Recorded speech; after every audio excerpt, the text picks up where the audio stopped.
A blizzard trapped a disgraced man at a remote outpost, desperate to clear his name. There, he found the woman who'd helped destroy his life, and learned she was his destined soulmate. Both were bound by secrets neither could escape. What happens when the only person who can save you is the one who betrayed you? The Wolf at Frostbreak, a web novel, werewolf, shifter romance. The complete audiobook, only on Novel Trotter, free to listen. Subscribe so you never miss a new release. Chapter 1 begins now. Chapter 1. The cold did not kill him first, which meant the cold was never going to be the thing that killed him. Brennan Wolfe-Hawthorn had been driving the Caldermoor Pass since first light, which meant he had been driving it for 10 hours through a sky that had gone from gray to black to something worse. The kind of white that erased the line between air and ground and made a man question whether his own hands were still attached to his wrists. The wagon creaked under its load of trade goods, bolts of wool and jars of preserved apples, and 2 crates of hammered tinware that rattled with every rut, and beneath the seat, wrapped in oilskin and strapped into a lockbox he never let out of his sight, lay the ledgers. 18 months of ledgers, carried through every town, every haggled price, every night he spent in ratty inns pretending he had chosen this life. The wind shifted, and the wagon lurched. The horse, a sturdy bay gelding borrowed from a man who had not asked enough questions, tossed its head and tried to swing left, away from the worst of the gusts. Brennan pulled the reins tight and held. "Not yet," he said, the words swallowed by the snow. The gelding's ears flattened, but it kept the road, or what Brennan hoped was still the road. The snow had drifted deep enough to bury the cart tracks he had been following. Hardback gave way to soft drag every few paces, and the temperature had dropped so fast he could feel the cold climbing through the wagon bed like intent. He should have stopped at the lower shelter, should have turned back when the passkeeper warned him of the front moving in, but the next delivery waited in Frostbreak Valley, and he had already lost 3 days to a cracked wheel in Guildford. And every day of delay was another day Soryn worked the farm alone, another day his mother's name stayed attached to a scandal that was never hers. So he pushed. The axle snapped a quarter-mile past the stone marker that read Frostbreak Pats Ever 4, 1200. It went with a sound that was less a crack and more a detonation, a deep wooden splitting that Brennan felt through the seat before he heard it. The wagon listed hard to the right, throwing him against the sideboard. The horse screamed, a high panicked sound, and plunged forward, and Brennan hauled the reins with both hands, using his weight, his voice, his teeth gritted against the strain. The wagon stopped. Listing. Ruined. For a long moment, Brennan did not move. The wind tore at his coat, his hood, the exposed skin of his wrists. His breath came in clouds, and his hands were already going numb. And he sat there in a dead wagon on a dying road and let the silence inside his skull expand to fill the space where he should have been feeling something. Rage, despair, anything. He felt nothing. Just the weight in his chest that had been there since the review council read the verdict. He swung himself down into the snow, and it came up past his knees. The horse stood trembling, head low, frost crusting its lashes.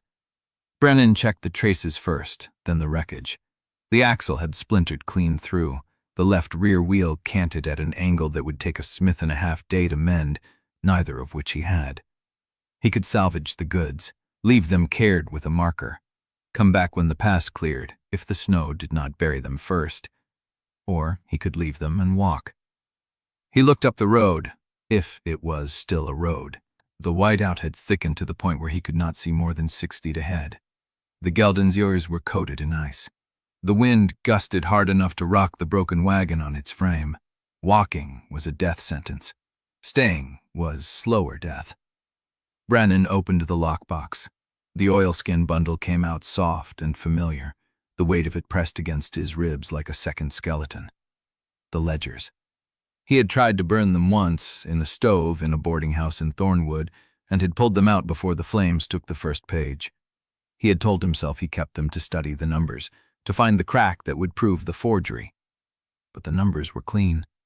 He had checked them 100 times. The ledgers were perfect. That was the cruelty of it.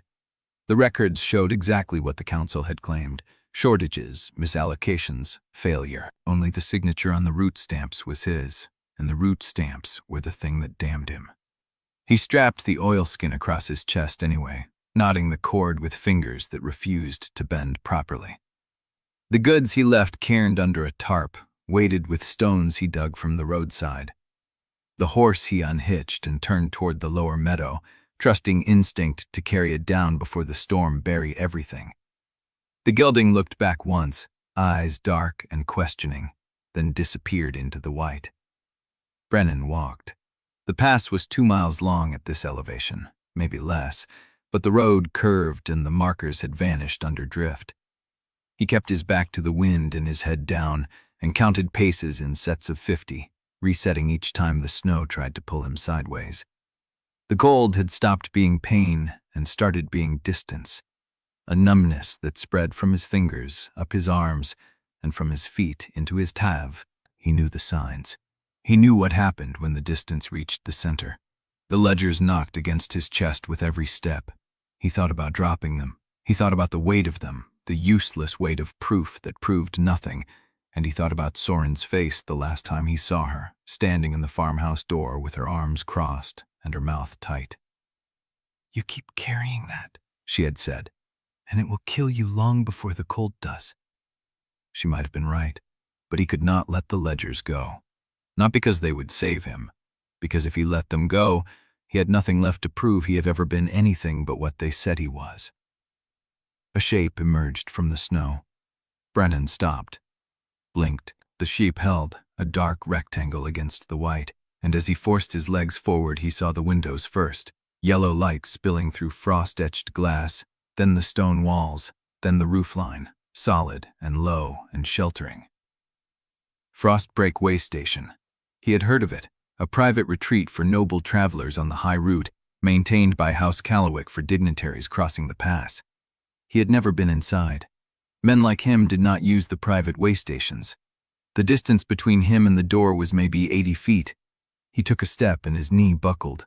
The snow caught him, soft and deep, and Brennan lay on his side with the ledgers pressed between his chest and the ice, feeling the cold seep through his coat, through his shirt, through his skin.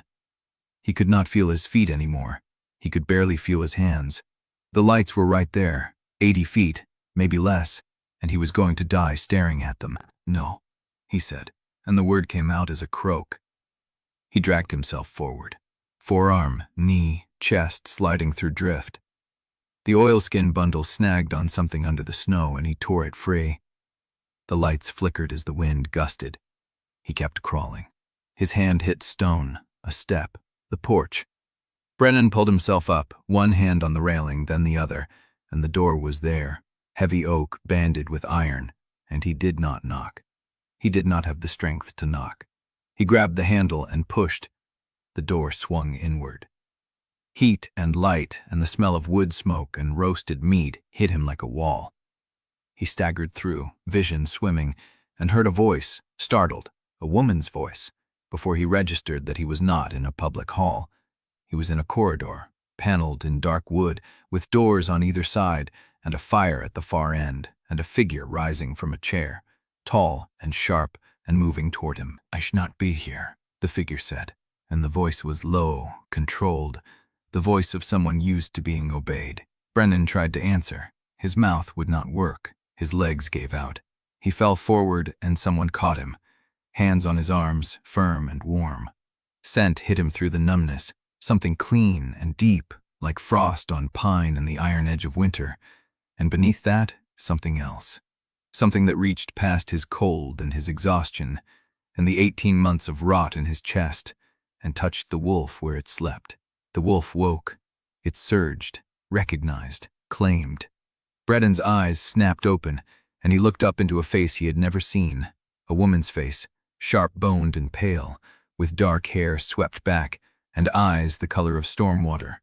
And in that moment, he knew her. The bond slammed through him like a blade. Her hands tightened on his arms. She went still. The firelight caught her face, and he watched the color drain from her skin, watched her lips part. watched her eyes go wide with the same terrible recognition that was burning through his blood. "No," she whispered. Brennan could not speak. He could only kneel there, frozen and burning, while the mate bond locked around his ribs, and the woman who held him stared at him like he was a death sentence wearing her name. Chapter 2. The heat hit him like a second collapse. Brennan knelt on the corridor floor with his hands still gripping her arms, and the mate bond burning through every frozen inch of him, and he could not let go. His fingers would not obey. His knees would not lift him. The wolf was awake, fully and terribly awake, and it was staring at her like she was the first solid thing it had ever seen. She stared back. Her hands were still on him, locked around his forearms where she had caught him, and he felt the tremor run through her. Small, controlled. The kind of tremor a woman learned to hide before she learned to smile. "You should not be here," she said again, and her voice had changed. The command was gone. What remained was hollow, a statement repeated because she did not know what else to say. "I know." His own voice sounded strange to him, rough and wet. "The storm. I know about the storm." He should release her. He should drop his hands and find the strength to stand and apologize for bleeding warmth onto her private corridor floor. But his body would not move, and the wolf kept pressing against his ribs, wanting closer, wanting more. She pulled away first. Not fast, not cruel. She simply loosened her grip and stepped back, and the absence of her hands on his arms felt like a wound opening. Brennan swayed, caught himself with one palm flat on the floor. "Ivo," she said, and her voice was steadier now, sliding back into the register of command. "Ivo, come here." A door opened somewhere behind her, footsteps, quick and concerned. An older man appeared, gray at the temples, with a worn face and steady hands, and the look of someone who had seen too many travelers stumble out of the white to be easily rattled. He took one look at Brennan and moved. "Help me get him to the hearth," the woman said. "The public room. Not—" She stopped, swallowed.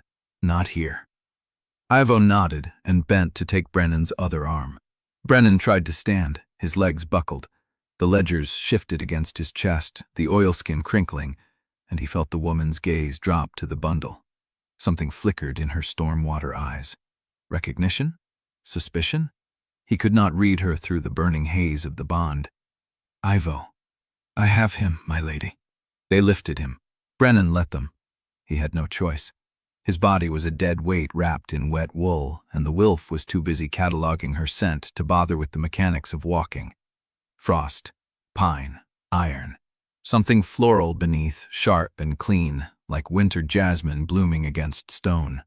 The corridor gave way to a wider room, firelight, the smell of roasted meat and bread, a long table set with silver and candles, and a hearth large enough to warm a dozen frozen travelers.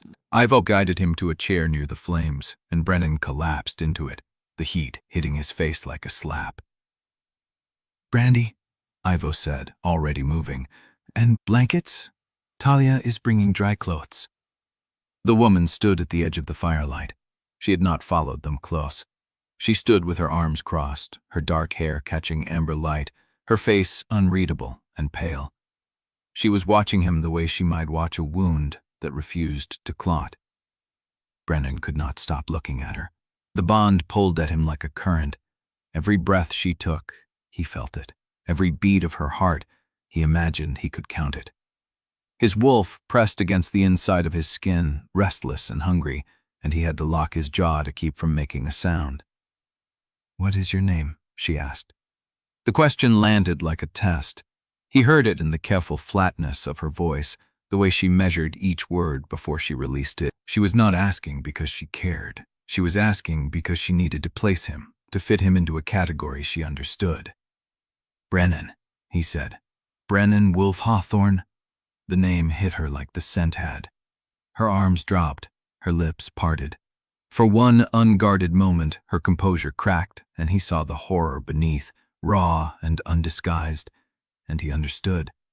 She knew the name. She knew exactly who he was. The disgraced grain manager, the man the review council had used as a cautionary tale, the ruin that had been made into a lesson. "Wolfe-Hawthorn," she repeated, and the word came out strange, as if she were tasting something bitter. Yes. She turned away, pressed one hand to her mouth, breathed, slow and deliberate, the kind of breathing a woman did when she was holding something back. Evo returned with a glass of amber liquid and pressed it into Brennan's hand. The brandy burned going down and gave him something to hold, something to do with his fingers besides reaching for her. Talia appeared with blankets and a folded shirt. She was younger than the woman, dark-eyed and discreet, and she helped him out of his wet coat without asking questions. When she saw the oilskin bundle strapped across his chest, she paused. "That stays with me," Brennan said. Talia glanced at the woman. The woman gave a single, curt nod. Talia stepped back. The fire crackled. The wind howled at the windows, rattling the frames, and Brennan realized he had no idea what came next. He was trapped in a private waystation with a woman whose name he did not know, whose scent was carved into his lungs, whose face had gone white with the horror of recognizing him. She turned back to face him.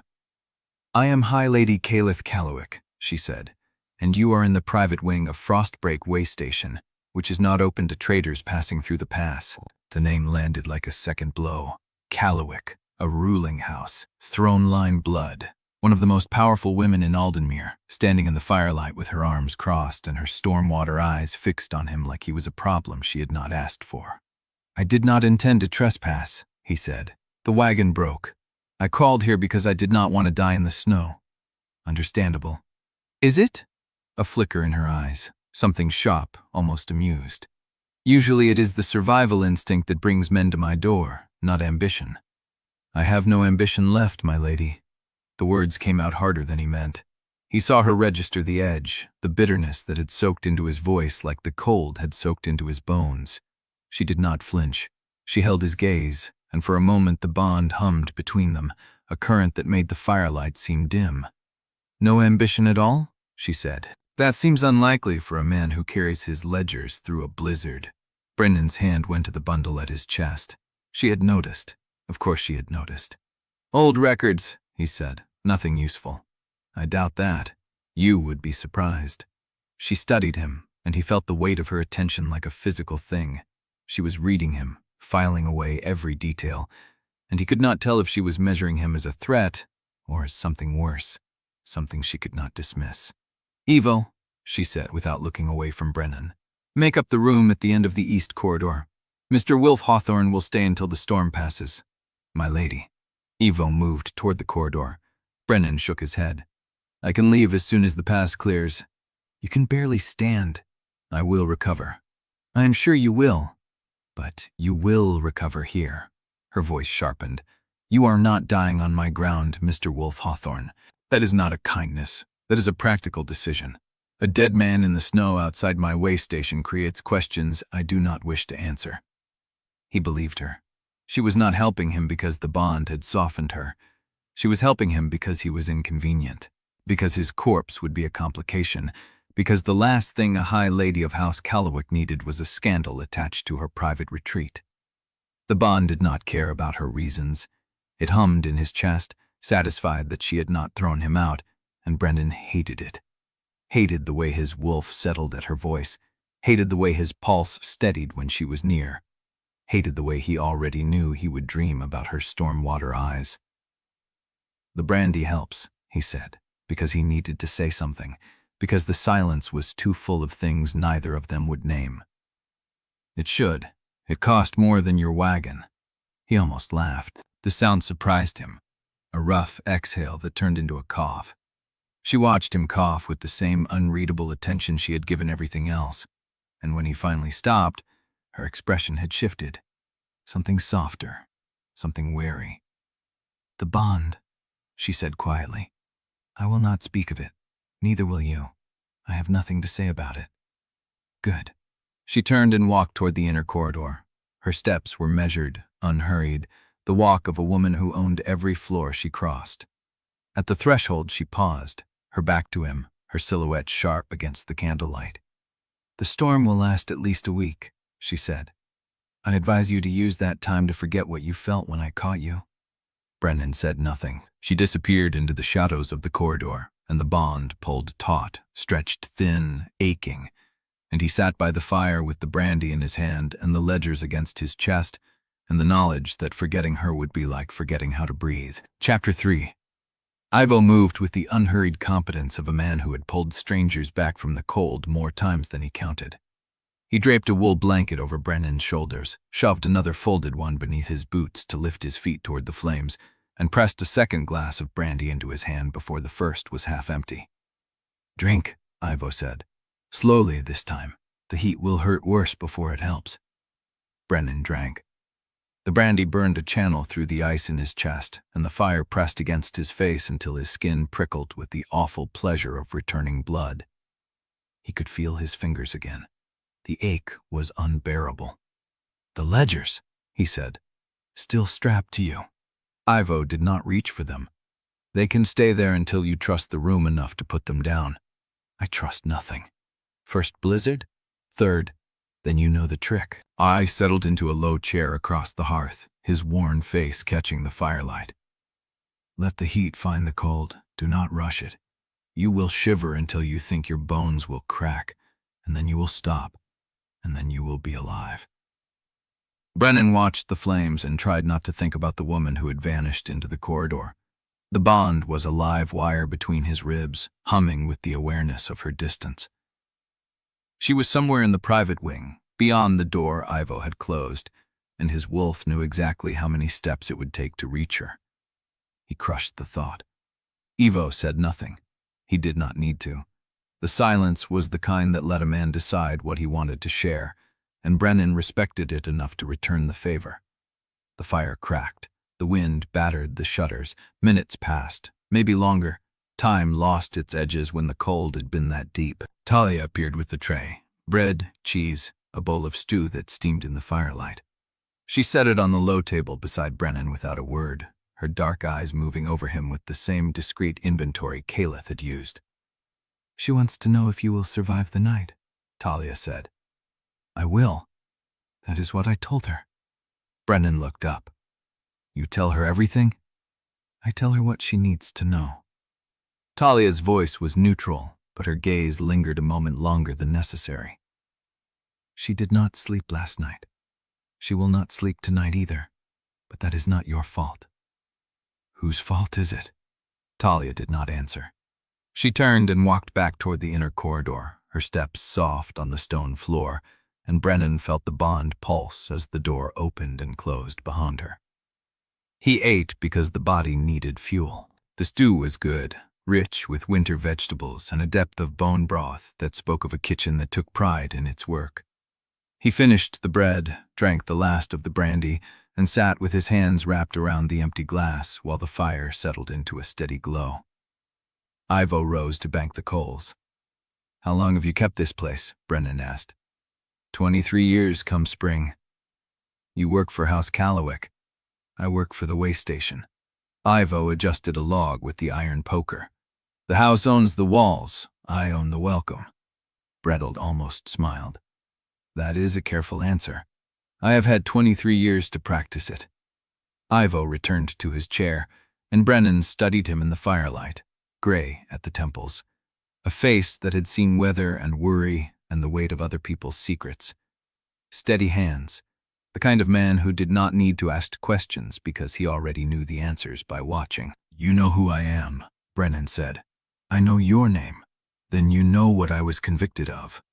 I know what the Review Council said." Ivo met his gaze.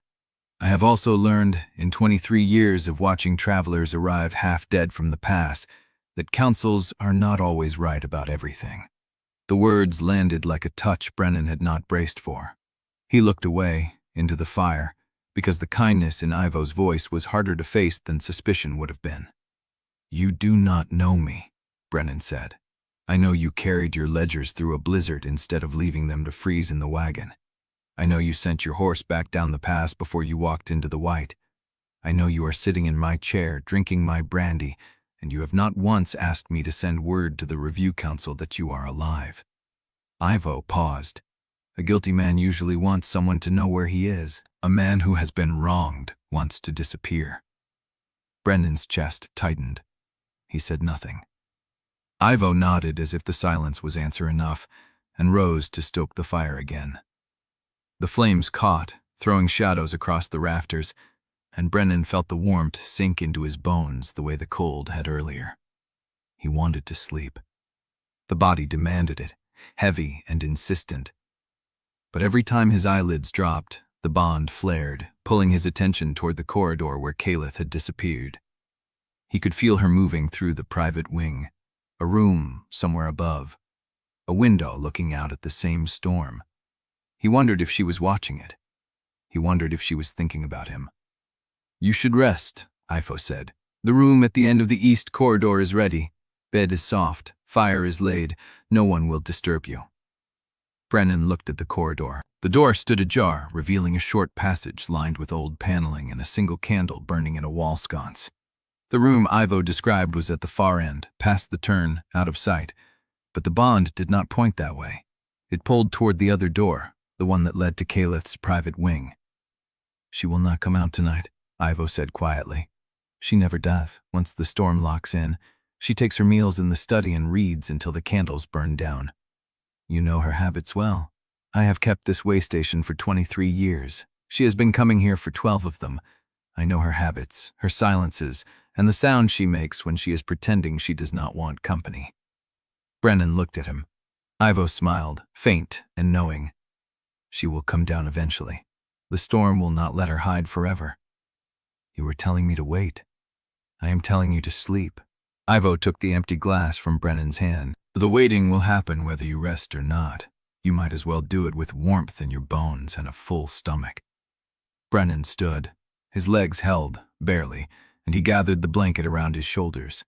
The ledgers pressed against his chest, a familiar weight, and he touched the oilskin to make sure the seal held. "The east corridor," he said. "Last door on the left." Brennan walked toward the passage. At the threshold he paused, his hand on the doorframe, and looked back at the hearth. Ivo had settled into his chair again, the iron poker resting across his knees, his eyes on the flames. "Thank you," Brennan said. Ivo did not turn. "Get some sleep, Mr. Wolfe-Hawthorn. Tomorrow the storm will still be here, and so will she." Brennan moved into the corridor. The room was small but well-appointed, a bed with thick blankets, a writing desk, a chair by a cold fireplace. Someone had already laid kindling and split logs. A candle burned on the desk, and a pitcher of water stood beside it, covered with a clean cloth. The bond was quieter here, muted by walls and distance. He set the ledgers on the desk, then hesitated, and slipped them under the pillow instead. The bed groaned as he sat. His body ached in ways he would inventory in the morning. Bruises, strained muscles, the deep soreness of near frostbite. He pulled off his boots, set them by the hearth, and lay back against the pillows. Sleep came like a wave pulling him under. But before it took him, he felt it. A shift in the bond, a pulse like a heartbeat coming from somewhere above. She was awake. She was thinking of him. And Brennan stared at the ceiling in the dark, wondering what kind of woman feared her own fate enough to hide from a man she had only just met. The storm howled, the bond hummed, and somewhere above, Caelith Callowick did not sleep either. Chapter 4. Sleep did not hold. Brennan woke before dawn with the ledgers still pressed under his pillow and the storm still hammering the roof. The candle had burned to a nub, and the room was cold enough that his breath hung in the air. He lay still, listening to the wind, and felt the bond pulse above him like a second heartbeat. She was still awake. He wondered if she had slept at all. The day passed in slow, strange suspension. Ivo brought breakfast, then lunch, each time with a quiet word about the storm's duration and the thickness of the snow against the windows. Brennan ate in the east corridor, read through the same pages of a worn hunting journal he found in the desk drawer, and did not look at the ledgers. He did not trust himself to open them yet. Not with her overhead. Not with the bond pulling taut every time he thought of her. By late afternoon, the light had gone gray and sullen, and Ivo appeared in the doorway with a clean shirt draped over his arm. The fabric was heavy linen, plain but well cut, and it smelled of lavender and wood smoke. "Hi, Lady Caelith requests your presence at dinner," Ivo said. Brennan looked at the shirt. Requests? Those were the words she used. And if I refuse, Ivo's mouth twitched, then I will bring your meal here and tell her you are still recovering. But she will ask again tomorrow and the day after, and eventually the storm will end and you will leave this waystation without having met her eyes across a table even once. Brennan took the shirt. The east corridor, he said, has a very thin wall. I know. She heard me when I coughed last night. Yes. And you still think I should sit across from her and pretend we are strangers sharing a meal? Ivo met his gaze. I think you have been running from worse things than a dinner table, Mr. Wolfe-Hawthorn. And I think a woman who spends 12 years coming to the same mountain retreat to read alone in the dark might be running from something too. He left before Brennan could answer. The dining room was small, by noble standards, a private chamber off the main hearth with a long oak table, 6 chairs, and a fire that had been burning long enough to warm the stone. Candles burned at either end, casting soft light across the white cloth and the single-place setting at the head of the table. Caelith was already seated. She wore a dark gown, high-collared, with her hair pinned back from her face. The firelight caught the sharp lines of her jaw and the stillness in her hands as she watched him enter. Brennan stopped at the threshold. The bond hit him like a wall of heat. He had felt it from a distance all day.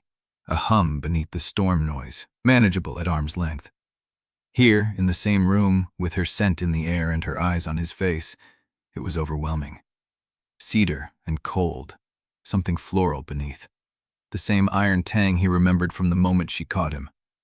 He stepped inside before his body could decide to flee. Mr. Wolfe-Hawthorn, hi Lady Caelith. She gestured to the chair across from her, and the movement was precise, practiced, the gesture of someone used to being obeyed. Brennan pulled the chair out anyway, taking the seat that put the fire at his back and her face in full light. A servant appeared, poured wine, and vanished. The silence stretched. Caelith lifted her glass, studied him over the rim, and set it down without drinking. You look better than you did last night.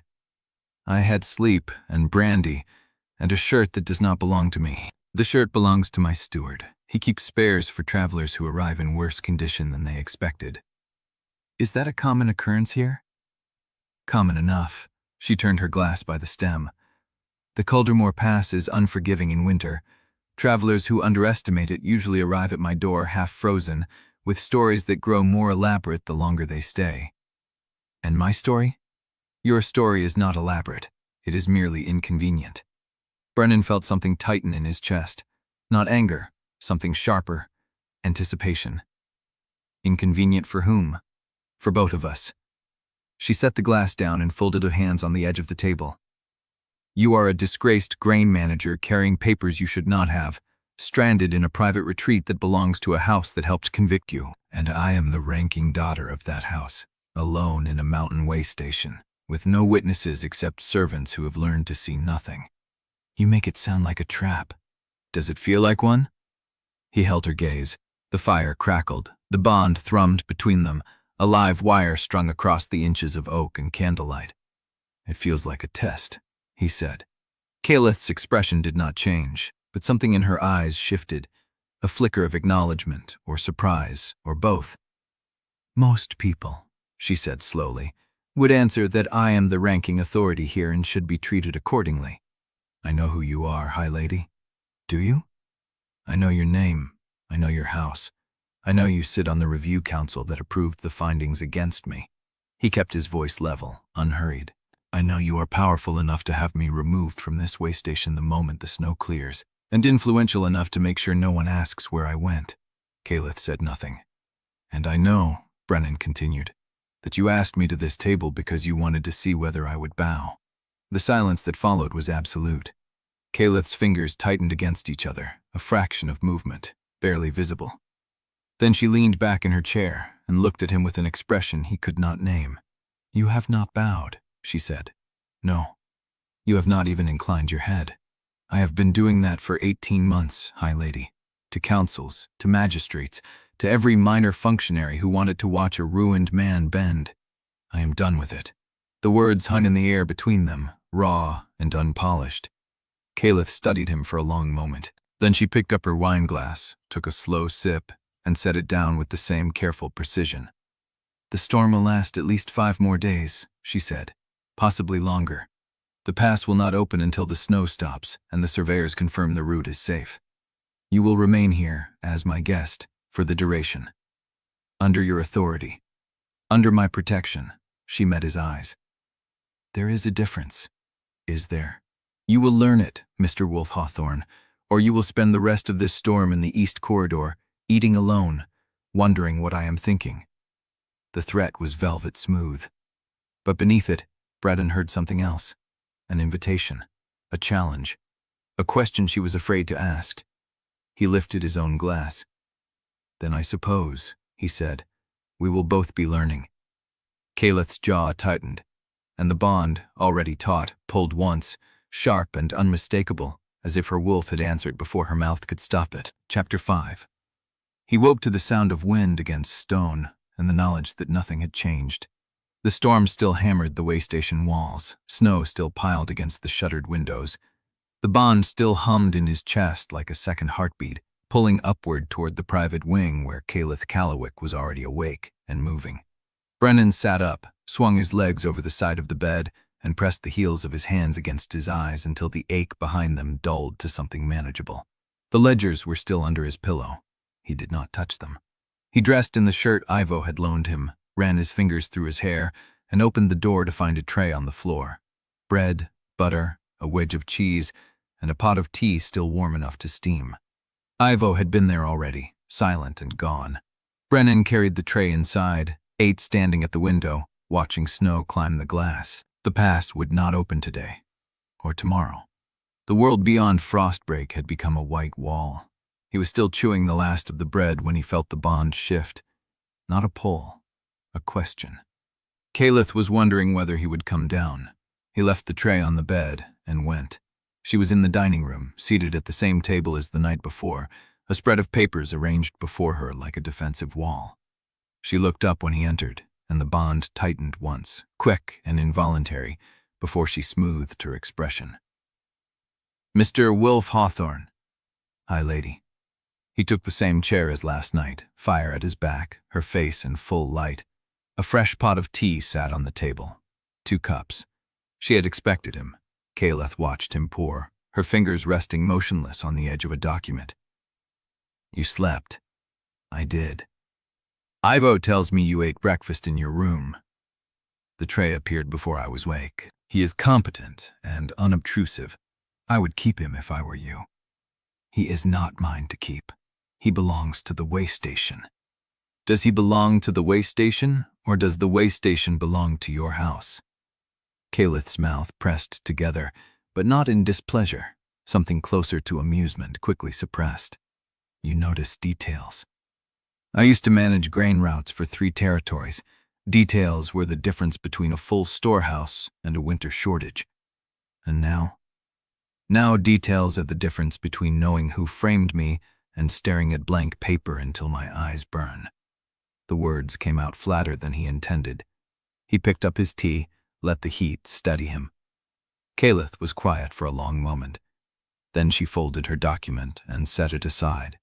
"Tell me about the routes." "Which ones?" "The ones you managed, the territories." "Why?" "Because I am trapped in a mountain waystation with a man whose file I approved 18 months ago, and I would like to understand whether I ruined someone competent or someone who made mistakes he deserved to pay for." Brennan set his cup down. "You approved the findings. I approved the Review Council's recommendation based on the evidence presented to me, and the evidence was clean, neat, impeccable." "Yes, so you did not look further." Caelith's jaw tightened. "The Council does not have the resources to investigate every case to the depth of personal grievance.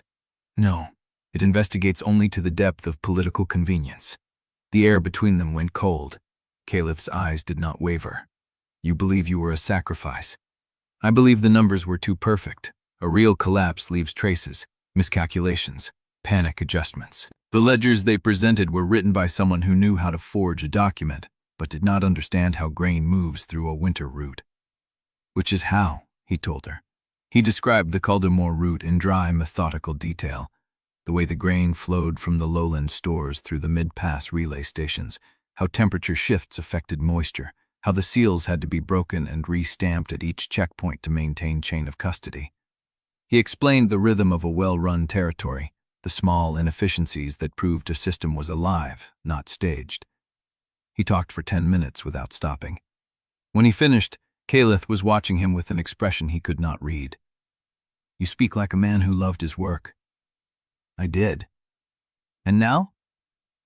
"Now I carry 18 months of ledgers that prove nothing except that I was good at my job, which is apparently enough to convict a man when the right people want him gone." He reached for his tea again, and his hand was steady. Caelith said nothing. The storm howled outside, and then, slowly, the corner of her mouth lifted. Not a smile. The ghost of one. The shadow of something that might have been warmth. "You are insufferable," she said. "I have been called worse. I am sure you have."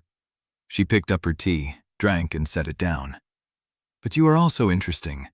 That is more dangerous, Mr. Wolfe-Hawthorn. Than insufferable. Than most things." The bond pulsed between them, soft and insistent, and Brennan understood that she had just given him something she did not give often. Admission. He held her gaze. "Hi, Lady Callowick. Mr. Wolfe-Hawthorn. You have been coming here for 12 years. 12, yes. Alone. Usually. Why?"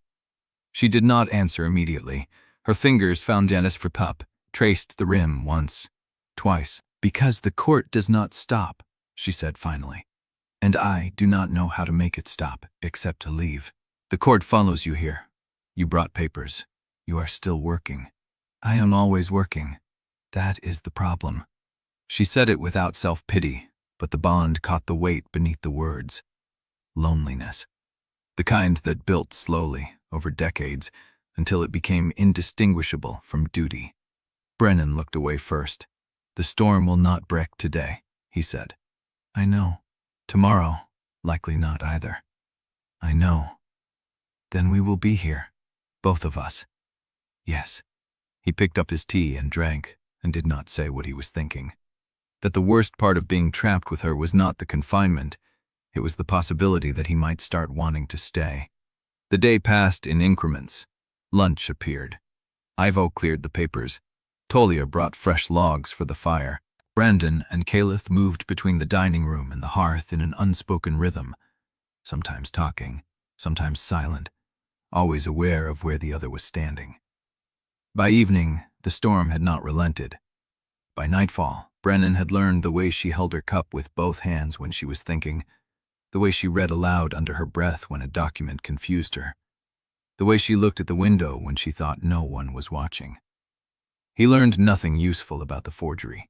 He learned everything dangerous about the woman. He was banking the fire when Ivo appeared in the doorway, his face unreadable. "Mr. Wolfe-Hawthorn." Brennan straightened. "What is it?" Ivo glanced toward the corridor that led to the private wing, then back at Brennan. "The surveyor sent word before the line went down. The pass is sealed. No one gets in or out for at least a week, possibly longer." The words landed like stones. "A week, minimum." Brennan looked at the fire. "You have told the High Lady?" "She knows." "Then why are you telling me?" Ivo met his eyes. "Because I thought you should hear it from someone who does not have a political reason to soften the news." He left.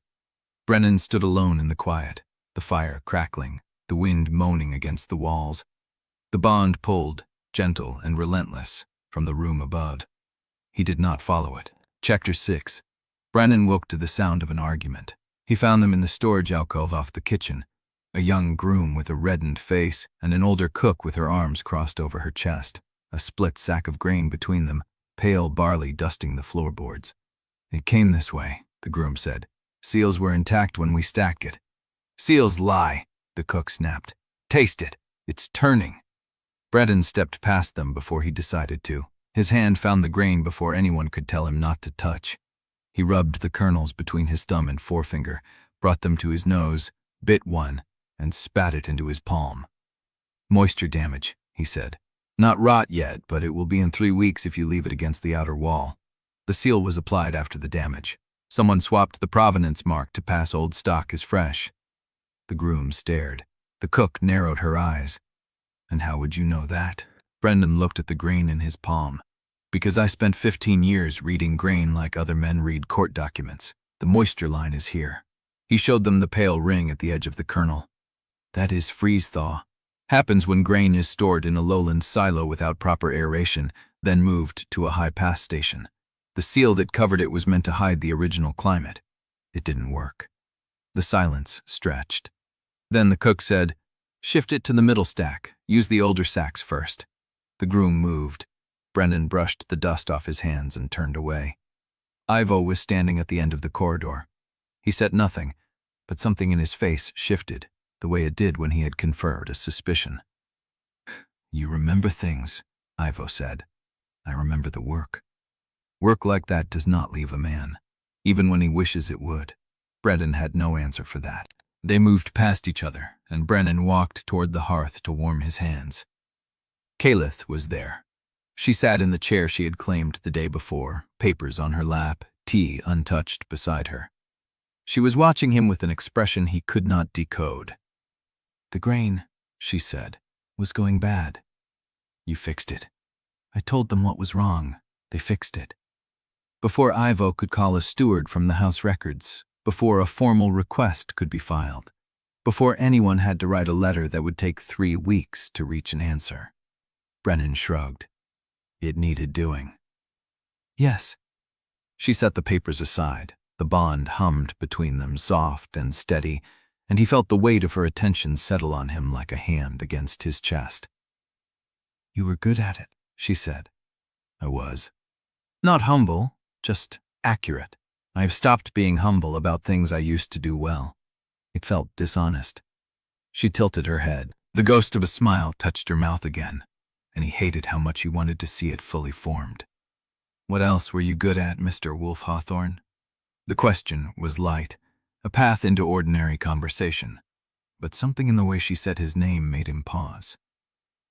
"Logistics," he said carefully.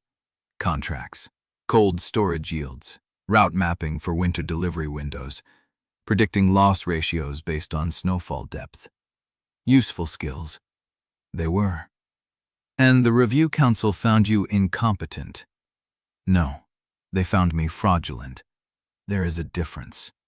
He said it flatly, without heat, but the word landed between them like a blade dropped on the table. Caelith did not flinch. "The Hearthstone contract," she said. Brennan went still. "It was your last assignment before the conviction." "Yes." "The records show a 17% loss. Misrouted grain. Forged route stamps. Your signature appeared on every dispatch for 6 months." She was not asking. She was reciting. Brennan looked at her. The firelight moved across her sharp-boned face, and the bond pulsed warm and wanting in his chest. But something else was growing beneath it. A cold thread. "You read the file," he said. "I approved the recommendation." "No, you read the original file, before the recommendation crossed your desk. You read it like someone who was looking for something specific." She did not answer. The silence stretched. "You pulled the details," he said slowly. "The contract name, the loss percentages, the specific route stamps. That was not council protocol. Council protocol approves findings. It does not memorize the evidence." Caelith set her cup down.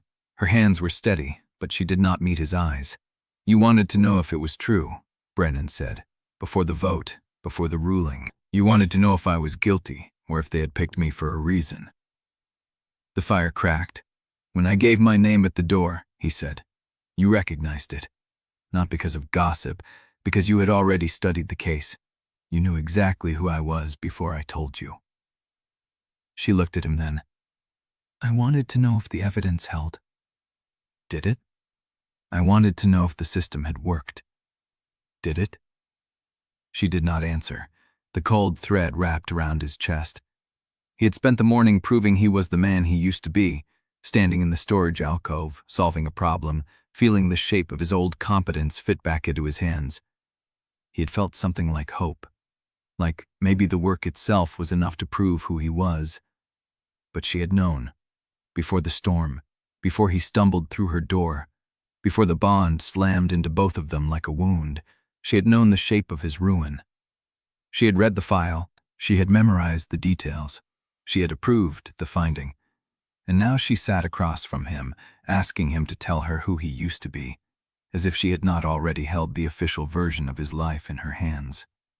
"The Hearthstone contract," he said. "I was familiar with it." "You did not just read it, you studied it." She was silent. "Why?" "Because the numbers did not sit right." The words came out low, almost reluctant. 17% loss is high for a mid-pass winter route, she said, but it was not impossible. The route stamps were consistent, the signature matched, the case was built cleanly enough to pass review. Cleanly enough. I asked questions. I was told the investigation was thorough. I approved the recommendation. But you never believed it. She met his eyes. I believed what I had to believe to keep the coalition intact.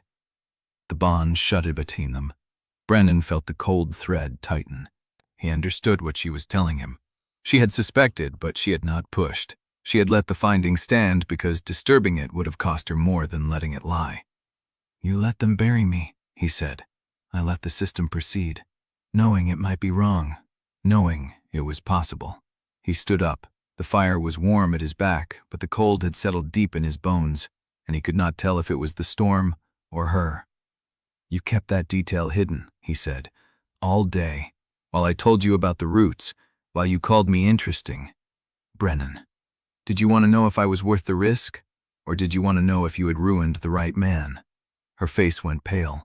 The bond screamed between them, frantic and wounded, but he did not reach for it. "I am going to check the grain stores," he said. "They need to be rotated before the next storm wall hits." He walked past her, out of the firelight, and did not look back. Chapter 7. The wind changed around midnight. Brennan felt it first in the floorboards, a deep shudder running through the stone foundations.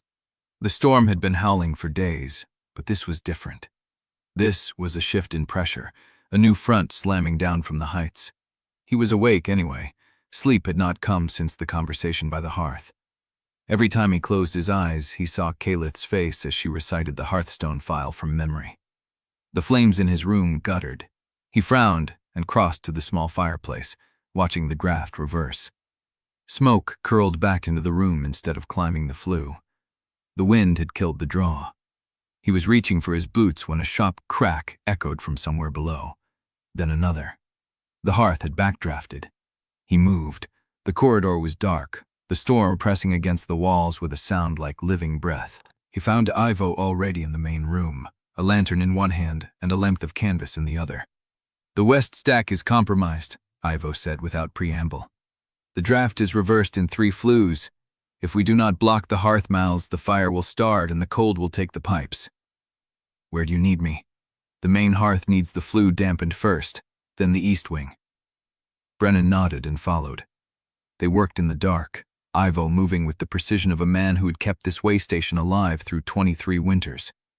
Brennan held canvas while Ivo wedged boards into the flue opening. The wind fought them, shoving cold air down the chimney in violent gusts. Talia appeared with a coil of rope and a second lantern. "The shutter's in the private wing," she said. The wind peeled the latch on the storm shutter. "It is beating against the frame." "I will take it," Brennan said. Talia looked at him. "You saw the grain stores today. You know how to keep things alive." It was not a question. He took the rope and went. The cold hit him first. The private corridor was exposed, the window at its end shuddering under the wind's assault. The shutter had torn free on one side, swinging against the frame in heavy, irregular beats. Brennan tied the rope around his waist and crossed to the window. The storm was a wall of white beyond the glass. The cold leaked through the gap where the shutter had failed, frost already spreading across the sill. He pulled the shutter closed. The wind fought him, trying to tear it from his grip. He wedged his shoulder against it and lashed the rope through the iron ring on the frame, securing it in 2 knots. The shutter stopped moving. He stood there a moment, breathing hard, watching the frost creep. Behind him, the corridor door opened. "Did it hold?" Caelith's voice. He turned. She stood in the doorway, a shawl pulled tight around her shoulders. Her dark hair was loose, unbound in a way he had not seen before. The firelight from her room caught the sharp bones of her face. "Tied down," he said. "But the draft is reversed in the main hearth. The cold is going to settle in the pipes if the fire does not hold." She glanced toward the corridor's end. "Ivo and Talia are securing the other flues." "I know. I was with them." Silence. The bond pulsed between them, raw and uneasy, the wound from earlier still open. "The fire in my room is dying," she said. "The draft has killed the draw." Brennan understood. The private wing had its own hearth, but if the flue was compromised, her room would be as cold as his within the hour. "There is only one fire that is going to hold tonight," he said. "The main hearth. Ivo dampened the flue manually. The draw is steady as long as we feed it." She did not answer. The door to the public room was open. He could see the fire from here, low but steady, casting long shadows across the empty chairs. They should not share it, they both knew. But the cold was already sinking through the floor. Caelith moved first. She walked past him into the public room, her steps unhurried. She took the chair closest to the fire and pulled the shawl tighter around her. Brennan followed because staying in the frozen corridor would have been a lie. He sat in the chair across from her, leaving the width of the hearth between them. The fire crackled. The wind howled. Neither spoke. The silence stretched until it became something else. Not comfortable, not hostile. A charged space where every breath felt measured. Caelith watched the flames. Her hands were still, folded in her lap, but he could see the tension in her shoulders. The bond gave him that much. The awareness of her body, the subtle shift of her weight, the way her pulse beat at the base of her throat. She was not cold. She was not warm either. She was waiting. "I studied the file for 3 days," she said. Brennan looked at her. "The Hearthstone contract. I read every page. I cross-referenced the route stamps against the delivery logs. I checked the loss percentages against previous winter seasons." "Why?" "Because I wanted to be sure." "Sure of what?" She did not answer immediately. The fire shifted, sending a cascade of sparks up the flue. "Sure that I was not sacrificing an innocent man to keep the coalition whole." "And what did you decide?" "I decided the evidence was clean enough to defend." The words hung between them. Clean enough. Not true, not proven. Clean enough to defend. "And me?" he said. She looked at him then. Her eyes were the color storm water, deep and unreadable. "I decided you were the price of stability." He felt the words like a blade. But she was not finished. "I was wrong." The fire cracked. "I have spent 12 years in this waystation," she said. "Alone, reading, walking the ridge, letting the court go on without me. Do you know why?" "No." "Because I could not face what I had helped build." She looked back at the fire. "I told myself the coalition was necessary, that the peace we held was fragile, that sacrifices were unavoidable. I believed it because believing it let me sleep." The wind slammed against the walls. "Until you walked through my door, and I smelled the mate bond before I saw your face. And I knew, in that moment, that I had helped destroy the one person in the realm I was meant to stand beside." Her voice did not break. She did not let it. But the bond carried everything she did not say. The grief, the shame, the wanting. Brennan sat very still. The fire had warmed the room, but the cold was still there, pressing at the edges of the glass. The storm was not going to stop. Not tonight. Not for them. He could reach across the space between them. He could touch her hand. The bond pulled at him, soft and insistent, a hunger that had nothing to do with the cold. She was looking at him now, her lips parted. The space between them shrank. He did not know who moved first. His hand lifted, her face tilted. The firelight caught her eyes and the bond surged, hot and desperate, and she was closer now. Close enough that he could feel the warmth of her breath. She stopped. Her hand hovered an inch from his jaw. "The pass will open in 5 days," she whispered. He understood. 5 days, and then she would return to the court that had built her, and he would walk into the cold with nothing but the ledgers strapped to his chest and the scars of everything she had helped take from him.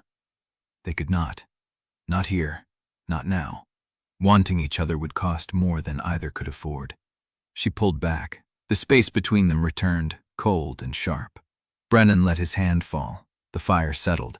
The wind found a new seam in the wall, and the draft shivered across the room, carrying the scent of frost and iron. Caelith rose. "Thank you," she said, "for the grain, for the shutter, for the fire."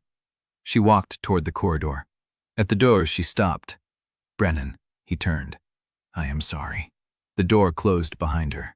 The bond screamed in his chest, raw and starving, and he sat alone by the fire, feeding wood into the flames as the storm pressed against the walls and the night stretched on, endless and cold. Chapter 8. The messenger arrived at dusk, a shape barely human against the white. Brennan saw him first through the storm glass in the main hall, a dark speck crawling down the ridge, bent against the wind, leading a horse that looked more dead than alive. He watched long enough to be certain the figure was still moving, then crossed to the hearth and pulled on his coat. Ivo met him at the door. "You are not going out there. Someone is. The pass is sealed." Then he climbed the ridge, Brennan said, "which means he has news worth dying for." Ivo held his gaze for a long moment, then he stepped aside and handed Brennan the coil of rope from the peg by the door. The cold hit like a wall. Brennan tied off at the porch post and fought his way down the slope, each step sinking past his knees. The wind had a voice now, high and mean, and the snow was not falling but moving sideways, a wall of white that erased everything beyond arm's reach. He found the messenger by sound, a horse's scream, raw and exhausted. Brennan pushed toward it and caught shape in the blur. The man had fallen. He was on his knees in the drifts, one hand still gripping the reins, the other pressed to his chest where a leather dispatch case was strapped. Brennan grabbed him by the coat and hauled. The man was light, starved or frozen or both. He did not resist. He let Brennan drag him toward the light, toward the waystation door, his boots leaving 2 furrows in the snow that the wind erased before they reached the porch. Ivo had the door open. They carried the man inside.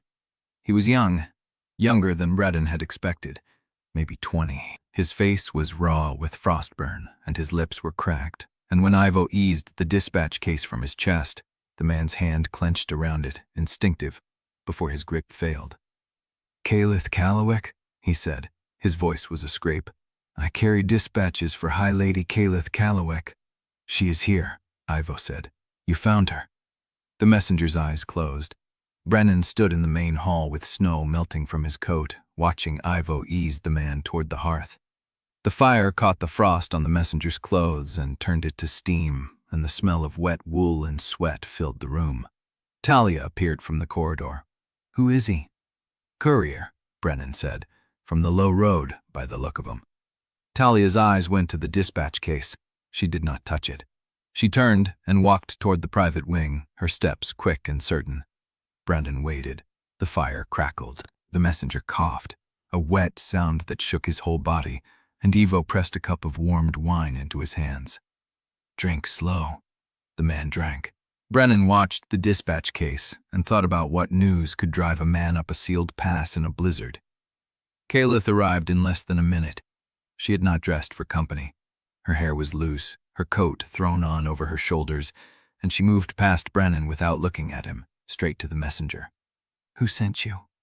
"Lady Juniper, from the court." Caelith's face did not change, but the bond carried the shift beneath her skin, a tightening, a readiness. She took the dispatch case. The messenger watched her break the seal with the reverence of a man who had nearly died to deliver it, and Caelith read standing, the firelight catching the paper in her hands. Brennan stood at the edge of the room and watched her face. She did not give anything away. Her expression stayed still, controlled, the mask of a woman who had spent decades learning how to hide every reaction. But the bond was not a mask. He felt the drop in her chest, the sharp intake she did not allow her lungs. He felt the anger that flickered behind her eyes, brief and hot, before she buried it. She finished reading. She folded the dispatch. She did not look at him. "Ivo, see that the courier has a bed, food, whatever he needs." "Yes, my lady." Caelith turned. She walked toward the private wing. Brennan followed. He did not ask. He simply moved after her, down the corridor, past the closed doors, until she stopped at the entrance to the sitting room and turned to face him. Her eyes were hard. "You do not need to be here." "Who is Yselle Dumeni?" The question landed. He had not planned it.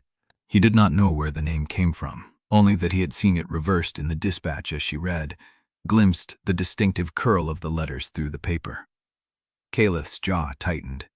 "That is court business."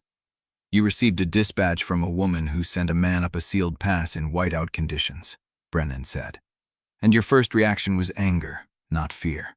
So either the news is a threat you can fight, or it is a demand you do not want to answer." She said nothing. "Who is Yselle Dumeni?" "A noblewoman from the eastern houses." "Why does her name make you angry?" Caelith held his gaze. Then she stepped into the sitting room, and he followed because the bond would not let him do anything else, and she stood by the cold fireplace with her back to him and spoke. "Corval Tarnak is pressing for a formal alliance match." The words hit. "Between House Callowick and House Dumeni." Brennan stood very still. "He has been maneuvering for months. I knew it was coming. I did not expect the formal proposal to arrive during a blizzard." "When the pass opens," Brennan said, "will you accept?" She turned. Her eyes were storm water and fire. "That is not your question to ask. You are my fated mate. Do not. We cannot pretend. I am not pretending. I am surviving." The words hung between them, raw and unguarded. Brennan felt the bond pull, desperate and hungry, but he held against it. "If the pass opens and you return to court to accept an alliance match, then I need to know now, because I will not stay here and wait for you to choose a comfort I can never give you." "You think I want comfort?" "I think you want puss." She laughed. It was not a happy sound. "Peace. I have not known peace in 12 years. I have known solitude. I have known control. I have known the cold discipline of a life arranged around duty. But peace?" She shook her head. "No." Brennan stepped closer. "Then why would you accept?" "Because the alternative is watching everything I built collapse. House Callowick, the coalition, the balance that keeps Aldenmere from tearing itself apart." "That is not an answer." "It is the only answer I have." She looked at him then, and he saw the exhaustion beneath her composure, the weight of decades spent carrying a system that would consume her if she stopped serving it. "I will make this easy for you," Brennan said. Her eyes sharpened. "When the pass opens, I will leave. I will take my ledgers and I will disappear, and you will not have to explain me to Corval Tarnak or anyone else." The silence that followed was not empty. It was filled with the crack of the fire from the main hall, the wind against the walls, the sound of her breathing. Caelith's voice, when it came, was low. "Do not. I am giving you an out. You are making a choice for me. I am removing myself from a situation that costs you everything." She crossed the space between them, close enough that he could smell the cold on her skin, the cedar and iron of her scent, the heat of her anger burning beneath the surface. "You do not get to decide what I can afford to lose." "Lady Caelith, do not." Her hand came up. She did not touch him. She stopped short, her fingers inches from his chest, and the bond screamed between them, raw and starving and furious. "You came into my house frozen and bleeding. You woke my wolf. You sat across from me at dinner and refused to bow. You told me I was wrong about you, and I could not argue because you were right." Her voice trembled, but she did not let it break. "And now you stand here and offer to disappear as if that solves anything. It solves everything. It solves nothing." She stepped closer, her hand pressed flat against his chest. The bond roared. "Stay," she said, "or leave. But do not pretend you are doing it for me." She pulled back. The space between them returned, cold and sharp. "The pass opens in 4 days." She walked toward the door. At the threshold, she stopped. "Do not make choices for me, Brennan. I have spent my life letting other people decide what I am worth. I will not let you be the next." The door closed behind her. Brennan stood alone in the sitting room, the firelight from the main hall casting shadows across the walls, and the bond pulled at him, hot and aching and unanswered. He pressed his hand to his chest where hers had been. The warmth did not fade. The wind pressed against the glass, and the storm raged on. 4 days. Chapter 9. The morning after the messenger, Brennan woke to silence. Not the wind, the absence of it. He lay in the east corridor room and listened to a stillness that felt wrong after days of howling. The storm had not broken. It was simply gathering itself, catching breath before the next push. He dressed and went downstairs. The main hall was empty. The fire had been banked low, coals breathing orange beneath ash. Ivo was nowhere. Talia was nowhere. But the bond pulled, steady and warm, toward the dining room. Caelith sat at the table with a cold cup of tea before her. She had not touched it. Her hair was swept back, her collar fastened tight, and the shadows under her eyes told him she had not slept. She looked up when he entered. Neither spoke. He took the seat across from her, the same seat he had taken the first night when he refused to bow, and the distance between them felt thinner now, worn down by days of proximity and the raw edge of what they had said to each other. Ivo appeared with bread, cheese, and a pot of fresh tea.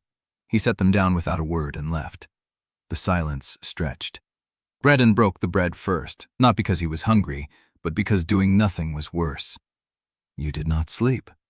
Caelith's eyes lifted. "Neither did you." "I slept enough. Lying does not become you." He almost smiled. Almost. Neither does honesty, apparently. She picked up her tea and drank, and the corner of her mouth moved in something that was not quite a smile, but was closer than he had seen since the hearth. They ate in the kind of quiet that felt deliberate, not empty. Every movement mattered. The way she broke her bread into small pieces, the way he poured tea for her before she asked, the way their hands passed the butter dish without brushing, the avoidance itself a kind of contact. "We should check the grain stores," Brennan said. Caelith looked at him. "The split sack from 2 days ago. If the moisture spread, it will take the whole batch within a week." "You want to work." "I want to be useful." She set down her bread. "Then we should check the grain stores." They moved through the day like that, in a rhythm neither named. Brennan lifted and turned the sacks, testing for dampness at the seams. Caelith recorded what he found, her handwriting precise and swift on a scrap of paper she found in the office. He showed her how to feel for the cold pocket where moisture pooled, how to read the discoloration at the stitching. She asked questions that told him she was listening, not performing interest. By midday, the storm had not returned. By mid-afternoon, they had cleared the compromised grain, restacked the sound supplies, and identified 3 more sacks that would need attention before the pass opened. Brennan straightened, his back aching, and found Caelith watching him. "What?" "Nothing." "It is not nothing." She hesitated. Then she said, "You move like someone who has done this 1,000 times." "Because I have." "I know." She said it quietly, and he understood she meant more than the grain. She meant the year he had spent surviving after they took everything from him, the days he had spent hauling, lifting, counting, rebuilding a life from the fragments the Review Council had left him. "You are good at this," she said. "I was good at the other thing, too. It did not save me." "No, but it might still." He did not know what she meant, and he did not ask. He was afraid the answer would cost him something he could not afford to lose. That evening, the wind returned. Not the full fury of the first storm, but a steady pressure against the glass, a reminder that the pass was still sealed and the world beyond Frostbreak was still unreachable. They sat in the main hall by the rebuilt fire. Ivo and Talia had retreated to their quarters, leaving the 2 of them alone with the flames and the bond that hummed between them like a second heartbeat. Caelith held a book. She had been reading the same page for 20 minutes. Brennan sat across from her, watching the fire because watching her was dangerous. "I should not have said what I said last night," she said. He looked up. "Which part?" "The part about you deciding what I can afford to lose. That was the truest thing you said. It was also cruel. You were angry." "I am still angry." He leaned forward. "So am I." Their eyes met across the fire, and for a moment neither moved. "I do not know what happens when the pass opens," she said. "That makes 2 of us. I have spent 12 years knowing exactly what will happen next. Every council session, every dinner, every season. I knew the shape of my life down to the smallest arrangement. She looked at the fire. I do not know the shape of the day after tomorrow. Brennan felt the bond pull, steady as the tide. You do not have to decide tonight. The decision does not stop just because I look away from it. Then look at it in the morning. She laughed. That same sound from the sitting room, raw and unguarded. You make it sound simple. It is not simple, but it is not tonight. She looked at him then, and he saw the exhaustion beneath her composure, the loneliness beneath the discipline. She had spent 12 years running from the weight she carried, and now she had stopped running, and the weight had not crushed her. It had simply settled, waiting for her to decide what to do with it. Thank you, she said. For what? For not disappearing yet. He held her gaze. The pass opens in 2 days. I know. I still do not know what I am going to do. Neither do I. The fire crackled. They sat together in the quiet, the bond stretching between them, warm and aching and alive, and neither reached for the other because the distance was still there, but it had grown thin enough to see through. The storm pressed against the glass, and in the morning the sky began to clear. Brennan woke to light where there had been only gray. He crossed to the window and saw the clouds breaking, the sun cutting through the gaps in long, pale blades that struck the snow and turned it blinding. The pass was opening. He stood at the window and felt the bond pulse from the private wing. Caelith awake now, feeling the same light, the same change, the same terror of what came next. 4 days ago, he had offered to disappear. He had meant it. Now he stood in the cold light of a clearing sky and knew, with a certainty that had nothing to do with fate and everything to do with choice, that he could not walk away from her. The question was whether she would let him stay. Chapter 10. The morning light cut through the frost on the glass, sharp and pale, and Brennan stood at the window watching the pass take shape through the lingering haze. The road would be passable by midday. He had not moved from the window when he heard her footsteps behind him. He knew the rhythm of them now, deliberate, controlled, the same pace she used when she was steadying herself for something she did not want to say. Brennan? He turned. Caelith stood in the doorway of the main hall, dressed in traveling clothes, her hair swept back the way it had been the first night. The shadows under her eyes had not faded. The surveying team sent word, she said. The pass is stable enough for passage by early afternoon. He nodded. I have been thinking about what comes next. So have I. She crossed to the table where the morning tray sat untouched, her hands resting on the back of a chair. She was not looking at him. I have an estate, she said, southwest of the Caldermoor foothills, a working estate with grain stores, contracts, winter delivery schedules that need review before the spring thaw. He waited. I need someone who knows what they are looking at. The current steward is competent on paper but blind to the details. I have been putting off a proper inspection for 2 seasons. You are offering me a job? I am offering you work, review work, grain records, provenance checks, route audits, the kind of work you told me you were good at. He felt the shape of her offer settle around him. It was practical. It was careful. It was exactly the kind of arrangement a high lady made when she wanted to keep someone close without admitting why. The word pity burned in his throat. You do not have to find a place for me, he said. I am not finding a place for you. I am telling you I have work that needs doing, and you are the only person within 100 miles qualified to do it. I am also the only person within 100 miles who knows what you have been hiding from for 12 years. Her jaw tightened. That is not why I am offering. Is it not? She looked at him then, and he saw the anger in her eyes, not the cold kind she used in the dining room, but the raw kind that meant she was fighting something she could not control. I am offering, she said, because you were good at this, because you spent the last 4 days proving it, because I have grain stores that need an honest pair of hands, and I do not trust anyone else in my household to tell me the truth about what is in them. The fire cracked. Brennan looked at her. You could send the records here. I could review them at the waystation in 3 days and send them back with a rider. I could, but the records are not here. They are in the estate vault, and the review needs to happen before the spring routes open. Which is when? 3 weeks. 3 weeks inside a Callowick estate. 3 weeks under her roof, under her protection, under the weight of a bond that neither of them could break. He thought about the ledgers strapped in his pack, the clean numbers that proved nothing, the 18 months of carrying evidence he could not read and could not burn. "If I come to your estate," he said, "I am not your project. I am not your charity. I am not a man you are rebuilding to ease your conscience. I know. I work the same hours as your steward. I sleep in the same quarters. I eat the same food. I answer to no one but you, and only on matters of the work. I understand." He watched her. She did not look away. "The pass opens this afternoon," she said. "You will have time to decide." "I have already decided." She went still. "I will come," he said, "because I have nowhere else to go, and the ledgers in my pack are still the only thing that might prove I was not the one who ruined those roots.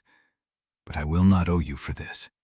Her expression flickered, something he could not name crossing her face before she smoothed it away. "You will not owe me," she said. "Good." He turned back to the window. The light had shifted, brighter now, the snow beginning to soften along the road. Below the ridge, he could see the first dark shapes moving against the white. Riders. He felt Caelith come up beside him. "Those are not surveyors," she said. They were not. The figures on the lower road moved in formation, 5 of them, horses stepping through the softening snow with the precision of men who knew the terrain. The colors they wore were not Callowick colors. Brennan's chest tightened. "Tarnak," he said. Caelith's hand went to the window frame, her knuckles pale against the wood. "He moves faster than I expected. The messenger got through. He knows the pass is open. He is sending an escort before you can decide against him." She said nothing. Her reflection in the glass was unreadable. Brennan stood beside her, the bond thrumming between them like a wire pulled taut, and watched the riders climb the lower road toward Frostbreak. Chapter 11. The horses stood saddled in the yard, breath pluming in the cold air. Brennan had half expected Tarnak's riders to reach the courtyard before they could mount. But the pass opened slowly, the snow still too deep along the switchbacks for a quick ascent, and by the time the 5 figures had become distinct shapes on the lower ridge, Caelith was already giving orders. "We go now," she said. "Not later." Ivo brought Brennan's pack from the east corridor, the ledgers still wrapped in oilskin, and handed it over without a word. The old man's eyes held something Brennan could not name. Not pity, not farewell. Something closer to hope, which was worse. The horse they gave him was a gray mare with a steady gait and a scarred flank, a working animal, not the kind of mount a high lady's escort would ride. Brennan did not mind. The animal did not care who he had been. They took the lower road, away from the switchbacks where Tarnak's men climbed, angling southwest through the tree line. Talia rode ahead with 2 of Caelith's own guards, men who had appeared from the Waystation's stables as if summoned by signal. Brennan had not seen them before. He had not known they were there. That was the first reminder that Frostbreak had never been a refuge. It had been a cage with better curtains. The journey took the full afternoon. Snow gave way to frozen mud, then to packed earth as the road dropped out of the high pass into the foothills. The air warmed by degrees, though the wind still cut through his coat. Caelith rode beside him for most of the descent, close enough that he could feel the bond pulsing between them, but neither of them spoke. He watched her hands on the reins, gloved, steady, the same hands that had nearly touched his jaw by the hearth. The estate came into view as the light began to fail. It sat low in a valley, built of pale stone and dark timber, surrounded by walls that looked more practical than ornamental. Grain silos rose behind the main house, their roofs dusted with the last of the snow. Smoke curled from 3 chimneys. Lights flickered in the lower windows. Brennan had seen 100 estates like it in his years as a territorial manager. Middle holdings, not the grand seats of the noble houses, but large enough to supply a district through winter. The kind of place where a competent steward kept things running and an incompetent one let rot spread quietly. They passed through the outer gate without ceremony. A stable hand took his horse. A servant appeared to carry his pack, and Brennan stopped him with a hand on the strap. "I will carry it." The servant's eyes went to Caelith. She inclined her head once. The servant stepped back. Brennan followed Caelith through a stone corridor into a hall lit by iron sconces. The fire had been laid but not yet lit, the hearth cold. A table stood against the far wall, covered in papers and sealed rolls that had been waiting for her return. She stopped in the center of the room and turned to face him. "The east wing has a room. It is not the steward's quarters, but it is private and the lock works." "I said I would sleep in the same quarters as your steward." "My steward sleeps in the village. He does not live on the grounds." He looked at her. "That was not in the offer. I am telling you now. There is a room in the east wing. It has a bed, a desk, a fire that draws properly. You will have privacy and you will not be disturbed." "Privacy from what?" Her eyes held his. "From the household, from the questions, from the whispers that will start the moment the servants realize you are not a visiting official." He felt the shape of what she was offering. Shelter from the gossip that would follow a disgraced man into a high lady's house. A room tucked away where no one would have to explain him. "Help then," he said. "You are putting me where the household will not see me. I am putting you where you can work without being watched." "Those are the same thing." Her jaw tightened. "Are they?" The fire in the hearth caught, a servant having slipped in to light it while they talked. The flames threw shadows across Caelith's face, making her look older, sharper, more like the woman who had approved his conviction, and less like the one who had nearly kissed him in the dark. "Brennan." She said his name like she was testing the weight of it. "You have been in noble houses before. You know what happens when a stranger appears without explanation." "I know what happens when a disgraced man arrives at a high lady's estate with no title and no purpose except the one she gives him. They assume he is kept. Then give them a different story. Tell them I am a grain inspector. You are. Tell them I am reviewing your stores because the steward has been blind for 2 seasons. That is also true. Tell them I am here for 3 weeks and no longer." Her stormwater eyes flickered. "That part I cannot tell them because I do not know if it is true." The words hung between them. Brennan looked at her. She did not look away. "I did not bring you here to manage you," she said. "You brought me here because you need someone honest with your grain, and because you do not want to face whatever happens next alone. Both things can be true." She looked down at her hands, then back at him. "If I wanted a man I could manage," she said, "I would have sent Tarnak's escort back with a sealed acceptance of the Duminy proposal. I would not have ridden 3 hours through snow with a disgraced grain manager who keeps accusing me of pity." He heard the edge in her voice. Not anger, something closer to hurt, carefully contained. "I am not accusing you of pity," he said. "You are treating every offered hand like it comes with a chain attached. Because every offered hand I have received in the last 18 months came with a chain attached, or a condition, or a price I could not see until after I took it." She was silent. "I do not know how to stop expecting the chain," he said. Something shifted in her expression. The sharpness softened, though it did not vanish. "Then we will have to prove each other wrong," she said, slowly.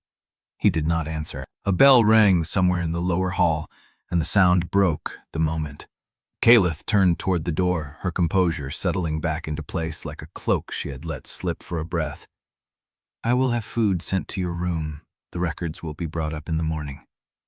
"And tonight?" "Tonight, you rest." She paused at the threshold, her back to him. "Tomorrow the work begins, and after that, we will see what we find." She left. Brennan stood alone in the fire-lit hall, the ledgers still strapped to his chest, the road back to Frostbreak already buried under fresh snowfall, and wondered what kind of ground he had just stepped onto. Chapter 12. The study smelled of old paper and lamp oil, and the faint traces of Caelith's scent, something floral and sharp that Brennan could not name and did not want to learn. He had been at the desk since before dawn, working through the first stack of grain records she had delivered. The handwriting belonged to a clerk he did not recognize. The numbers were clean, almost too clean, the same polished precision that had damned him in the Hearthstone case. The door opened without a knock. Caelith stood in the threshold, dressed in gray wool, her hair pinned tight. She looked at the papers spread across her desk, and then at him. "You started without me. You said the work began this morning.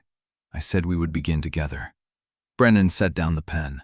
"The steward's records are immaculate. Every delivery logged, every stamp accounted for, every loss ratio within acceptable range. A blind man could have kept these books. Her jaw tightened. You found nothing. I found exactly what someone wanted me to find. He pulled a single sheet from the stack and held it up. This entry from 2 months ago.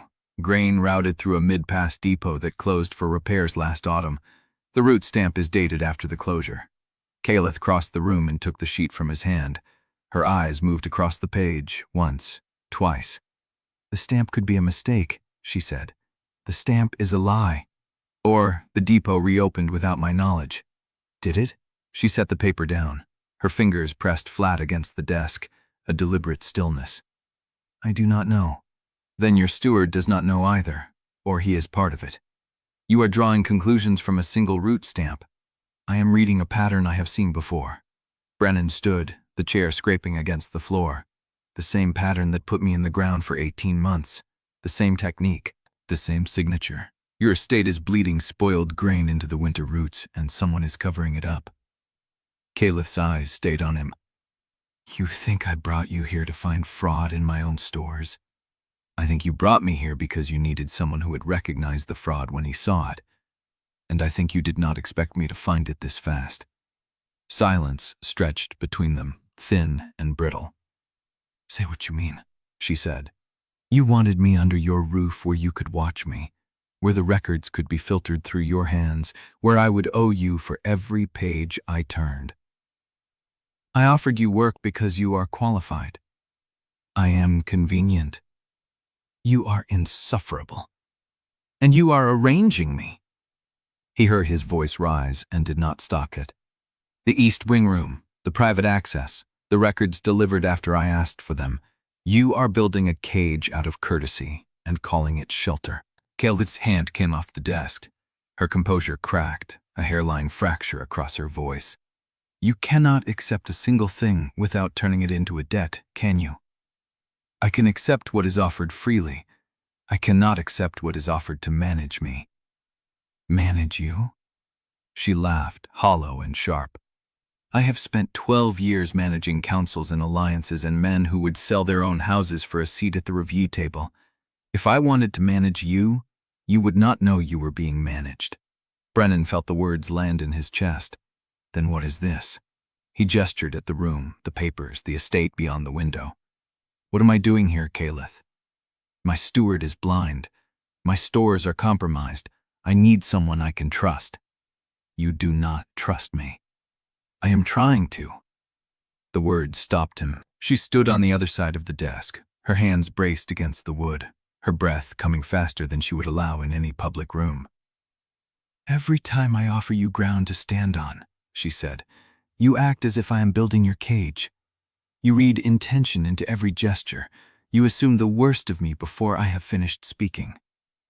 Because the worst is what I have learned to expect. Then stop expecting it. I do not know how. The words hung between them, raw and unfinished. Caelith looked at him.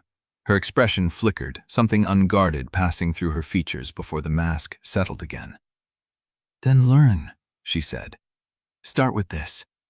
I did not bring you here to be my project. I brought you here because I cannot face what comes next alone. And what comes next? Tarnek, the Alliance, the hearing that will decide whether your ledgers ever see the light of a review council table. She drew a breath. All of it. We do not want to face it alone. Brennan felt the confession land like a blow. You could have chosen Yselle Dumeni. I could have. You could have sent me back to the road with coin and a clean farewell. I could have. Why did you not? She met his eyes. Because you are the first honest thing I have touched in 40 years, and I am not ready to let go of honesty. The room contracted. The fire popped in the hearth. Brennan felt the bond pulse between them, a living thing that refused to be ignored. Someone knocked. Caelith's head turned. Her composure snapped back into place, a door slamming shut. Enter. Talia stepped through the door. Her dark eyes moved from Caelith to Brennan and back, reading the room in a single glance. Dispatch from the lower courts, my lady. Records from the northern grain routes. She held up a sealed roll. The ones you requested from the East Circuit. Caelith took the roll without looking at it. "Thank you, Talia."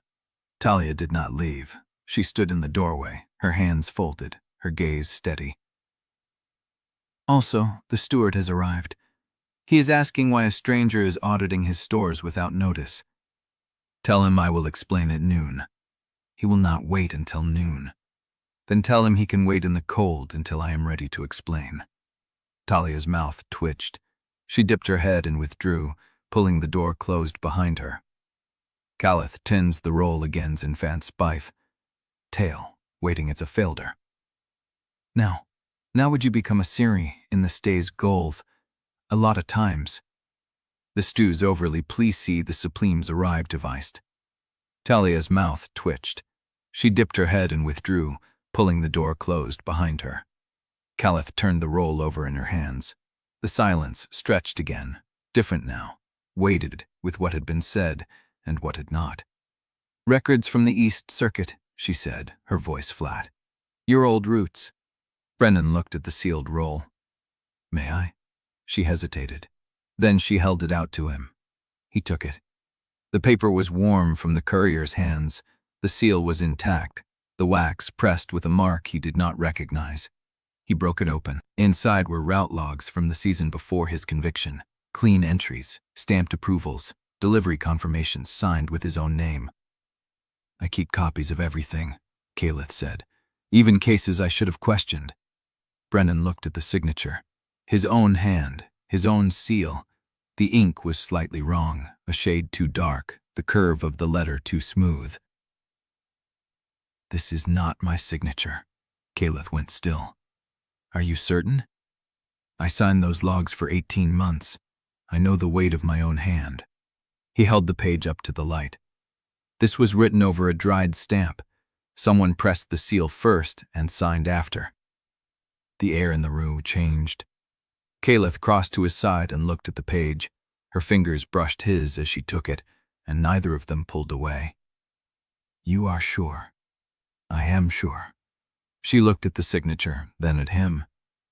"Then the proof is here, in my records, in a document I requested from the East Circuit years after your conviction." Brennan felt the ground shift beneath him. "You had these records?" "I requested them. I did not read them."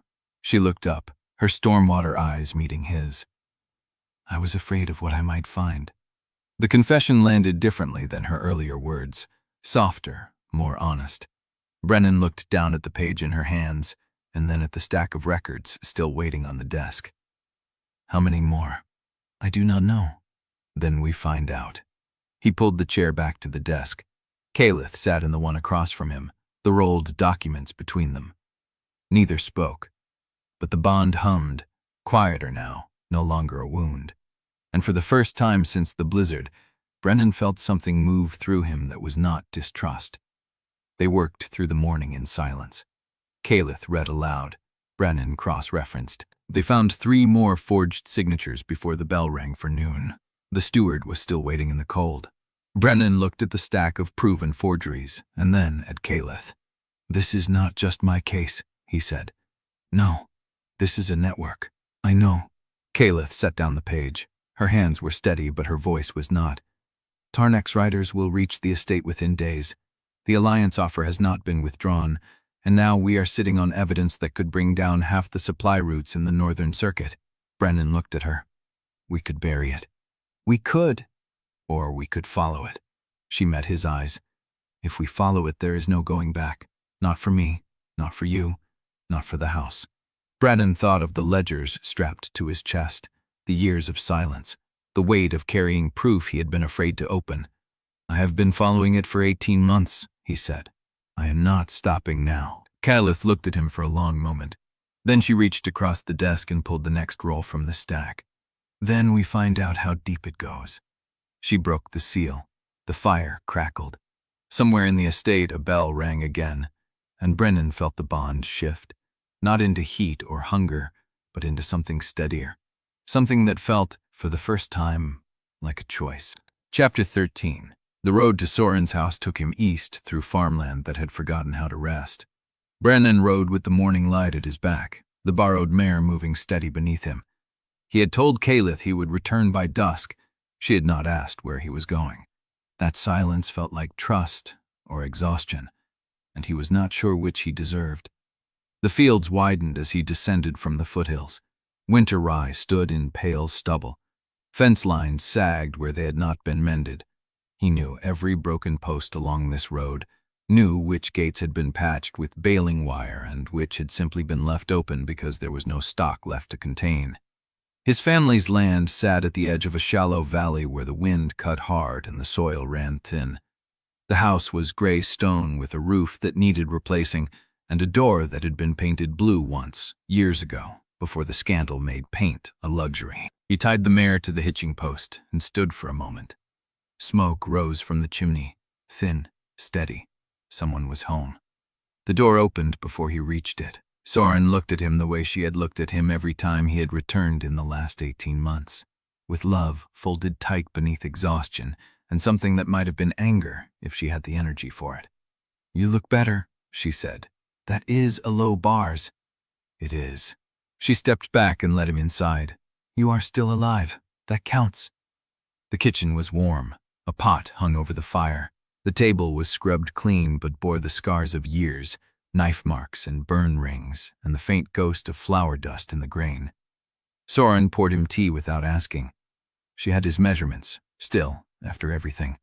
She knew he took it with nothing in it. "You came alone." "I did, not with your high lady." Brennan set the cup down. "She is not my high lady. The whole valley says different." He looked at her. "What whole valley?" Soryn sat across from him. She was thinner than he remembered. Her hands had the same calluses his did, the same scars from fence wire and feed sacks and winters that refused to end. "Rumors travel faster than riders," she said. "A woman from a noble house pulled a disgraced grain manager out of a blizzard, gave him a room, gave him work. People notice. They do not know what happened." "They know enough to talk?" Soryn wrapped her hands around her cup. "They say you are living on her estate. They say she is keeping you." "Keeping me? That is how they say it?" Brennan felt the old anger rise, the familiar burn of being reduced to a story he had not written. "I am auditing her grain records," he said. "Nothing more." Soryn looked at him. Her eyes were the same shade as his, gray-green, but where his had gone wary and guarded, hers had stayed clear, sharp, unforgiving. "Nothing more," she repeated. "Nothing." "Then why do you look like a man who has been struck by something he cannot name?" The question landed in the space between them.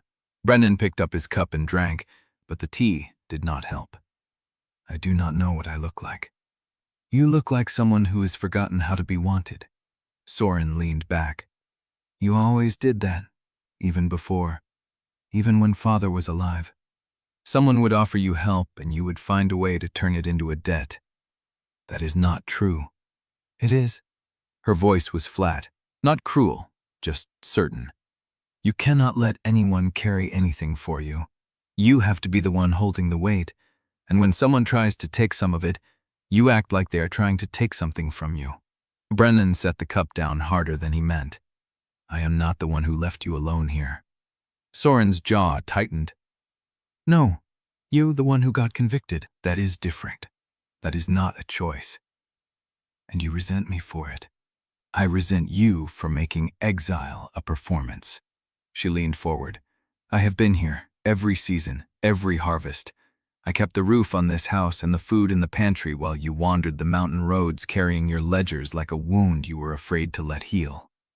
The words hit like a slap. Brennan opened his mouth, closed it. Soryn watched him. "You think I do not know what you have been doing? But I know. You have been waiting for someone to offer you a way back, and you have been terrified they would, because then you would have to decide whether you still deserve it." He wanted to stand. He wanted to leave. He wanted to say something cutting enough to make her stop being right. He did none of it. "I am not terrified," he said. "You are. You have always been. Not of failing, of being chosen and not knowing what to do with it." The fire crackled. Brennan looked at his sister. She had kept the house alive. She had kept herself alive. She had done it without his help, without his presence, without even his letters in the months when he had been too ashamed to write. "I did not mean to leave you alone," he said. "I know." Her voice softened. "But you did." And I am still here. The house is still here. The farm is still here. We survived your disgrace, Brennan. That is not a tragedy. That is proof that you are not the only person who can carry this family. He let the words settle. She was right. He hated how much he needed her to be. After a long moment, Soryn reached into her pocket and pulled out a folded piece of paper. I got this 3 days ago, she said, from a woman who works in the steward's office at the Eastern Grange. She held it out. Brennan took it, unfolded it. The paper bore a single line of cramped handwriting. The High Lady's interest is being watched. Someone in her household reports to Tarnak. He read it twice. Do you know who wrote this? He asked. No. The woman who brought it said it came from a contact in the lower courts. She did not know the name. Brennan looked at the paper again. The handwriting was unfamiliar. No signature, no seal. But the message was clear. Someone inside Callowick ground was feeding information to the man who had ruined him. Soryn watched him fold the paper. You are in danger, she said. Not from the scandal, from the people who made it. Brennan tucked the note into his coat. I know. Then why are you still there? He thought of Caelith, of the way she had looked at him when she handed him the East Circuit records, of the bond humming quiet and steady in his chest. No longer a wound, but something he was beginning to trust. Because she is telling the truth, he said, and I think she is the only one who will. Soryn studied him for a long moment. Then she reached across the table and covered his hand with hers. Then do not let them bury you twice. He held her gaze. I will not. She squeezed once, then pulled back. Good. Now eat something before you ride back. You look like you have been living on tea and pride. Brennan almost laughed. Almost. He ate the bread she gave him, drank the soup she put in front of him, let her fill his pockets with dried meat and a second loaf wrapped in cloth. When he stepped back into the cold, the sun was starting to drop toward the hills. He had a long ride ahead, and somewhere in the dark between him and Callowick ground, Tarnak's riders were already moving. Chapter 14. The hoofbeats of Brennan's horse echoed against the frost-hardened road as Callowick ground emerged from the dusk. Pale stone and dark timber settled into the foothills like a blade laid flat. He had ridden the last mile with one hand on the note in his coat, Soryn's warning burning against his chest like a brand. Someone inside reports to Tarnak. The courtyard was quiet. A single lantern burned above the stable door. Brennan handed the reins to a groom whose face he did not recognize and crossed the gravel with the weight of 15 hours in his bones. Caelith met him in the main hall before he reached the east wing.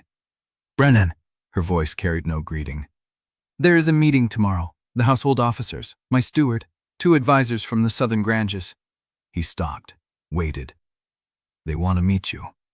Want to assess me, he said. Some of them, yes. And you want me to perform. I want you to be yourself. She held his gaze. That has been enough so far.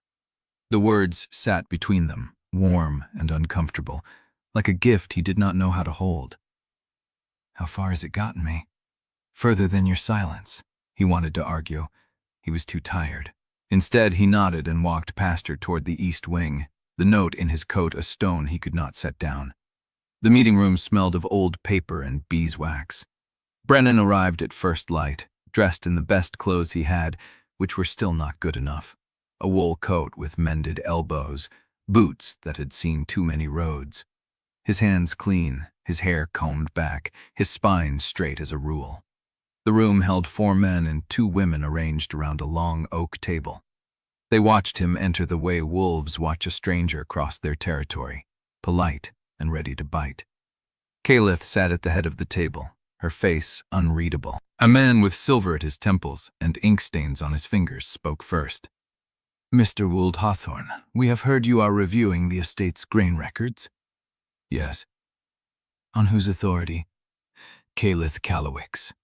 The man's mouth tightened at the casual use of her name. And you believe your expertise is sufficient for a holding of this size after 18 months away from territorial management? The room went still. Brennan looked at him. I managed the Eastern Grain Corridor for 7 years before the Hearthstone case. Winter delivery schedules, contract enforcement, loss ratio documentation. I wrote the inspection protocols still used in 3 Northern Shire courts. No one spoke. He continued, his voice flat as a blade. I also spent the last 6 months auditing grain holds for a trader in the Caldermoor foothills because no one else would hire me. I know the moisture tolerance of winter rye stored in unsealed silos. I know the weight variance between old provenance stamps and new ones.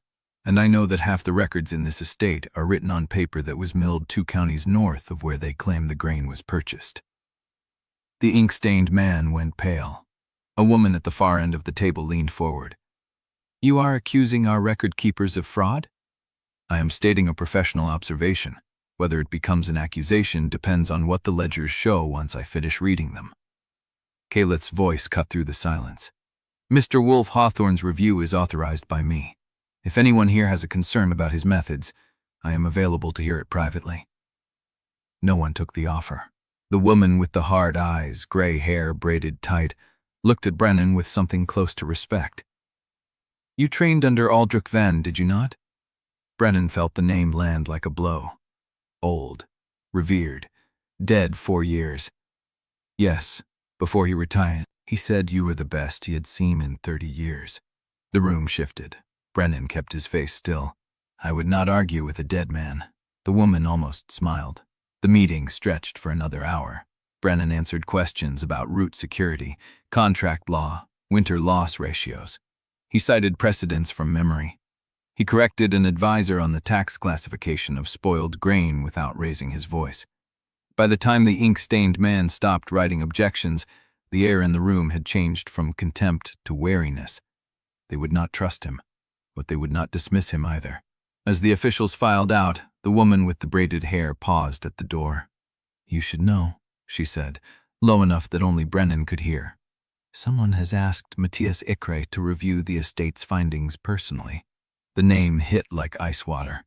Matias, the Review Council examiner, a man whose memory for agricultural records was a weapon, and who had once respected Brennan enough to call him competent. "You know him." Not a question. Brennan nodded. "He arrives in 3 days." The woman left. Brennan stood alone in the empty room, the morning light falling across the scarred oak table, the smell of old paper and beeswax thick in his lungs. Matias, the man who had examined the hearthstone evidence and declared it clean. The man who had sat across from Brennan in the months before the conviction and told him, with genuine pain in his voice, that the numbers did not lie and that Brennan must have made a mistake. He had believed Matias. Even then, at the edge of ruin, he had believed the numbers. Except the numbers had been forged, and Matias had missed it. Or Matias had been part of it. Brennan pressed his palms flat against the table and let the thought settle. The spy in the household. Matias arriving in 3 days. Tarnak's riders already moving through the hills. Caelith's bond humming steady in his chest, like a pulse he had not asked for, but could not silence. He was standing in the middle of a trap, and the only question was whether he would see the teeth before they closed. Chapter 15. The archive room smelled of dust and cold paper. Brennan had been there for hours. The ledgers from the East Circuit lay stacked in columns across the long oak table, their pages marked with ink where he had traced discrepancies, circled dates, noted paper mills, and provenance stamps. Candlelight pooled amber on the yellowed margins. He had not opened the chest yet. The old ledgers, the ones he had carried through the blizzard strapped to his chest, sleeping with them under his pillow at Frostbreak. The ones that had been clean, useless, a record of failure that proved nothing. He had not opened them since arriving at Callowick ground. Now he stood at the table with his hands flat on the wood and tried to remember the last time he had trusted Matias. It had been spring, 3 years before the conviction. A review council audit at the Eastern Grange, and Matias had pulled him aside after the numbers were verified and said, "You are the only one in this room who actually understands what the grain routes do. The rest of them just sign paper." Brennan had believed him. He had believed Matias when the man sat across from him in the months before Hearthstone and said, "I have reviewed the evidence myself. The numbers do not lie. You must have made a mistake." He had believed the numbers, and the numbers had been forged. Brennan closed his eyes. The memory of that room came back in sharp fragments. The gray winter light through a high window, the stack of ledgers between them. Matias's face soft with what looked like grief. "I am sorry, Brennan." The evidence is clear. But it had not been clear. It had been made.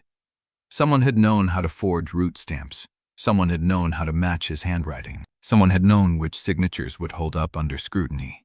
And Matias Ekre had either missed it or helped hide it. 3 days. 3 days until the man who had condemned him arrived at Callowick ground. The door opened. Brennan did not turn. He knew the scent before the sound of footsteps crossed the threshold. Caelith. She stopped just inside the doorway, the candlelight catching the edge of her jaw, the sweep of dark hair. She was wearing the same clothes from the meeting, but she had loosened the collar, and the effect made her look younger. Tired. Human. "Ivo sent a bird," she said. "Matias left the capital at dawn. He will be here in 2 days, not 3. Brennan said nothing. "He is traveling with an escort from the Review Council. 4 clerks, a sealed document case." She paused. "They are treating this as an official inquiry, not a favor." "Of course they are." Brennan turned. His hands stayed flat on the table. The ledgers spread around him like a map of failure he was still learning to read. "You trained under him," Caelith said. It was not a question.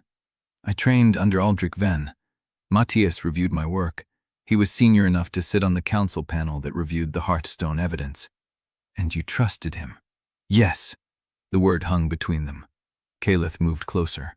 She did not touch him, but she came within arm's reach, close enough that Brennan could smell the cold night air still clinging to her clothes, the cedar and smoke of the estate's main hearth. "The woman at the meeting," he said. "Gray braid. She knew Venn. Enid Parrish. She was his junior clerk for 12 years before he retired. She hates me. She does not know you. She respects competence and distrusts the disruption you represent." Caelith paused. "She also told me, after you left, that she believes you are innocent." Brennan looked at her. "She said," Caelith continued, her voice careful, "that Venn never made a mistake about talent, and if he called you the best he had seen in 30 years, then something about the Hearthstone case did not add up. You believe her?" "I believe she is the only person in that room who made a professional judgment rather than a political one." Brennan stared at the ledgers. The candle flame wavered. "Matias will not find anything new," he said. "He already reviewed the evidence and decided I was guilty. If he was part of the forgery, he will protect the chain. If he was deceived, he will defend his original finding rather than admit he missed something. Then why stay?" The question landed soft and sharp. Brennan looked at her. Caelith's stormwater eyes were steady, her face unreadable in the half-dark, but he felt the bond pulse between them, carrying something she would not say aloud. "Because I am tired of running," he said. The answer came out rougher than he intended. "I have spent 18 months moving through the Caldermoor foothills with a borrowed wagon and a set of ledgers I could not burn. I have watched my sister work the family farm alone. I have let every person I ever respected believe I was guilty, because proving otherwise would have meant staying still long enough to be caught a second time." He stopped. The words burned in his throat. "I am done being the man they defined." Caelith was very still. The bond hummed between them, not the sharp hunger of the storm nights at Frostbreak, but something slower, warmer, a current that carried her exhaustion and his anger, and the strange, fragile thing growing where distrust had been. "I never thought you were incompetent," she said. Brennan's chest tightened. "I told myself the evidence was clean. I told myself the council's finding was thorough, but I never once looked at your name on that case file and thought, he must have been careless." "Then what did you think?" She was quiet for a long moment. "That ruin had finished you. That you had been presented as a sacrifice, and I had accepted the arrangement because the alternative was harder." The words fell between them like stones dropped into still water. "You were not incompetent," Caelith said. "You were unfinished." Brennan did not know when he moved. One moment he was standing on the far side of the table, and the next he was close enough to see the fine lines at the corners of her eyes, the pulse beating at the base of her throat. "Is that supposed to make it better?" "No." Her voice was barely a whisper. "But it is the truth." The bond flared, heat and want and something sharper, grief maybe, or hunger for something that had no name. Caelith's hand lifted, Her fingers brushed the side of his face, light as a breath. "You have been carrying this alone for so long," she said. "You do not have to." Brennan caught her wrist, not hard, just enough to stop her. "I do not know how to let someone carry it with me." "Then Lorn." Her voice broke on the last word, and something in Brennan's chest cracked open. He pulled her closer. The kiss was not gentle. It was the collision of 8 days of denial and a year and a half of isolation, and two people who had spent too long pretending they did not want what the bond offered. Her mouth was warm, her hands fisted in his shirt. The table edge bit into his hip and the ledgers scattered, and Brennan did not care. She tasted like tea and winter air. He wanted to drown in it. A door closed somewhere in the house. They broke apart.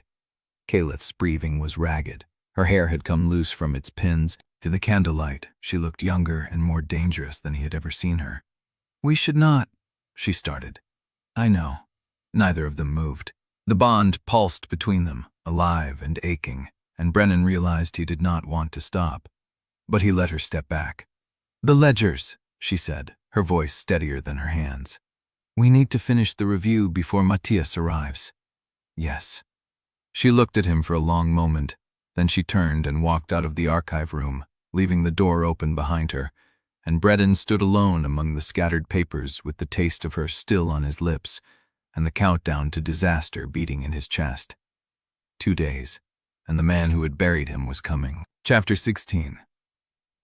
The archive room smelled of old paper and cold ash. Brennan sat at the scarred oak table with his chest of ledgers finally open before him, the oilskin wrappings peeled back for the first time in days. He had avoided this. Not consciously. He had told himself the ledgers were useless, that he had read them 100 times, that the numbers were clean and proved nothing.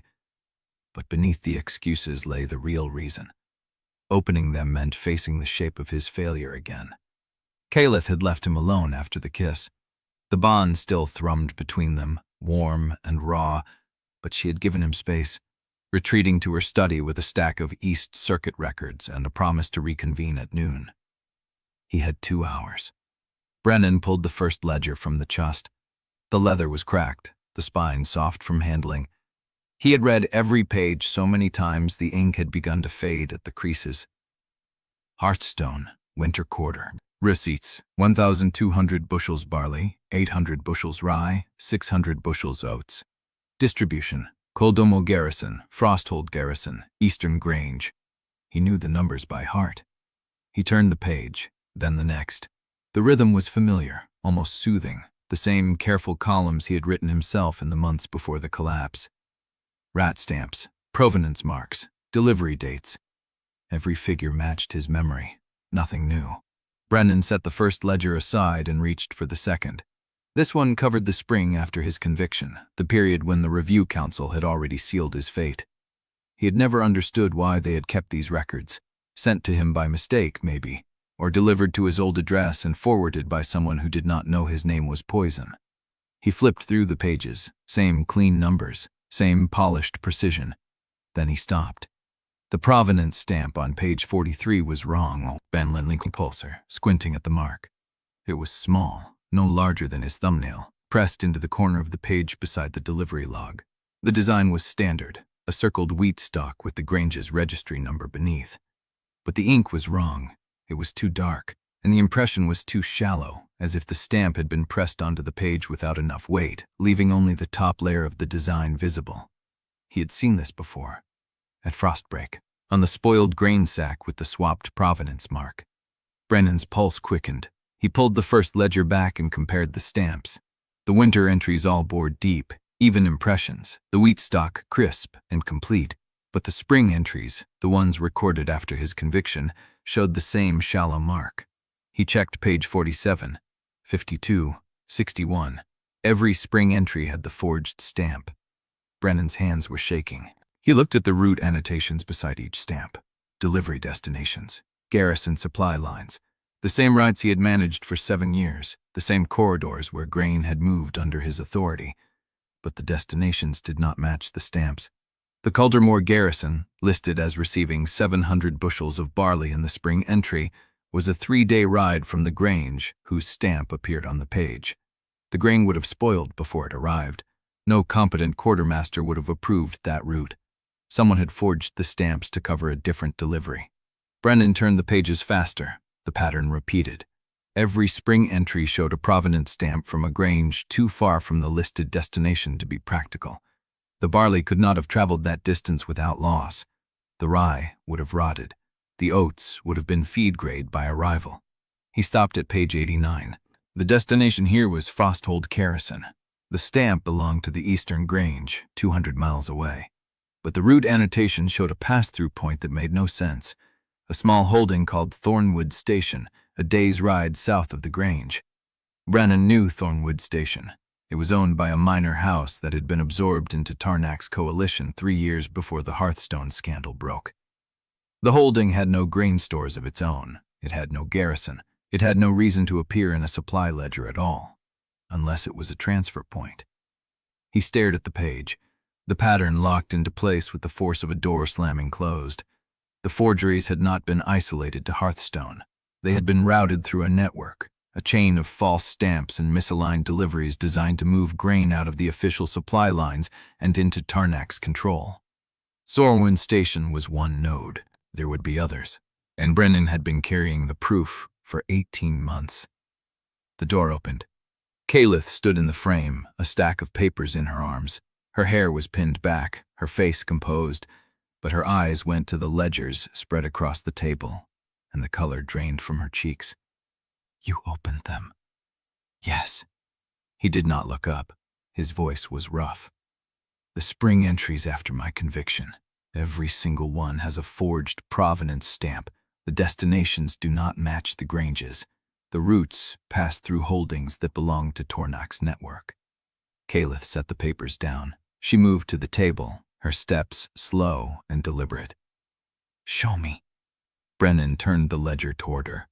She studied the page for a long moment. Her fingers traced the stamp, the route annotation, the delivery figure. When she spoke, her voice was flat. "Thornwood Station. You know it." "I know of it."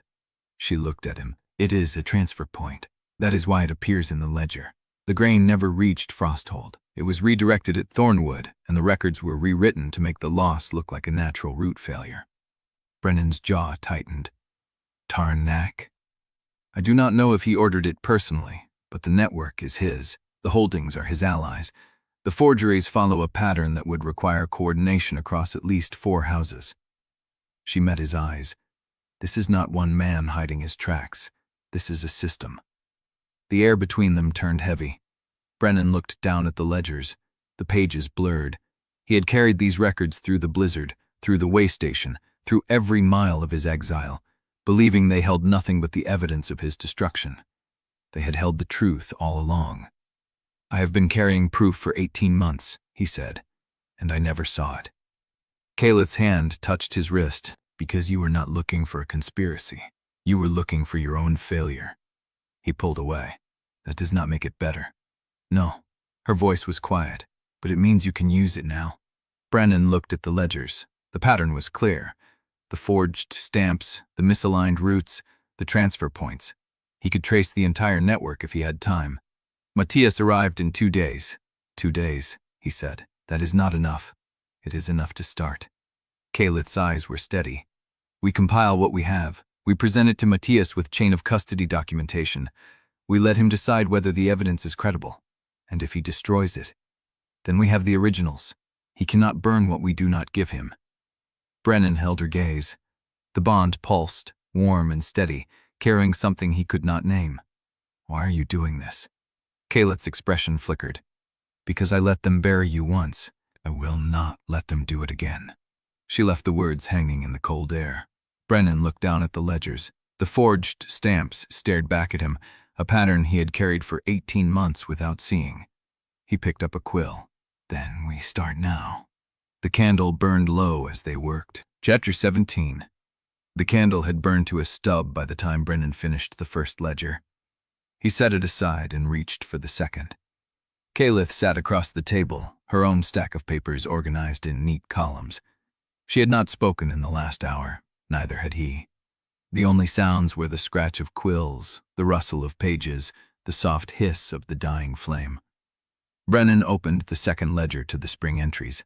The pattern repeated immediately. Page 3. A provenance stamp that looked right at first glance but carried the same shallow impression, the same wrong ink. He set his thumb beside the stamp and pressed down, feeling the difference in pressure. The forgers had learned to mimic the seal, but they had never learned the weight. "They used the same die," he said. Caelith looked up. "Excuse me?" He turned the ledger toward her. "The provenance stamp on this page and the one on page 43 of the first ledger, they are identical. Not just similar, identical. The same tool was used to press both." Caelith leaned forward, her eyes scanning the marks. "You can tell that from a glance?" "I can tell that from a decade of looking at seals." Brennan flipped to another page. "This one is different. The die is newer, the edge is sharper, but the ink is the same." He pushed the ledger toward her. The forgers worked in batches. They had multiple dies, but they only had one ink recipe. That is the weak point. Caelith studied the page. Her fingers traced the stamp, feather light. "Can you prove the ink is different from legitimate stamps?" "Not without a chemical analysis. But I can prove the stamps are not the standard issue for the granges they claim to represent." He pulled a separate folder from his chest, a bundle of route logs and delivery receipts he had salvaged from his wagon. "These are the legitimate stamps from the Eastern Grange. Same period, same routes. Compare them." Caelith took the folder and laid the papers side by side. The difference was obvious. The legitimate stamps were deep, consistent, the ink dark and even. The forged stamps were shallow, the ink slightly lighter, the edges uneven where the die had not been pressed with enough force. "This is not the work of a single forger," Caelith said. "This is a system." Brennan nodded. Multiple hands, multiple dies, the same ink, the same routing pattern. Every forged ledger follows the same structure. A legitimate inbound delivery, a forged outbound transfer, a pass-through point that exists only on paper. He turned to a page near the back of the second ledger. "Look at this entry. The inbound delivery is from the Meridian Grange, 200 pounds of winter wheat. The outbound transfer lists the same amount, same grain, routed to the northern garrison. But the route annotation shows a stop at Thornwood Station." Caelith's jaw tightened. "Thornwood has no grain stores." "Exactly." Brennan tapped the entry. "The grain entered Meridian, was recorded as outbound to the northern garrison, and was rerouted through a station that does not exist as a storage facility. The paper trail says the grain reached the garrison. The grain itself never left the network." He closed the ledger. "Every forged entry follows the same pattern. The grain is drawn from a legitimate source, routed through a phantom transfer point and recorded as delivered. The records balance on paper. The grain is gone." Caelith sat back. Her face was pale in the candlelight. "How many entries?" 5 in the first ledger, 7 in the second. "I have not finished the third." She looked at the stack, at the months of data spread across the table. "This is not a grain shortage. This is a diversion.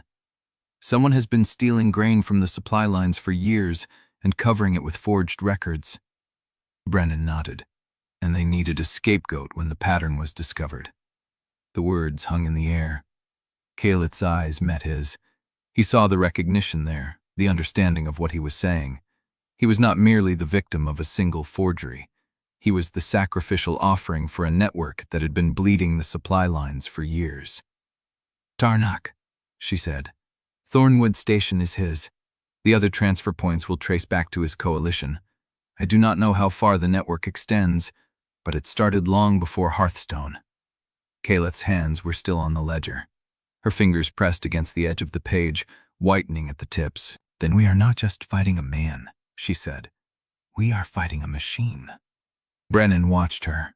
The bond hummed between them, steady and warm, carrying something he could not name. Fear, perhaps, or resolve. "What do we do?" he asked. Caelith looked at him. The candlelight caught her eyes, dark and unreadable. "We compile the evidence. We track every forged entry, every transfer point, every date that does not match the delivery records. we build a case that cannot be dismissed. And Matias? He arrives in 2 days. If the evidence is strong enough, he will have no choice but to reopen the investigation. Brennan shook his head. He declared the Hearthstone evidence clean. He condemned me on those records. He examined what he was given. He did not examine the full network. Caelith's voice was quiet but firm. If we show him the pattern, the transfer points, the forged stamps, he'll see what was hidden, or he will bury it again. Caelith met his gaze. Then we ensure he cannot. Silence stretched between them. The bond pulsed, carrying heat and trust and something fragile that neither dared name. Brennan turned back to the ledgers. Cross-reference each forged entry against the legitimate delivery logs from the same period. If the grain never reached the destination, the garrison records will show a shortage.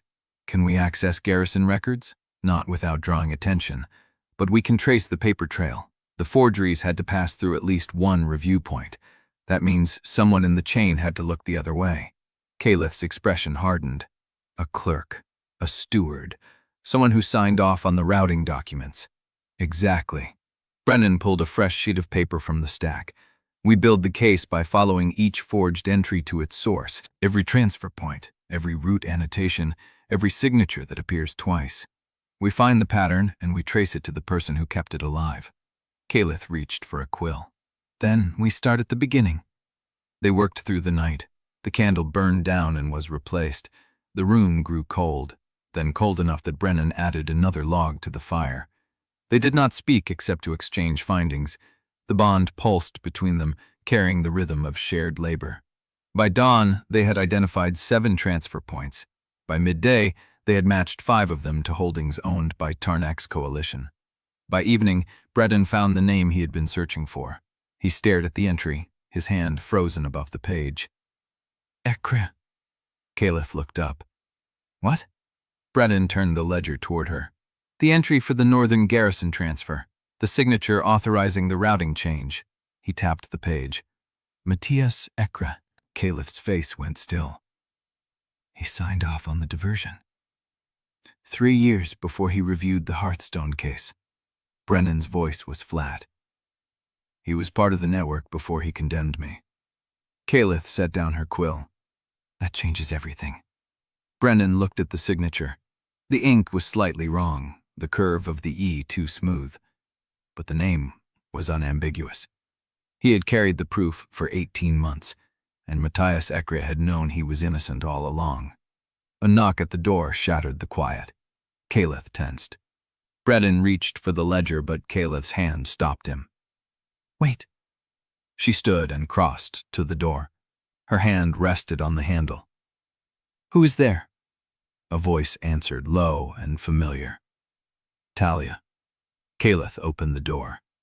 Talia stood in the corridor, her face drawn. She held a folded piece of paper. Lady Callowick, a messenger arrived from the southern road. Caelith took the paper. She read it in silence. Her expression did not change, but Brennan saw her jaw tighten. What is it? He asked. Caelith looked up. Corval Tarnak is at the gate. She paused. He arrived an hour ago. He is asking for an audience. Chapter 18. Tarnak at the gate pulled the air out of the room. Brennan watched Caelith fold the message with deliberate precision, her hands steady. Only the pulse at her throat betrayed her. The bond carried something cold through him, not his own. An audience, she said, her voice flat. At this hour, he knows we found something. Perhaps. She set the paper on the desk. Or he is testing how deeply I intend to resist the alliance. Brennan wanted to say something sharp about what she should do with that alliance. He held the words behind his teeth. They would not help. What do you need from me? Caelith looked at him. The candlelight carved shadows under her cheekbones, deepened the hollows beside her mouth. She looked older than she had at Frostbreak, and more dangerous. Finish the ledger cross-reference. I will meet him alone. Alone? He came to see me, not the disgraced grain manager auditing my records. If you are present, he will read it as confirmation that the bond controls my judgment. And if you go alone, he will read it as weakness. No, Caelith's voice hardened. He will read it as respect for the courtesy of a formal request. I can speak to him without revealing what we have found." Brennan stared at her. "You are going to lie to him." "I am going to be my public self, the self he has known for 40 years. She paused. "That man does not share information. He collects it. If I give him nothing, he will assume I am hiding something. If I give him the version of me he expects, he will assume nothing has changed." The logic was clean. Brennan hated how clean it was. "How long? An hour? Perhaps less." She crossed to the door, then stopped with her hand on the handle. "Stay in the archive room. Do not let anyone see the ledgers." She was gone before he could answer. Brennan stood alone in the candlelit room. The forged entries spread across the desk, Matias' signature still visible on the page. The bond pulled after her, carrying the sharp edge of her focus and something softer beneath it. Trust, maybe, or the hope that trust would be enough. He sat back down and picked up the quill. 3 hours passed before Caelith returned. Brennan heard her footsteps in the corridor, measured and unhurried. When she entered, her face betrayed nothing but the bond pulsed with a weary heat that told him more than her expression ever would. "Did he know?" "He suspects." Caelith closed the door behind her. "He asked about the estate review. I told him the winter records were unremarkable, and that I saw no reason to delay the spring delivery schedule." "And he believed you?" "He believed the performance." She sat down heavily across from him. "But he mentioned you by name. After I have found the rumored grain manager who was seen riding to Callowick ground." Brennan's chest tightened. "What did you say?" "That I hired a seasonal auditor for the spring route preparation, and that his name was not my concern." Her eyes met his. "He knows, Brennan. He does not have proof, but the informant has told him enough to suspect." "Then we are running out of time." "Yes." Brennan looked at the ledgers. 3 days until Matias arrived. 2 now, maybe less, if Tarnak accelerated the timeline. Then we work faster. They fell into a rhythm that carved the days into sharp pieces. Dawn in the archive room, checking each forged entry against the legitimate delivery logs. Midday, cross-referencing transfer points against garrison records they could access without raising suspicion. Evening, compiling the evidence in a single document, each entry dated and annotated with the discrepancies. By the second night, Brennan had mapped the full diversion network. 7 transfer points, 5 owned by Tarnak's coalition, 2 owned by houses allied to him through marriage and debt agreements. The grain moved from legitimate supply depots to phantom stations, then vanished from the records. It was not theft. It was redirection so clean that only a paper trail spanning years could prove it existed. But they had the paper trail. Caelith stood beside him reading the draft evidence document. Her finger traced the lines of forged signatures, the misaligned route stamps, the dates that did not match the delivery orders. "This is enough," she said quietly. "It is enough to start an investigation. It is enough to reopen the Hearthstone case." Brennan looked at the document. 18 months of carrying the ledgers. 18 months of assuming the proof would condemn him further. And all along, the answer had been waiting in the numbers he knew by heart. "We need a clean chain of custody," he said. "Every document must be sealed and witnessed before Matias arrives. I will have Talia prepare the seals, and the dispatch from Thornwood Station, the one that lists the transfer points." Caelith went still. "There is no dispatch from Thornwood Station. There is a routing authorization signed by a steward who reports to Tarnak's Eastern Grange. If we request the original dispatch, the steward will be forced to confer the route exists or deny it. Either way, we have a discrepancy." Caelith considered this. Her eyes were dark and unreadable. "Requesting the dispatch will alert Tarnak that we are looking at Thornwood. Everything we do from now on will alert him. The question is whether we act before he does." Silence stretched between them. The bond pulsed, carrying the weight of the decision. "Send the request," Caelith said. "I will authorize it under my seal." Brennan reached for the quill. His hand was steady. The 3rd day passed in a blur of paper and ink. By evening, Brennan's eyes burned and his back ached from hunching over the desk. The evidence document was 30 pages long, each entry validated against at least 2 independent records. The chain of custody was tight enough to survive any examination short of deliberate destruction. Caelith worked beside him, her handwriting precise and clean, filling the margins with annotations. They did not speak unless necessary. The bond carried everything else. At some point, Caelith set down her quill and leaned back. Brennan looked at her. Done? For tonight. She rubbed her eyes with the heels of her hands. If I look at one more forged stamp, I will begin seeing them when I close my eyes. The exhaustion in her voice was raw and unguarded. Brennan felt something loosen in his chest. Then do not close your eyes. A corner of her mouth lifted. That is the worst advice I have ever received. It is also the only advice I have. She laughed. It was a small sound, surprised out of her, and it cracked something that had been wound tight between them for days. Brennan watched her. The candlelight softened the sharp lines of her face, made her look younger, less armored. The bond hummed with warmth that was not entirely physical. We should sleep, she said. We should.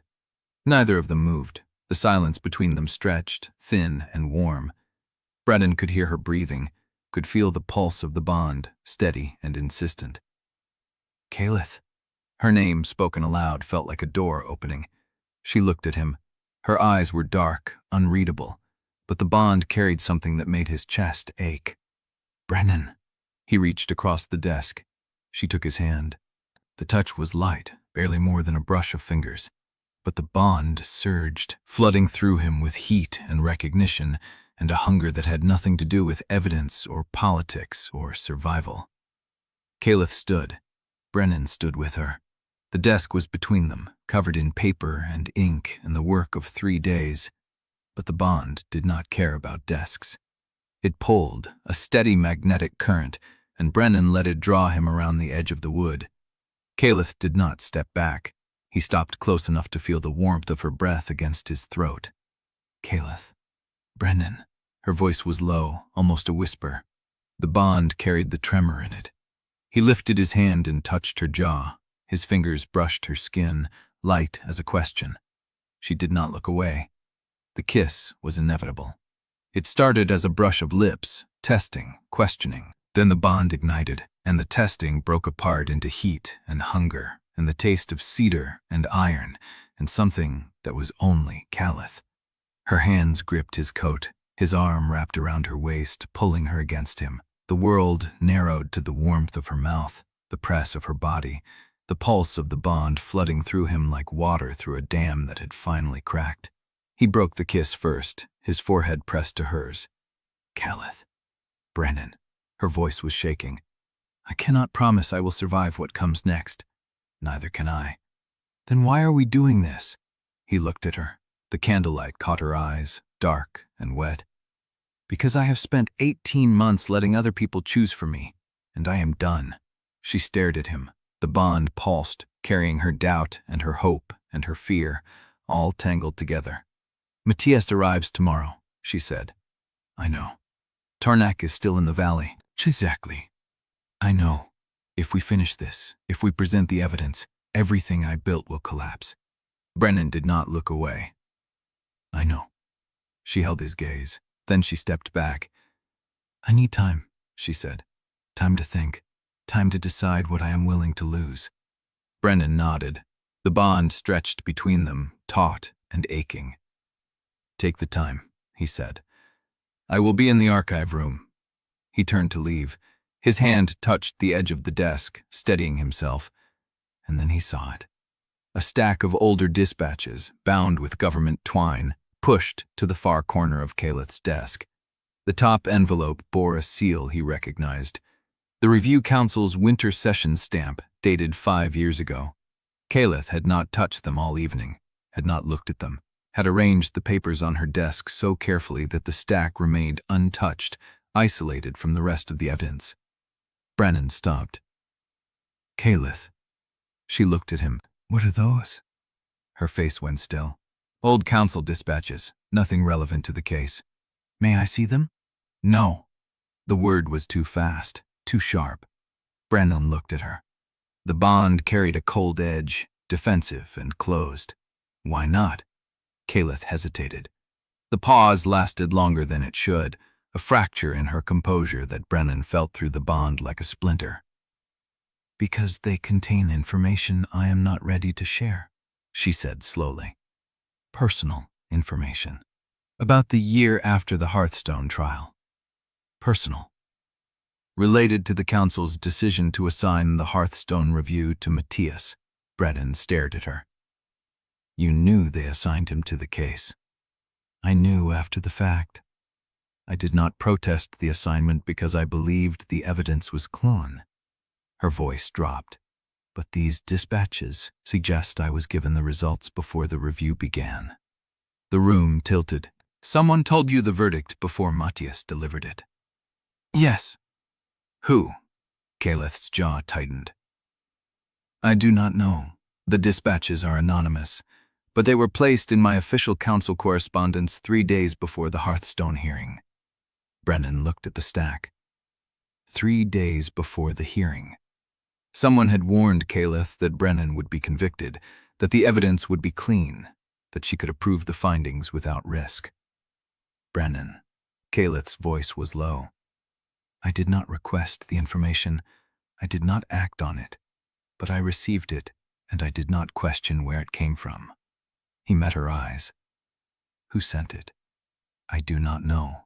Who could have placed it in your correspondence without being noticed? Caelith's face went pale. Only someone with access to the council's internal courier system. Brennan held her gaze. The bond hummed between them, carrying suspicion and trust, and the sharp edge of a knowledge that changed everything. He looked at the dispatches, and he knew, with a certainty that settled in his bones like cold iron, that the trap Tarnak had built was deeper than he had imagined. Chapter 19. Matias Ekre arrived before the morning frost had burned off the courtyard stones. Brennan heard the horses first, the jingle of tack and the stamp of hooves on frozen ground, and he was already standing by the archive room window when a dark-coated figure slid from the saddle with the economy of a man who had spent 30 winters on council routes. Matias looked older than Brennan remembered. The close-cropped hair had gone fully gray. The lines around his mouth had deepened into grooves that nothing could soften. He moved with the same deliberate precision, the same unhurried authority that had once made Brennan believe the Hearthstone verdict was just. Caelith met him in the main hall. Brennan watched from the corridor, staying in shadow, letting the bond carry the temperature of the exchange. Matias refused tea, refused to warm his hands by the fire, refused the chair Talia pulled out for him. I did not ride 3 days to sit, he said. His voice was the same, flat, unhurried, carrying the weight of a man who had examined more ledgers than most people had read books.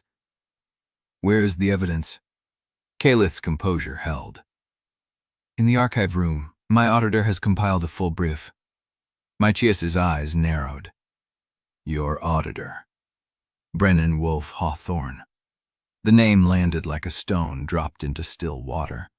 Matias did not flinch, did not blink, but his jaw shifted, a fractional adjustment that Brennan would have missed if he had not been watching for it.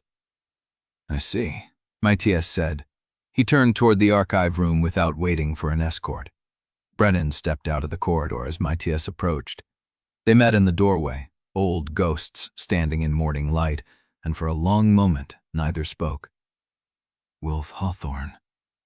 Examiner. Matias's gaze traveled over him, cataloging, assessing. The worn coat, the scar on his thumb, the shadows under his eyes from 3 nights of ledger work. You look better than I expected. You look older than I remembered. Something flickered in Matias's eyes. Not anger, not guilt, something closer to recognition, the acknowledgement of a debt that neither of them had ever named. Show me what you found. Brennan led him to the table. The 30-page brief lay open, organized by transfer point, by date, by forged signature.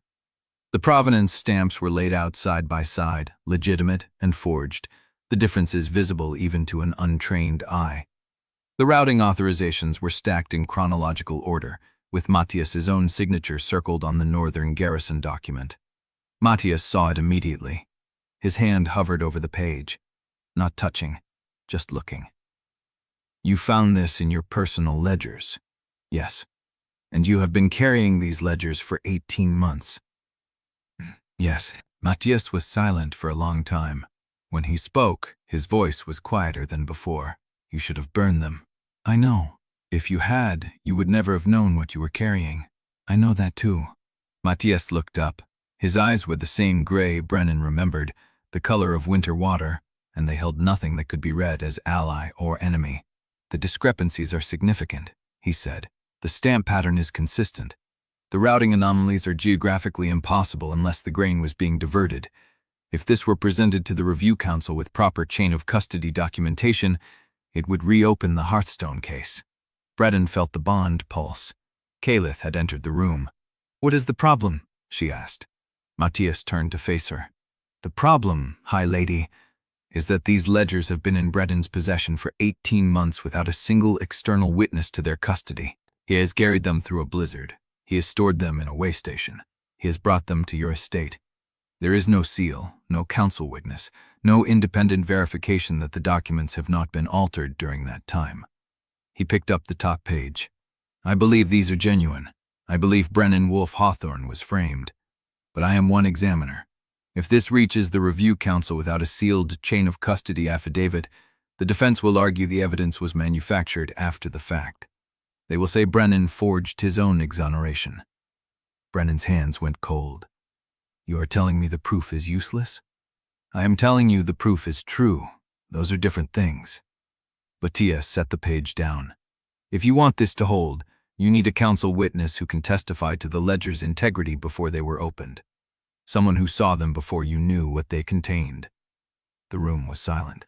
Brennan thought of Ivo, of the waystation, of the first night when he had collapsed in the private corridor with the ledgers still strapped to his chest. Ivo had seen them, had handed them to him, had watched him tuck them under his pillow.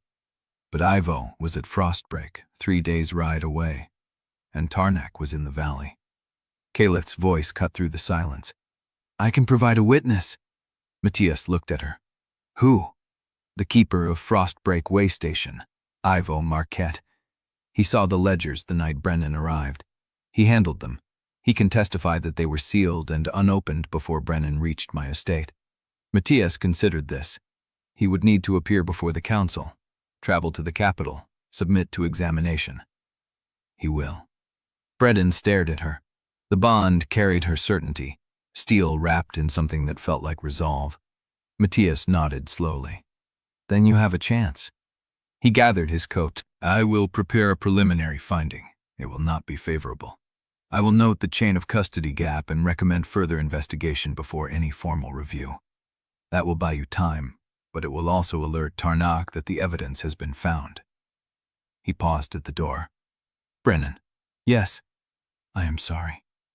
The words hung in the air, inadequate and absolute. Matias left. The archive room felt smaller with him gone. Caelith turned to Brennan, her face pale, her voice steady. "I will send a rider to Frostbreak tonight. Ivo will come." Brennan nodded. The bond ached with a fatigue that went deeper than muscle. Talia appeared in the doorway. "Hi, lady." Her voice was tight. Caelith looked up. "A rider just arrived from the valley." Talia held out a sealed envelope. The wax bore Corval Tarnak's mark. "Lord Tarnak requests a private audience. He says he will wait at the southern grange until you send word." Caelith took the envelope. Her hands did not shake. But Brennan felt her dread through the bond, cold and sharp as a blade pressed against skin. The sealed wax caught the morning light, and the room went still. Chapter 20. Caelith broke the seal with her thumb. The wax cracked cleanly, a sound too sharp in the silent archive room. She unfolded the letter. Her eyes moved across the page once, twice, and then she set it down on the table edge with deliberate care. Brennan watched her hands. They did not tremble, but she placed them flat on the wood, palms down, as though she needed the pressure to keep herself still. "What does he want?" "An audience," she said. Her voice was flat. "Tomorrow, at the Southern Grange. He says he will not come to the main house unless I invite him, but he expects my answer by nightfall." "That is not what I asked." She looked at him. The bond carried a cold he had not felt since the blizzard, a layer of frost settling over something that had been warm between them. "He says he has heard concerning reports, that my judgment may be compromised by personal entanglement, that the coalition needs reassurance of my stability before the spring routes open." Brennan heard the old machinery grinding beneath the words. He had heard it before. The polite casing, the reasonable tone, the threat wrapped in velvet. He knows. He suspects. She picked up the letter again, folding it with exact motions. He does not have proof, but he has enough to move against me if I refuse him. Then do not refuse him. Caelith's head came up. Her storm-water eyes caught the lamplight. I will not be told what to do by Corval Tarnak. Not anymore. I am not telling you what to do. I am telling you what he expects you to do. They are different things. She stared at him. The bond flickered with something between anger and recognition. When did you become the one who reads political traps? When I stopped being the one who falls into them. He moved closer, not crowding her. Close enough that the edge of the table was the only distance between them. You said I carried proof for 18 months without seeing it because I was looking for my own failure. That is true, but I have been looking at how the game is played for longer than that.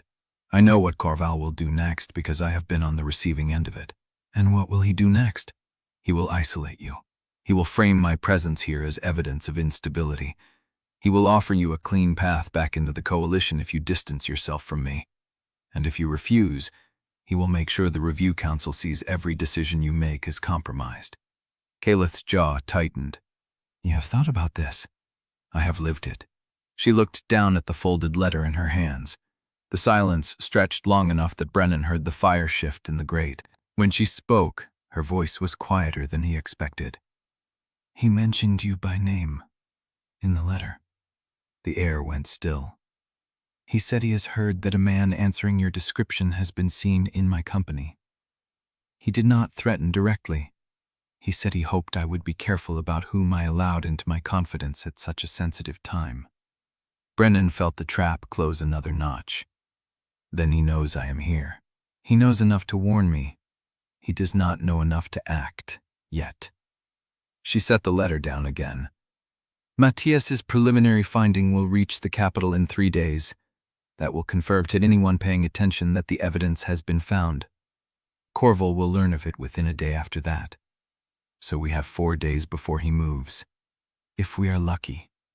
Brennan looked at her. The bond carried her exhaustion, the weight of 40 years spent balancing alliances and threats, and beneath it, something he had not expected to find.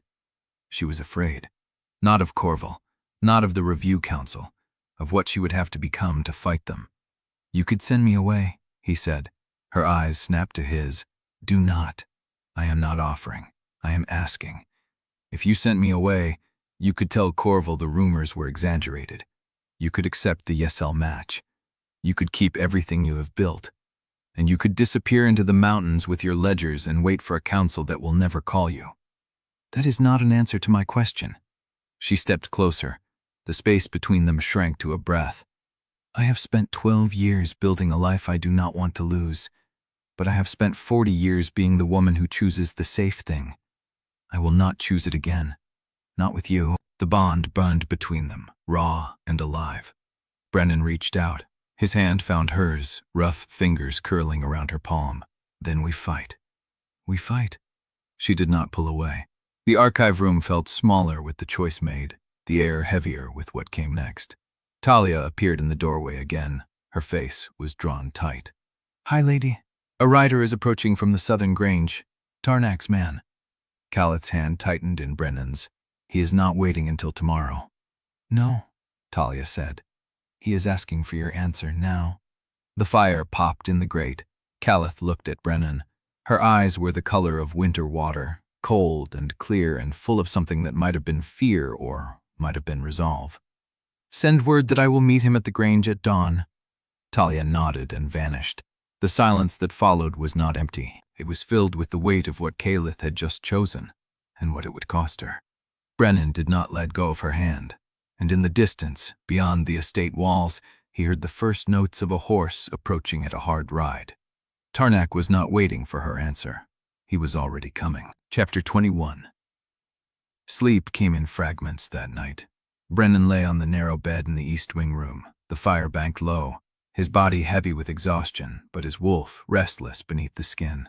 The bond hummed at the edge of his awareness, constant now, a thread that connected him to Caelith somewhere in the opposite wing. He closed his eyes. The dream swallowed him without warning. Snow. A courtyard he did not recognize. Caelith stood in the center, her dark hair unbound, her hands empty at her sides. She was speaking to someone he could not see, her voice low and urgent, and the bond carried the shape of her words without the sound. Fear. Sharp and cold, like the air before a killing frost. Then the image shifted. A room with tall windows, firelight on polished wood. Tarnak sat across from her at a table, his pale gray eyes fixed on her face, his thin scar catching the glow. He was not speaking either.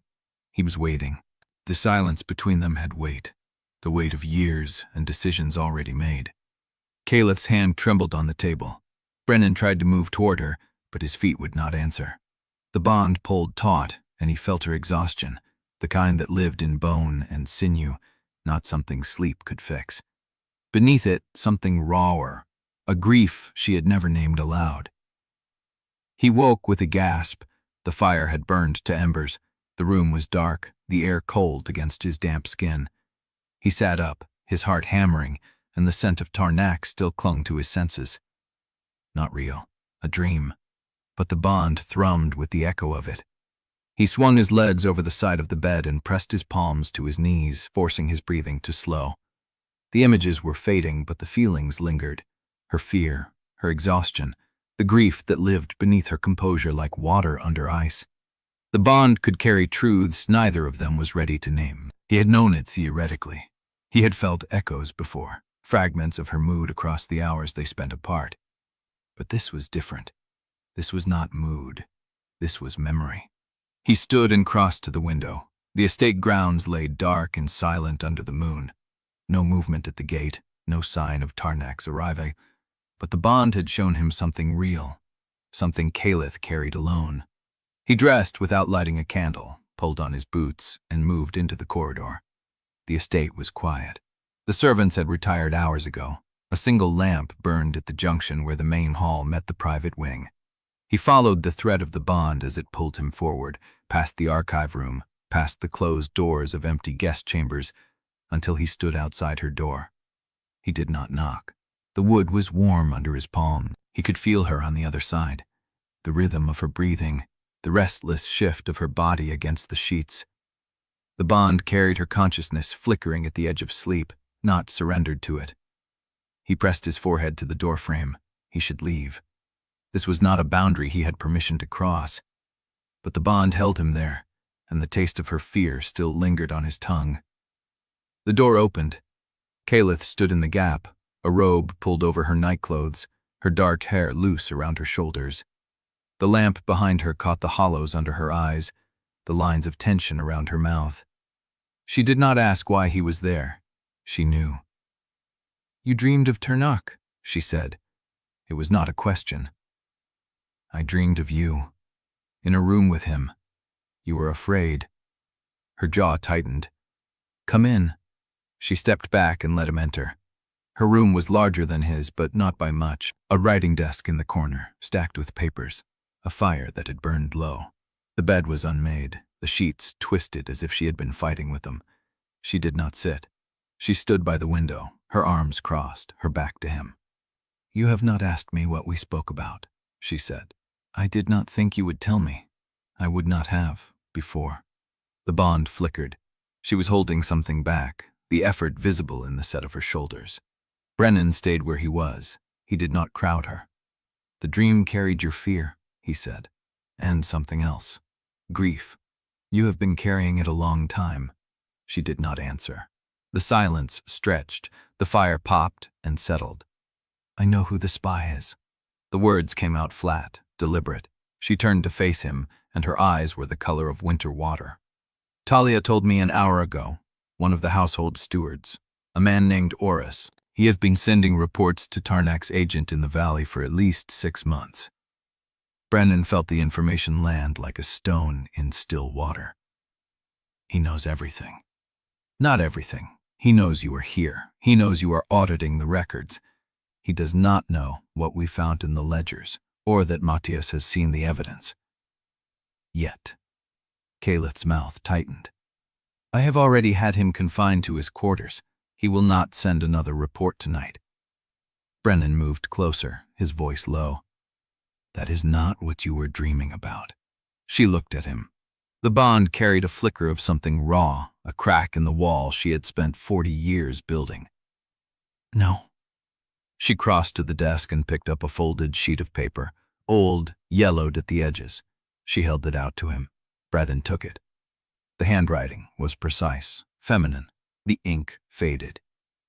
Stay away from the council's northern inquiry. They will bury you with the rest of us. No signature, no date.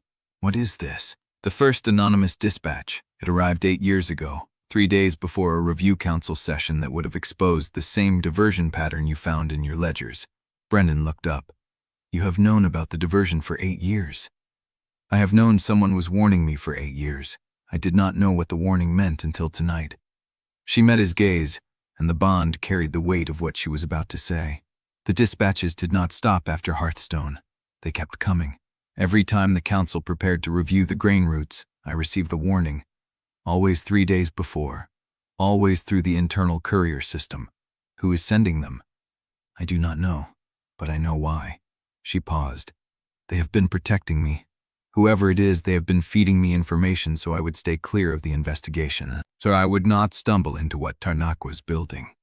Brennan stared at the paper in his hands. Then whoever sent these knows the full scope of the conspiracy, and they have been watching you for 8 years. Yes. The bond between them pulsed, and Brennan felt the truth of it settle into his chest like a second heartbeat.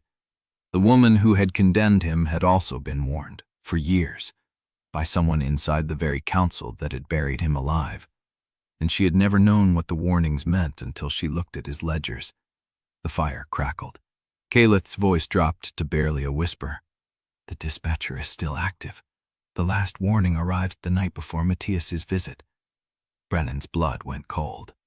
Then they know he came. They know everything. The air between them thickened with the weight of it.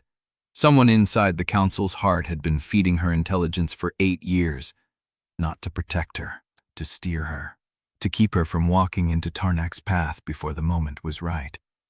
And now, with the evidence assembled and Matias's finding already on its way to the capital, that same watcher would know exactly when to strike.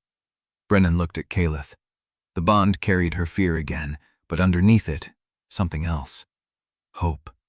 Because if the dispatcher had been protecting her all this time, they might not be alone in the fight to come. Or the dispatcher was waiting, patient as winter, for the moment the trap closed around them both. Chapter 22. The archive room smelled of old paper and the frost clinging to the windows. Brennan had been at the ledger since before dawn, tracing the same route stamps again, trying to see if they had missed a connection, a name, a slip that would make the pattern unbreakable. The knock came soft. Tulia. Lord Tarnak's party has been spotted on the lower road. He will arrive within the hour. Brennan set down the pen. Alone? 2 attendants, a sealed carriage.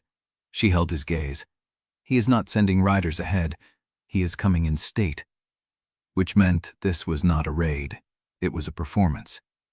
Tarnak would arrive as a peer requesting audience, not as a hunter demanding surrender. The difference would matter to the household, to the servants who watched and whispered, to the record that would reach the capital in a week. Where's Caelith? Dressing. Talia paused. She asks that you remain here until the carriage arrives. He will request to see you. She wants the timing to be her choice, not his. Brennan nodded. The instruction stung, but he understood it. Tarnak would read every move as confirmation or threat. If Brennan stood at the window when the carriage pulled in, the message would be defiance. If he hid, weakness. Caelith was choosing to present him when she decided, on her terms, which meant she was already fighting. He sat back down and picked up the pen. The hour stretched. He heard the carriage before he saw it. Wheels on frozen gravel, the steady rhythm of matched horses, the creak of harness leather in the cold. He did not go to the window. He kept his hands steady on the page, finishing the line he was writing, because if he let himself watch the approach, he would feel the weight of what was coming, and he needed to meet Tarnak as a manager, not a cornered animal. Footsteps in the hall.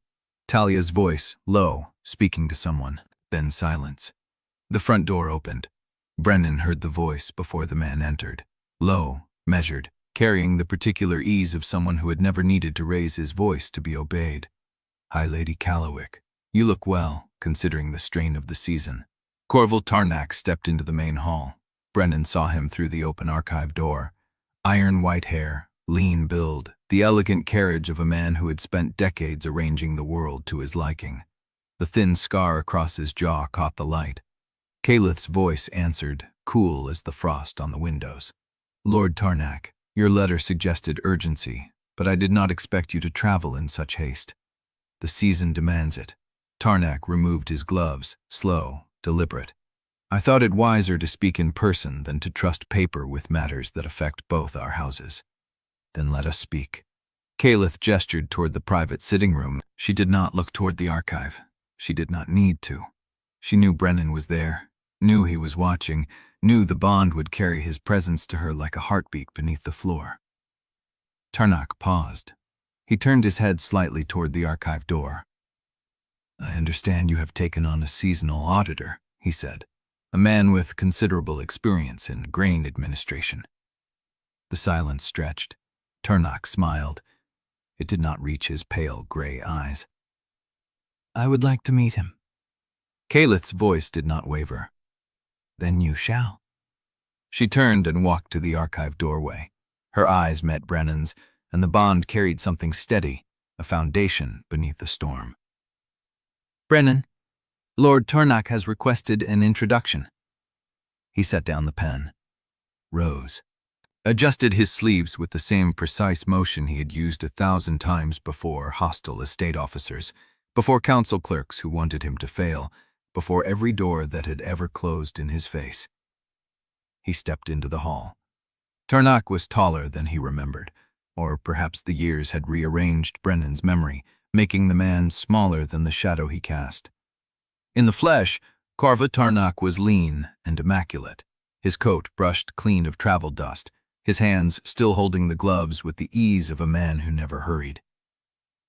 "Brennan Wolfe-Hawthorn." Tarnak's voice carried recognition, not surprise. "I wondered when we would meet."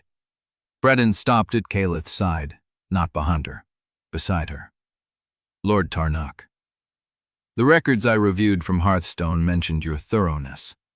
Tarnak tilted his head. "It seems the council underestimated your resourcefulness." "I have had time to develop it." "Indeed." Tarnak's gaze moved to Caelith, then back to Brennan. "I imagine the work here's been illuminating." Caelith's voice cut in, smooth as glass. "Brennan has been invaluable. His knowledge of northern grain routes is unmatched. I have asked him to prepare the full evidentiary brief for the spring review." Tarnak's smile did not shift, but something behind his eyes went still. "A significant role for a seasonal auditor.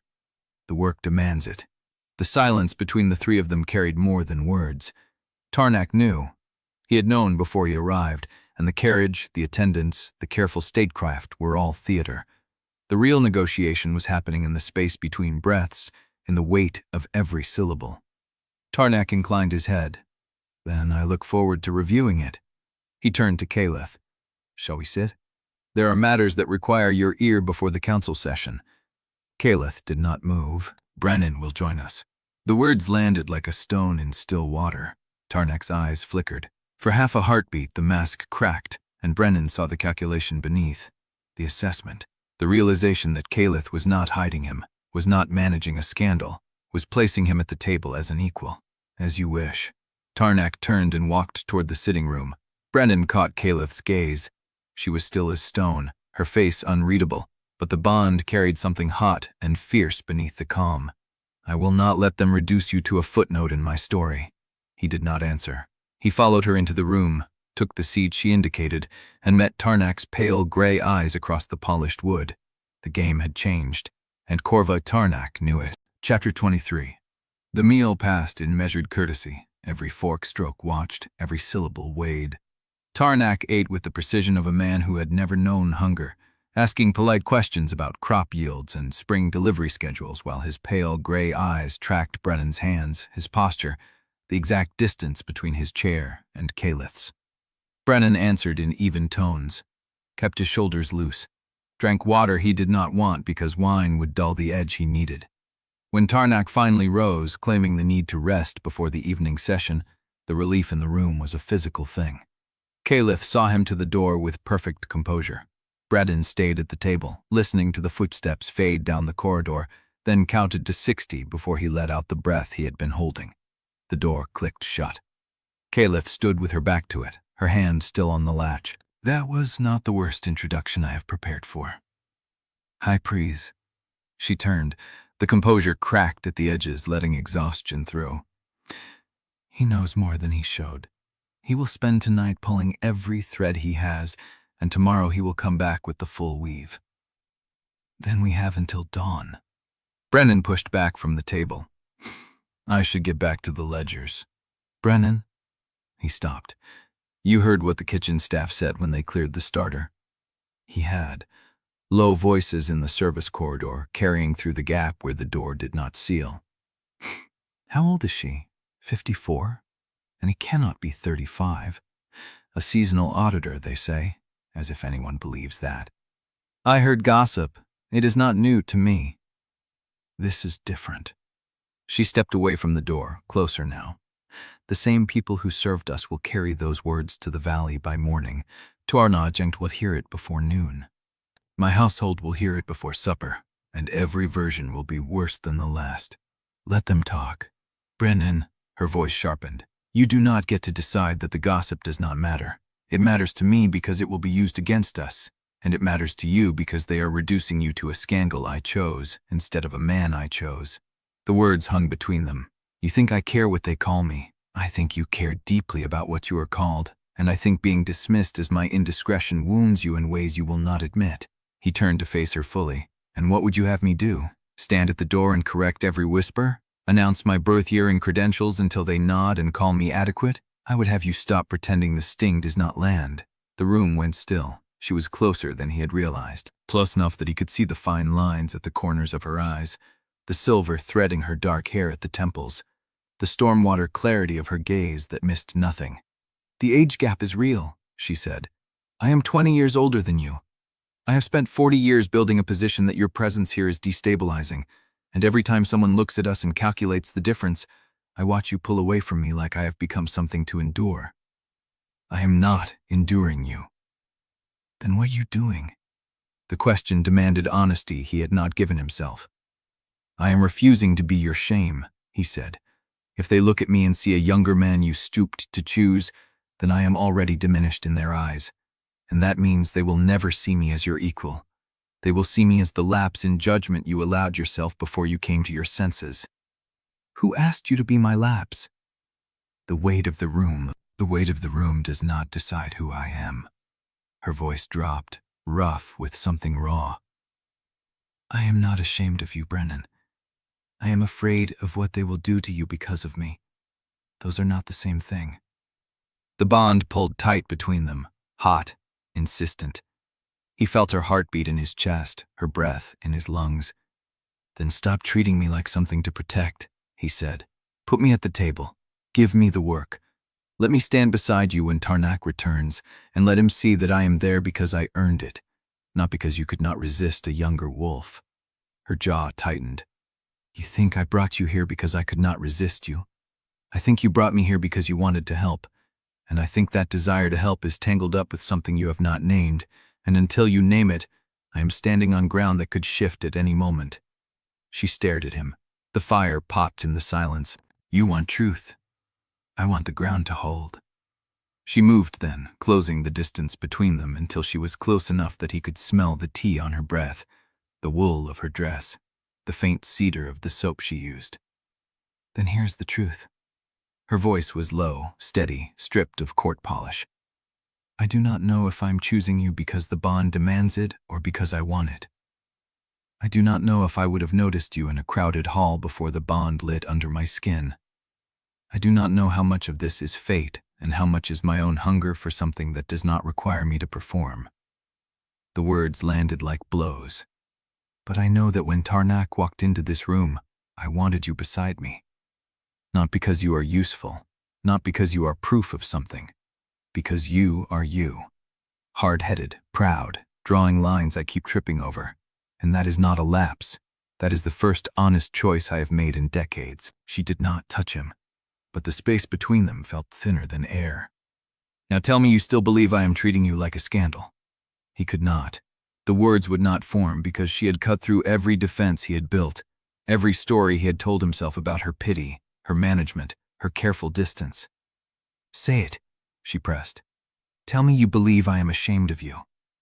I believe you are scared. The answer surprised them both. She went still. I believe you are scared of what it means to want something that cannot be justified by politics. And I believe you are terrified that if you let yourself want me openly, the world you built will collapse. Her breath caught. So that is where we are. That is where we are. She held his gaze for a long moment. Then something shifted in her face. A wall coming down. A decision made. Then let us build something that can survive the collapse. She turned and walked to the sideboard where the evidence brief lay, the 30 pages of stamps and signatures and routing anomalies they had compiled together. Help me prepare the full evidentiary brief for the spring review, not as a seasonal auditor, as my partner in this fight. She looked back at him, and the bond carried heat, hope, and a fear so old it felt like bone. I will not let them reduce you to a story they tell about me. But I need you to stop reducing yourself to one. Brennan crossed to her, picked up the pen. Show me where to start. She did, and when her hand brushed his as she reached for the next page, neither of them pulled away. Outside, the wind picked up, carrying the first notes of a coming storm. Somewhere in the valley, Tarnak was writing letters, summoning allies, preparing the arguments he would bring to the table at dawn. But inside the study, the fire burned steady, and two wolves worked side by side, building the case that could save them or destroy everything they had left. Chapter 24. The fire had burned down to coals twice, and both times Brennan had rebuilt it without being asked. The testimony drafts covered every surface, route maps weighted with inkwells, stamped copies arranged in chronological order. A constellation of proof spread across the study floor, and somewhere in the middle of it, Caelith sat cross-legged with her sleeves pushed to her elbows, a pen tucked behind her ear, looking nothing like a high lady. Brennan watched her trace a finger along a transfer route he had flagged, her concentration absolute. The firelight caught the silver in her dartar, the sharp line of her jaw, the way her lips moved silently as she counted dates. She looked up and caught him watching. You are supposed to be reviewing the northern sequence. I finished it. She glanced at the page in his hand. That is the eastern sequence. He looked down. She was right. The corner of her mouth twitched, the closest thing to a smile she had allowed since Tarnak's arrival, and something in Brennan's chest eased at the sight of it. You are tired, she said. So are you. I am always tired. She set the route map aside and stretched, her spine cracking audibly. The difference is, I have been doing this long enough to function through it. You are still at the stage where exhaustion makes you stare at the wrong documents. He set the eastern sequence down and picked up the correct stack, but his focus kept slipping back to her, the way her hair had come loose from its pins, the shadows under her eyes that she refused to acknowledge. The careful way she avoided looking at the mattress she had ordered brought in for him, as if acknowledging it would make the intimacy of the arrangement real. Come here, she said. The words landed wrong for half a second before she gestured to the map spread between them. Show me where you think the Aldercroft connection fits. I keep reading it as a lateral transfer, but the stamps do not align. He moved closer, close enough that his knee brushed hers when he leaned over the map. Neither of them shifted away. He traced the route from Aldercroft to the eastern grange, his finger following the path he had reconstructed from the forged stamps. The grain never reached Aldercroft. The transfer record is fabricated. They routed it through a holding that does not exist. Where did it go? That is what I cannot prove yet. He pulled the next document from the stack, a routing authorization with a date that did not match the season's harvest patterns. But if this sequence is consistent with the others, then Aldercroft is not a phantom transfer point. It is a real station that was bypassed deliberately, which means someone inside that station had to cooperate. Caelith studied the document, her brow furrowing. That is a narrower circle. Tarnak's coalition is wide, but the people who actually moved the grain are fewer. Someone signed each of these. Someone loaded wagons. Someone accepted delivery at the other end. You want to find the signatures. I want to find the names behind the stamps. She looked at him then, something shifting in her expression, and Brennan realized how close they were. Her shoulder pressed against his arm, her breath warm on his cheek when she spoke. You have been building this case for 18 months without knowing what you were carrying. 17 months, he corrected. I spent the first month convinced I had made the error. And now? Now I know exactly how far the rabbit hole goes. He met her gaze. I just do not know who is waiting at the bottom. The fire popped. A log settled, sending sparks up the flue. Caelith did not look away. Tarnak is at the bottom, she said. But he is not alone, and I do not think he is the one who built the mechanism. He is too visible, too easy to track. You think someone else designed it? I think Tarnak is the face, the shield, the man who takes the risk because he believes the cause justifies it. She paused. But the forgery technique you identified, the seal stamp method, the consistent ink recipe, that level of precision requires someone who thinks in documents, a clerk, an archivist, someone who understands how records are read and knows exactly where the blind spots are. Brennan stared at her.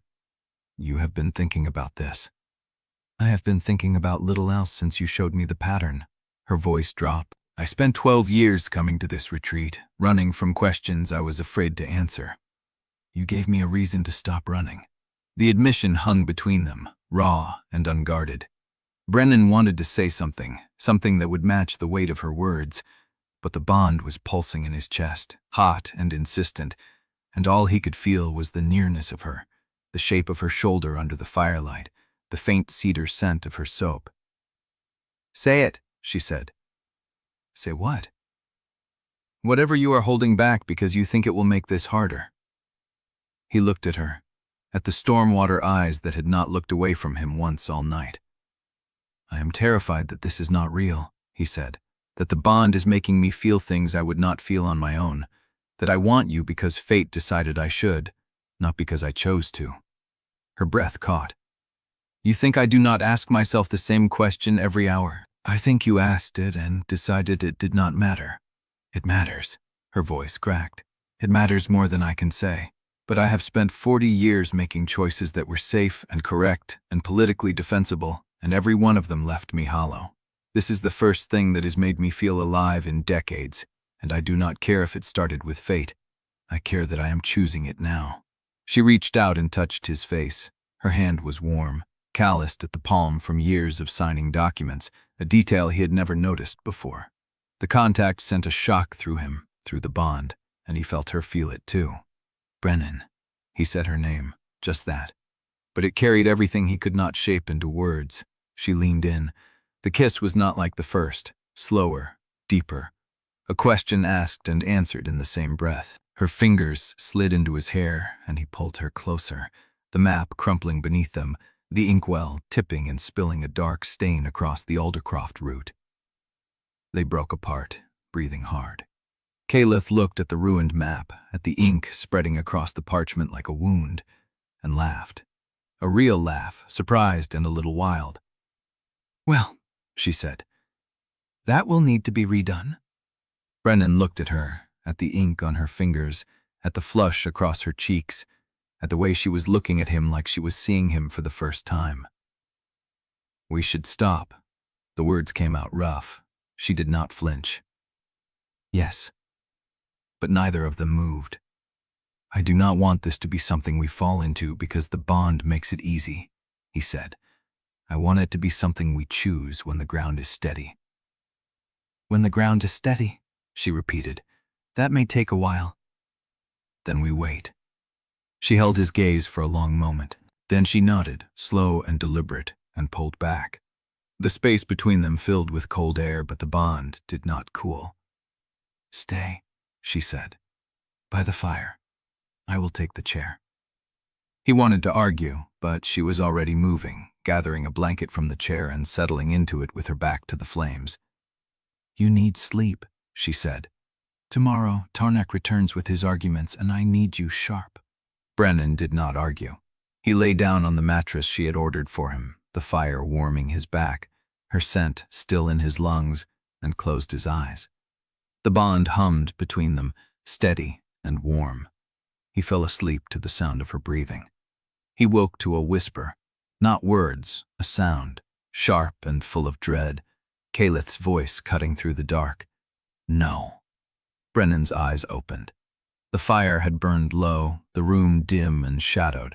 The chair where she had settled was empty. He sat up. She was on the floor, the blanket twisted around her, her face contorted in the grip of a dream. Her hands were clenched at her sides, her breath coming in short, jagged gasps. Tarnak. The name came out like a wound. Brennan crossed to her in 2 strides, kneeling, reaching for her shoulder. Caelith. She did not wake. Her hand shot out, grabbing his wrist with a force that surprised him. Her eyes stayed closed, her voice a thread of pure terror. Do not let him take another. Chapter 25. Brennan held her wrist as the nightmare receded, her grip still iron on his arm, her breath ragged and wet. Caelith, I am here. You are safe. She opened her eyes. They were dark and unfocused, still caught in whatever landscape had held her. She looked at him like she did not recognize him, then blinked, and the recognition crashed back. Her hand fell from his wrist. I am sorry, her voice scraped. I did not mean to wake you. Do not apologize for what your fear does in the dark. She sat up, pulling the blanket around her shoulders, turning her face toward the dying fire so he could not read her expression. The bond pulsed between them, thick with residual terror and something older, something that tasted like grief held too long. Who did he take? She went still. Before, he said. You said, do not let him take another. Who was the first? The fire popped. A log settled in the grate. The sound was too loud in the silence. I do not want to talk about this. I know. He waited. The fire painted shadows across her shock-boned face. She kept her eyes on the flames, her jaw tight, her hands wrapped around the blanket edges like she was holding herself together by will alone. It was 15 years ago, she said. A woman named Dessa. She was the steward of the Eastern Grange before the current one. She found discrepancies in the winter delivery ledgers. She brought them to the council expecting an inquiry. She stopped. Brennan did not push.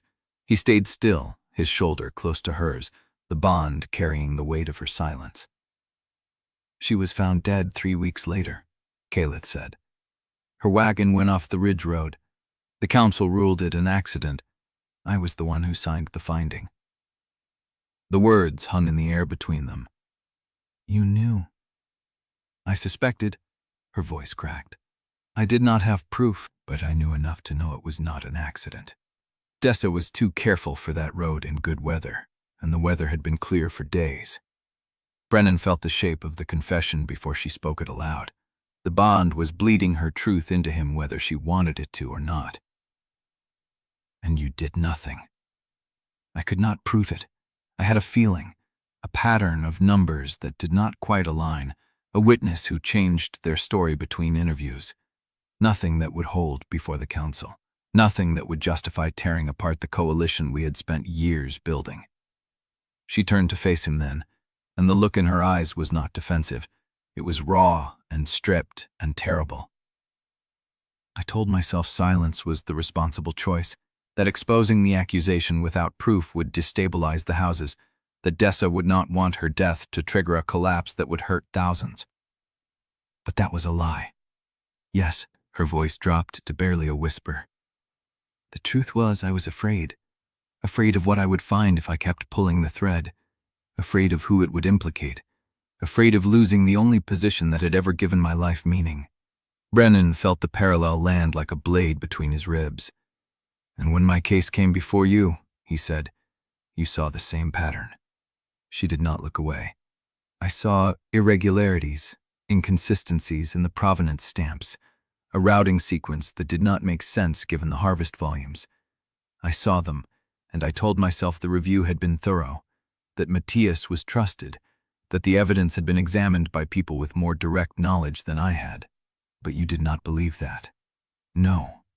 The word was barely a breath. I did not believe it then, and I have not believed it for a single day since. The fire hissed. The wind pressed against the shutters. The bond between them felt like a wound that had just been torn open again. You let them bury me, Brennan said, because you had already learned that silence was safer than truth. I let them bury you, she said, because I had spent 15 years telling myself that one more silence would not matter, that the system would correct itself eventually, that someone else would find the proof, and I would support them when they did.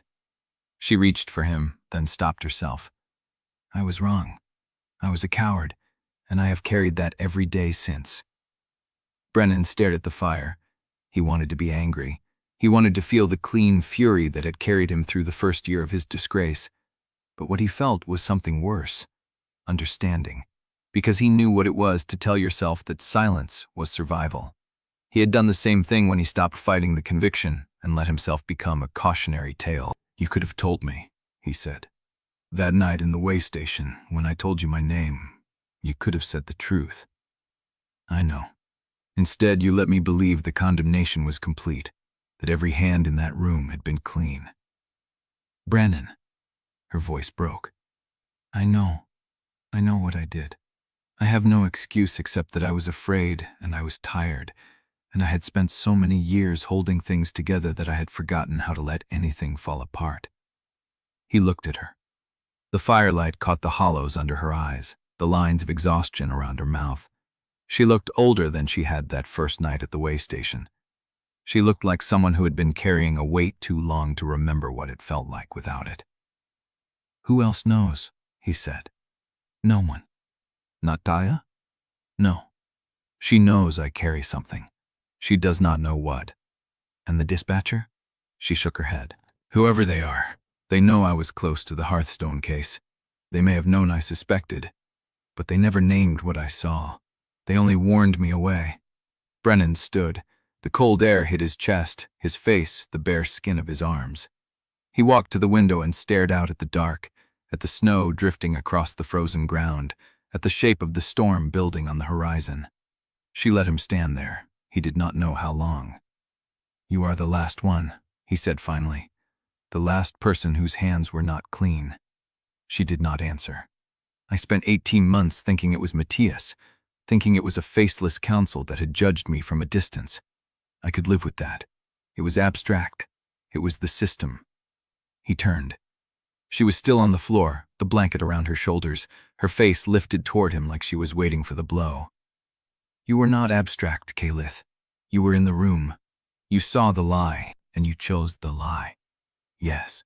The word was steady, not defensive, not pleading. He crossed back to her. He knelt. He looked at her face, at the stormwater eyes that had held his in the waystation corridor, at the woman who had kissed him like he was something precious and then told him she had helped bury him alive. I need to walk. Her breath caught. I am not leaving, he said. I need to walk because I cannot think with the bond feeding me your shame. I need a minute of air that does not carry your grief. She nodded. She did not ask him to stay. He pulled on his coat and boots and walked out into the dark, the cold hitting his lungs like a blade, the bond stretching thin and taut behind him. He heard her say his name. He did not stop. Chapter 26. The snow was a mercy. Cold against his face, sharp in his lungs, something to focus on besides the hollow where her shame had been. He crossed the yard without direction, boots crunching through the thin crust, and found himself at the edge of the grain silos where the wind cut hardest. The bond stretched behind him like a thread he could still feel. He did not pull. He let it hang. He should have known. The signs had been there from the first night at the waystation. Her too controlled stillness when he spoke his name, the way she watched him at dinner like he was a ghost she had expected to see. He had read it as noble wariness, the natural caution of a high lady encountering a disgraced man, not guilt, not the particular silence of someone who had already judged him and let the sentence stand. Brennan leaned against the grain shed wall and pressed the heels of his hands against his eyes until colors swam in the dark. The ledgers were still in the study. The evidence was still real. His name could still be cleared. But every time he looked at her now, he would know. She had seen the lie and chosen it. Not because she believed it, but because fighting it would have cost her something she was not willing to lose. He did not know how long he stood there. Long enough for the cold to seep through his coat, long enough for his hands to go numb. Footsteps in the snow. He did not turn. "Talia sent me," a voice said. Not Caelith, one of the stable hands, a young man with a lantern and a sheepskin coat. "Said you should not be out here without cover." Brennan lowered his hands. The lantern light made the dark retreat, casting long shadows across the frozen yard. "I am fine." The stable hand did not argue. He set the lantern on the packed snow between them and backed away, leaving it there like an offering. Brennan looked at the flame. He thought about Dessa, the steward who had found discrepancies in winter delivery ledgers and gone off the ridge road 3 weeks later. The finding Caelith had signed despite suspecting murder. The silence she had maintained for 15 years, layer after layer, until Brennan's own case had become one more stone in the wall she built around herself. He thought about what it meant to be the next one, the next man she had let fall because speaking up was harder than staying quiet. The wind shifted. Somewhere in the dark, a horse stamped in its stall. He picked up the lantern and walked. Not toward the house, toward the path that led through the orchard, past the frozen irrigation ditch, to the low stone wall that marked the boundary of the estate grounds. He did not know where he was going. He only knew he could not be in that room with her shame still thick in the air between them. The orchard trees were bare, their branches black against the gray sky.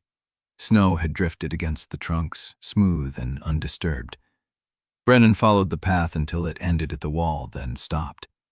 The bond was still there. Thinner now, but present. He could feel her through it, not her thoughts, but the shape of her emotional state. Grief, shame, a thread of fear that was not for herself. He could not tell if the fear was for him or of him.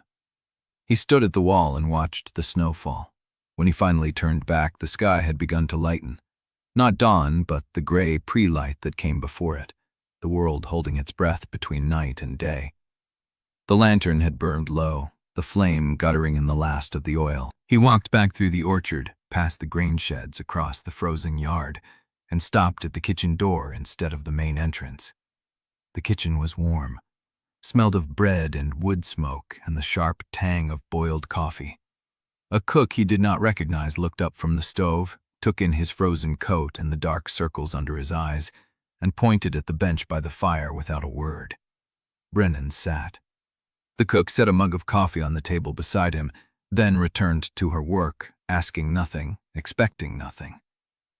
He wrapped his hands around the mug and let the heat burn into his palms. He was still sitting there when the door opened again. Talia. She did not come close. She stood by the door, her face unreadable, her hands still at her sides. "She is in the study," Talia said. "She has not moved since you left." "I know. Matias Acras' finding will reach the capital in 2 days. Tanak is still in the guest wing. The household is starting to notice that their lady looks like someone drove a blade through her ribs." Brennan looked at the steam rising from the mug. "What do you want me to say?" "I want you to tell me if you are going to stay or if you are going to make this worse by leaving." He set the mug down. "I am not leaving." "Good. But I cannot go back in there yet. Not until I know what I am walking toward." Talia studied him. Her dark eyes held something between judgment and understanding. "She told me about Dessa."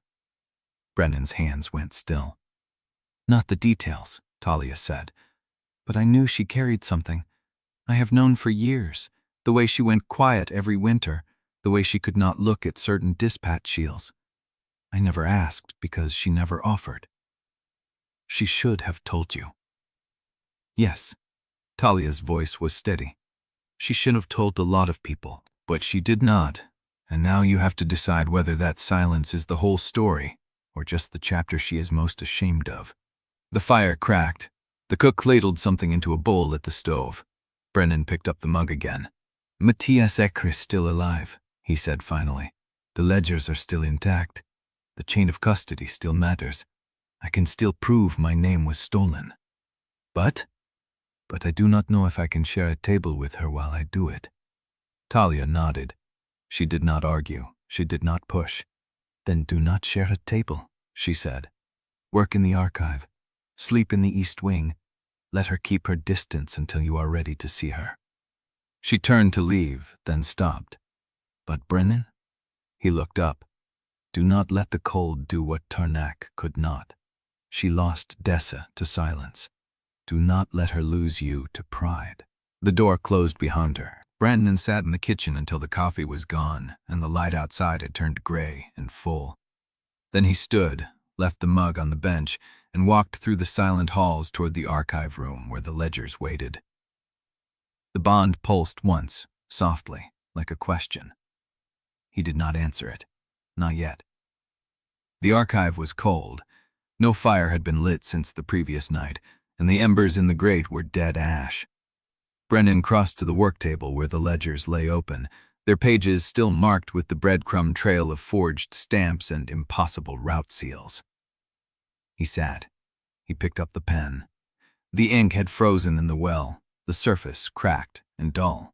He set it aside and sat in the silence, staring at the evidence spread before him. The pattern was clear now. The forgeries formed a river that ran through half the northern holdings, diverting grain through phantom transfer points and selling it back to the same houses that had purchased it in the first place. Tarnak's coalition controlled the routes, the document specialist controlled the seals, and someone inside the review council had been watching the whole thing for 8 years, warning Caelith away from investigation after investigation. The dispatcher. Brennan pulled the yellowed dispatch from his coat pocket, the one Caelith had shown him in her room. The paper was cheap, the handwriting deliberately plain, no flourishes, no identifying marks, just a warning, delivered 3 days before every council session, steering her clear of the northern inquiry. The same northern inquiry that would have found Tarnak's phantom roots. The same northern inquiry that would have cleared Brennan's name before the Hearthstone scandal ever reached trial. Someone had known. Someone had been trying to protect Caelith from walking into the same trap that had destroyed Dessa. But they had not exposed the conspiracy. They had not named Tarnak. They had only warned her away, year after year, leaving the system intact and Brennan buried beneath it. He folded the dispatch and put it back in his pocket. The question was not who the dispatcher was. The question was why they had stayed silent as long as he had. Why they had chosen to protect one woman instead of saving dozens of others. He looked at the ledgers. The answer was in the numbers, somewhere. The names, the dates, the transfer stamps that had created an alternate history of grain movement across the territory. If he could trace the pattern back far enough, he would find the dispatcher. He would find the document specialist. He would find every hand that had touched the mechanism. The archive door opened. He did not turn. "Evo is here," Caelith said. Her voice was raw, used. She had not slept. Brennan kept his eyes on the ledgers. "He wanted to speak with you about the chain of custody. He is ready to testify." "Good." The silence stretched. He heard her breath, the subtle shift of her weight. "Brennan," he waited. "I am not asking for forgiveness. I am asking you to let me help you win this fight. Do not punish the evidence because you cannot stand the sight of me." The pen in his hand was still cold. The ink in the well was still frozen. He set the pen down. He turned. She stood in the doorway, still wearing the same clothes from the night before, her dark hair loose and unbrushed, her stormwater eyes reddened but dry. She looked like someone who had finally stopped pretending. "The evidence does not need you," he said, "and I do not need you in the room. This is a graph as I grow the mansel. This needs the medicine. Then Eva will bring you what you need. I will stay out of your way." "Good." She nodded once. She turned, and then she stopped, her hand on the doorframe, her back to him. "Dessa's ledgers," she said. "I kept them. All these years. I never looked at them again, but I kept them." Brennan's chest went tight. Where? Locked chest in my private study, the one with the brass hinge. If you want them, they are yours. She walked away. The bond followed her, thin and aching, carrying the shape of a grief he could not touch. Brennan sat in the cold archive for a long time after she was gone. Then he stood, took the dispatch from his pocket, and walked toward her private study with brass-hinged chest. Chapter 27. The summons came at dawn, delivered by a junior clerk Brennan had never seen before. A folded card on heavy cream paper, sealed with wax the color of dried blood. The Eastern Study, at your convenience. No signature, the seal was enough. Brennan turned the card over in his fingers, feeling the weight of the paper, the precision of the fold. Tarnak had not written it himself. He had dictated it to a clerk, probably while dressing, probably while already planning the next move. He wants to see you alone. Talia stood in the archive doorway, dark eyes tracking the card in his hand. That is what it looks like? Do not go. Brennan looked up. Talia's jaw was set, her arms crossed in a way that made her look older than she was. He will offer you something, she said. A way out, a deal, and the moment you take it, he owns the terms. I know. Then why are you still holding the invitation? Because Dessa's ledgers were still in his coat. Because the dispatch was still folded in his pocket.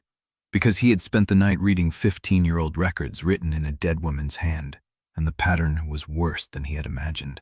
Because I want to hear what he says when he thinks I might believe him. Talia's mouth tightened. That is pride talking. It is strategy. Brennan set the card on the work table. He came to Frostbreak expecting to find a broken man hiding behind Caelith's skirts. If I refuse to meet him, he will read it as fear. If I meet him with you, or Ivo, or half the household at my back, he will read it as weakness dressed in numbers. And if you meet him alone? Then he will have to decide whether I am stupid or dangerous. Talia held his gaze for a long moment, then she stepped aside.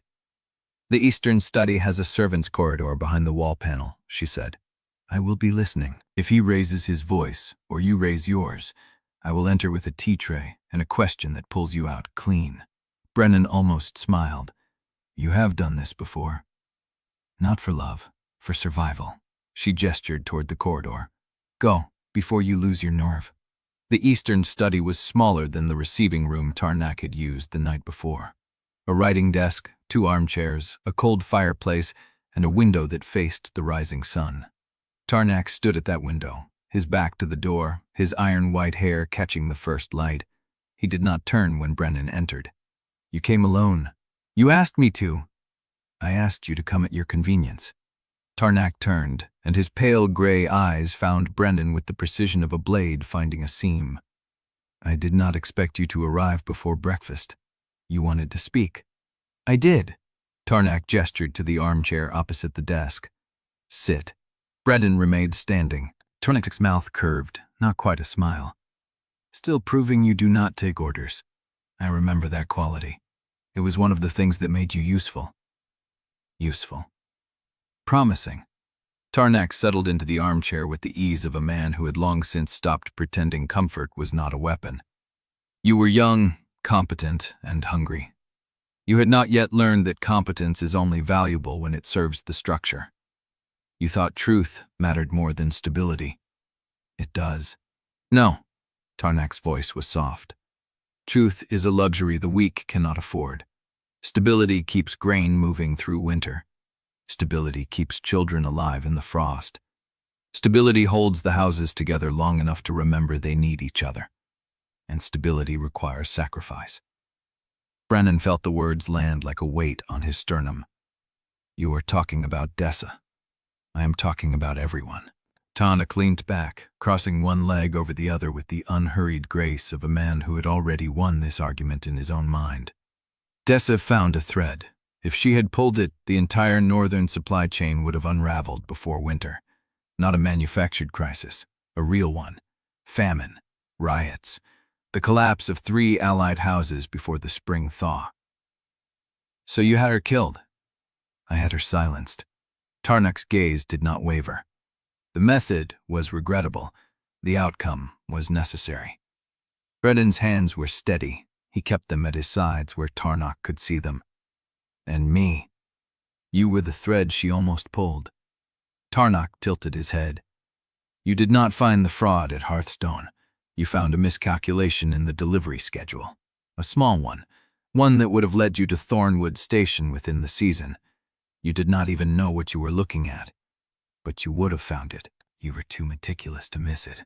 So you framed me. So I preserved the system that feeds 11 territories through the winter. Tarnok's voice hardened, the first crack in his polished calm. Do not mistake cruelty for malice. I did not destroy you because I hated you.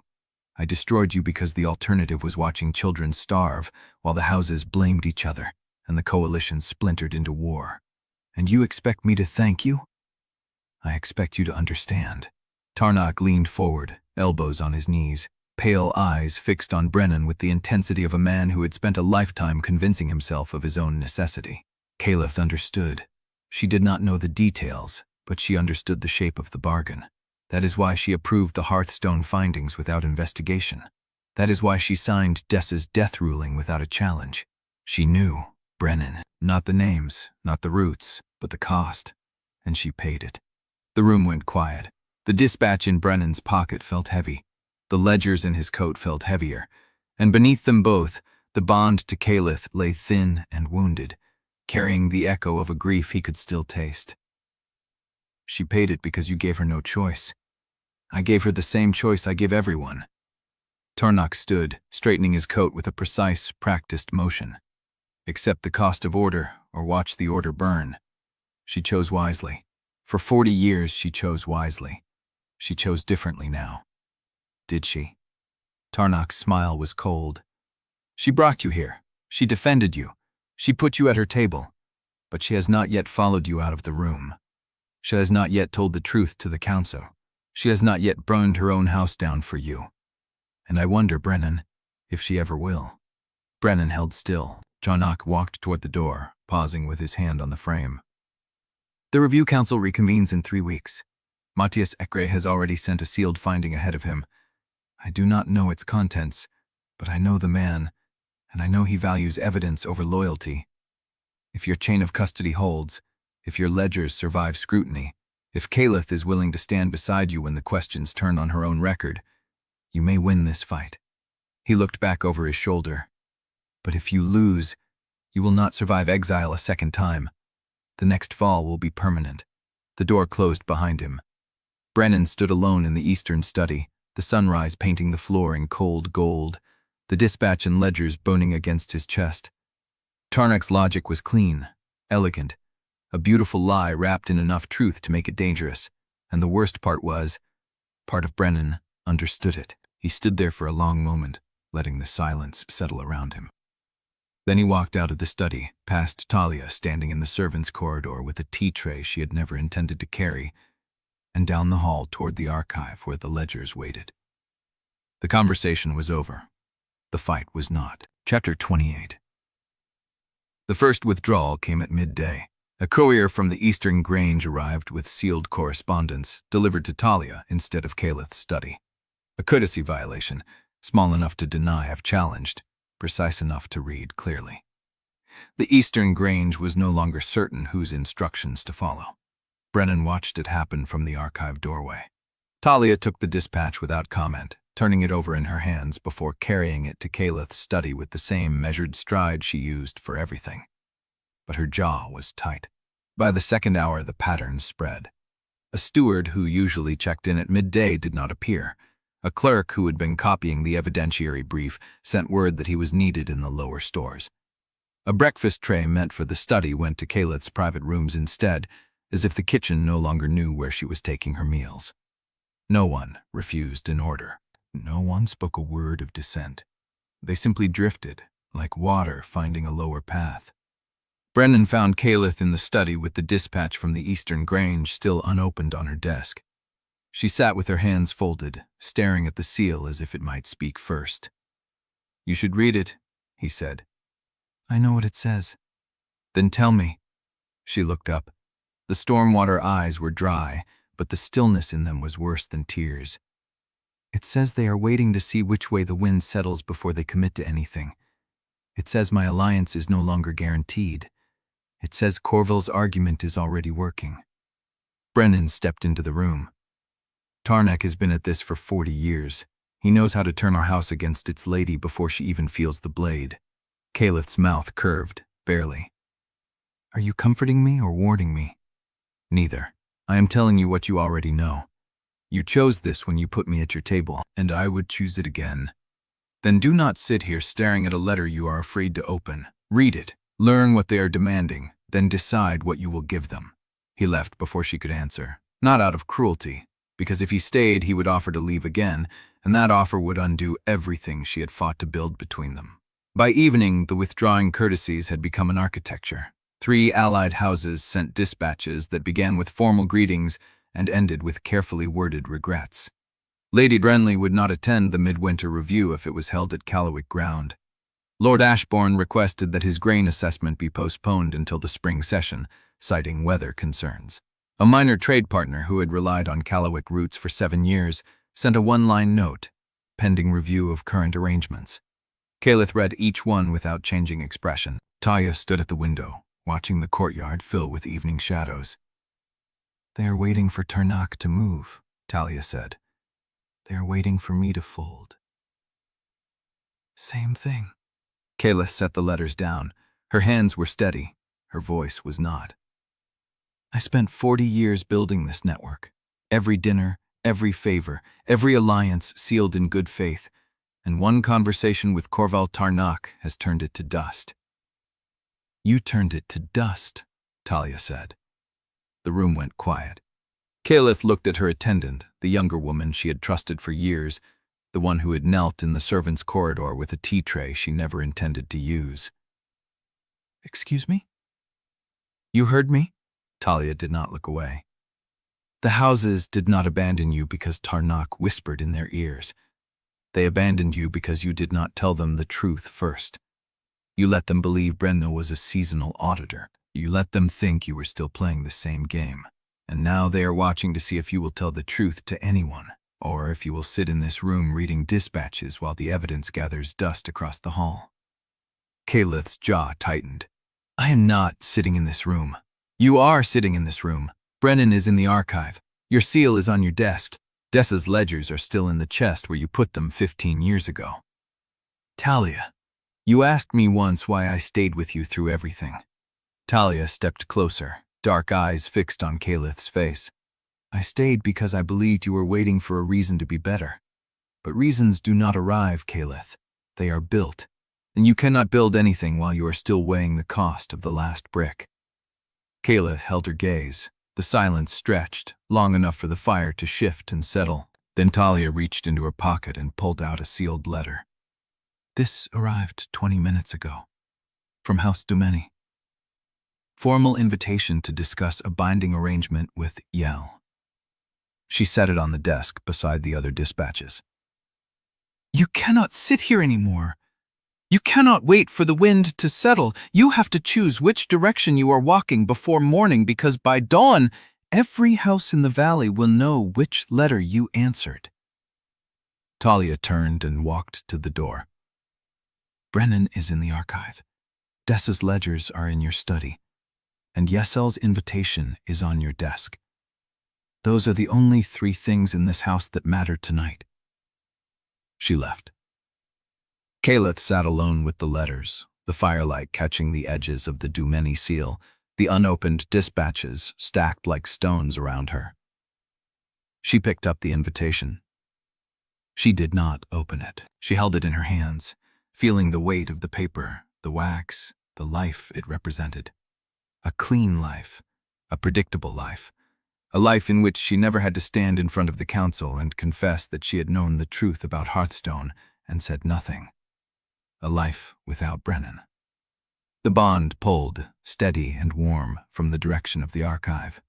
She felt him there, working through the ledgers, tracing the pattern of stamps and signatures that would either save him or bury them both. She looked at the invitation. She looked at the door. The fire crackled, and somewhere in the house, a door closed with a sound like a decision being made. Chapter 29. Brennan rode through the dark with his collar turned against the wind and nothing in his hands but reins.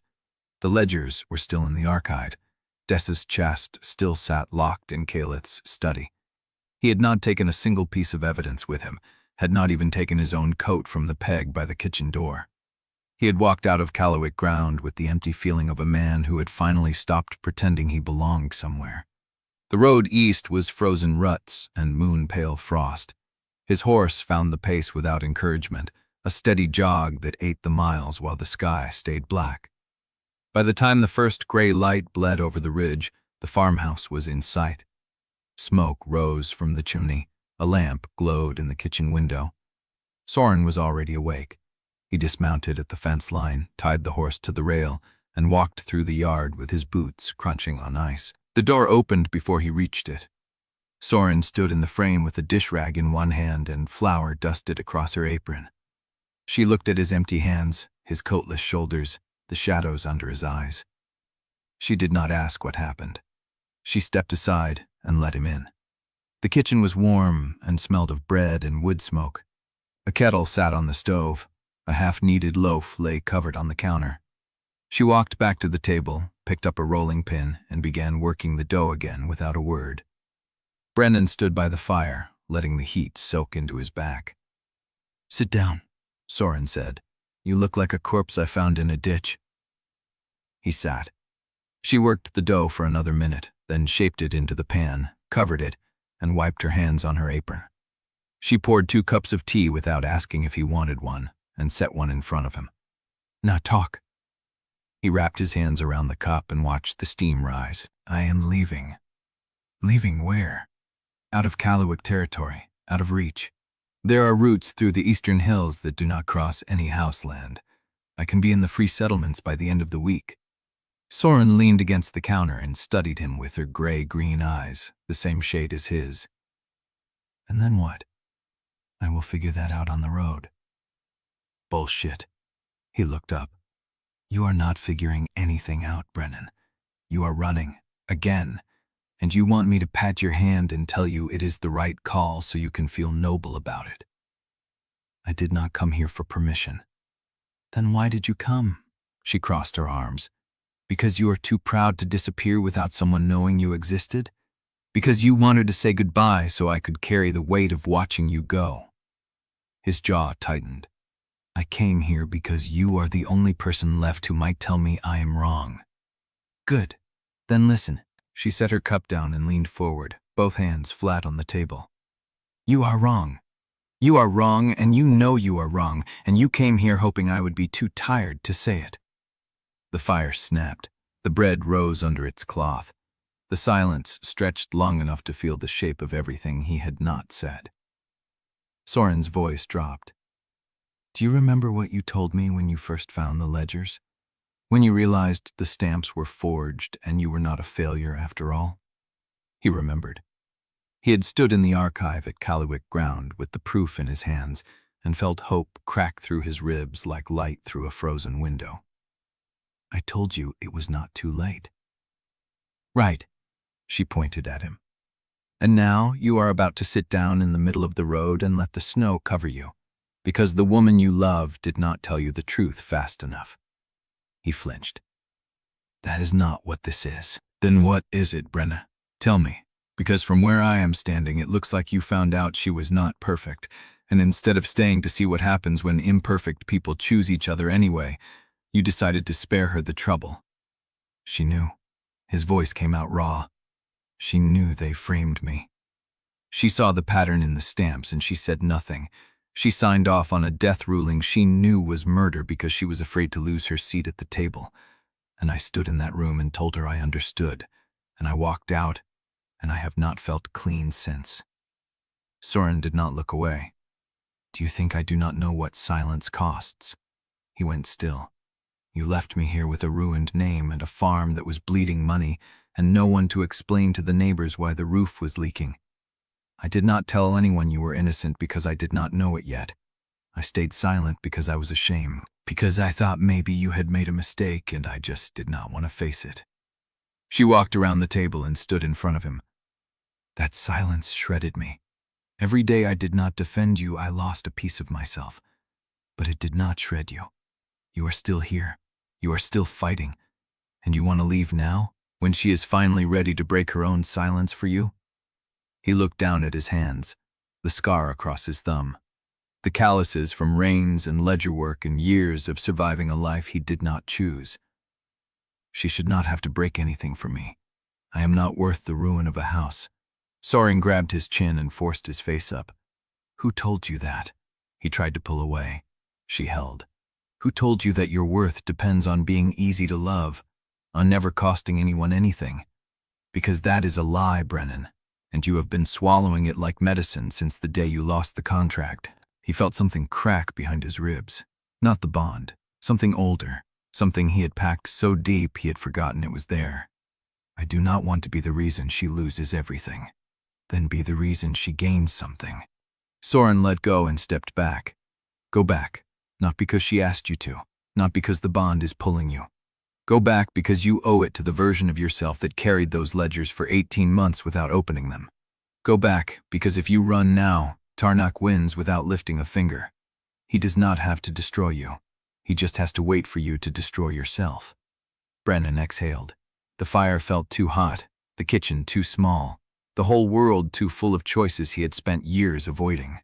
He looked at his sister. When did you get so good at this? About the time you stopped showing up. She almost smiled. Now finish your tea. You have a long ride back, and you are not going without a coat this time. She turned toward the pantry to find something warm. Brennan stood. The door rattled. Not the wind. A hand. Brennan crossed the kitchen before Soryn could speak and pulled the door open. A rider stood in the yard, horse lathered, breath pluming in the cold. The man wore Callowick colors. His face was tight with urgency.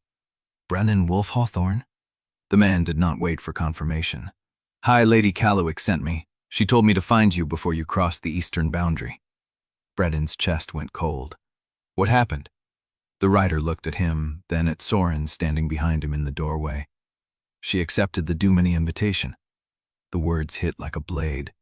She signed the binding arrangement an hour ago. The announcement goes to the houses at dawn. Chapter 30.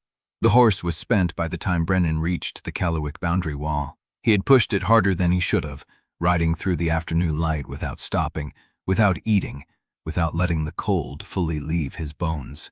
The animal's flanks were dark with sweat despite the winter air, and when he swung down at the gate, his own legs nearly buckled. A groom ran out to take the reins. Send a fresh horse to the stable. Rub this one down yourself. The groom nodded without argument. Brennan was already walking. The courtyard was quiet.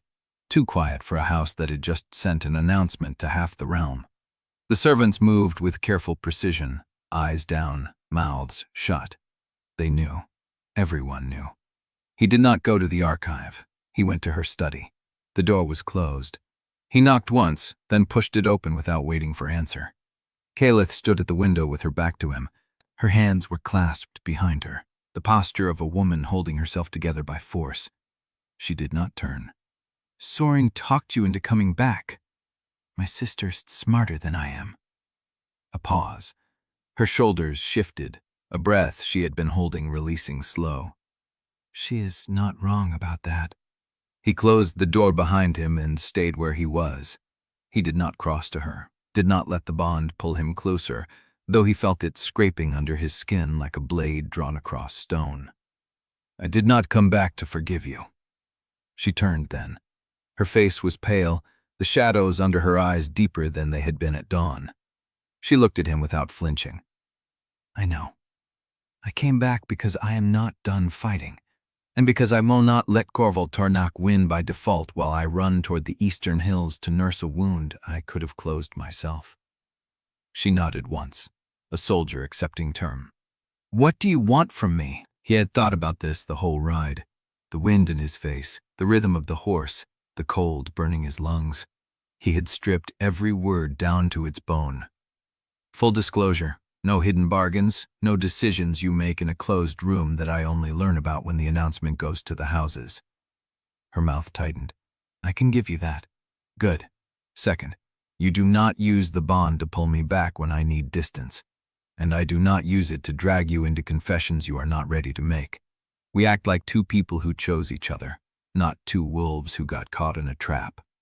She looked at him for a long moment. Her stormwater eyes held something he could not name. Not hurt, not anger. Something older, like recognition. "You are giving me terms because you are afraid I will choose the bond to save myself from the consequences. I am giving you terms because I need to know that when you stand in front of the council, you are standing there because you decided to, not because fate pushed you into it." She crossed the room, stopped a few feet from him, close enough that he could smell cedar and cold air and the faint floral note of the soap she used. "Then hear me clearly." Her voice was low, steady. "I signed the Dumeni invitation because I thought you had left. Because I woke up and Talia told me you were gone, and I believed I had lost you to the truth I should have told you the night we met." He said nothing. "I did not sign it because I chose Yselle. I signed it because I thought there was nothing left to choose for." "Then why did you send the writer?" She held his gaze. "Because I read Dessa's ledgers." The words landed like a blow. "What?" "After you left, I went to the study. I opened the chest. I read every page she had written, every root annotation, every date stamp she had flagged 15 years ago." Her voice cracked on the edge of the next word. "I owed her that much. And I owed you the truth I should have found before she died." Brennan's chest tightened. "What did you find?" "The same pattern you traced, the same phantom transfers, the same forged stamps. But Dessa had something we do not." She reached into her pocket and pulled out a folded piece of paper, yellowed with age. "She had a name." She held it out. Brennan took it. The paper was brittle, the ink faded, a single line in a woman's careful handwriting. "The seal master who cut the die works out of Thornwood Station under a false name, Varon Ilsworth. Find him, and the whole chain breaks." He read it twice. Varon Ilsworth. "He is the document specialist you have been looking for. The one Caelith theorized was the real architect." Caelith's voice dropped.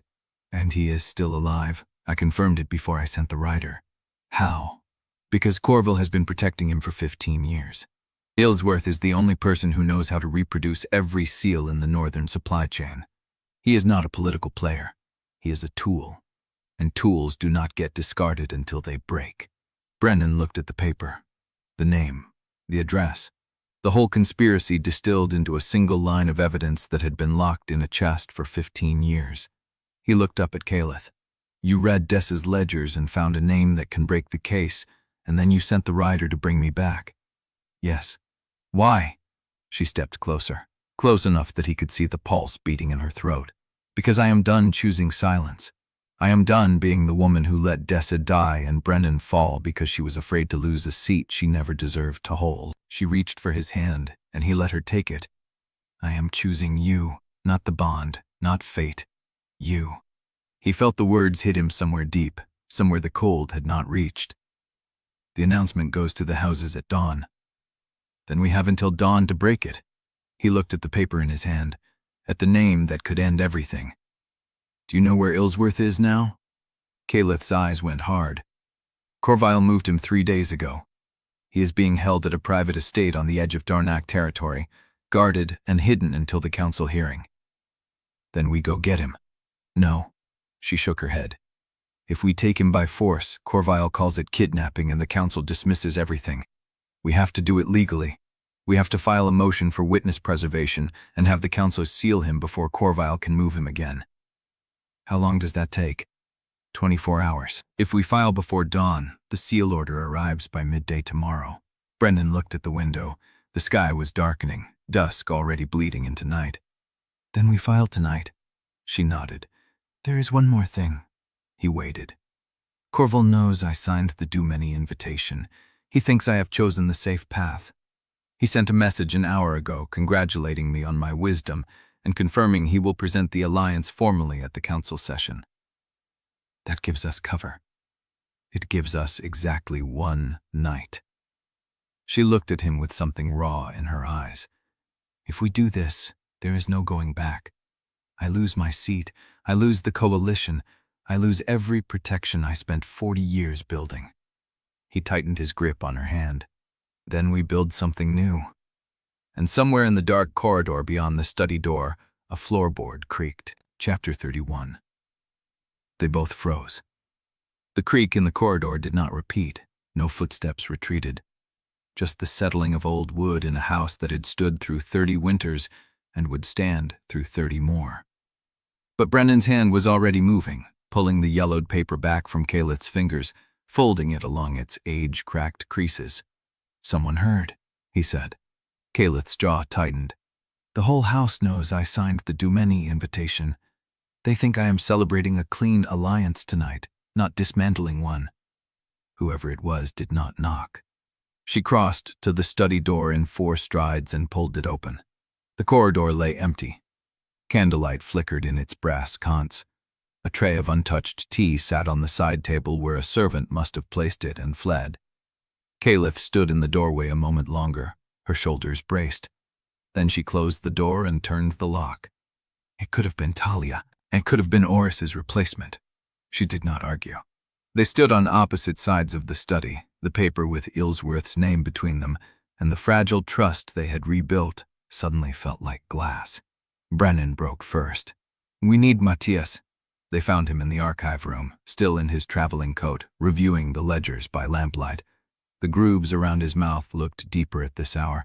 The gray of his eyes caught the flame like winter water. He looked up when they entered, read their faces, set down his pen. "You found something." Caelith placed the yellowed paper on the table between them. Matias read it once, then again. His thumb traced the edge where Dessa's handwriting faded into the pulp. "Varen Ilsworth." "You know the name," Brennan said. "I know the craft." Matias did not look up from the paper. "There was a sealmaster at the northern garrison 20 years ago who could reproduce any stamp in the territory. He was dismissed for refusing to document his methods. No one could prove he was selling replicas, but everyone knew. Tarnak found him.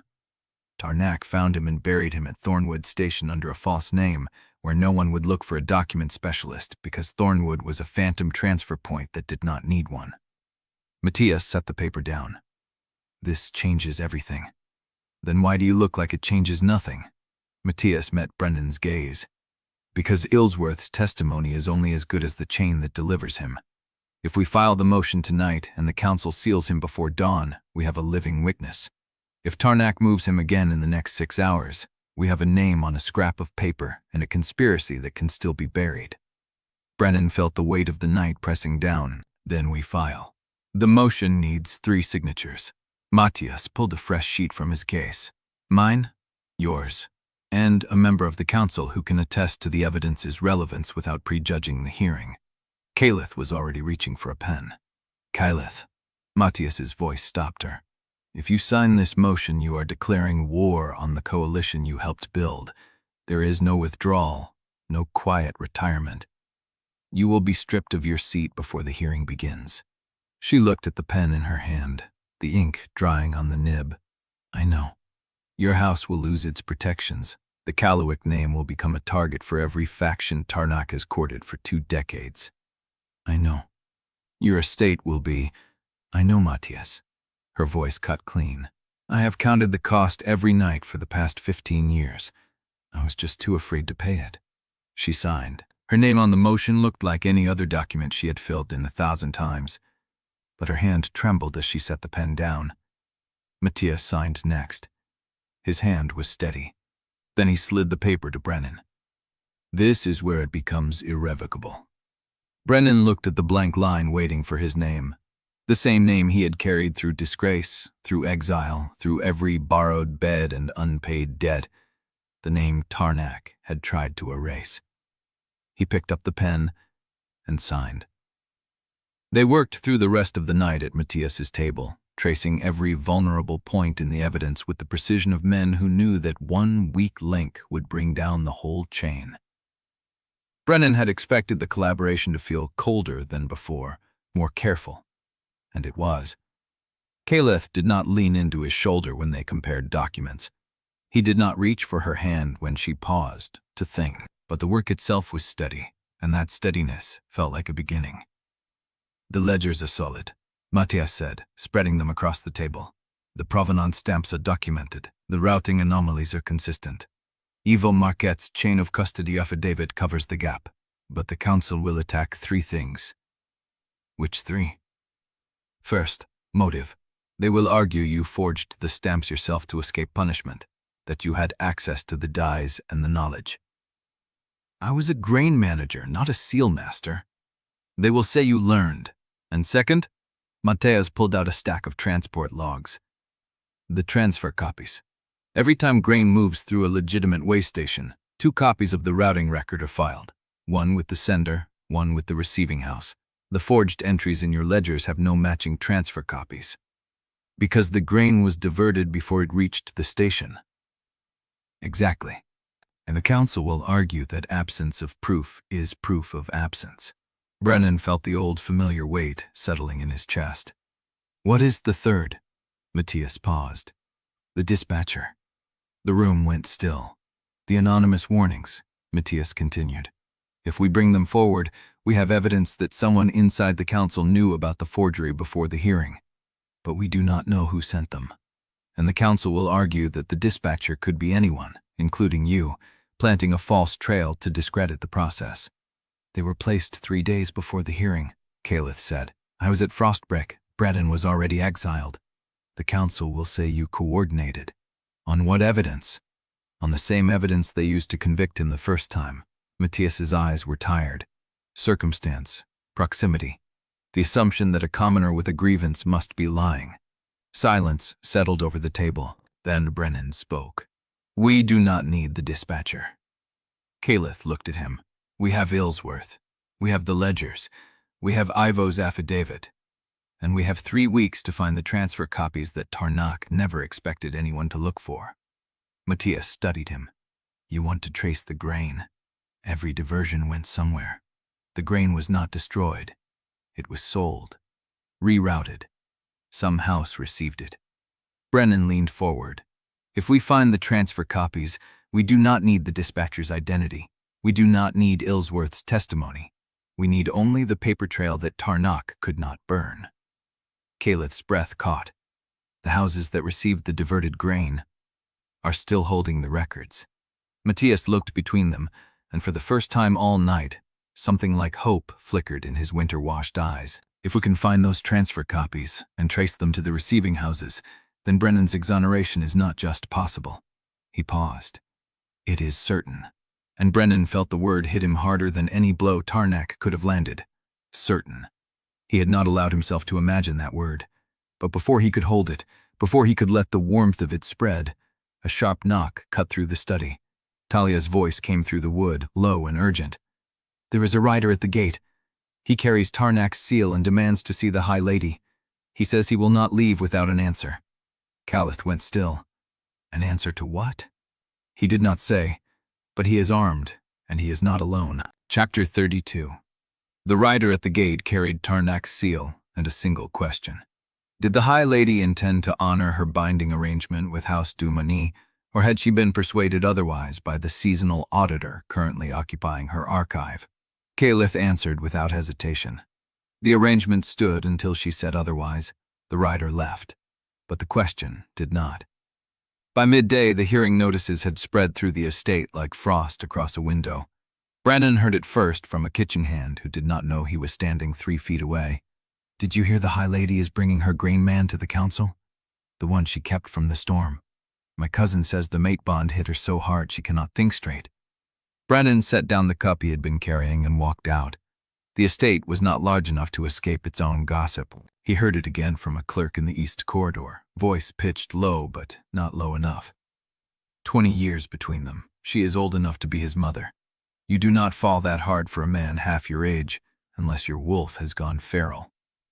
He heard it a third time from a steward in the outer yard, talking to a courier from a minor house. He was a grain manager, a convicted one.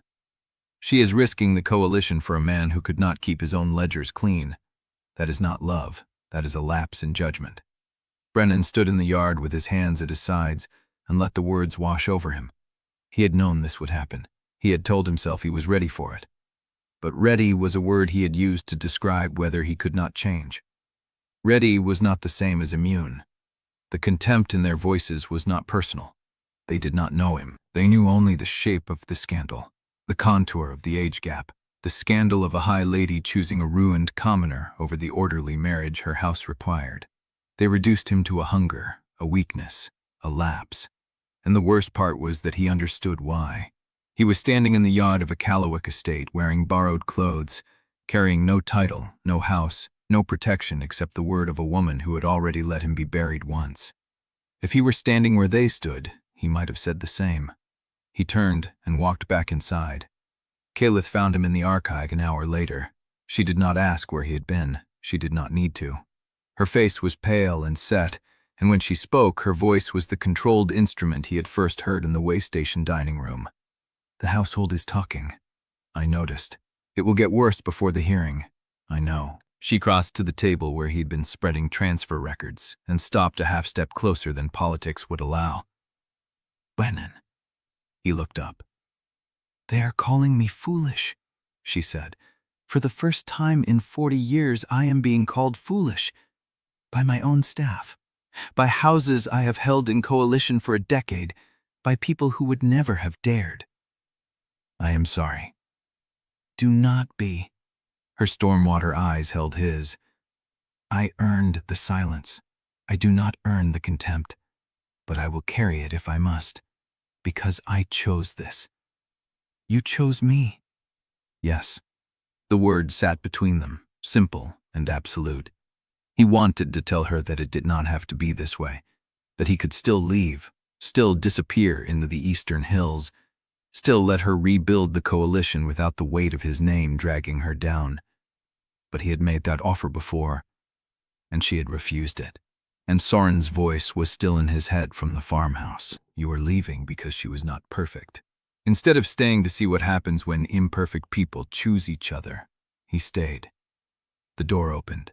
Matias stepped in with a folded sheet in his hand, and the look on his face killed whatever fragile warmth had begun to settle. "Tarnak has been busy." Caelith turned. "What has he done?" "He has secured confirmations from 3 additional council members before the hearing. Lady Vennick, Lord Ostergaard, and Lord Renly's successor." Caelith went still. "Renly's successor took the seat 3 days ago," Matias continued. "He owes his appointment to Tarnak's recommendation. He will vote with the coalition." Brennan set down the records. 3 votes. 3 votes, Matias confirmed. "That gives Tarnak a block of 6 before the evidence is even presented. The council has 11 members. He needs only 6 to rule against reopening the case." The room felt smaller than it had a moment ago. "We knew he would prepare," Caelith said, but her voice had lost its edge. "We knew he would try," Matias corrected. "There is a difference between preparation and a stacked bench. He has had 3 weeks. He has used them." Brennan looked at the transfer records spread across the table. The green diversions, the forged stamps, the names and dates and routes that should have been enough. "Then we need more than the ledgers," he said. Matias nodded. "We need the transfer copies, and we need them before the council session." 3 weeks. 17 days now. The hearing was moved forward. The silence that followed was not empty. It was full of everything they did not have time to say. Brennan looked at Caelith.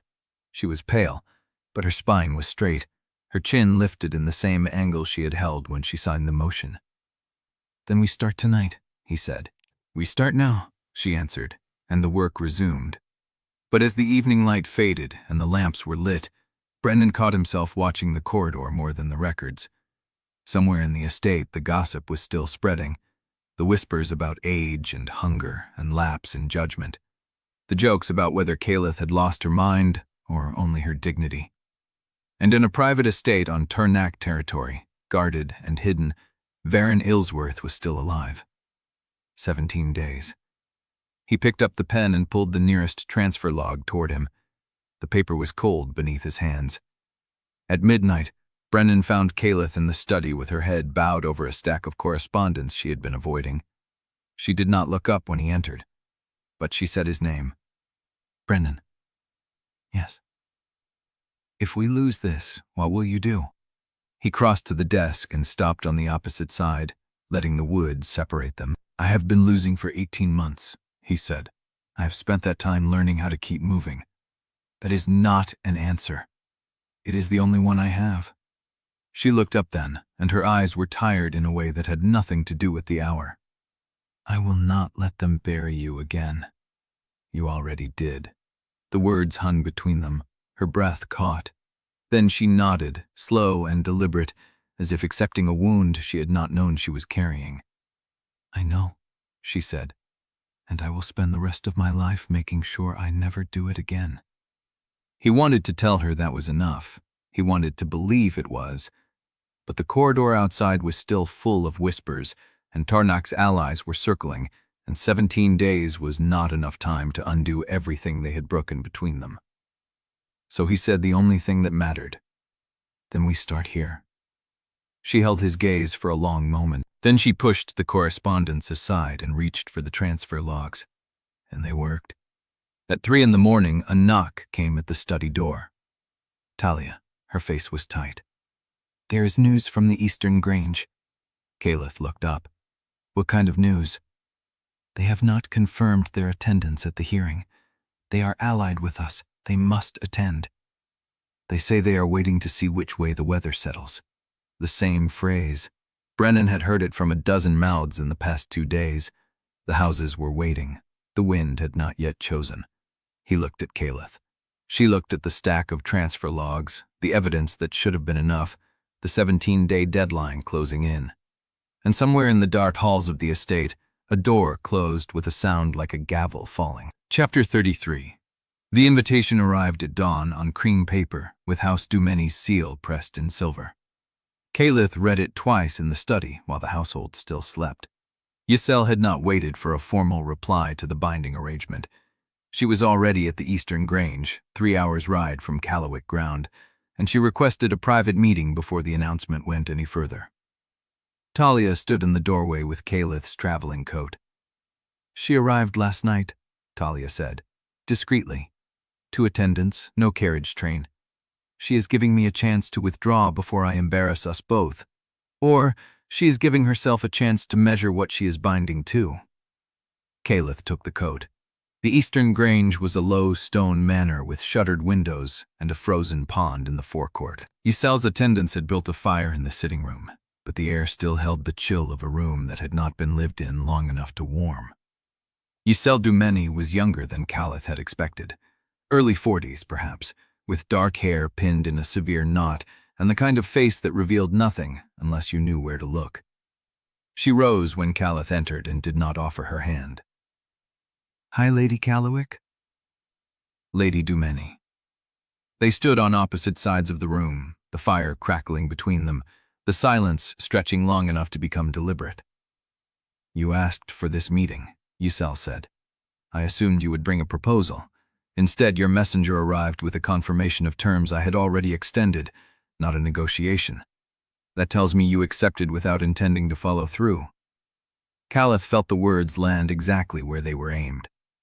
"I accepted because I believed you were the safest path left to me. And now?" "Now I am asking you to release me from the arrangement." Yselle's expression did not shift. She walked to the window and looked out at the frozen pond, her back to Caelith. "Explain." Caelith had prepared a dozen versions of this conversation on the ride over. Polite versions, strategic versions, versions that preserved enough of her dignity to walk away with something still intact. She discarded all of them. "I have a fated mate," she said. "He is in my house. He has been in my house for weeks, and I have chosen him. Not because the bond demands it, because I have looked at every other path and found them hollow." Yselle turned. "The disgraced grain manager?" "Yes." "The one Corval Tarnak destroyed?" "Yes." "And you expect me to step aside because you have finally decided what you want?" Caelith did not flinch. "I expect you to refuse a half-choice. You are too intelligent to accept a binding arrangement with someone who would be thinking of another man every time she signed a document beside you." Yselle studied her for a long moment. The fire popped. The wind pressed against the window glass. "No," Yselle said. "I will not chain myself to a woman who is already gone." The words should have been a relief. Instead, they landed like a verdict. "But let me be clear," Yselle continued. "You are not walking away from this arrangement into shelter. You are walking toward open ground." Once you break with Corval publicly, there will be no middle path left. No neutral corner where you can wait out the storm. His coalition will not forgive you. The houses that waver now will either commit to him or abandon you entirely. You will have the truth, and Brennan Wolfe-Hawthorn, and nothing else that looks like the life you built. I know. Yeah, I've spent 40 years building that life, Caelith. 40 years of careful choices, of never giving your enemies a clean target. Are you prepared to watch it burn? Caelith thought of the study at Callowick Ground, the locked chest with Dessa's ledgers, the stack of transfer logs Brennan had pulled across the table. The way he had looked at her when he said, "You already did," not with accusation, but with the terrible weight of a truth they would have to carry together. "I am prepared to build something new," she said. Yselle's mouth curved, but it was not quite a smile. "Then you are braver than I thought, or more foolish. I have not decided which. Perhaps both. Perhaps." Yselle crossed to the writing desk and picked up a sealed document. "I will send word to my house that the arrangement has been dissolved by mutual agreement. You will have until midday to issue the same statement through your channels. If you do not, I will release my own version, and I will not make it gentle." Caelith nodded. "Thank you. Do not thank me. I am not doing this for you. I am doing it because I will not be the woman who was settled for when someone better arrived." Yselle held her gaze. "You owe me nothing, but you owe yourself the truth of what you are about to lose. Go home and look at your estate, your alliances, your seat on the council. Look at everything you are surrendering, and then tell Brennan Wolfe-Hawthorn that you are sure." Caelith felt the weight of the words settle into her chest.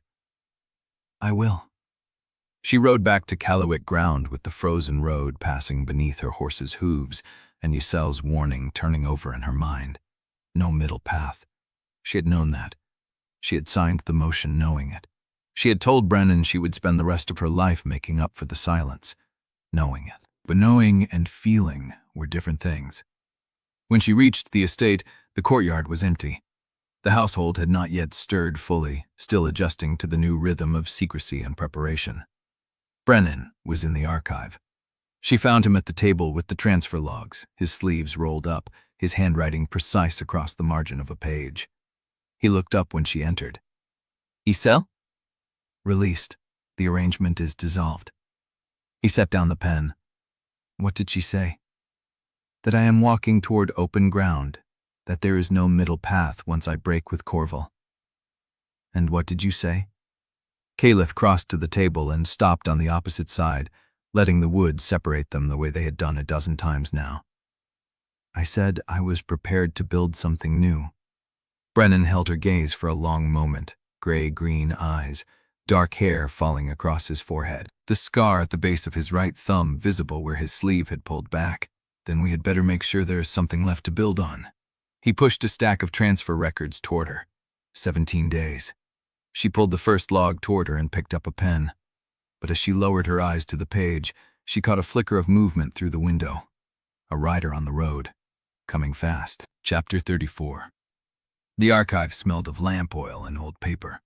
The fire had burned to embers an hour ago, and neither of them had moved to rebuild it.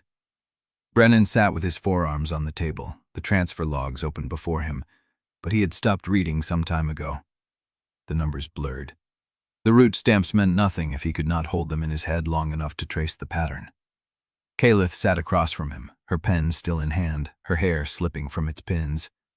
She had not signed anything in 20 minutes. The quiet pressed in. "You should sleep," she said. "We leave at dawn." "I know." He did not move.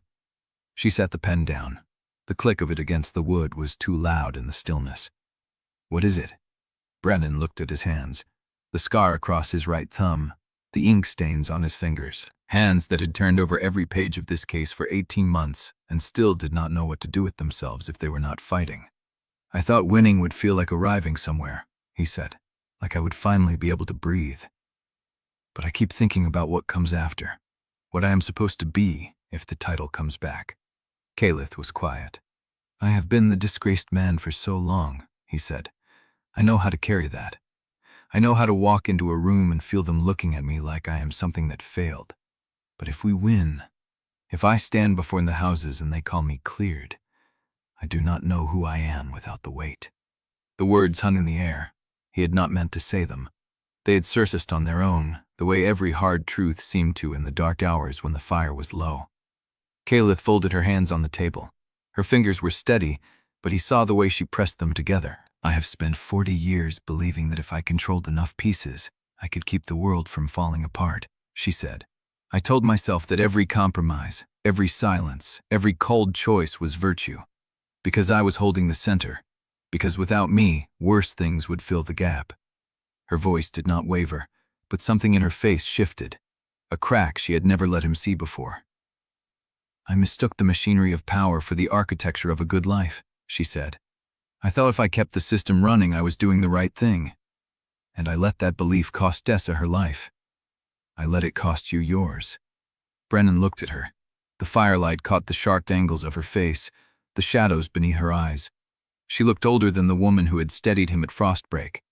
She looked like someone who had been carrying a weight longer than he had. Then we are both trying to learn how to exist without the thing that defined us, he said. Yes. He reached across the table, not to touch her, but to rest his hand palm up between them, an offering, a choice. She looked at his hand for a long moment, then she placed hers in it. Her fingers were cold. He closed his grip around them. I do not know what I become after this, he said, but I know I would rather figure it out beside you than alone. Brennan, do not tell me you are not worth staying for. I already made that decision. You do not get to argue it. Her mouth curved, a ghost of her old composure, but softer. Then I will not. They sat like that, hands linked across the transfer logs, neither willing to break the contact. The embers popped, the wind pushed against the window glass. A knock shattered the quiet. Talia's voice, low and urgent. My lady, a courier at the gate. He rode from the capital without changing horses. Caelith's hand tightened on Brennan's. Then she released him and stood. They met the courier in the main hall. His coat was crusted with frost, his face raw from wind. He handed Caelith a sealed dispatch and stood gasping while she broke the wax. She read it standing. Her face did not change, but the color drained from her cheeks. What is it? Brennan asked. She handed him the paper. He read the words twice before they stopped blurring. Corval Tarnak has submitted sworn testimony from a former Northern Garrison apprentice who claims to have witnessed Brennan Wolfe-Hawthorn handling the forging dies 3 years before the Hearthstone scandal. The witness has been placed under protective seal. The council has accepted the testimony as preliminary evidence. Brennan's chest went cold. He has a witness. Not a witness, Caelith said. A fabrication. Someone he is paying. Oh, threatening. Does it matter? Brennan heard his own voice, rough. If the council accepts it before we present our evidence, then we have to break it, piece by piece. She took the paper back and read it again. He timed this deliberately, letting us hear it tonight before we leave. He wants us to arrive doubting. Brennan looked at the dispatch in her hands, at the seal that had carried Corval's authority, at the cold certainty that this was only the first blow. Then we leave sooner, he said, before dawn, before he can lay another block in his wall. Caelith met his eyes. Agreed. She turned to Talia. Wait, Matias. Tell him we ride within the hour. Talia nodded and vanished into the dark corridor. The hall fell silent. Brennan stood with Caelith in the cold, the dispatch still in her hand, the weight of the road ahead pressing down on them both. 17 days. A witness he had never seen. A coalition stacked against them. And still, when Caelith reached for his hand, he took it. Chapter 35. They rode out before the false dawn, when the sky was still a bruised charcoal, and the frost had not yet released the road. Brennan kept his horse close behind Caelith's. She had not ordered the formation. She had simply mounted and taken the lead, and he had followed without discussion. Matias flanked her left. Talia brought up the rear with 2 Callowick guards Brennan had seen in the yard but never spoken to. The cold cut through his coat. His breath plumed and vanished. The ledgers were strapped across his chest in an oilskin wrap, the weight familiar now. A second spine he had carried so long he forgot he was carrying it. They pushed hard through the morning. The road followed the river valley, frozen reeds crackling under the horse's hooves. No one spoke. The only sounds were leather creaking, snow crunching, the occasional sharp exhale of an animal laboring uphill. At the first relay post, Caelith swung down before the horse had fully stopped. "How far to the next station?" The keeper emerged, wiping his hands on his apron. 6 hours in good weather, my lady. The pass above Thornwood is icy. Could be 8. We will lead fresh mounts." He nodded and gestured to the stable. No questions, no delay. A man accustomed to noble travelers who did not explain themselves. Brennan dislocated his jaw with a yawn and stretched his shoulders. The oilskin pressed against his ribs. He caught Talia watching him, her dark eyes unreadable. "Eat something," she said. "You will be useless if you collapse before midday." He had no appetite, but he took the hard bread and cheese she offered and chewed, standing, one hand on the horse's neck. Matias appeared at his elbow, his face tight with cold. "We need to check the satchel." Brennan looked at him. "We checked it before we left." "I know. I want to check it again." The tone stopped him. Matias was not a man who repeated himself. He was a man who measured twice because he had once measured once and regretted it for 20 years.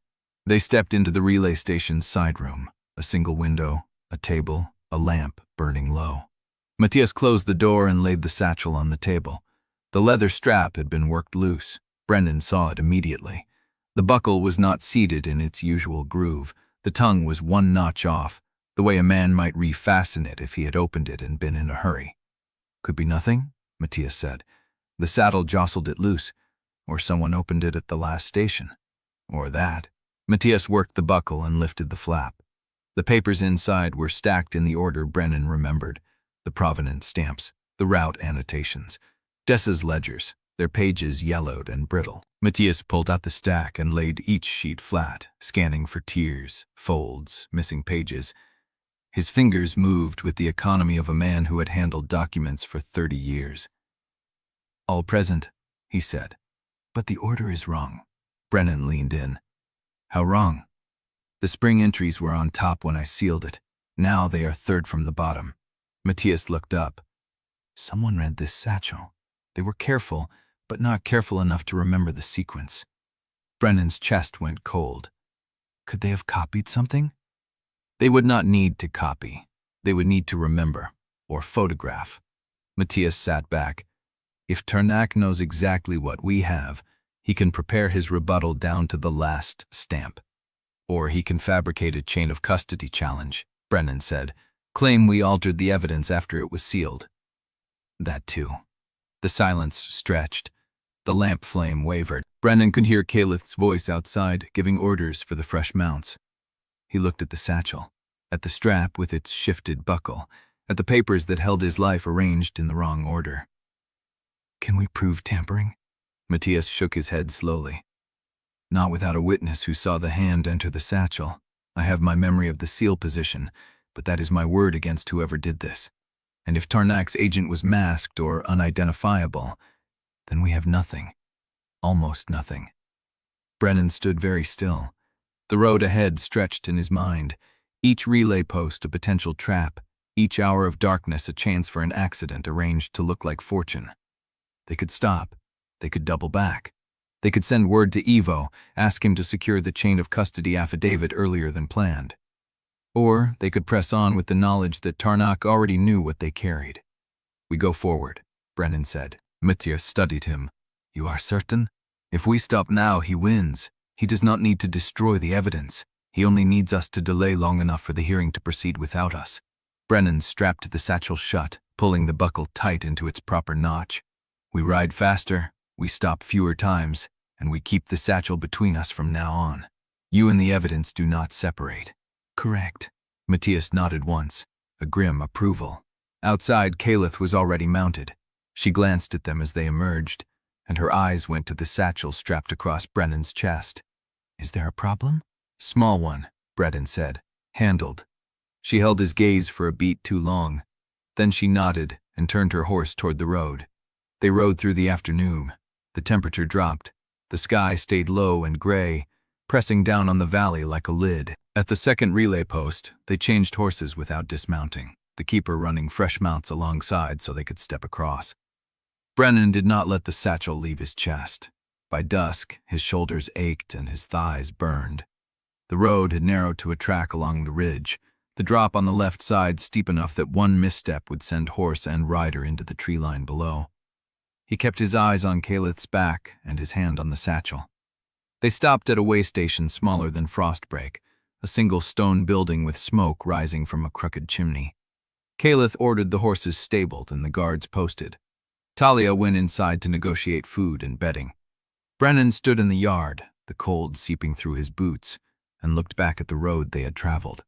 Darkness had swallowed it. Somewhere behind them, on that road, a hand had touched his evidence. Somewhere ahead, Tarnak was waiting with a fabricated witness and a stacked counsel. "Brennan," Caelith's voice. He turned. She stood in the doorway, the firelight behind her casting her face in shadow. "I need to tell you something." Her tone stopped him. It was not the voice she used for strategy. It was the voice she used when she had been carrying a weight alone. He crossed the yard and followed her inside. The waystation's common room was small, a hearth at one end, a table scarred by years of use. Talia had already claimed the corner with their packs. The guards were outside, circling the perimeter. Caelith closed the door. "The courier who brought the dispatch about Tarnak's witness," she said. "He recognized me." Brennan waited. "He served in my household 15 years ago, before Dessa died." The name landed between them like a stone. "He told me something else," Caelith said. "Something he would not put in writing." She reached into her coat and pulled out a folded piece of paper, creased and worn as if she had been carrying it against her chest for hours. Tarnax did not find the apprentice witness through his network. The apprentice came to him. Brennan took the paper, unfolded it. The handwriting was cramped, uneven, the letters pressed deep into the page as if the writer had been afraid. "I saw him in the garrison yard 3 years ago. He did not know the dies. He did not touch them. I will swear that before the council if someone gives me safe passage from Tarnak's reach." Brennan read it twice. The apprentice was not Tarnak's fabrication. The apprentice was a witness against Tarnak, coerced into lying, and someone had gotten this message out. He looked up at Caelith. "Who gave you this?" She met his eyes. The answer took a moment to arrive. "The courier," she said. "Before he changed horses at the last relay, he slipped it into my saddlebag when I was not looking." Brennan's hand tightened on the paper. "He is still alive?" "He rode east, away from the capital." Caelith's voice dropped. "I do not know if he made it." The fire popped. The wind pushed against the shutters. 17 days, a witness who could exonerate him if they could find him before Tarnak did, and a road full of shadows where the next accident was waiting. Chapter 36. The council complex rose in pale stone against a sky the color of old iron. Brennan had seen it once before, from the outside, during the Hearthstone hearing when he had been brought in through a service entrance with a guard at each elbow. He had not stood in the main courtyard. He had not walked up these steps with the satchel strapped to his chest and a high lady at his side. Caelith dismounted first. She did not look back at him, but she waited, one hand on the pommel, until he had swung down and crossed the frozen gravel to stand beside her. "You do not have to enter beside me," he said quietly. "Yes, I do." She said it without inflection, but her eyes moved across the courtyard, cataloging the clusters of attendants, the couriers, the clerks in the narrow windows above. Every face turned toward them, every conversation paused by half a beat. Brennan felt the weight of those stares like press of wolf watch on his skin. Some were merely curious. Others carried the sharp, interested look of predators measuring whether a wounded animal still had fight. Talia appeared at Caelith's elbow. "The north anteroom is prepared. Matias is already inside with the preliminary filings." Caelith nodded. She began walking. Brennan matched her stride. The gravel shifted under his boots. The cold air bit at his throat. They passed through the main doors into a high-ceilinged hall where the heat of too many bodies condensed against the stone. Clerks moved along the walls with dispatch satchels and sealed rolls. A pair of council pages stood near a brazier, their breath visible, their eyes tracking Brennan as he crossed the threshold. He kept his expression neutral, kept his shoulders level, kept his hand resting on the satchel strap, not clutching it. Caelith led him through an arched passage into a smaller chamber where benches lined the walls and a fire burned low in a hearth that had not been properly cleaned. The room smelled of old ash and wax and the particular stale cold of spaces used only for waiting. "This is the outer chamber for petitioners," Caelith said. "The council will call us when they are ready to review the filing." Brennan looked around. The benches were scarred. The windows faced an interior courtyard where nothing grew. A single door led deeper into the complex, thick timber with iron hinges. "Petitioners?" he repeated. "You are here to present evidence, not to stand trial." Her voice held an edge. "Do not let the room decide how you carry yourself." He almost smiled. "And if the room already has an opinion, the room can revise its opinion." She said it flatly, but she stepped closer as she spoke, close enough that a clerk entering from the corridor would see the space between them shrink. Close enough that the message was unmistakable. Brennan felt the shift in the air, the way the few attendants already in the chamber stopped, pretending not to watch. Caelith Callowick, ranking daughter of House Callowick, 40 years of political architecture behind her, stood beside a disgraced grain manager in the petitioner's outer chamber and made no attempt to look elsewhere. The ripple traveled through the hall like water finding a crack. A page near the brazier turned and whispered to another. A clerk at a writing desk set down her pen and stared openly. From the corridor beyond, Brennan caught the murmur of voices passing, the cadence of a name he had not heard spoken in public in 18 months. Wolfe-Hawthorn. He did not flinch.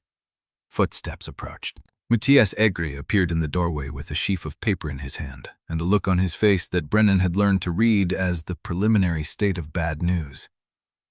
"The filing is accepted," Matias said, "but Tarnak's people have already submitted a preemptive objection." Caelith's jaw tightened. "On what grounds?" "Chain of custody. They are arguing that the ledgers cannot be admitted because the seal was broken outside official oversight." Matias glanced at Brennan. "They do not know about evil yet, but they are laying the foundation to challenge every document you produce." Brennan had expected this. He had rehearsed it in his mind across 17 days of riding and sleepless nights. The tampered satchel, the buckle, one notch off. Someone had read his evidence and reported its shape to Tarnak.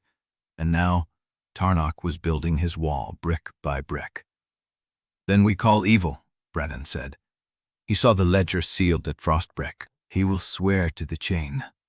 Matias nodded. "I have already sent a writer to bring him, but the council will not wait for his arrival.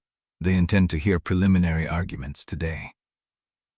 Caelith's head came up. "Today? We were told the hearing would not begin until the full council assembled in 3 days." Tarnak requested an expedited session on grounds of winter urgency. Matias's voice held the careful flatness of a man delivering damage he could not control. "He will argue that reopening the Hearthstone case threatens the grain distribution agreements already in place across 4 allied houses, that the uncertainty alone could halt the winter supply chain before the first freeze." Brennan felt the cold settle deeper into his chest. Not an attack on the evidence, an attack on the timing. Tarnak was not trying to prove the ledgers were false. He was trying to prove that even if they were true, exposing the truth now would cost more than letting it stay buried. A door opened somewhere deeper in the complex. Footsteps approached in a measured rhythm. A clerk appeared in the inner doorway, her face expressionless. "The council will see the petitioners now." Caelith turned to Brennan. Her stormwater eyes held his for a long moment, and in that silence, he felt the bond pulse between them, not as hunger, but as something steadier. A thread pulled taut across open ground. "Whatever he says in there," she said, "do not let him turn winter into your enemy." Brennan looked at the door, at the chamber beyond, where Tarnak was already seated with his coalition, ready to argue that one man's vindication was not worth the risk of children freezing in their beds. He adjusted the satchel strap across his chest. "I have been winter's enemy for 18 months, he said. "I know how it fights." He walked toward the door. Caelith fell into step beside him. Matias followed. and the outer chamber watched them go, the rumor spreading behind them like frost across a window. Chapter 37. The chamber swallowed them whole. Brennan had imagined this room 100 times across 18 months, the way the light would fall, where the council would sit, how it would feel to stand on the other side of the judgment. But imagination had softened the edges. The ceiling rose 2 stories above worn stone walls hung with faded territorial maps. A long oak table curved in a shallow arc at the far end, 11 chairs sat behind it, each bearing the carved seal of the house or territory it represented. Only 8 counselors were present for the preliminary session. The remaining 3 would receive summaries by dispatch. Tarnock sat at the center of the arc, his pale gray eyes fixed on the doorway as Brennan stepped through. The air in the room was cold and still, heated only by a single brazier near the petitioner's table. A clerk at a side desk dipped her pen and began writing before anyone spoke. The sound of the nib scratching across paper felt louder than it should have been. Caelith moved to the petitioner's table without hesitation. Brennan followed, the satchel still strapped across his chest. Matias took position to their left, a sheaf of prepared arguments already open in his hands. The council leader was a woman Brennan did not recognize, silver-streaked hair pulled back from a weathered face, her hands clasped on the table before her. She did not introduce herself. She simply looked at Brennan with the flat, measuring gaze of someone who had seen 1,000 desperate men pass through this room. "Mr. Wolfe-Hawthorn," she said, "you have requested that this council reopen a case closed by unanimous verdict 18 months ago. You have brought evidence you claim was suppressed or mishandled at the time of your conviction, and you have brought a member of this council as your petitioner." Her eyes moved to Caelith. "That is an unusual alignment, Lady Callowick." Caelith did not flinch. "The evidence is unusual. The circumstances that kept it hidden are unusual. I would not be standing here if the path were ordinary."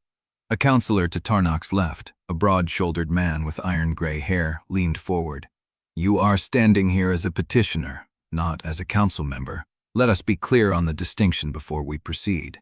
"I am aware of the distinction, Lord Ostergaard." The name landed in Brennan's chest like a stone. One of Tarnock's 6.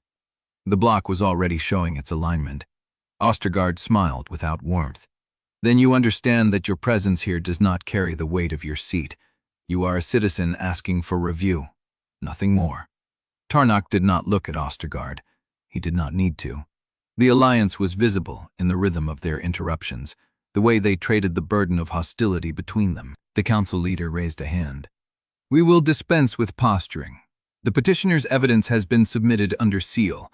The respondent has filed a preemptive objection on chain of custody." She turned to Matias. "Examiner Ekre, you have reviewed the ledgers in question?" "I have." "And you certify them as relevant to the original finding?" "I do." Tarnock spoke for the first time, his voice carrying the easy authority of a man who had addressed this council in every season for 30 years. "The examiner's certification is not in dispute. The chain of custody is. The ledgers in question traveled from Frostbreak Waystation to this chamber without independent oversight.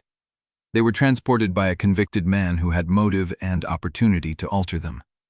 They were stored in a satchel that was, by his own admission, tampered with on the road."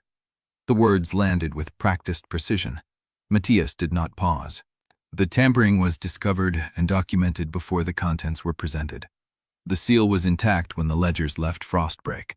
The only disruption occurred at a relay post where the satchel was opened by an unknown party, read, and refastened. That disruption proves nothing about the contents themselves, only that someone wished to know what they contained before this hearing." "And who opened the satchel?" Ostergaard asked. "We do not yet know." "So your chain of evidence is already compromised at a point you cannot account for, and you ask this council to accept those documents as the basis for reopening a case that has been settled for 18 months. The clerk's pen scratched in the silence. Brennan felt the pressure building behind his ribs. The rhythm of the attack was precise. Question the chain, question the timing. Never touch the evidence itself, because touching the evidence might give it oxygen. Beacha set down his sheaf and placed both palms flat on the petitioner's table. The gesture was deliberate, unhurried. He had been doing this longer than anyone in the room. "The ledgers in question," he said, were sealed at Frostbreak Waystation on the 17th of last harvest by a witness who has served the Callowick household for 12 years and who has no connection to either party's political interests. I have submitted an affidavit from that witness, Marquette, attesting to the seal and the chain. The affidavit was filed before the tampering occurred because the seal was intact at the time of filing. The tampering happened after, en route to this chamber, which means whoever opened the satchel did so to read evidence already submitted to this council. He let that settle.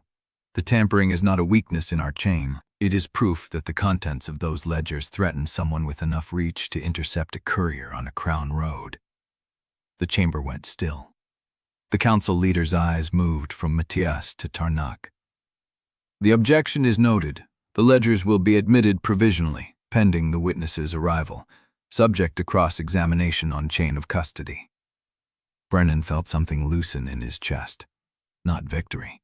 A single step across treacherous ground. But Tarnak's expression did not change. He had not expected to win the ledger objection. That had been a feint, a way to force the conversation onto procedural ground while the real blow was prepared elsewhere. Ostergaard shifted in his seat. If the ledgers are admitted, then the council must also consider the full context of the year in question, including the correspondence that shaped the original finding. Caelith went still beside Brennan. I move, Ostergaard continued, that the council request all sealed coalition correspondence from the winter of the Hearthstone scandal, including the internal memoranda circulated among allied houses before the original verdict. The words hung in the cold air. Brennan felt Caelith's breathing change, just a fraction, just enough for him to know. She had hoped those documents would stay buried. The council leader turned to Caelith. Lady Callowick, as the ranking coalition member present, you hold the authority to produce or withhold those records. Every eye in the room fixed on her. Tarnak watched without watching, his pale gray eyes half-lidded, a man who had already calculated the outcome. Caelith's hand rested at her side, still and controlled. Brennan saw the tremor begin at her wrist. Chapter 38. The recess broke like a blade snapping. Counselors rose from their benches in twos and threes, voices climbing as the chamber door closed behind the clerk. The cold air held the residual tension of Ostergaard's motion, still vibrating, still unfinished. Brennan did not move from the petitioner's table. Beside him, Caelith stood slowly, as if the motion cost her something measurable. Her hand came away from her side and pressed flat against the table's edge. The tremor had spread to her forearm. "We need a room," she said. Matias was already gathering his papers. "The east anteroom. I will hold the door." He did not look at her when he said it. That was deliberate, a gift of privacy that acknowledged what was coming. Brennan followed Caelith through a side corridor, past a row of arched windows where gray winter light fell across the flagstones. Her footsteps were even, controlled, the same composure she had worn into the chamber, but he could feel the wolf beneath it now, pacing in a cage that was too small. The east anteroom was a narrow space with a single table, 2 chairs, and a cold fireplace. Dust motes drifted in the light. Caelith closed the door and stood with her back to him for a long moment, her hands braced on the table's edge. "Tell me," Brennan said. She did not turn. "The correspondence Ostergaard requested contains every internal memorandum circulated among coalition houses during the Hearthstone winter, including the draft findings, the routing assessments, and the security reviews." Security reviews. Yes. He waited. The silence stretched until it became its own answer. "There was a review," she said, still not turning. "Conducted 3 weeks before the verdict. It identified irregularities in the provenance chain. The same irregularities you found in the ledgers. Same ones I never acted on." Brennan felt the words settle into his chest like stones. "You knew before the verdict." "I knew there was a question." Her voice was flat, controlled. "I did not know the answer. I told myself that a single review did not prove corruption, that the system would catch its own errors, that investigating further would destabilize the coalition during a critical winter supply window." Tarnak's argument. Yes. She turned then. Her face was pale, the stormwater eyes darker than he had ever seen them. "The correspondence does not show I knew the truth. It shows I suspected enough to order a review. It shows I received the results. It shows I did nothing with them." The council will read it and conclude exactly what Ostergaard wants them to conclude, that I was complicit by inaction long before I signed the verdict. Brennan's throat was dry. And you have the authority to withhold those records. I have the authority to produce or withhold them, she said. If I withhold them, the council will rule that I obstructed the inquiry. If I produce them, they will read every hesitation I ever had, every choice I made to protect the structure instead of the truth. She was not asking him for permission. She was telling him what she had already decided. The door opened. Talia entered without knocking, her face unreadable. Ivo Marquette followed, still in his traveling coat, his worn face carrying the residue of a hard ride through winter roads. Lady Callowick, Ivo said. I arrived an hour ago. Matias brought me up to speed. Caelith's composure cracked at the edges. You should not have been pulled into this. I sealed the ledgers, Ivo said. The chain of custody rests on my word. I am already in it. Talia moved to stand by the wall, arms crossed. Her dark eyes moved between Caelith and Brennan with the precision of someone measuring the distance between people who needed to close it. There is a way to soften the truth, Talia said quietly. Present the correspondence selectively. Frame the review as inconclusive. Emphasize that you acted within the bounds of coalition procedure. And lie, Caelith said. Omit. There is a difference. There is not. Ivo's voice was mild, but it cut. I have been watching Corval Tarnak steer around the truth for 2 decades. The shape of the evasion is the same whether you use a full sentence or a partial one. Talia's jaw tightened, but she did not argue. Brennan watched Caelith absorb the exchange. She had hoped, perhaps, that someone would offer her a gentler path, that Talia or Ivo would provide the moral shelter she had let herself believe existed. Neither of them did, because neither of them could. Caelith. He said her name without the title. She flinched, just slightly, and that small crack in her armor told him everything. If you produce those records tomorrow, what do you lose? She met his eyes. Everything I built. The coalition seat, the allied houses that have not already abandoned me, the last shred of credibility I have on this council. And if you withhold them, then I bury the evidence of my own complicity. I let the case proceed on the ledgers alone. I tell myself it is a tactical decision rather than a continuation of the same silence. She said it without inflection, as if she had already rehearsed every version of this conversation in her head. Ivo stepped forward and placed both hands on the table. His knuckles were chapped from the cold, his coat still damp. Lady Caelith, he said. I am not a political man. I keep a waystation. I watch the weather and I watch people stumble in from the cold. I have watched you stumble into this same room for 12 years. I know. I do not think you do. His voice was gentle, but relentless. You asked me once why I never married. I told you I preferred the solitude. The truth is that I made one choice 30 years ago that I could not walk back. I chose silence to protect someone who did not deserve my protection. I have measured every day since against that choice. He straightened. You still have the chance to measure the rest of your life against a different decision. The room went still. Talia looked at the floor. Caelith's hand pressed flat against the table. Brennan saw her throat move as she swallowed. I am not asking for absolution, she said finally. I am asking whether I can bear what comes after. Brennan moved before he thought about it.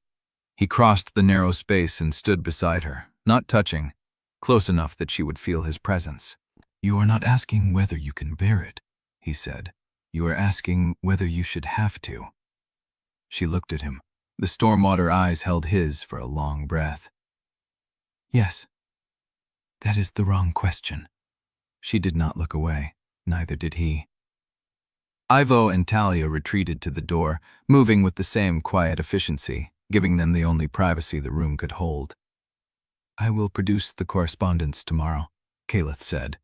Her voice was steady, and I will let them read every choice I made. Brennan nodded. He did not tell her it would be all right. It would not be all right.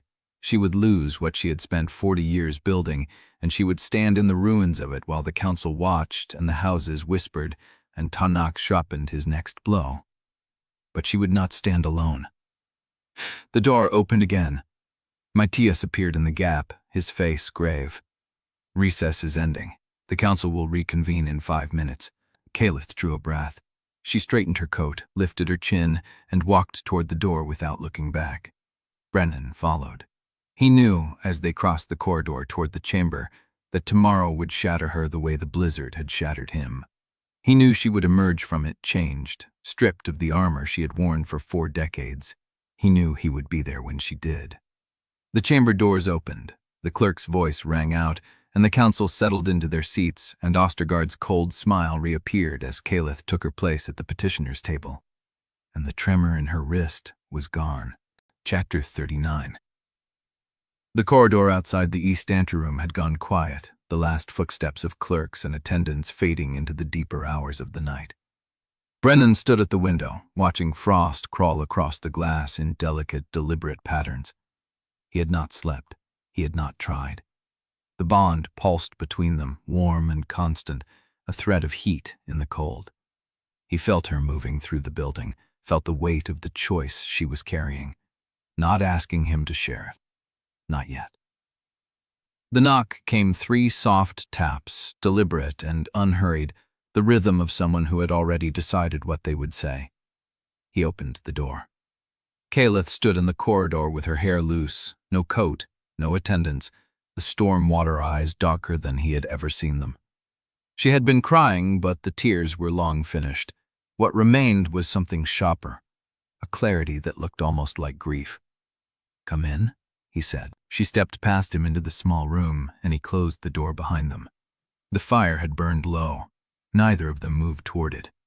Caelith stood in the center of the room, her arms at her sides, her shoulders squared like a soldier before a wall.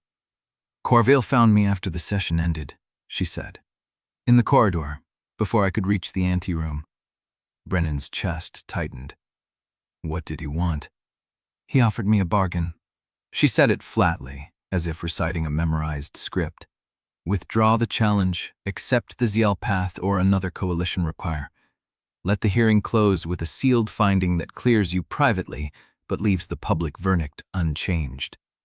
The words landed like a blade between his ribs. "And what did you say?" She finally looked at him. "I told him no." The silence stretched. "He expects me to reconsider by morning," she continued.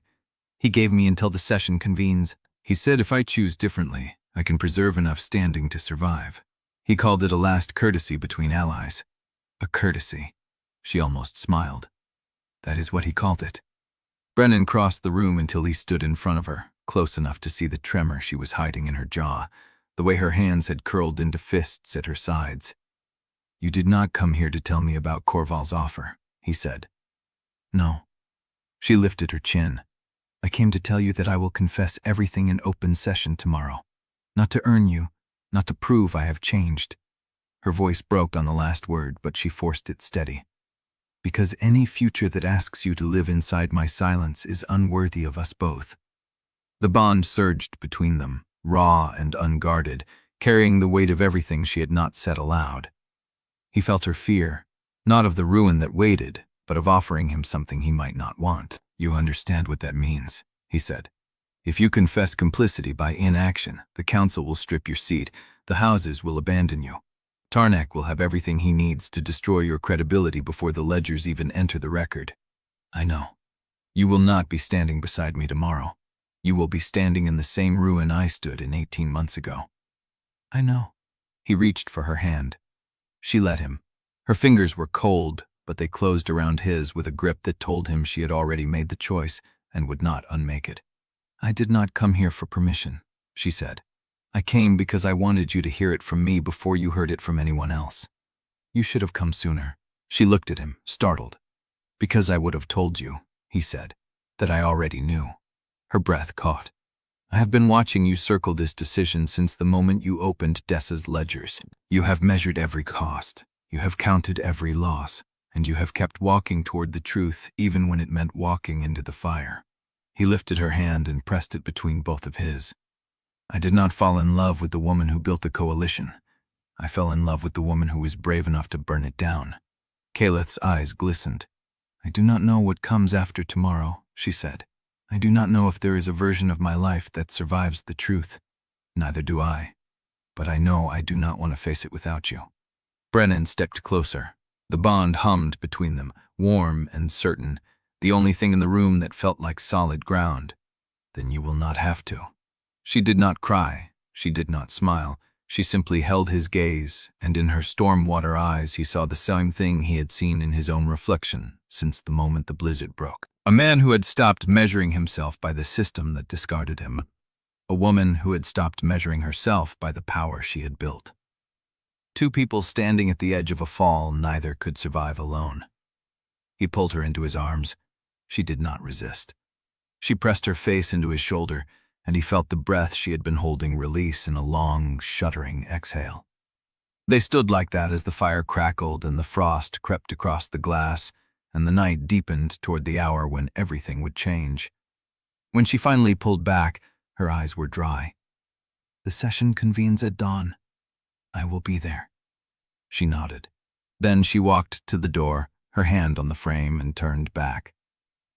"You are not the same man who stumbled into Frostbreak," she said, "and I am not the same woman who let him fall."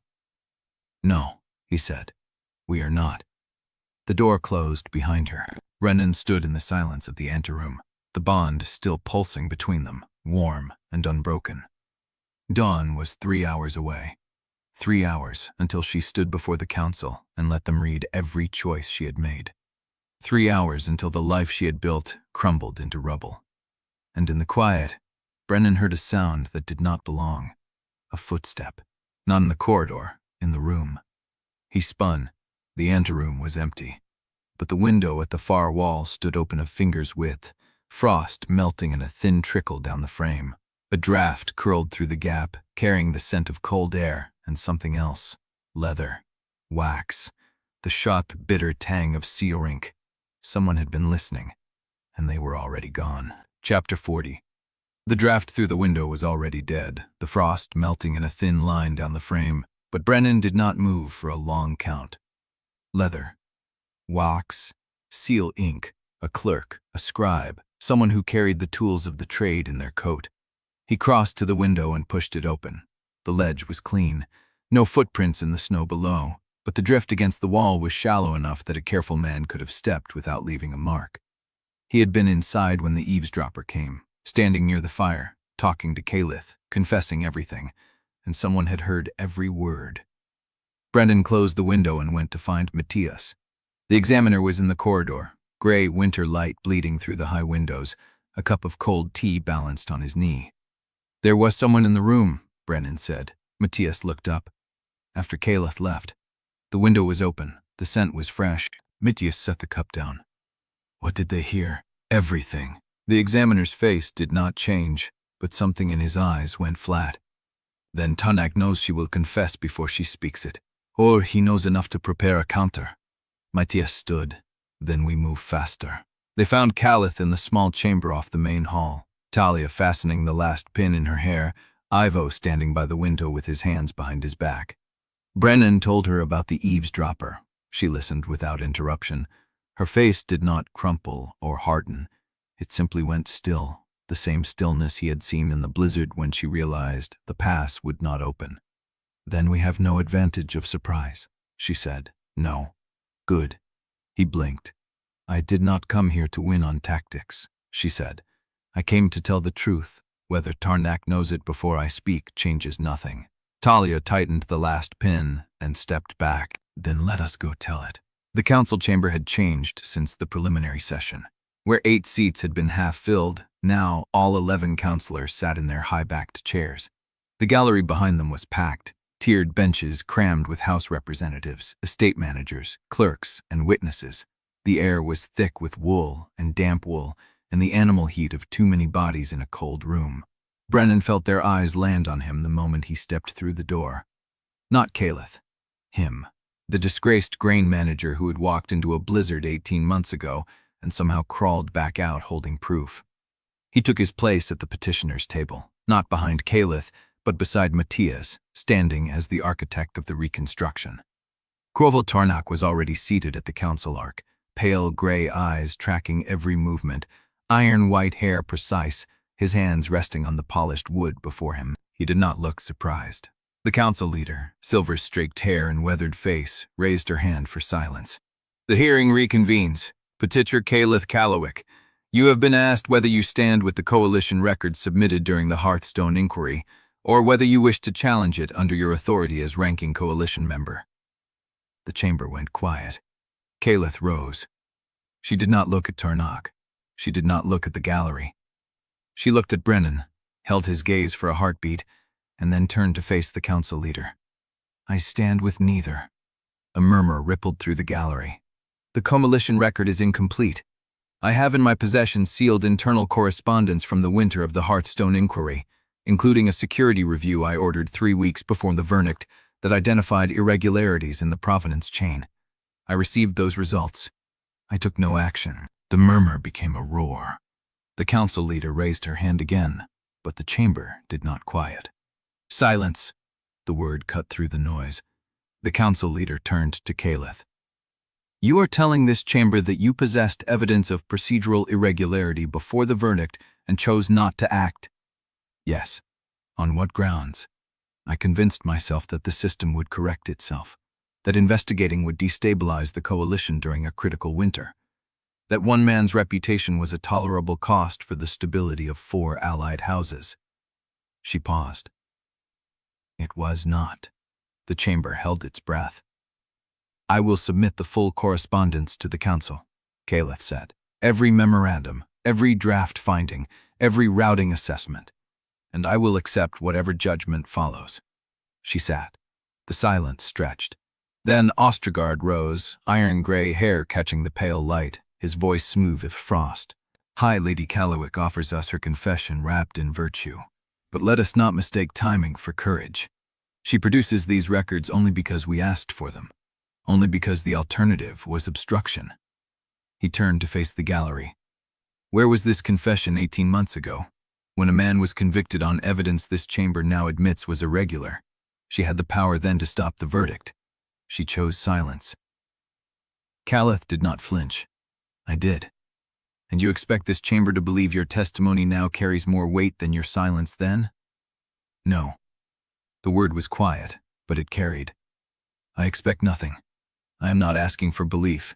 I am not asking for absolution. I am asking for the record to be completed, and I am placing myself within it as a participant, not an observer. Ostergaard's mouth tightened, but before he could speak, Tarnok rose.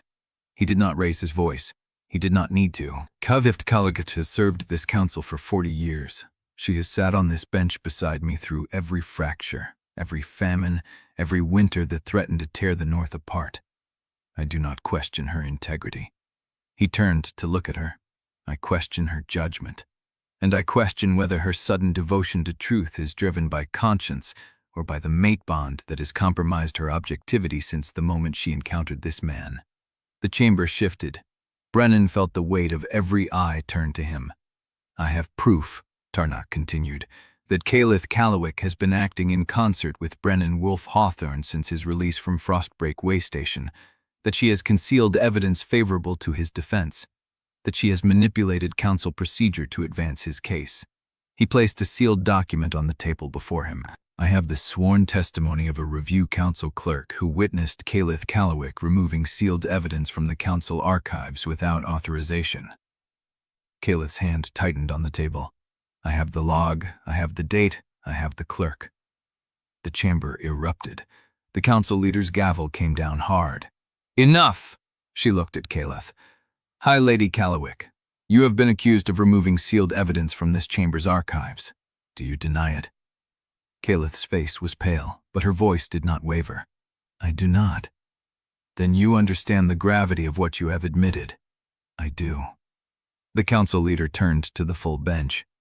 This hearing is suspended for 1 hour while the council reviews the evidence submitted by both parties. The gallery will clear. Petitioners will remain in the anteroom. She rose. The chamber rose with her. And as the gallery emptied, as the councilors filed out through the side door, as Tarnok passed Brennan without a glance, Brennan understood the trap. The eavesdropper had not been there to learn Caelith's plans. The eavesdropper had been there to ensure the council heard her confession from her own lips, knowing that every word she spoke would be used to bury her before the ledgers ever reached the record. Chapter 41. The council leader's gavel struck once. The chamber went still. 1 hour had passed, but nothing in the room had settled. The gallery had refilled, the counselors had returned to their seats, and the air still carried the shape of what Caelith had admitted before the suspension. Brennan sat at the petitioner's table, hands flat on the worn wood, watching her. She had not touched him since they re-entered the chamber. Not a glance, not a brush of fingers.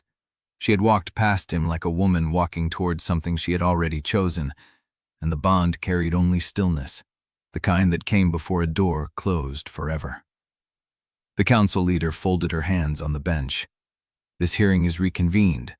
Before we address the question of removed evidence, the council will hear directly from High Lady Caelith Callowick regarding her statement before the suspension. Caelith rose. She did not look at Tarnak. She did not look at the gallery. She looked at the council leader, and Brennan saw her shoulders settle. "I will not hide behind the coalition record any longer," her voice carried to the highest rafters. "The correspondence I hold contains a security review I ordered 3 weeks before the Hearthstone verdict. That review identified irregularities in the provenance chain. The same irregularities Brennan Wolfe-Hawthorn later found in the ledgers he carried through 18 months of silence." She paused. "I received that review. I read it, and I took no action." The gallery did not erupt. The silence was worse. It was the silence of people watching something break that could never be repaired. "I told myself the system would correct itself. I told myself investigating would destabilize the coalition during a critical winter. I told myself one man's reputation was a tolerable cost." Caelith's hands were still. "I was wrong." She turned to the table where Matias had placed the ledger chest. "I submit Brennan Wolfe-Hawthorn's evidence under my own authority. I have reviewed it personally. The provenance stamps, the route annotations, the grain transfer records. They prove the shortages were engineered. They prove he was framed." She looked at the council leader. "And they prove I let him stay ruined because I was afraid of what the truth would cost." The chamber broke open. Voices crashed across each other. A counselor on the left demanded the hearing be adjourned. A woman in the gallery shouted something Brennan could not catch. The gavel struck twice, 3 times, and still the noise did not fall. But Brennan was watching Corval Tarnak. The man had not moved. He sat with his pale gray eyes fixed on Caelith, his face empty of everything but a strange, quiet recognition. The look of a man who had just realized that the woman he had built the order beside was no longer standing inside it with him.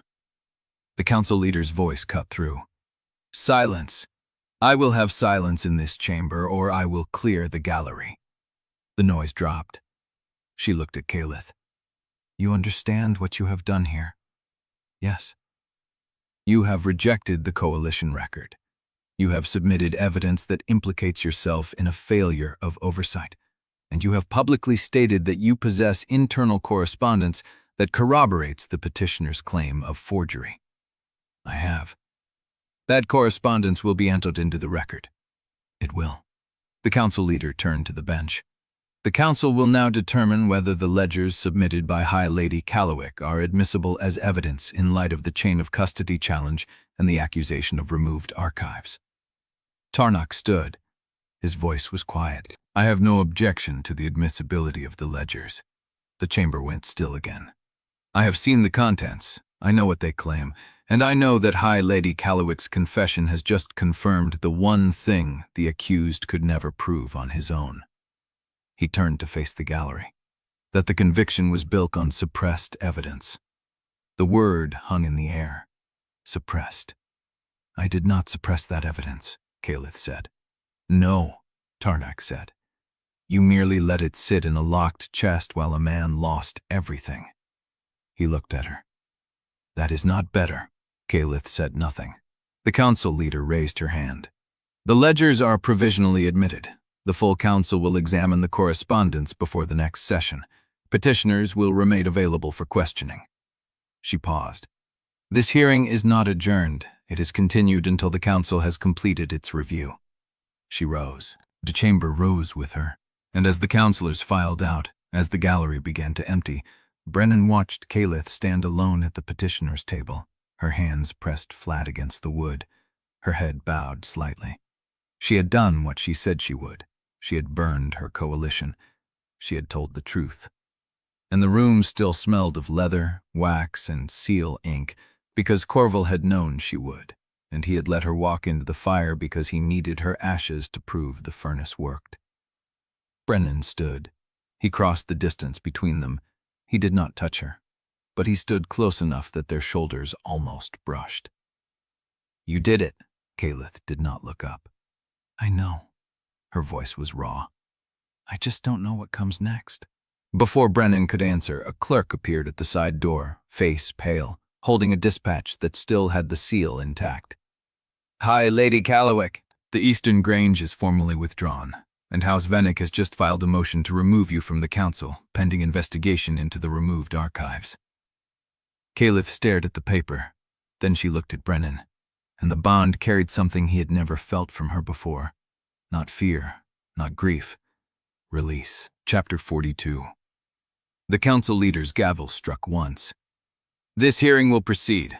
The council will examine the sealed correspondence submitted by High Lady Callowick." Caelith stood at the petitioner's table, hands flat against the wood. The tremor in her wrist had not returned. She looked older than she had that morning, not from exhaustion, but from the weight of having already lost everything and found herself still standing. "You will answer for the record," the council leader said. "At each point in the Hearthstone proceedings where you possessed information that contradicted the official finding, you will state what you knew and when you knew it." "I will." The first question came from a counselor Brennan did not recognize, a silver-haired woman on the far end of the bench. "The security review you ordered. What specific date did you receive it?" "The 12th of Deep Called, 20 days before the verdict." "And you read it?" "Yes." "What did it contain?" Caelith's voice did not waver.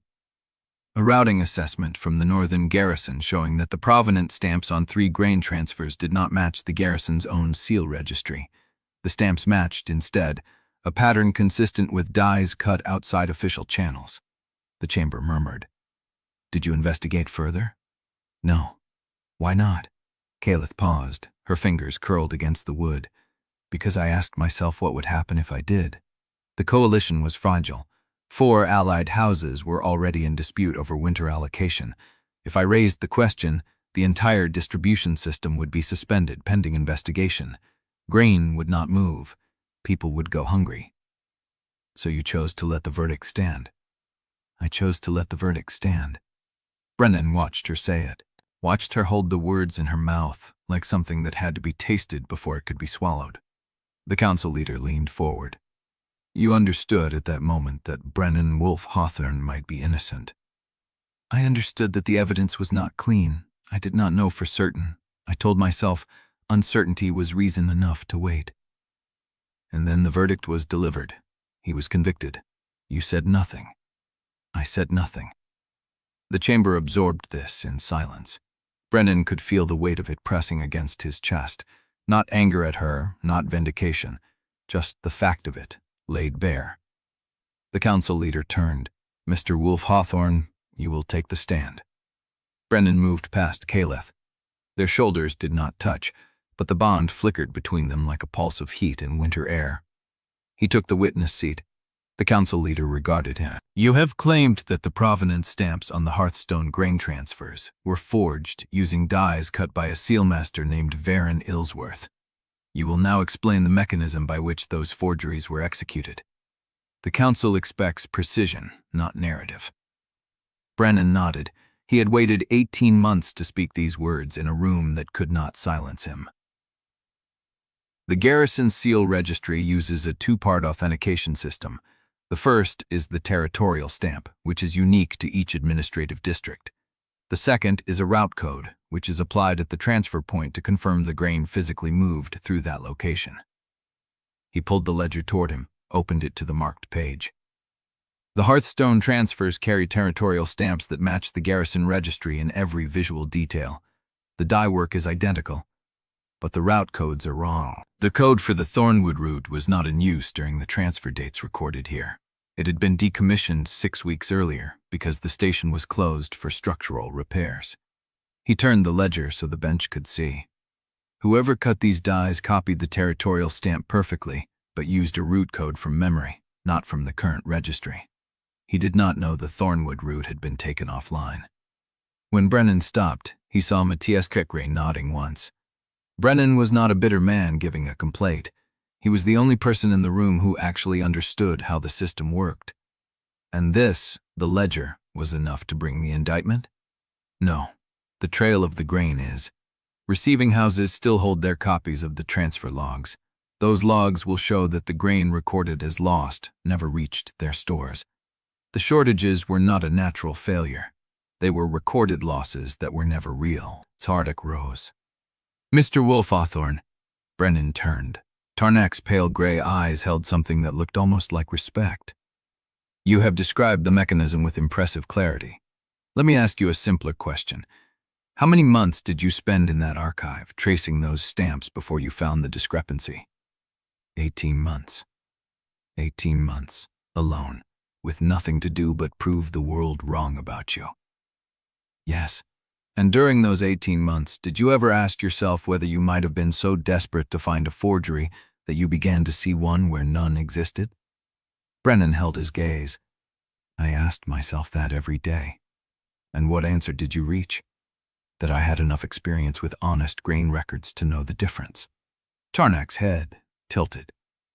But you are not objective, are you, Mr. Wolfe-Hawthorn? You are a convicted man. You are a man whose name was stripped from every contract his family held. You are a man who has spent every waking hour trying to prove that the system did not find him guilty correctly. Brennan let the words land, giving them space to fade. When he spoke, his voice was quiet. I am not objective. I am accurate. Tarnak studied him. Then the counselor on the far end of the bench raised her hand. I have a question for the witness. Brennan turned. The counselor held up a leather satchel. This was submitted as evidence earlier. The satchel that was tampered with en route. The contents were rearranged, the buckle refastened incorrectly. She set it down. Can you confirm, for the record, that this satchel is yours? Brennan looked at the satchel. It is. The counselor turned it over, her fingers slow, deliberate. Then can you explain why the seal on the inside flap matches the same die pattern you just claimed was cut by Baron Ealsworth? Chapter 43. The chamber held its silence. Every face turned toward the satchel, then back to Brennan. He looked at the seal on the inside flap. The pattern was unmistakable. The same precise cut, the same spacing between the territorial marks, the same slight thickening on the left arc where the die had been sharpened one too many times. He had stared at that pattern for 18 months. Brennan lifted his gaze to the counselor who had spoken. That seal was not on the satchel when I secured it at Callowick ground. The counselor did not look away. You are claiming it was placed there during the tampering? I am. Convenient. Brennan held her eyes. I am not asking you to find it convenient. I am asking you to look at the direction of the fibers. He pointed at the flap. The seal is pressed into the leather grain. If I had sealed it myself, the fibers would compress inward. If the seal was applied after the satchel was already fastened, the fibers would compress outward, because the flap was already under tension from the buckle. He turned his palm up. I cannot tell from here, but a magnifying glass under good light will show you the direction of the compression. The counselor paused. Then she set the satchel down and gestured to a clerk. Bring a lens. Matias shifted in his seat. His gray eyes stayed on Brennan. Tardik rose. A compelling detail, Mr. Wolfe-Hawthorn, but even if the seal was added during tampering, it does not exonerate your evidence. It confirms that your satchel was opened, read, and resealed by someone who had access to forged dies, which means your ledgers have been compromised. Brennan turned to face him. The ledgers were not in the satchel during the journey. The statement landed. Tarnak's head tilted a fraction. Then where were they? Strapped across my chest for the entire ride, under my coat, against my ribs. Brennan kept his voice level. The satchel held copies, route summaries, witness statements, not the ledgers themselves. I did not trust a saddlebag on a winter road with the only copies of evidence I had spent 18 months compiling. Tarnak's pause was brief, but it was there. You made no mention of this when you submitted the satchel as evidence. No one asked. The council leader spoke. Mr. Wolfe-Hawthorn, where are the original ledgers now? Brennan reached inside his coat and pulled out a slim leather folder, flat enough to miss against his chest. He held it up. "Here." The chamber stirred. Someone near the back let out a low hum of surprise. The council leader leaned forward. "You have been carrying the original ledgers this entire time, while testifying, while under oath." "Yes." "Did you consider that withholding them from evidence until this moment could be seen as deception?" Brennan met her gaze. "I considered that if I handed them over before the satchel was challenged, someone would argue I had prepared replacement copies after the tampering. I waited until I could show them in the same hearing where the tampering was established, so the chain of custody runs from my body to this table, not from a relay post where the satchel was left unattended." He set the folder on the witness ledge. "I have not let those ledgers leave my sight in 36 hours. Not to eat, not to sleep."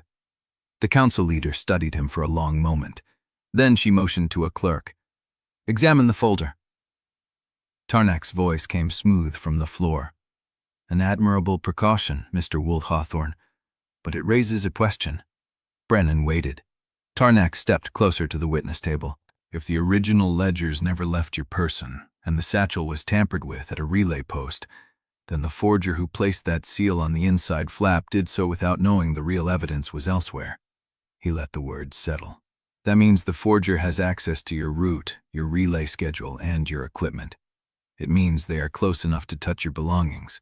It means the leak you identified is not some distant clerk in a Tarnak office." He stopped a yard from the witness table. "It means the person who placed that seal is already inside the council complex." The silence that followed was not the quiet of contemplation, it was the quiet of fear. A counselor near the far end of the bench shifted. "Lord Tarnak, you are suggesting the conspiracy has infiltrated this chamber itself." "I am suggesting nothing. I am stating what the evidence implies." Tarnak turned back to Brennan. "You have carried your ledgers against your ribs for 36 hours. But did you carry them through every corridor alone, or did someone hold a door for you? Did a clerk offer to take your coat? Did an attendant bring you tea while you waited in the anteroom?"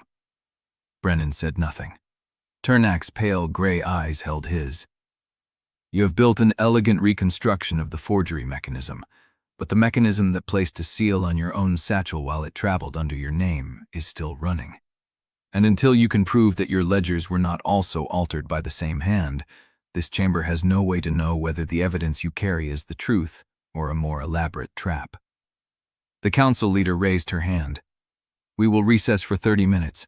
Mr. Wolfe-Hawthorn, you will place the original ledgers in the custody of the council clerk, who will seal them in the presence of 2 witnesses. After recess, we will hear from Examiner Ekre on the question of chain of integrity."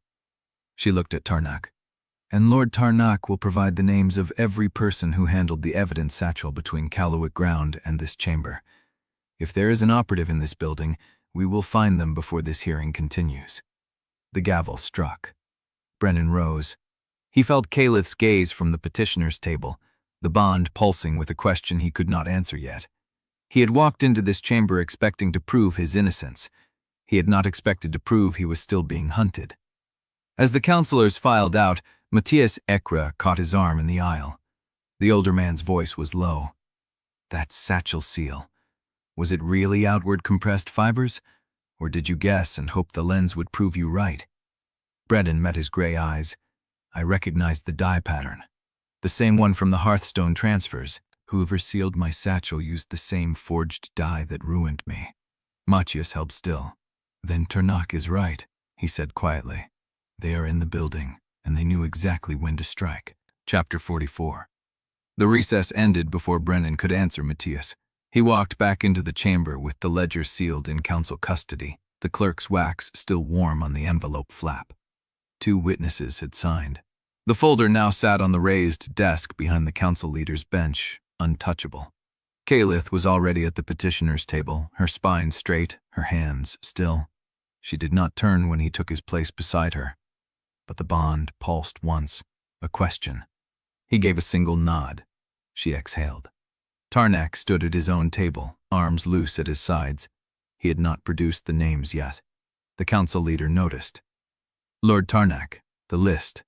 Your Grace, I have compiled it, but I ask that it be submitted in writing rather than read aloud, so that we do not prejudice the inquiry against persons who may be innocent of any role beyond handling a satchel.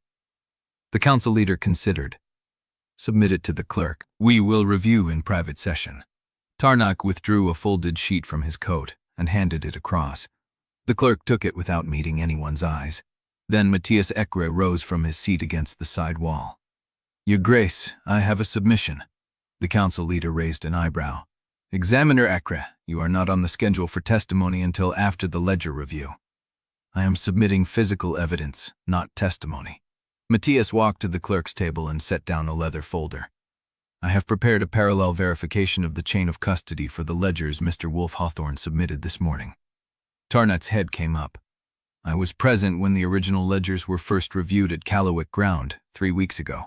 I noted the seals, the binding, and the page numbering at that time. I also took impressions of the binding threads and the wax used on the original chest. He opened the folder. Inside lay 3 separate items: a sealed envelope, a sheet of paper covered in dense notes, and a small cloth pouch. The envelope contains a wax impression I took from the ledger chest on the night of its first opening. The cloth pouch holds thread samples from the binding. If the council wishes, they can compare these against the ledgers now in custody to determine whether the binding has been disturbed since that night. The chamber went still. Matias turned to face the bench. I also have duplicate seal records from the Callowick Estate Archive, documenting the date the ledgers were deposited and the condition in which they were found. Those records were made before Mr. Wolfe-Hawthorn arrived at Callowick Ground. They are dated, signed by me, and witnessed by 2 Callowick staff members. He pulled a second sheet from the folder. I submit them as exhibits. The council leader studied him. Examiner Ekre, you prepared this before the hearing? I prepared it the night I arrived at Callowick Ground, before I knew what the ledgers contained, before I knew whether they would clear Mr. Wolfe-Hawthorn or condemn him further. He met her gaze. I have been an examiner for 23 years, Your Grace. I have learned to document everything, because the truth depends on what can be proved after the fact, not what can be claimed in the moment. A murmur moved through the chamber. Brennan watched Matias with something he had not expected to feel again: gratitude. Tarnak's voice came smooth and unhurried. Admirable diligence, Examiner, but you are not a neutral witness. You have openly aligned yourself with the petitioner's case. You helped draft the motion to reopen. You traveled from Callowick Ground with the evidence. I have aligned myself with the evidence, Lord Tarnak. There is a difference. Is there? One requires integrity, the other requires alliance. Matias did not raise his voice. I have not taken a position on whether the ledgers prove forgery. I have taken a position on whether the chain of custody is intact. Those are separate questions, and I have answered one of them with documentation that predates any dispute in this chamber. The council leader held up her hand. I will examine the exhibits myself. She motioned to the clerk. Bring the sealed ledgers to my chambers. Examiner Ekre, you will accompany me. If the wax impressions and thread samples match, I will verify that on record before we reconvene. She looked at Tarnak. Lord Tarnak, you will remain in the chamber. If your list of handlers prove accurate, we will proceed with the ledger review. If it does not, I will consider that a deliberate obstruction. Tarnak inclined his head. Of course, Your Grace. The council leader rose. The chamber held its breath as she disappeared through the rear door, the clerk following with the sealed envelope of ledgers and Matias's folder. Brennan let out a breath he had not realized he was holding. Caelith's hand moved beneath the table, her fingers brushing his wrist. The touch was brief, barely a graze, but it grounded him. The minutes stretched. Tarnak stood motionless at his table, his pale gray eyes fixed on the door the council leader had used. He did not fidget. He did not glance at his notes. He waited like a man accustomed to the long game. Brennan watched him. There was no unease in Tarnak's posture, no tension in his shoulders. He had just been challenged by an examiner with 23 years of clean records, and he stood like a man who had already accounted for the possibility. That was what Brennan feared most. The council leader returned after 12 minutes. She took her seat and looked out at the chamber. The wax impressions match. The thread samples match. I have verified that the ledgers now in council custody are the same ledgers Examiner Ekre examined at Callowick Ground 3 weeks ago. She paused. The chain of custody is intact. The evidence is admissible. Relief moved through Brennan like heat. Then Tarnak spoke. Your Grace, if the ledgers are admissible, I ask that they be examined on their merits. But I also ask the Council to consider a separate matter before we proceed. The Council leader frowned. What separate matter, Lord Tarnak? The winter emergency powers granted to this Council under Article 7 of the Territorial Compact. Those powers allow the Council to suspend evidentiary proceedings if continuing them would put winter grain distribution at risk for more than 2 allied territories. He did not turn to look at Brennan, who had spent this hearing proving that the forger who destroyed Mr. Wolfe-Hawthorn is connected to grain administration across the northern routes. If we confirm that network exists, every allied house that touched those routes will be suspect. Grain movement will halt while the houses investigate their own records. Depots will freeze transfers. The winter supply chain will collapse before the snow melts. He finally turned. I am not arguing that Mr. Wolfe-Hawthorn was rightly convicted.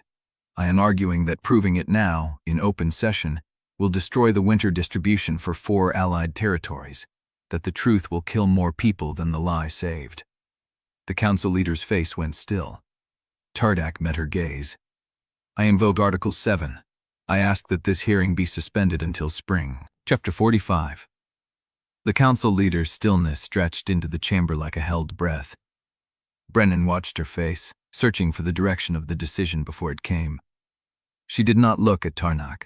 She did not look at him. She looked at the empty space between them, as if measuring the distance a lie could travel before it became policy. Article 7, she said slowly, was written to prevent winter starvation, not to protect the architects of a forgery network from exposure. Respectfully, Your Grace, that is exactly what it was written to prevent. Tarnak's voice remained even. The architects are irrelevant. The consequence is what matters.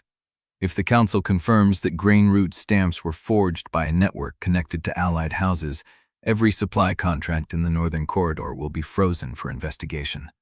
Depots will hold transfers while their own records are examined. The houses will not release grain until their names are cleared. He paused. That takes weeks. We do not have weeks. We have 3 months of hard winter ahead, and the stores are already thin because the forgeries you want to expose are the same ones that moved the grain. A murmur rippled through the gallery. Brennan's hands curled against his thighs. The logic was clean. That was what made it so hard to break. Tarnak had built a system where the lie was necessary, where the truth was the greater cruelty, and every attack on the forgery looked like an attack on the people the forgery had fed. Tarnak turned to face the full bench. I did what I did to prevent famine riots that would have torn Aldenmere apart. The Hearthstone scandal was not a single man's ruin. It was a choice between exposing a chain of forged transfers that would have collapsed the winter supply for 4 territories, and allowing one rising beta to carry the weight of a system that was already failing. His pale gray eyes swept the chamber. I chose the system. He let the words settle. I chose grain in the storehouses. I chose contracts honored. I chose children not starving while the Council debated whose seal was genuine and whose was cut in a back room by a man who should have been hanged 20 years ago. Brennan's jaw tightened. The truth in Tarnak's words was the most dangerous weapon in the room. You cannot undo what I did without undoing the winter that followed, Tarnak said. The grain moved. The houses survived. The realm did not fracture. Those are the facts. Caelith rose. The movement was quiet. No dramatic scrape of the chair. No raised voice. She simply stood, and the chamber turned toward her as if she had drawn a blade. Lord Tarnak speaks of the winter that followed. Her voice carried no heat. He does not speak of the winter he engineered. The forgeries were not some desperate last measure to keep grain moving when the system failed. They were the system. He cut the stamps. He selected the transfer routes. He chose which houses would receive the diverted grain and which would be blamed for the losses that never existed. She stepped around the petitioner's table. The famine he claims to have prevented was a story he wrote to justify the theft he had already committed. Tarnak's expression did not change. The theft? You speak of grain that fed people, Lady Caelith. I speak of grain that was stolen from one route and sold through another. The people ate. So did the people who paid double for what should have cost the crown nothing. The difference was profit. and the profit went to your coalition. She let the silence stretch. Call it what it was. You did not prevent famine. You engineered scarcity to control distribution, then blamed the shortages on a man who had nothing to do with either the theft or the lie. The council leader's face had not moved. Tarnax tilted his head. And you knew this, Lady Caelith. You knew it 3 weeks before the verdict. You read the security review. You saw the same discrepancies Mr. Wolfe-Hawthorn found in his ledgers. He let the words land. You chose silence, not because you believed the system would correct itself. You chose silence because exposing the truth would have frozen the winter supply, collapsed the coalition, and left your house exposed. He took a step toward her. We are not so different, you and I. We both made a calculation. The only difference is that I made mine with clean hands, and you let yours stay clean by letting someone else's hands get dirty. The gallery erupted. Brennan rose before the noise could crest. And I paid for both of you. The words cut through the chamber like a blade through frost. Heads turned. The noise fell. He did not look at Tarnac. He looked at the council leader. Your Grace, I have spent 18 months believing I failed my family. I have spent 18 months carrying ledgers like a wound because I could not bear to open them and confirm what I already believed, that I was the architect of my own ruin. He took a breath. I was wrong. I was not the architect. I was the cost. Lord Tarnac built a system where one man's reputation was a line item in a winter budget, and Lady Caelith let that budget pass because opposing it would have cost more than she was willing to pay. He looked at Caelith. He held her gaze for a long moment. Then he turned back to the bench. But here's the truth the system never accounted for. I am still standing. I have the ledgers. I have the testimony. I have the chain of custody verified by this council. And I am not asking you to choose between truth and winter survival. I am asking you to hold both in your hands and decide whether this realm is governed by law or by the convenience of powerful men. The council leader's eyes moved between them. Article 7 was invoked by Lord Tarnac, she said. It will be ruled on by this council before we proceed. She looked at the bench. Lord Ostrogard, what is your position? The broad-shouldered man with iron-gray hair rose slowly. I stand with Lord Tarnac. The winter is too fragile for this inquiry to continue. The truth can wait for spring. The grain cannot. Lady Vennick, the thin woman with silver hair and a mouth like a blade cut, spoke without rising. The motion to remove Lady Caelith from the council must be addressed before we consider any other matter. Her judgment is compromised. Her actions at Hearthstone confirm it. The council leader's jaw tightened. Lord Renly's successor, the new councillor, a young man with uneasy eyes, rose and cleared his throat. I support Lord Tarnac's invocation. Winter is not the time for this. 3 more voices followed in quick succession. Each one aligned with Tarnac. Each one invoked winter, stability, the cost of truth. Brennan counted. 6 votes. Tarnac had his block. The council leader turned to the remaining councillors. Lady Sutteridge, a woman with deep lines around her mouth and gray-streaked brown hair, rose. She looked at Tarnac for a long moment, then at Caelith. I have seen what silence costs, she said quietly. I have seen it in my own house. I will not vote to suspend the hearing. Lord Callahan, a heavy-set man with a weathered face and scarred hands, rose. I came here to hear the truth. I will hear it now, or I will know that this council no longer serves the realm it was built to protect. The council leader nodded. The remaining votes are mine and the absent councillors. Under Article 7, the suspension requires a 2/3 majority of the full bench. 7 votes. She looked at Tarnac. You have 6. You need 1 more. Tarnac's face remained unreadable. Then we wait for the absent councillors, Your Grace, unless you intend to rule without them. The council leader was silent. Brennan felt the weight of the decision stretching out before them. A suspension that could last days, weeks, months, long enough for winter to bury the truth under snow and silence. The council leader looked at the clerk. Send riders. Summon the absent councillors. We will reconvene when the full bench is seated. She rose. The hearing is adjourned until dawn. The chamber began to stir, voices rising, and councillors and witnesses moved toward the doors. Brennan stood frozen at the petitioner's table. the ledgers sealed in custody, the truth hanging in the balance of 3 absent votes. Caelith's hand brushed his wrist. "We need to find the absent counselors before Tarnak does." He looked at her. In her stormwater eyes he saw the same calculation he had seen in Tarnak, the same willingness to do what was necessary. The difference was that her hands were no longer clean either, and she was standing beside him anyway. Chapter 46. The air in the chamber had grown thick with the weight of routine testimony, the kind that buried truth under ink and procedure.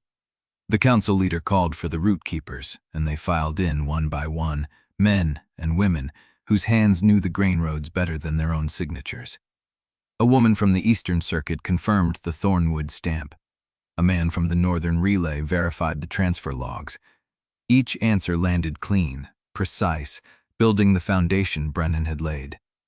But beneath their words, he caught it, the hesitation, the glance toward Tarnak's corner of the chamber, the way hands gripped ledgers a moment too long before releasing them.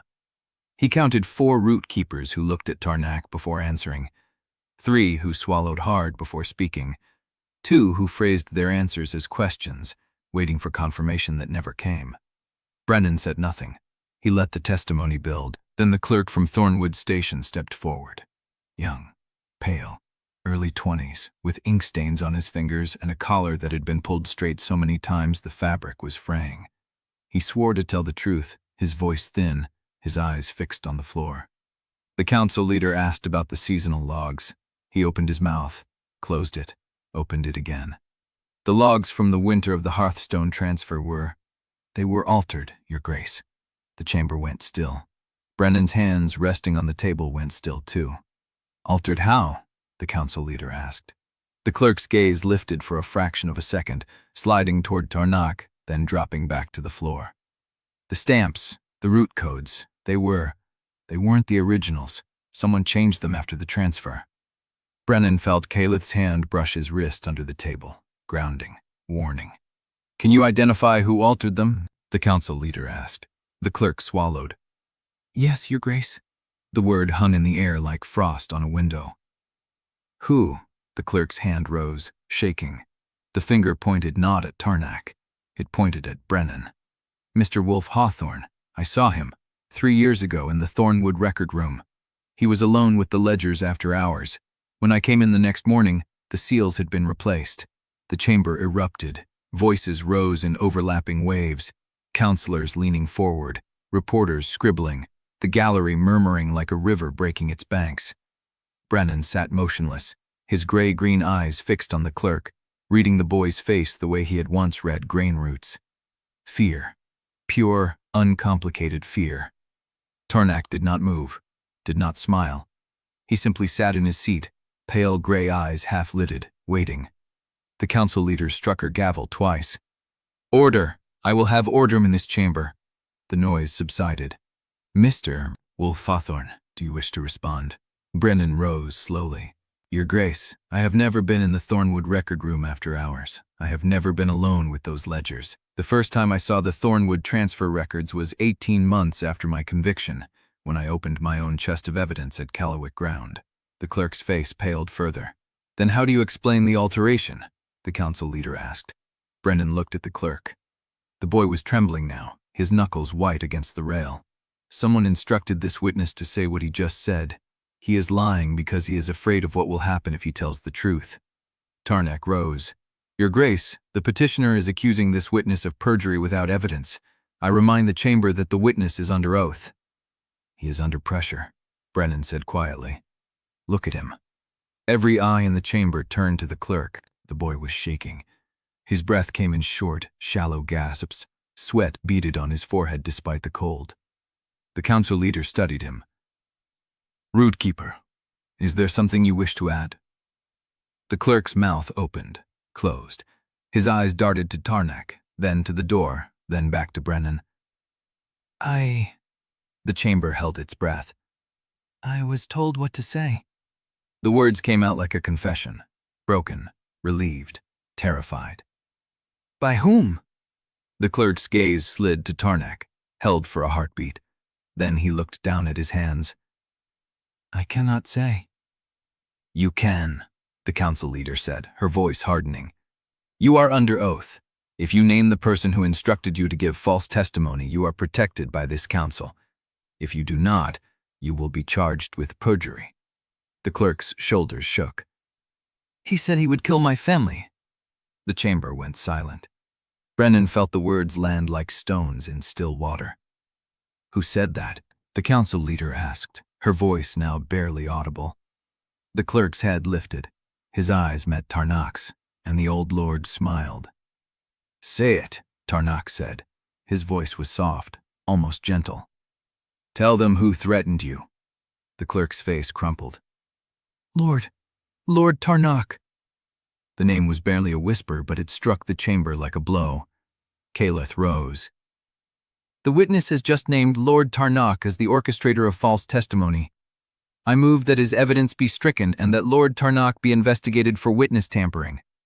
Tarnak laughed, a low, dry sound. "Lady Caelith." The boy is clearly distraught. He has just admitted to lying under oath. His credibility is destroyed. Accepting the word of a confessed perjurer over mine is absurd. The council leader's face was unreadable. "Lord Tarnak? Did you instruct the Zunest to give false testimony?" Tarnak spread his hands. "Your Grace, I have never spoken to this clerk in my life. He is a stranger to me." The clerk's mouth opened. "You did. You sent a man 3 nights ago. He came to my rooms. He told me what to say." Tarnak's expression did not waver. "And the man who came to your rooms, did he identify himself as my agent?" The clerk hesitated. He carried your seal." Tarnak's smile widened. "A seal can be forged, as Mr. Wolfe-Hawthorn has so capably demonstrated." Brennan felt the trap closing. Tarnak had prepared for this. He had planned for the witness to break. He had woven failure into the design itself, knowing the accusation would be denied, knowing the clerk's testimony would become the weapon that wounded them instead. The clerk's face crumpled. "I do not know. I do not know." The council leader struck her gavel again. "The witness will be removed and placed under council protection pending investigation. His testimony is provisionally stricken from the record." 2 guards stepped forward. The clerk went with them without resistance, his shoulders bowed, his steps dragging. The chamber simmered. Brennan watched Tarnak settle back into his seat, calm, collected, unreachable. Caelith's hand found his wrist beneath the table. Her grip was cold. "He knew," she said under her breath. "He knew the boy would break. He used him to poison the well." Brennan nodded. He did not need the testimony to stand. He only needed it to be spoken. The council leader rose. "The hearing will recess for 1 hour while the bench reviews this development. We will reconvene when the implications have been assessed." She left the chamber. The noise rose again, but Brennan did not hear it. He was watching the door where the clerk had disappeared, and wondering who else in this building was carrying orders they could not refuse. Chapter 47. The recess bell had not yet sounded, but the chamber was already in motion. Counselors clustered at the bench, voices low and urgent. Clerks shuffled papers with heads bent. The gallery buzzed with the name Tarnak had just forced them all to hear, and the name the clerk had spoken in return. Brennan sat still at the petitioner's table, hands flat on the scarred wood, watching the chamber reorganize around the rupture. Beside him, Caelith had not moved since the clerk was led out. Her hand rested on the table edge, fingers spread, breathing slow and deliberate. She was calculating. He knew the rhythm now, the stillness before the decision.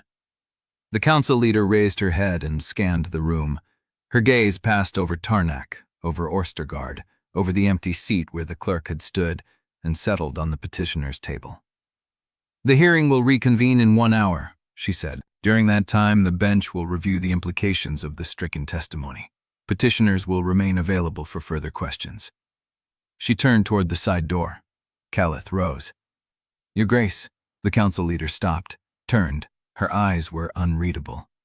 "Lady Caelith, I have a procedural request." The chamber went quiet again, the kind of quiet that came before sound, not after it. People who had been moving stopped moving. People who had been speaking stopped mid-word. Caelith's voice carried without strain. She had been speaking to chambers for 40 years. I request that Brennan Wolfe-Hawthorn be seated at council table during the remainder of this hearing. Not as a petitioner waiting to be called, as the architect of the evidentiary reconstruction that has already been verified admissible by this bench. A ripple moved through the room. Turnak's head came up slowly. His pale gray eyes tracked across Caelith's face, reading her angle, her weight, her reach. Ostergaard leaned forward. Lady Caelith, protocol places convicted petitioners behind the rail until their case is resolved.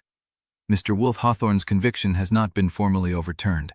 The ruling is pending. His evidence has been admitted. His testimony has been given under oath.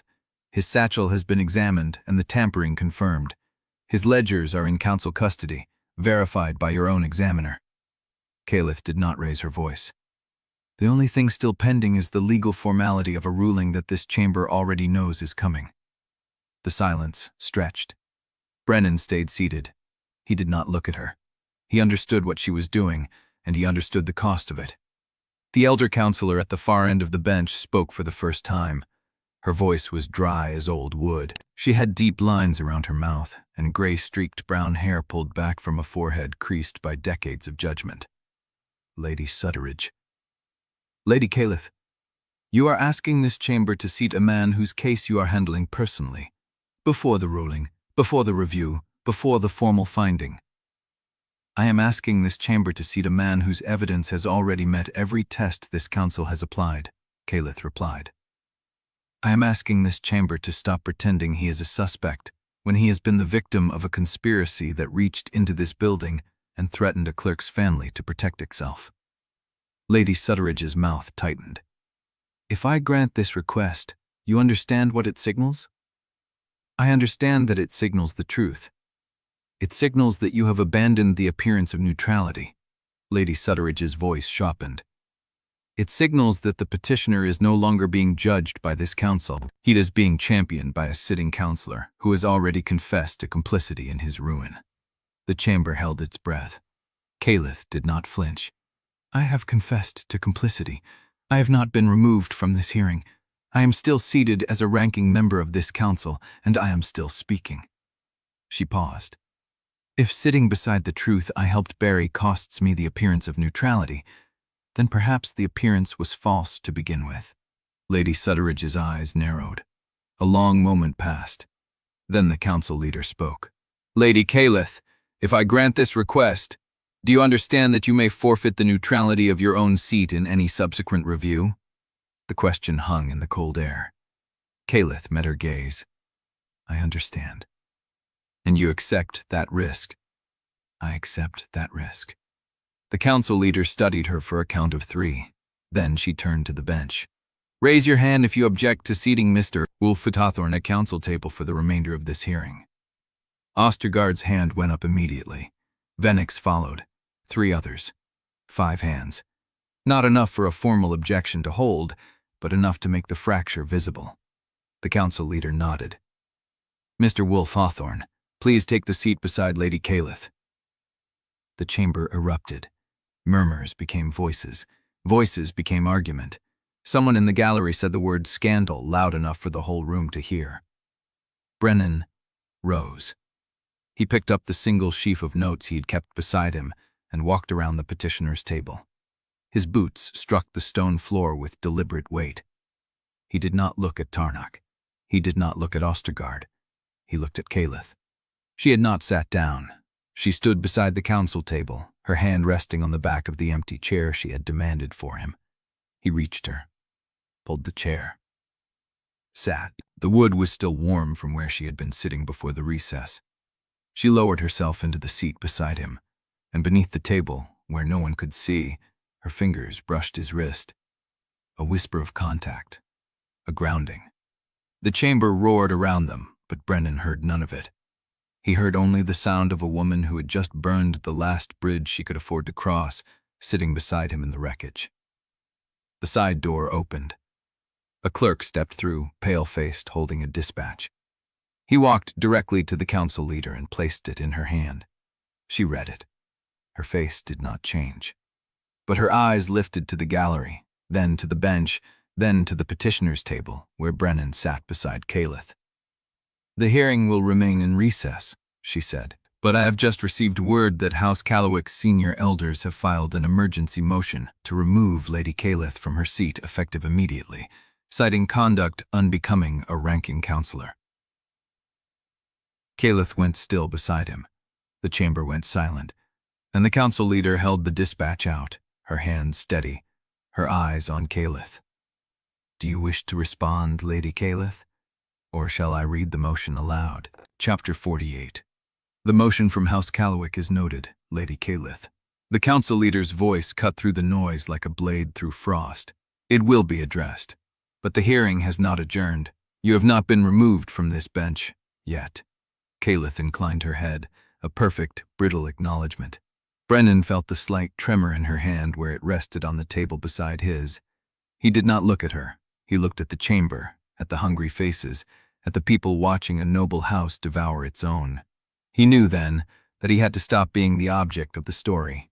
He rose. "Council leader." His voice was not loud, but it carried. It carried the weight of a man who had spent years reconstructing the architecture of his own ruin. "I request the floor." Ostergaard was on his feet before the words settled. "He is a petitioner, not a councillor. He is the architect of the evidence before this body." Caelith's voice cut like a winter blade. "Let him speak, or let the record show exactly what procedural shelter is being provided to Lord Tarnock." The silence was a held breath. The council leader studied Brennan for a long moment. Then she nodded. "Mr. Wolfe-Hawthorn, you have the floor." Brennan did not approach the bench. He stayed at the council table, his hands resting on the stack of ledgers Caelith had submitted. He began to speak, not of betrayal, not of loss, but of logistics. "The Hearthstone contract was for 2,400 bushels of winter wheat. I know this because I wrote the original terms. The receiving houses held transfer logs showing every wagon that crossed the Thornwood route. Those logs still exist." He paused. "They proved that 2,240 bushels were delivered before the deadline." He looked at Tarnock. The older man's face was a mask of pale stone. "The accusation against me was that I falsified the remaining 160 bushels. A single percentage point of the total contract. A rounding error." Brennan opened the ledger to a marked page. But a rounding error with lethal implications. He turned the ledger toward the bench. "Lord Tarnock's argument rests on the claim that winter stability required sacrificing one man to prevent a system collapse. But there is no arithmetic to support a system collapse over 160 bushels. There is no arithmetic to support a forgery that uses an obsolete root code. There is only arithmetic that proves the lie was designed to be small enough to bury." He turned another page. "At Waystation Frostbreak, 3 weeks before the Hearthstone verdict, a providence mark was swapped on a grain sack. Moisture damage concealed. The same technique, the same network. Not a system collapse, a pattern." He named the depots one by one. He named the transfer points. He laid out the route map from memory, the wagon schedule, the storage capacity at each holding. The grain is held in depots controlled by Tarnock allies. The wagons that move the grain are under Tarnock contracts. The clerks who stamp the logs are under Tarnock seals. Brennan let the silence hang. The lie was never about scarcity. It was about control. He looked directly at Tarnock. And the moment this hearing threatened that control, the system would have to strike back. The chamber doors burst open. A runner in council livery stumbled toward the bench, a dispatch clutched in his hand. His breath came in ragged gasps. The council leader took the dispatch. "Read it." Her face drained of color. She looked up slowly, her gaze traveling to Tarnock. "Councillor Tarnock, 3 depots aligned with your coalition have just announced a temporary freeze on all wagon movements, pending logistical review. They are refusing to release winter grain to 4 eastern territories." The chamber erupted. Voices crashed over each other. Someone shouted for order. Someone else demanded a recess. Tarnock did not move. He sat like a stone in a flood, his pale gray eyes fixed on some middle distance. "Explain this as an act of stability," Caelith said. Her voice rang across the chaos, clear and cold. Tarnock smiled. It was a distant thing, a death's head smile. "Stability requires predictable outcomes. The hearing is producing unpredictable outcomes. I am merely ensuring that the system survives its own inquiry. Caelith was on her feet. You have broken the territorial compact. You are using the realm to hunger as a hostage. The council leader's hand struck the bench. The council will go into emergency session immediately. Her voice broke no argument. Lady Caelith, Lord Tarnock, you will both attend. Mr. Wolfe-Hawthorn, you will remain in this chamber under council protection until we return. The guards moved. The doors opened. Caelith turned to Brennan. Their eyes met. The bond flared, a searing, wordless communication. Trust, fear, love, the full, unbearable weight of knowing. She touched the back of his hand. Once, a ghost of a touch. Then she followed the council leader out. The doors closed with a sound like a tomb sealing. A steward Brennan did not know placed a heavy hand on his shoulder. Sit down, Mr. Wolfe-Hawthorn. They will be a while. Brennan did not sit. He stood alone in the roaring silence of the chamber. His ledgers spread before him, the mate bond screaming in his chest, and the cold arithmetic of a crumbling winter pressing against the walls. Beyond the doors, she was walking into the lion's den without him, and the bond, for the first time since Frostbreak, fell silent. Chapter 49. The council chamber doors closed with a sound that carried through the stone. Brennan stood alone at the petitioner's table, his ledgers spread before him like a ruined map. The steward's hand remained on his shoulder, heavy and patient. Sit down, Mr. Wolfe-Hawthorn. He did not sit. Through the bond, nothing. A void where her presence had been. The silence was worse than fear, worse than the screaming tension that had filled the chamber moments ago. It was absence, a door closing on a room he could no longer enter. The steward's grip tightened. Sir, you will sit, or I will have you removed. Brennan sat. The minutes passed. The chamber clock ticked. The fire shifted in the hearth. Then the side door opened, and a clerk gestured. The council will reconvene in the east corridor. Both parties are to wait there until called. Brennan rose. He gathered his ledgers, strapped them across his chest the way he had carried them for 36 hours, and followed the clerk through the narrow passage. The corridor was already full. Council aides, house clerks, attendants, and the usual swarm of petitioners filled the space between the carved columns. The moment Brennan emerged, every head turned. He felt the weight of their stares like a physical pressure. The whispers began low, a current beneath the noise of shuffling feet and shuffling papers. That's him, the one she destroyed herself for. Look at him. He doesn't even belong here. Brennan kept walking. He found a stretch of wall near a window that looked out onto the frozen courtyard and stood with his back to the stone. He did not lean. He did not look away. The whispers grew. House Callowick's elders have already filed. She won't survive this. Tarnock is still in the session. If he walks out with his seat intact, she's finished. He's not even noble. He's a traitor, a nothing. Brennan's jaw tightened, but he said nothing. He had learned, in 18 months of disgrace, that silence was the only weapon that could not be turned against him. A door opened at the far end of the corridor. Caelith emerged. She walked through the crowd like a blade through water. Her face was pale, her mouth a thin line, but her spine was straight, and her stride did not falter. The whispers parted around her, then closed again as she passed. She reached him.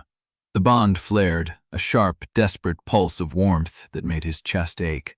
Not words, not images, just her presence, rushing back into the space that had been empty. You are not supposed to be in this corridor, he said quietly. The council is deliberating. I am waiting. She stopped beside him, close enough that their shoulders nearly touched. They send me out. Tarnock is still inside. Arguing? Explaining. Her voice was flat. The emergency session is now about winter continuity and corruption protocols. They have moved beyond the Hearthstone forgery. They are deciding whether the entire system can survive this hearing. That was his plan all along. Yes, she looked at him. And it is working. The whispers around them sharpened. A woman in house colors Brennan did not recognize stepped closer, her eyes moving between them like a cat watching two wounded birds. Is it true, the woman said, that House Callowick's elders have given you until nightfall to repudiate him? Caelith did not turn. I do not discuss house business in corridors. The woman smiled. It is not house business anymore, Lady Caelith. It is public theater. and everyone is watching to see whether you choose your name or your shame." She walked away before Caelith could respond. The silence that followed was worse than the whispers.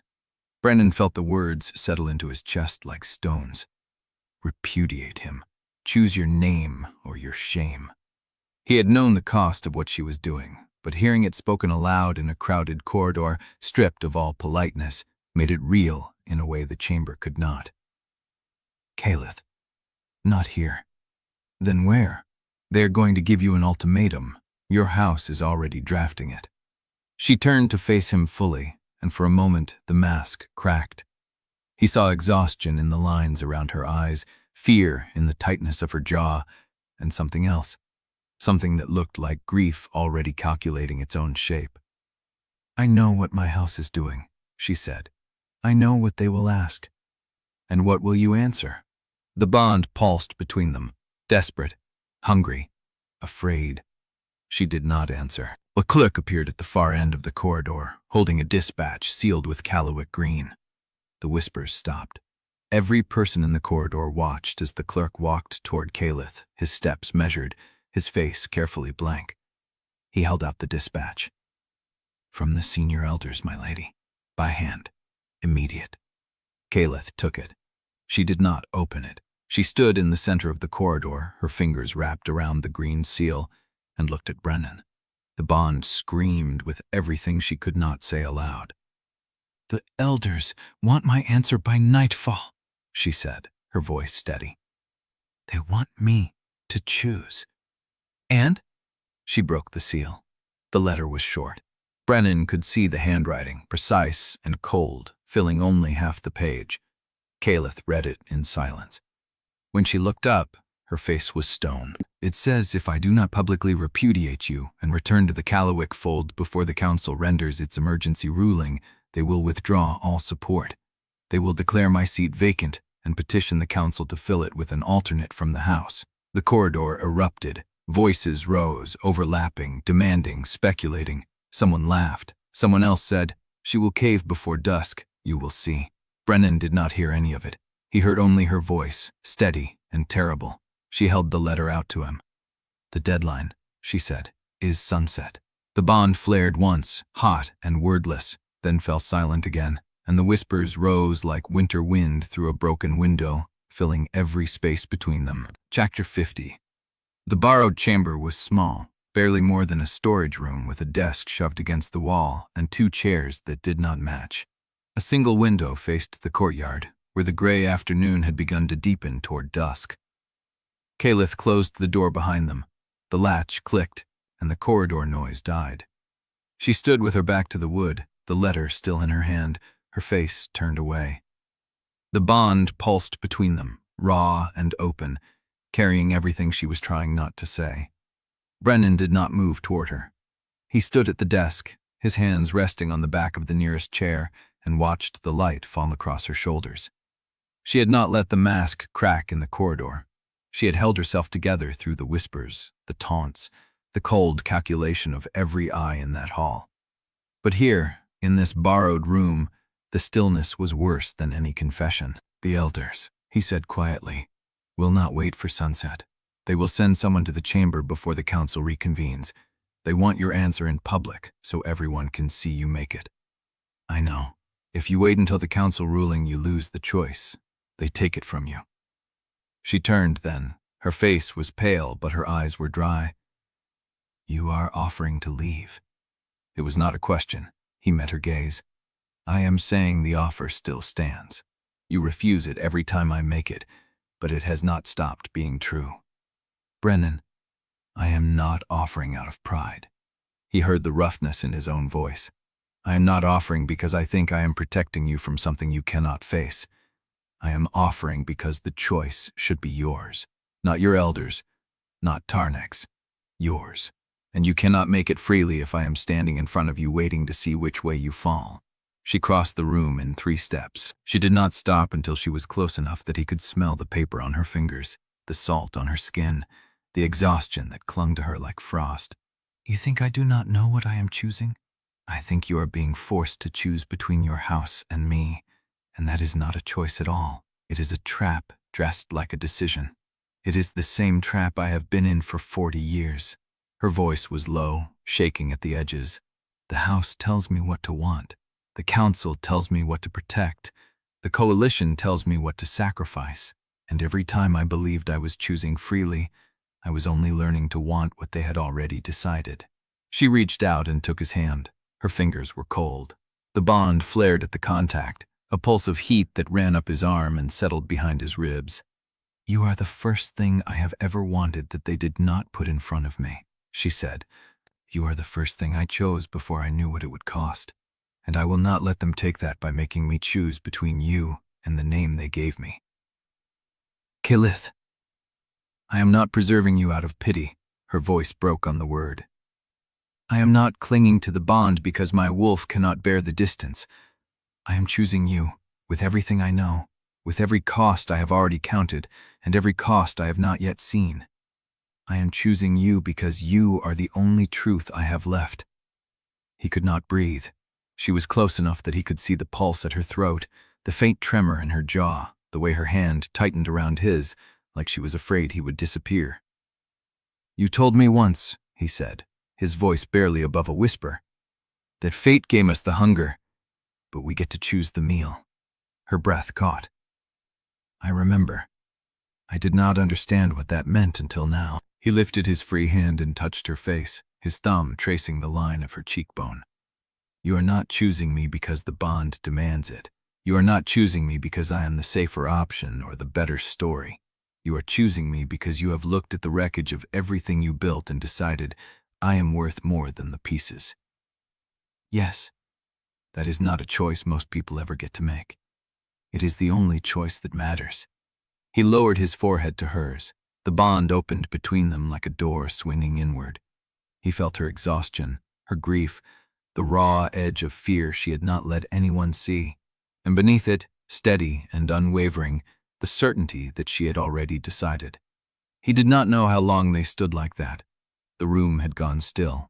The gray light through the window had shifted toward gold. Her breath was warm against his lips, and the bond hummed between them like a thread pulled taut enough to sing. "Tell me what you need," he said. "You, beyond that."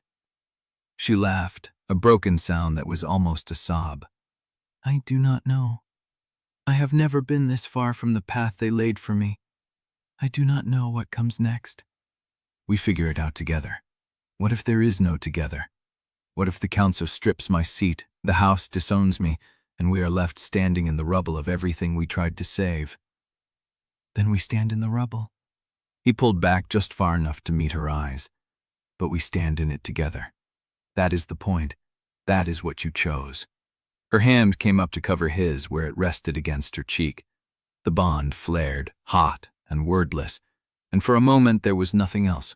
No council, no elders, no deadline burning toward sunset. Just her breath, his heartbeat, the unbearable tenderness of being seen. And then the pounding came at the door. 3 sharp blows, a voice, urgent and clipped. "My lady, the Council is reconvening. They have reached a preliminary ruling on Article 7 and the chamber is being sealed." Caelith's eyes went wide. "Who sent you?" she called. "Matias Acre. He says you need to hear the ruling before it is recorded. He says if you wait for the formal announcement it will be too late to respond." She looked at Brennan. The bond screamed with everything they had not yet said. He took her hand, pulled her toward the door. "Then we go hear it." Chapter 51. The corridor outside the sealed chamber was thick with waiting bodies. Council aides, House observers, clerks with bound ledgers pressed to their chests. The air smelled of wax and wool and the sharp salt of nerves. Brennan kept his hand closed around Caelith's as they moved through the press. Heads turned. Whispers rose and fell like wind through dry leaves. "Callowick," someone muttered, and the name passed from mouth to mouth like a signal. A woman in Callowick green stepped into their path. Middle-aged, sharp-jawed, with the kind of stillness that came from knowing exactly where she stood. She did not look at Brennan. She looked at Caelith's hand in his and let the silence stretch long enough to cut. "The elders want you in the North Antrim, before the ruling." Caelith did not release him. "I am due in the chamber. The chamber will wait. The elders will not." Caelith's jaw tightened. Brennan felt the spike of resistance through the bond, hot and immediate. and then the long, practiced exhale of a woman who had spent 40 years learning when to fight and when to hold. She turned to him. Her eyes were gray in the low light, the color of a sky that had not yet decided whether to storm. "Wait for me. I will. Whatever they say in there, I know what you chose. Nothing changes that." She pressed his hand once, hard, and followed the woman through the crowd. The north anteroom was small and windowless, lit by a single branch of candles on a table that had never been meant for comfort.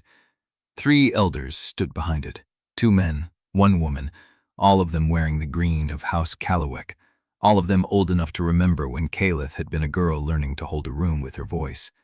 They did not ask her to sit. The eldest, a man named Howard, with silver brows and the scarred hands of someone who had once worked the grain roots himself, spoke first. "The emergency motion has been filed. You know this." "I know. The House gave you until sunset to distance yourself from the Wolfe-Hawthorn matter. You have not done so." Caelith said nothing.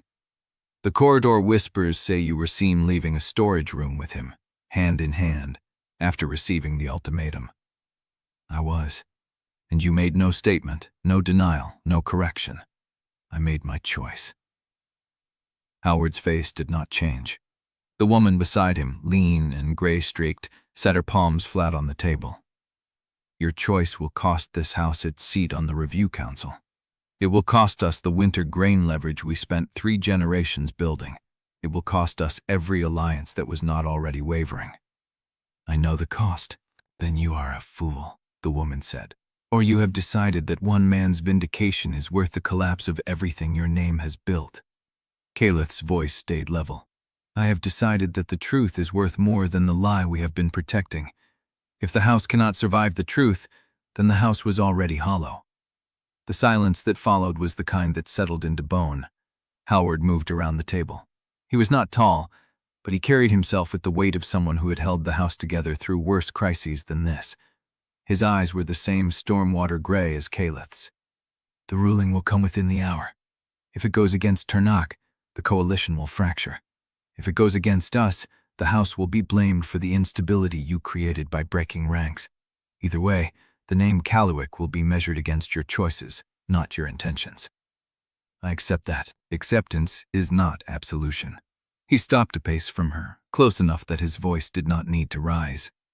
"If the ruling goes badly, the house will treat you as the author of its danger, not its shield. Do you understand the difference?" Caelith's throat moved. "I understand. You have spent your life as our strongest voice in the council, the one who knew when to speak and when to let silence do the work. And now you have thrown that silence in our faces and called it conscience." He shook his head slowly. "Conscience is a luxury for those who do not carry a house on their back." "I carried this house for 40 years. Caelith's voice cracked at the edges but did not break. "I bled for its alliances. I buried my own wants so many times I forgot I had them. And I am telling you now that the cost of preserving the lie is higher than the cost of telling the truth. If the house cannot see that, then the house has been blind longer than I knew." The woman elder laughed, a dry sound with no warmth. "Brennan Wolfe-Hawthorn has been in your orbit for less than 2 months, and you were willing to burn a lifetime of work for him. I am willing to burn what should never have been built." Howard studied her for a long moment, then he stepped back. "The chamber will open soon. You will go in and hear the ruling, and when it is read, you will remember that the house does not owe you protection from the storm you chose to walk into." "I never asked for protection." "No, you asked for us to stand beside you while you tore down the wall we all built together." He moved toward the door. "We will not. If the ruling breaks against us, you stand alone." He opened the door. The corridor noise spilled in, sharp and immediate. Caelith did not move. The woman elder picked up the candle branch and blew out 3 of the flames, leaving the room half dark. "You should go," she said. "Your mate is waiting." Caelith walked out. Brennan was where she had left him, standing against the wall with his hands loose at his sides and his eyes fixed on the door. The moment she emerged, the bond rushed to fill the space between them, carrying the cold sting of the conversation and the iron in her spine. She did not stop walking. She took his hand as she passed and pulled him with her toward the chamber doors. "What did they say?" he asked. "That if the ruling goes badly, I am alone. And if it goes well?" She looked at him. The bond hummed with something that was not quite hope, not quite defiance, something roar. "If it goes well, they will still treat me as the one who broke the wall. Either way, I am the author of the danger now, not the shield." Brennan's hand tightened around hers. "Then we make sure the ruling goes well." The doors to the chamber groaned open. Inside, the benches were full. The gallery was packed with faces Brennan did not recognize, and a few he did. Ostergaard, rigid in his seat. Vennick, pale and watchful. Tarnak, standing at the petitioner's table with the stillness of a man who had already played every move to its end. The council leader was not seated. She stood at the raised bench with a sheet of cream paper in her hands, the seal already broken. The room fell silent. "Caelith Callowick," the council leader said, "you will approach the bench." Caelith released Brennan's hand. She walked forward alone. The bond stretched thin as she moved away, but it did not break. He felt her breath, her heartbeat, the fine tremor in her hands that no one else would see. The council leader waited until Caelith stopped before the bench. Then she lifted the paper. "Preliminary ruling on Article 7, she said, and her voice carried to the furthest corner of the chamber. "By a vote of 6-5, the motion to suspend the hearing until spring is denied." The chamber erupted. Tarnak's face did not change, but his hand, resting on the table, curled slowly into a fist. And the council leader was not finished. She held up a second sheet. "By the same margin, the council has voted to proceed with the evidentiary hearing. All parties will reconvene at dawn for the formal examination of the Hearthstone ledgers and supporting documentation." Caelith turned. She looked past the benches, past the gallery, past the whispers and the stares, and the slow spread of shock across the room. She looked at Brennan. The bond blazed between them, hot and wordless, carrying everything there was no room to say. And in the third row of the gallery, a Callowick elder rose and walked out without a word. Chapter 52. The bond blazed. For one suspended breath, Brennan felt nothing else. Caelith's relief, sharp and raw, pushed through the silence that had held them apart. Her shoulders did not drop. Her face did not change. But the bond told him everything. The Article 7 defeat had cut Tarnak's main leg out from under him, and the hearing would proceed. Tarnak's fist remained curled on the table. Then he straightened his fingers, one by one, with deliberate care, and looked at the council leader with a face drained of every readable emotion. "The council has spoken," he said. "I will prepare for the evidentiary hearing at dawn." He did not look at Caelith. He did not look at Brennan. He gathered his papers and walked toward the side door, and the chamber began to move around him, whispers rising like water through a broken dam. Caelith stood at the bench, her back to the gallery. The council leader folded both sheets of paper and set them aside. "Recess until dawn," she said. "All parties are advised to secure their evidence and their witnesses. The chamber will be locked at midnight." She struck the gavel once. The sound cut through the noise. Then she was gone, disappearing through the door behind the bench, and the chamber dissolved into motion. Brennan pushed through the crowd toward Caelith. She turned before he reached her, and the bond surged with something that was not quite triumph and not quite relief. It was recognition. They had survived the first blow. Nothing after this would come as cheaply. Tarnak did not argue the ruling, Brennan said. Caelith's jaw tightened. He knew he would lose. The 6 votes were locked before we entered the room. He was watching for something else. "Watching for what?" She shook her head. "I do not know yet, but he did not come here to win Article 7. He came here to see who voted against him." The corridor swallowed them. Flames in iron sconces threw long shadows across the stone floor. Clerks moved past with ledgers pressed to their chests. Reporters scribbled in corners, their eyes tracking every face that emerged from the chamber. Brennan kept Caelith's hand in his, and then Yselle was standing in front of them. She had come from nowhere, or from the press of bodies against the far wall. Dark hair pinned in its severe knot, face unreadable unless you knew where to look. She was dressed in traveling gray, no house colors, no attendants visible. She did not look at Caelith. She looked at Brennan. "Walk with me." It was not a request. Caelith's fingers tightened around his, but she did not speak. Brennan measured Yselle's face, the stillness there, the lack of hostility, the lack of anything except a cold, calibrated attention that reminded him, despite himself, of the way Matias examined a ledger before deciding whether to trust its numbers. 5 minutes, he said. Yselle inclined her head. Caelith released his hand. The bond flickered with something that felt like caution, not jealousy. "I will be in the north anteroom," Caelith said. 5 minutes, he repeated. She walked away. The bond did not snap. It stayed open between them, thin and watchful. Yselle led him to a recessed window on the east side of the corridor, where the crowd thinned and the cold seeped through the glass. She stood with her back to the stone sill and folded her hands in front of her. "You won Article 7, she said. "Barely."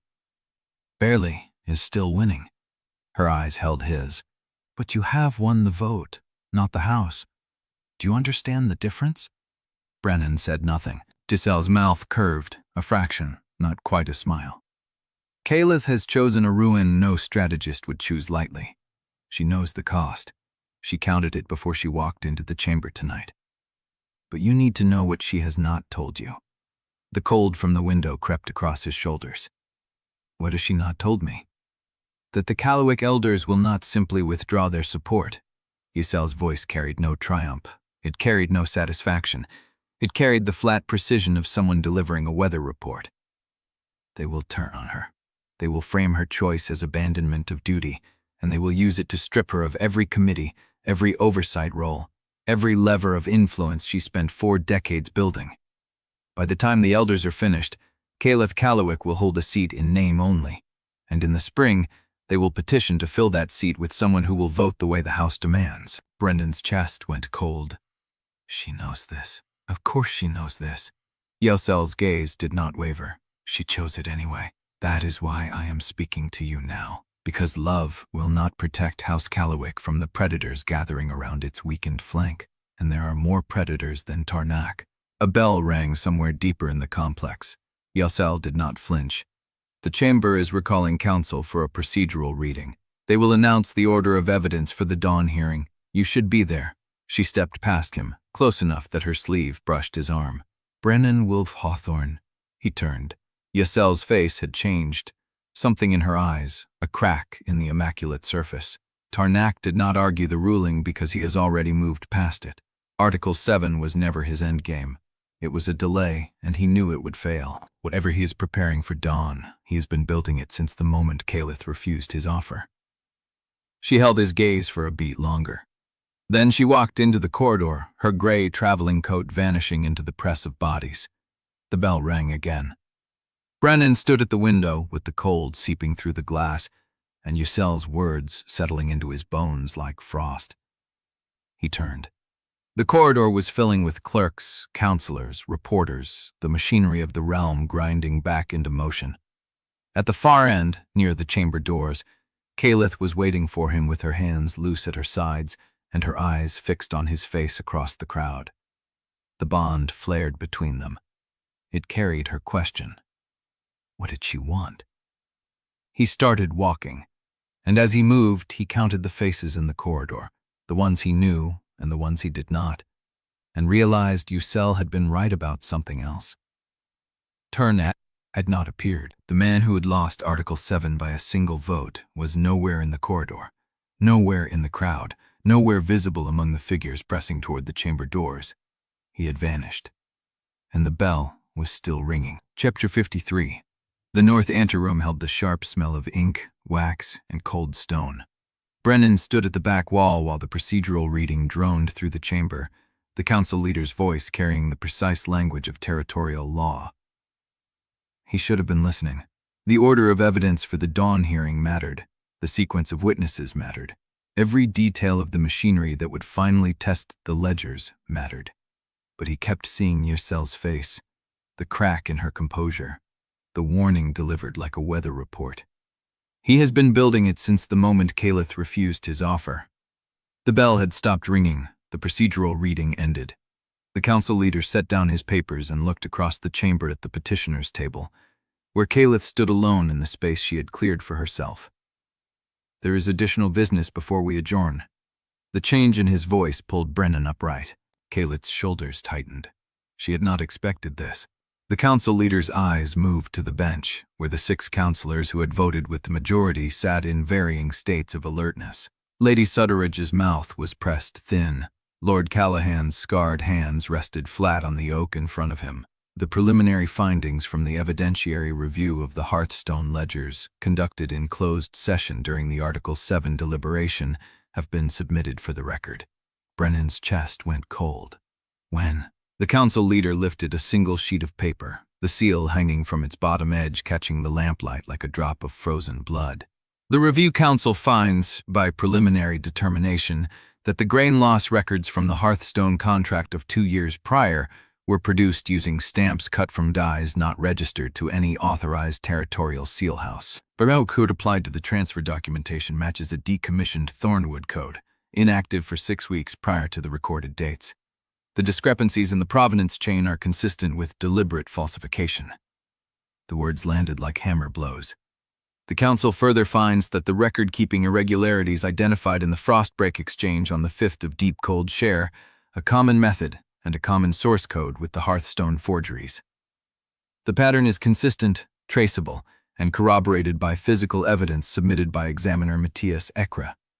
The chamber had gone so still, Brennan could hear the shift of wool against wood as someone in the gallery leaned forward. Based on these preliminary findings, the original condemnation of Brennan Wolfe-Hawthorn is vacated. His name is restored to the territorial register. His right to hold grain management authority in any Crown territory is reinstated in principle, pending formal documentation. A sound moved through the chamber. Not applause. Something closer to a release of breath, as if the room had been holding tension it did not know it carried. But the council leader was not finished. He lowered the paper, and his eyes swept the room. The preliminary findings also establish probable cause that the falsification network extends beyond a single contract. The council orders a full procedural review of all grain transfers handled by Callowick and Tarnak-affiliated depots for the duration of the last 3 winter cycles. Records, stamps, waybills, and transfer logs are to be produced within 30 days. Any house found to have participated in or knowingly concealed evidence of falsification will face sanctions under the Territorial Compact. The words hit like a second blow. Brennan understood the mechanism an instant before the weight of it settled. Tarnak's smile appeared at the prosecution table. Not broad, not triumphant. A thin, private curve that barely moved the corners of his mouth. The review would sweep Caelith's house as surely as it swept his own. The ruling cleared Brennan's name. The ruling ordered Brennan restored. The ruling also opened every Callowick record to the same scrutiny that would dismantle Tarnak's network, and the 2 houses would bleed together in the investigation. Tarnak had lost at the battle, but he had just ensured that if he fell, he would drag Caelith down with him. Caelith stood motionless at the petitioner's table, her profile to the chamber, her hands loose at her sides. She did not turn. She did not speak. Brennan watched the line of her back and saw the moment she understood. Her shoulders did not drop. They straightened. She turned to face the bench and dipped her head once, accepting the ruling without protest. "On the matter of the review's scope," she said, and her voice carried across the silence, "I will direct House Callowick to produce its full grain records within the 30-day window, without redaction or delay." The chamber rippled. The council leader inclined his head. "Noted." Tarnak's smile flickered at the edges. He had not expected that. The council leader brought his gavel down once. "This chamber is adjourned until the evidentiary hearing at dawn. The order of evidence will be read at first light. All parties are bound to remain within the council precinct until the hearing concludes." The gavel struck the block. The sound traveled through the floorboards, up through Brennan's boots, into the base of his spine. The council leader rose first. Lady Sutteridge followed. The other councillors moved in waves, gathering papers, murmuring to aides, dispersing like water finding its level after a stone had been dropped. The chamber emptied. Brennan crossed the space to Caelith without consciously deciding to move. She was still standing at the table, her hands flat on its surface, her head bowed. The bond pulsed between them, carrying something he could not name. Not grief, not relief, something quieter and more fragile. Caelith, she looked up. Her eyes were the color of winter water, clear and cold and full of light she had not let him see before. "They cleared your name," she said. "I know. They will take everything you have rebuilt and use it as kindling." He moved around the table and stood beside her, close enough that his arm brushed hers. "Then we will rebuild something else." A sound escaped her. Not quite a laugh, not quite a sob, something caught between both, raw and honest in a way he had never heard from her. "The review will consume us both," she said. "Tarnok knows that. He accepted this ruling because he knows the investigation will gut Callowick as surely as it guts his network. He will burn his own house to reach mine." Brennan looked toward the door where Tarnok had vanished. "He will have to burn through me first." Caelith turned to face him fully. Her hand came up, her fingers brushing the edge of his jaw, and the bond sang between them like a blade drawn across a whetstone. "I know," she said. The precinct bell rang again. The sound carried through the stone walls, through the empty chamber, through the space between them where the bond hummed with everything still unsaid. Brennan caught her wrist, gently, and pressed her palm flat against his chest. "Whatever he has prepared for dawn," he said. "We face it together." A figure appeared in the doorway. Matias stood with his hands at his sides, his face unreadable, a document folded in his grip. "The council leader requests your presence in the East Chamber," he said. "There is a complication with the review order. The Callowick elders have already filed a formal objection." Caelith's eyes did not leave Brennan's face. "Of course they have," she said. She lowered her hand, and the bond flickered, and somewhere in the depths of the council complex, a door closed with the sound of a lock engaging. The night was not over, and dawn was still hours away. Chapter 54. Matias crossed the threshold before Brennan could ask what the objection contained. "Council leader wants both of you," he said. "Not the East Chamber, the consultation room behind the bench." Caelith moved without hesitation. Brennan followed, catching Matias's arm as they passed through the doorway. "How bad?" Matias did not slow. "The elders are not challenging the review order itself. They are challenging who holds authority to comply with it. They claim Caelith's seat is already compromised by the conduct investigation, which means she cannot bind the house to cooperate without full elder council approval." "That takes days," Caelith said from ahead. "It takes weeks if they drag it." Matias turned into a narrow corridor lined with dark paneling, and the council leader is inclined to rule on it tonight, so the dawn hearing is not disrupted. The consultation room was small, windowless, lit by a single oil lamp suspended from the ceiling. The council leader stood behind a narrow table with Lady Sutteridge beside him. Both looked like people who had been awake too long. The council leader did not offer seats. "Hi, Lady Callowick," he said. "Your elders have filed a formal objection to the scope of your authority to comply with the review order. They argue that because you are under investigation for conduct, you cannot bind the house to a 30-day production window without their explicit consent." "I understood the filing," Caelith said. "The question before me is whether to grant your house additional time to produce records while the Elder Council debates authorization, or to rule that your public acceptance binds them regardless." "I accepted without redaction," Caelith said. "That binds the house." "The elders argue otherwise. The elders are trying to slow the review so Tarnok's network can bury its tracks before the records are examined." Lady Sutteridge's mouth pressed thin. "That reading has occurred to us." The council leader set both hands flat on the table. "I am prepared to rule that your acceptance stands and the review proceeds as ordered. But the price of that ruling will be that your coalition privileges are suspended, pending the internal investigation. You will retain your seat, but you will lose interim control of the grain oversight committees, the route allocation board, and the winter reserve subcouncil until the conduct inquiry concludes." The words landed like stones dropped into still water. Caelith did not flinch. "I understand. You will also step back from informal coordination with the eastern depots until the review is complete. No off-record arrangement, no pre-authorization of route changes. Every communication goes through the formal council relay." "I understand," she said again. The council leader held her gaze for a long moment. Then he nodded once and reached for the document Matias had carried in. This will be entered into the record at dawn. You have until first light to decide whether to challenge it, but I will tell you plainly that I do not advise it. He signed. Lady Sutteridge signed.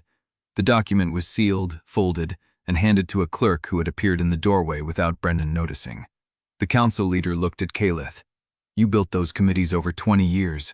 Losing oversight of them, even temporarily, means every decision about winter distribution routes for the next 30 days will be made by hands that do not answer to you. I know what I've lost. Do you? It was not a question. Caelith did not answer. The council leader dismissed them. They walked back through the narrow corridor in silence. Matias peeled off at the junction, muttering something about filing the acknowledgement before midnight. The precinct bell rang again, 3 notes this time, a different pattern. Brennan caught up to Caelith in the main corridor. The chamber doors were still open.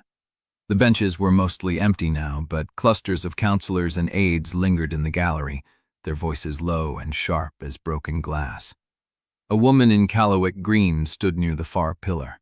She watched Caelith cross the floor and did not move to intercept her. She simply watched, and her face carried something that looked like satisfaction. Brennan's stomach turned. He reached Caelith at the petitioner's table and stopped beside her. The bond pulsed between them, raw and exposed, carrying none of the warmth from moments ago. Now it carried cold clarity. They stripped the committees, she said. I heard. The Route Allocation Board controls every major grain artery between the Caldermoor and the Eastern Territories for the next 3 months. The Winter Reserve Sub-Council decides how much each house can draw from the emergency stores. The Grain Oversight Committees validate every transfer stamp before it enters the official ledger. She said it the way someone might describe a wound they had not yet felt. I built those, she said. I wrote the charter language for 3 of them. I trained the route supervisors. I know which depot managers are reliable and which ones take bribes from Tarnak's people, and none of that will matter for the next 30 days because I will not be in the room when the decisions are made. A cluster of aides swept past, their voices dropping as they registered who was standing at the table. Brennan watched them go. The committees will be run by whoever the council leader appoints in your place, he said. Provisional appointments. People who owe their positions to houses that do not want the review to succeed. People who will slow every request, bury every exception, and make sure the winter routes run through Darnak-aligned depots whether the stamps check out or not. Her voice did not waver. She was not crumbling. She was counting the cost in public, item by item, and accepting each one as it landed. Brennan looked at her hands. They were flat on the table, palms down, fingers spread.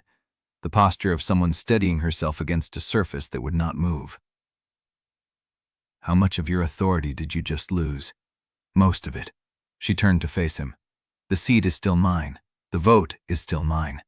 But the machinery I spent 40 years building has just been handed to people who will spend the next month undoing everything I built. The bond carried her exhaustion now. Not grief, not anger. The deep, bone-level tiredness of someone who had been fighting for so long that stopping felt like a fall. Tarnak knew, Brennan said. He accepted the ruling because he knew the review would trigger this. He knew the elders would use the conduct investigation to strip your committees. He knew you would lose control of the winter routes before the first record was even examined. He has been building toward this since I refused his offer. Her eyes met his. I knew the cost when I chose you. I counted it. Every committee, every privilege, every lever of influence I spent 4 decades assembling. I counted them all, and I chose anyway. The chamber had emptied further. The woman in Callowick green was gone. The aides had scattered. The lamps had been dimmed for the night, leaving long shadows across the benches. Caelith straightened. Come, she said. We have until dawn to prepare for the evidentiary hearing. I will not give them the satisfaction of watching me grieve what I already chose to lose. She stepped away from the table.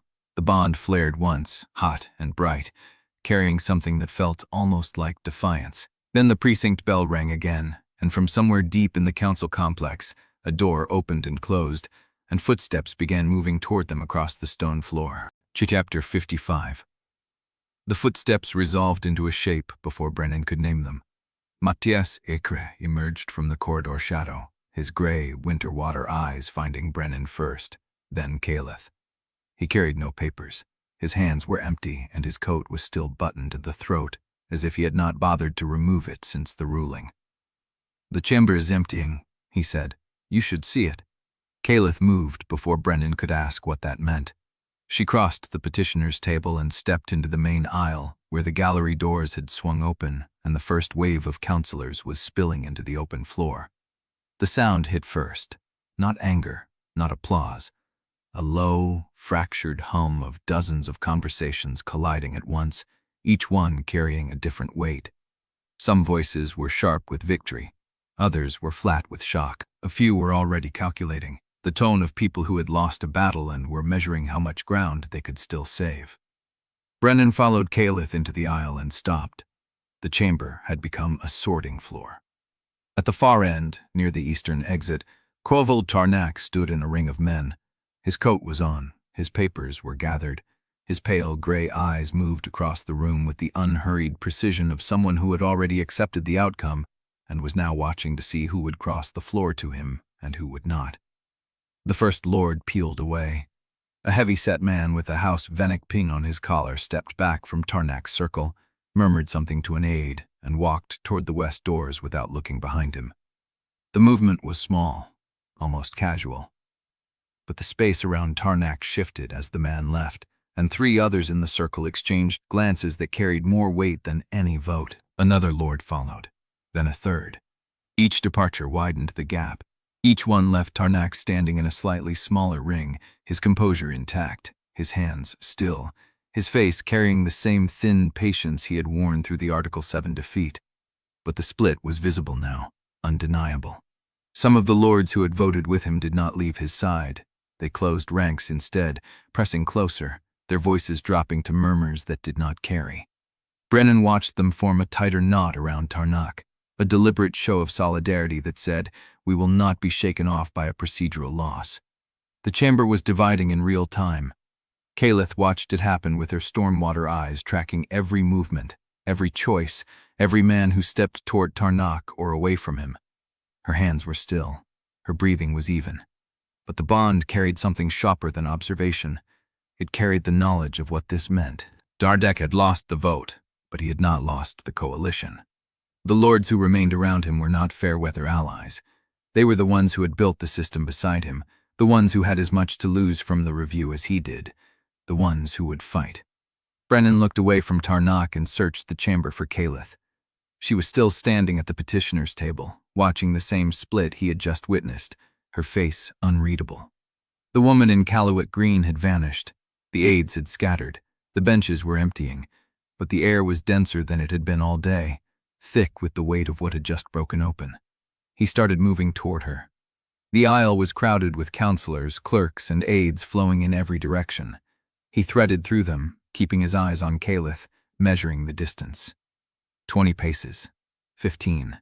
She had not seen him yet. She was still watching the far end of the chamber where Tarnak's remaining circle was beginning to move toward the eastern exit. 10 paces. A hand closed on his arm. Brennan turned. Two men stood in the aisle behind him. Both wore leather and steel, the kind of practical armament that marked them as private retainers rather than council guards. One of them had a hand on Brennan's sleeve. The other had already positioned himself to block the passage, his body angled to keep Brennan from moving forward. "You will need to come with us," the first man said. His voice was flat, professional, the voice of someone who had delivered this message before. Brennan did not pull his arm free. He looked at the man's face, then at the second man, then at the pinned badge on the first man's collar, a house crest he did not recognize. Small, wrought iron, a design that meant nothing to him except that it did not belong to Callowick or Tarnak, which meant it belonged to someone who had chosen a side in the split.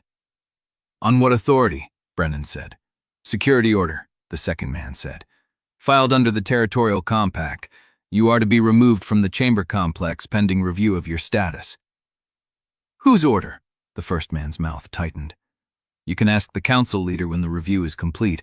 For now, you will come with us." Brennan looked past them. Caelith was still at the petitioner's table, but her head had turned. She was searching the crowd. Her eyes found him, and the bond carried a spike of cold recognition the instant she saw the two men holding his arm. She started moving.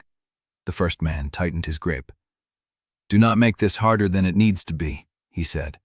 Brennan looked at the pinned crest on his collar again. The wrought iron design caught the low chamber light, and he finally placed it. A house from the Eastern Territories. One of the houses that had closed ranks around Tarnak instead of peeling away. The security order had come from inside the coalition, and it had been filed before the chamber doors even opened. Chapter 56. Brennan did not pull against the grip. Two men in leather and steel, one hand on his sleeve, the other already angled to block his path. The wrought iron crest on their collars caught the low chamber light. Eastern Territories, a house he had seen close ranks around Tarnak minutes ago. "Release him," Caelith said. She had crossed the distance without him noticing. Her voice carried the same flat command she used in session, but the bond behind it was not flat at all. It was sharp and moving fast. The first retainer did not let go. "Security order, my lady, filed under the Territorial Compact." "Who's filing?" "Council protocol does not require disclosure during active review. Council protocol requires the order to be served by council guards, not private retainers," Caelith said. "You are not council guards." The second man shifted his weight. The first one held his ground. The order was properly filed. "We are authorized to execute it." "Show me the paper." The first man's jaw tightened. He did not produce a document. Caelith's eyes stayed on him, patient and cold, the same look she had worn while Tarnak's coalition split open. She waited. The chamber noise pressed around them, footsteps, voices, the scrape of benches, but the space between the four of them had gone still. "I asked to see the paper," she said. "Lady Caelith." Matias Ekra's voice came from behind Brennan, low and unhurried. "The order is not on any log I accessed this morning. If it was filed after the session closed, it bypassed standard docketing." The first retainer's gaze flicked to Matias, just a flicker. Enough. Brennan read it the same moment Caelith did. They did not expect to be challenged by an examiner who could verify the filing trail. "Who filed it?" Brennan said. The first man did not answer. "I asked who filed the order. You will be informed when the review is complete." "The review of my status began approximately 90 seconds ago," Brennan said. "You have not read me any grounds. You have not shown me a seal. You have not produced a single piece of paper. Either you file a proper order through council channels right now, or you let go of my arm and walk out of this chamber before every reporter in the gallery writes down your house crest." The second retainer looked at the first one. That was the crack. Caelith stepped forward, positioning herself between Brennan and the two men without touching either of them. Her presence did the work. The bond carried the heat of her anger, controlled, banked, ready. "You have 10 seconds to break contact," she said, "or I will call every counselor still in this room to witness an unlawful detention on the chamber floor. You know what that will do to your house's standing before the morning session." The first man held for 3 heartbeats, then he let go. The second man dropped his hand a moment later, stepping back, his face flat and unreadable. Neither of them looked at Caelith as they turned and walked toward the eastern exit, threading through the thinning crowd without haste, as if they had chosen to withdraw rather than been forced. Brennan watched them go. His arm still carried the pressure where the man's fingers had been.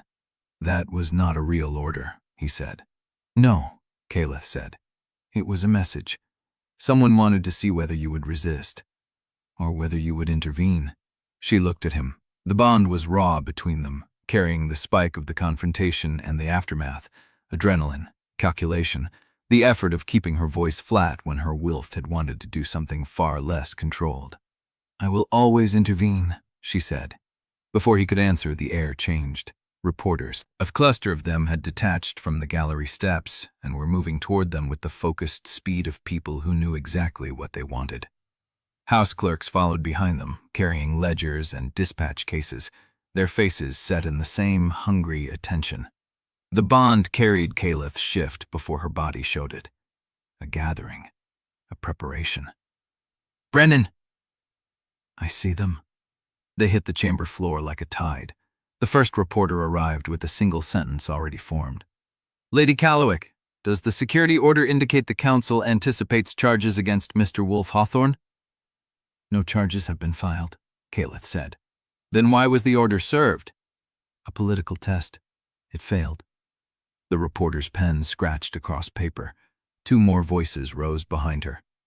Is it true your House elders have filed a separate objection to your authority?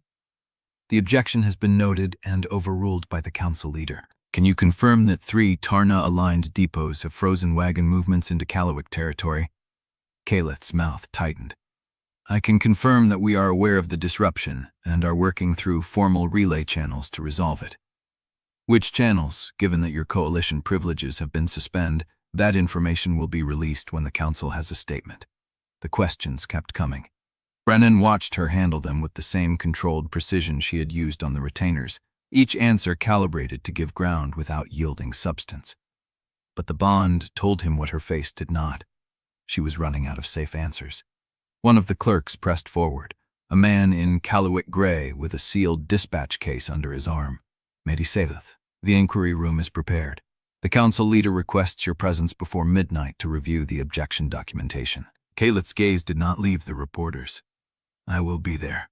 The council leader also requests that you attend alone, House representatives only. The words landed like a door closing. Brennan felt them through the bond before his mind caught up. A separate room, a separate proceeding. She would walk into that room without him, and whatever was decided there would be decided by people who had already filed to strip her power. Caelith turned to him. The chamber noise continued around them, reporters writing, clerks waiting, counselors drifting toward the exits, but the space between them narrowed until nothing else existed. She reached out, her hand closed on his wrist. Hard. Private. The same place the retainer had gripped him, as if she was putting her claim over the same ground. I will find you, she said. Not a promise, a fact. Before he could answer, she released him and walked toward the eastern corridor where the clerk stood waiting. The bond carried her heat, her anger, and something else he could not name before it dimmed to a steady thread as she moved away. Brennan stood in the emptying chamber with reporters still circling, and Matias Ekre at his side. The wrought iron crest of the retainer's house burned in his memory. And the woman in Callowick green stepped out of the corridor shadow to watch Caelith disappear into the inquiry room. Chapter 57. The chamber had emptied while he was not watching. Brennan stood at the petitioner's table with his name restored to the territorial register and the wrought iron crest of Eastern retainers still burning in his memory. And the room around him was a graveyard of abandoned papers, overturned inkpots, the scattered debris of a session that had broken every rule it was meant to contain. Matias Ekre stood 3 paces away, arms crossed, watching the east corridor where the clerks had disappeared. The inquiry room, Brennan said. How long does it take? Depends on what they want from her. That is not an answer. Matias's gray eyes did not shift. It is the only one I have. Brennan felt the bond pull at the edge of his awareness, dim and steady. The thread of Caelith's presence still there but muted, like a voice talking behind a closed door. She was in that room, alone, surrounded by people who had already filed to strip her power, and he was standing in an empty chamber with a restored name that meant nothing if she could not stand beside him when the next blow landed. He turned back to the table. The ledgers were gone, sealed in council custody. The evidence that had freed him was now property of the review, and he had no authority over it anymore. A movement at the gallery door drew his eye. 2 clerks in review gray were approaching, carrying ledgers and dispatch cases, their faces set in the careful neutrality of men who had seen too many reversals to celebrate any victory before the ink dried. The older one stopped at the petitioner's table and inclined his head. Mr. Wolfe-Hawthorn, a word regarding your restoration. Brennan met his gaze. Speak. The clerk opened the ledger and read from it in a voice that carried no inflection. Your condemnation has been vacated as of the council's ruling. Your name is restored to the territorial register. Your right to hold grain management authority in any crown territory is reinstated in principle, pending formal documentation. In principle, Brennan said. The clerk looked up. The contract with House Callowick that was terminated at the time of your conviction has been recognized as valid in the preliminary review. However, implementation of the restoration terms has been deferred until the full procedural review is complete. Deferred for how long? The review order covers 3 winter cycles. All grain transfers handled by Callowick and Tarnak-affiliated depots for that period are subject to audit. Until the audit is complete, the contract's practical terms cannot be enforced. Brennan heard the words land like a door closing. Not denied, just delayed, just hollowed out. The contract existed in theory, floating somewhere in the council's ledgers as a recognized obligation with no force behind it, waiting for a process that could take months or longer, or never end at all. The younger clerk shifted his weight. The Eastern Territories that were part of your original management route have been provisionally reassigned to interim administrators pending the audit. Reassigned by whom? The formal allocation was approved by the Route Allocation Board, which is currently under the interim authority of Lord Vennick's appointed deputy. Brennan felt something cold settle in his chest. Lord Vennick. The house that had peeled away from Tarnak's circle only to be handed control of the board that would decide whether Brennan could actually work. They are making it real, he said. I do not follow. The restoration.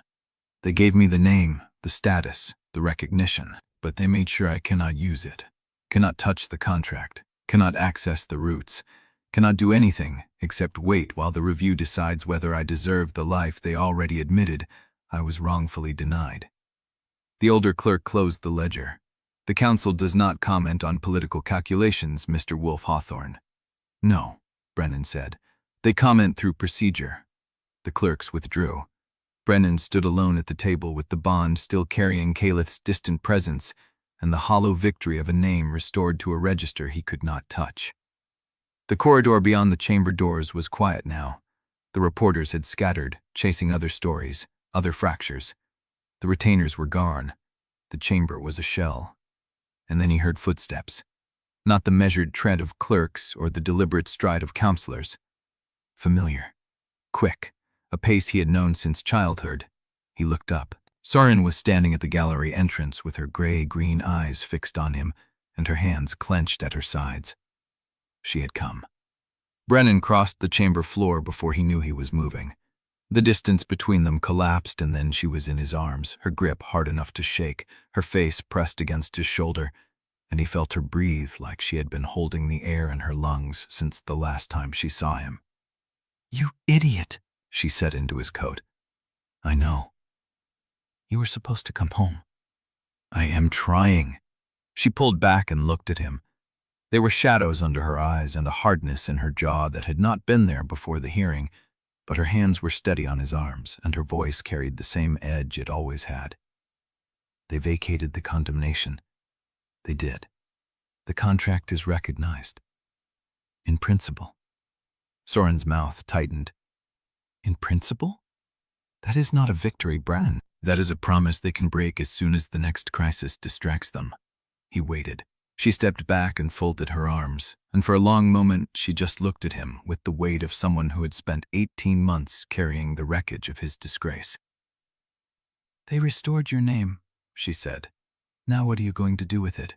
"I do not understand the question." Soryn shook her head. "You always do this. You wait for the houses to tell you what you are worth. You wait for the council to hand you back the life they stole, and when they give you half of it, you call it victory because you are too proud to fight for the rest. That is not what I am doing. It is exactly what you are doing." She stepped closer. "Your name is on the register. Your contract is recognized, and you are standing in an empty chamber waiting for someone to tell you what happens next." The bond flickered. Caelith's presence shifted, closer now, carrying something he could not name.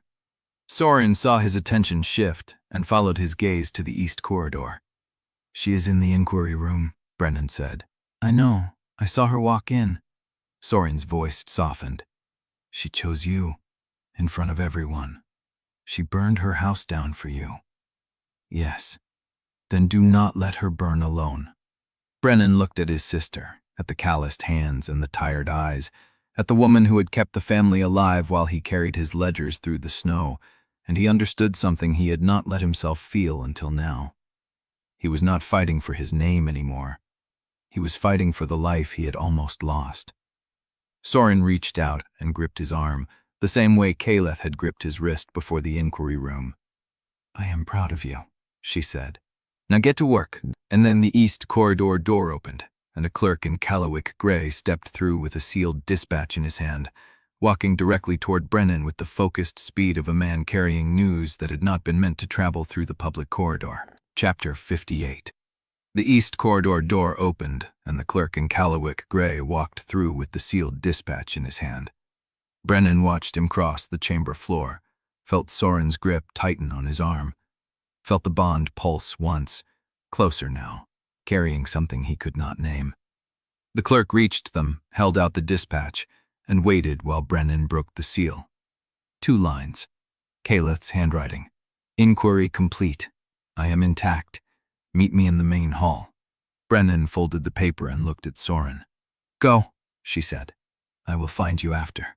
He crossed the chamber at a pace that drew eyes, past the clerks and the scattered counselors still lingering near the exits, past the empty benches and the cold hearths. The bond brightened with every step, and when he reached the hall, he saw her. Caelith stood near the great oak doors with Talia beside her, a folded document in her hands and shadows under her eyes. She was intact, as she had written, but something had shifted behind her stormwater gaze, a new weight settling into her bones. She looked up when he approached, and the bond carried exhaustion and steel in equal measure. The elders raised their objection, she said. They wanted a formal repudiation in writing before dawn. And, Caelith held up the folded document, I refused. Brennan let out a breath he had not known he was holding. What happens now? The objection goes to a full house vote at first light. If it carries, my seat is declared vacant, and the elders petition for an alternate. She said it flatly, like she was reading a weather report. Either way, my authority over Callowick's council business is suspended until the vote resolves. That is not nothing. It is not everything either. She looked at him, and the exhaustion cracked for a moment, showing the woman beneath the armor. I'd counted the costs, Brennan. Every committee, every privilege, every lever I spent 40 years building. I chose you anyway. He reached for her hand before he thought about it, and she let him take it, her fingers cold against his. Then we walk into whatever comes next together, he said. She nodded, and the bond carried something like relief beneath the steel. And then a voice cut across the hall, sharp and deliberate. Lady Caelith.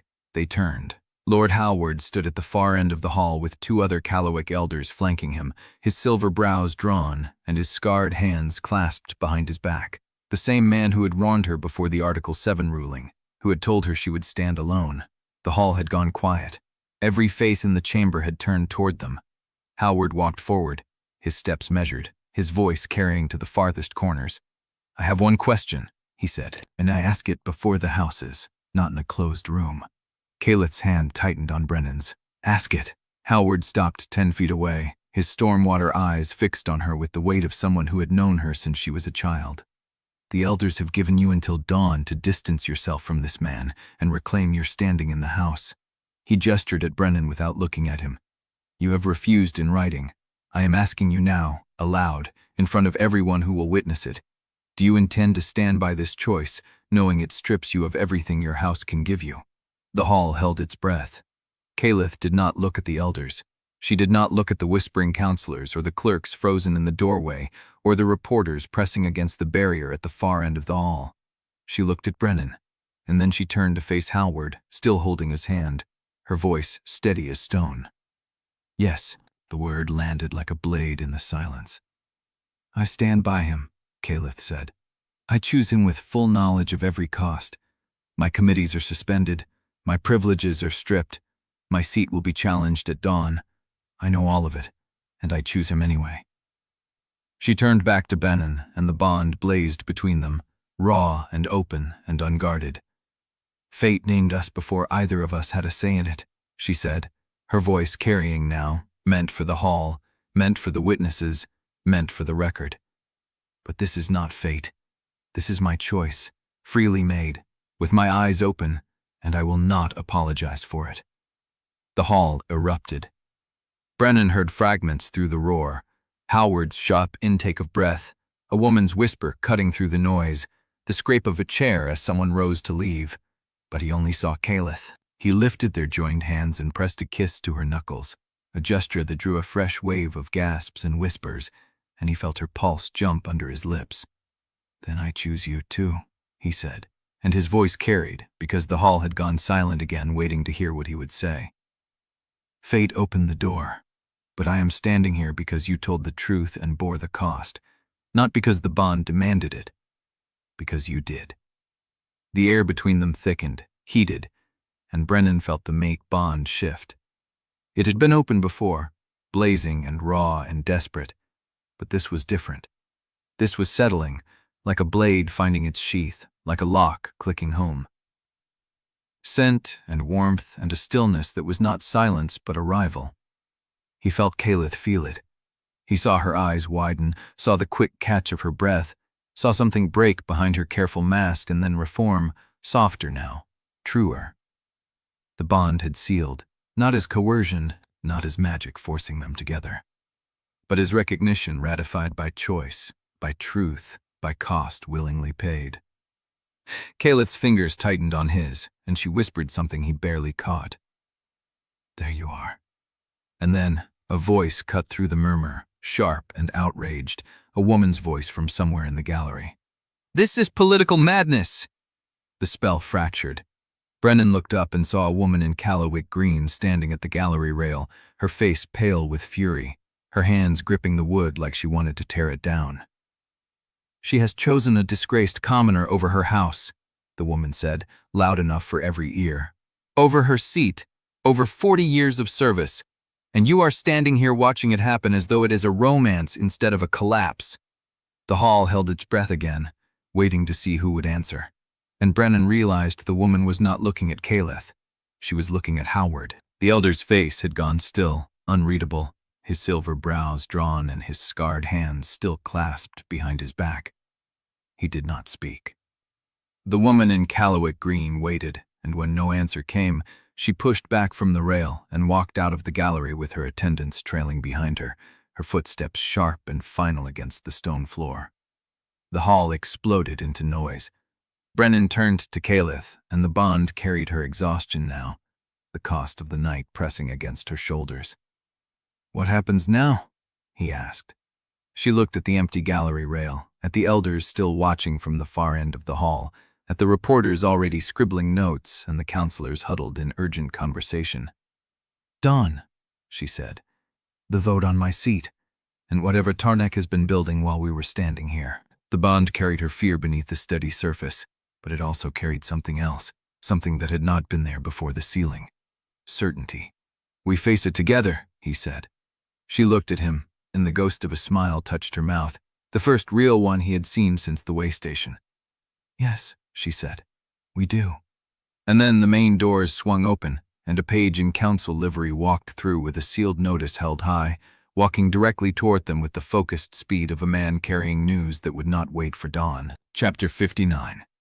The main doors swung open, and the page in council livery walked through with the sealed notice held high, his boots striking the stone with the precision of a man who knew every eye was on him. Brennan watched him cross the hall. Felt Caelith's hand tighten against his, felt the bond still settling between them, that strange new stillness inside the chaos, like the pressure drop before a storm broke.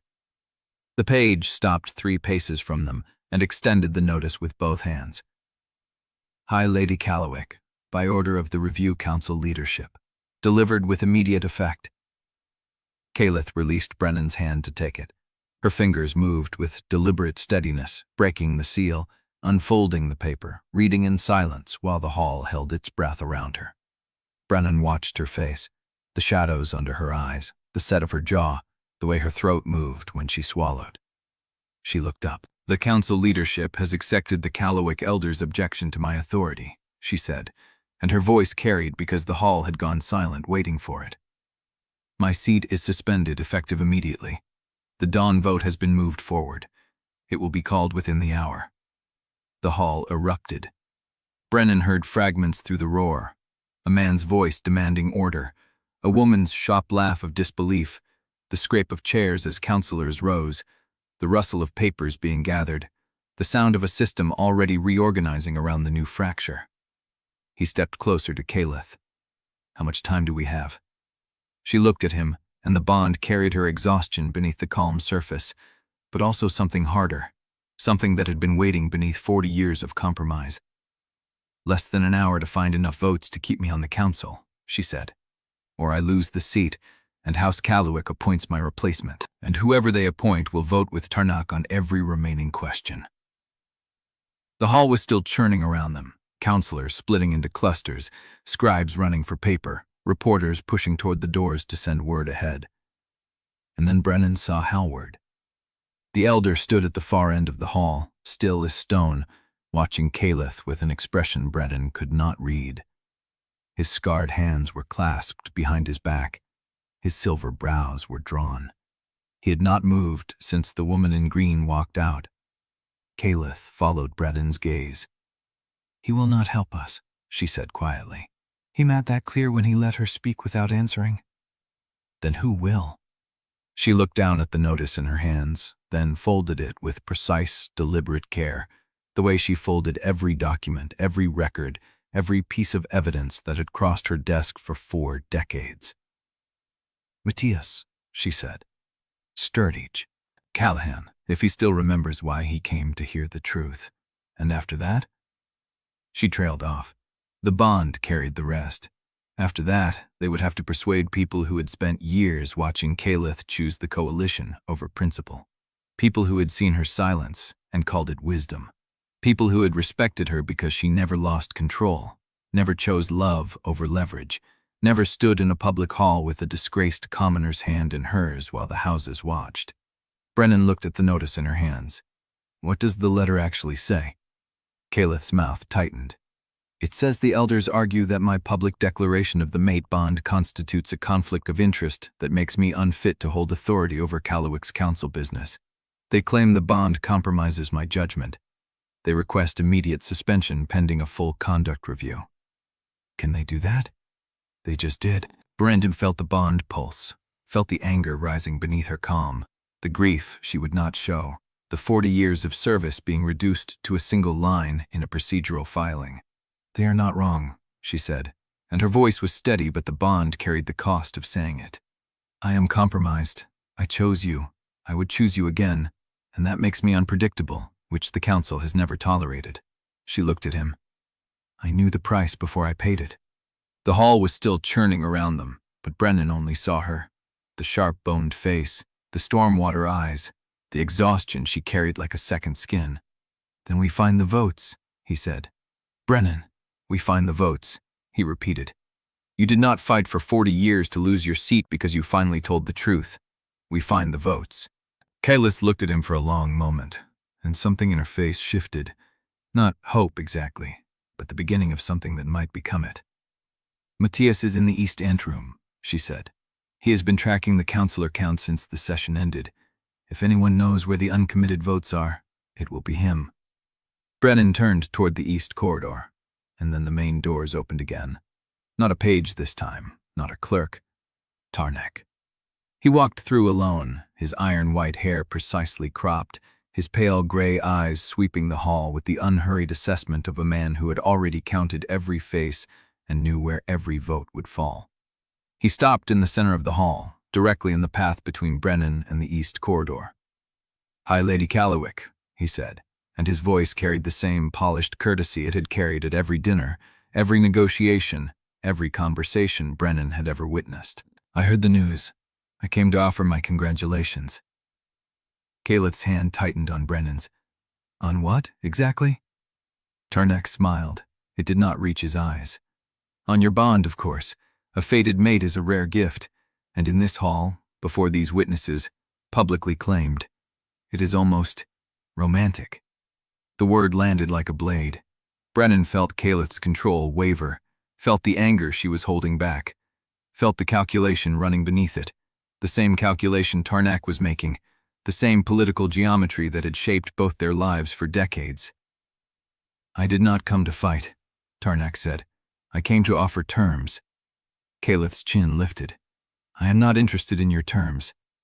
"You will be," Tarnak said, and his voice was still courteous, still polished, still warm enough to sound almost kind. "Because the vote on your seat will be called within the hour, and you need 7 votes to keep your authority." He paused. "I control 3 of those votes." The hall had gone silent again. Brennan felt the weight of every eye, every whispered calculation, every lord and counselor waiting to see what Caelith would do. "What do you want?" she asked. Ternach's smile widened. "A conversation, private, before the vote." And the bond carried Caelith's fear, sharp and cold and immediate, because they both knew what a private conversation with Ternach meant. It meant a choice she did not want to make. It meant a price she did not want to name. It meant walking into a room alone with the man who had already taken everything from both of them once. The hall waited. Caelith looked at Brennan, and the bond carried her question before she spoke it aloud. "What do I do?" Chapter 60. The hall erupted. It happened in layers, sound building on sound. First the scribes, scratching furiously to record what they had just witnessed. Then the gallery, where whispers became mutters, became a rising tide of voices that no single counselor could quiet. Then the lords themselves, peeling away from clusters, crossing the floor in quick, purposeful strides, angling toward allies or exits or both. Brennan kept his hand tight around Caelith's. The bond was no longer a pull or a hunger or a wound. It was a steady weight in his chest, settled and warm, like a limb he had not known he was missing until it grew back. Caelith stood motionless beside him, her stormwater eyes tracking the room with the same focus she had used on every council floor for 40 years. But her grip was different, tighter, less controlled. "I need a room," she said, and her voice was low enough that only he could hear. "Somewhere with a door that locks. Before they trap me in another conversation I cannot refuse." Brennan turned, scanning the hall. Matias was already moving toward them, cutting through the crowd with the precision of a man who had spent decades navigating chaos in council chambers. "This way," Matias said, and did not wait for acknowledgement. He led them along the east wall, past a cluster of scribes who pressed forward with questions that Brennan ignored, past a woman in Callowick green who stood with her arms crossed and her mouth a bloodless line, past Lord Ostergaard, who watched them pass with the stillness of a predator, calculating whether to pursue. Matias opened a door that Brennan had not noticed, set flush into the paneling beside the east anteroom, a service corridor, narrow, barely lit. "Third door on the left," Matias said. "It is a clerk's office, empty until morning. The lock works." Caelith paused at the threshold. "Matias," he met her eyes. "I did not do this for you," he said. "I did it because the evidence was clean and the verdict was not. That is the only calculation that matters." He turned and walked back toward the hall, sealing the door behind him. The corridor was silent. Brennan counted the doors, found the third on the left, and turned the handle. The room was small, barely wider than a storage closet, with a single desk, a chair, and a lamp that had burned low. The window faced east, showing nothing but the dark bulk of the mountain and the first pale edge of dawnlight creeping over the ridge. Caelith closed the door. The lock clicked. Then she leaned against the wall and pressed the heels of her hands against her eyes. Brennan did not speak.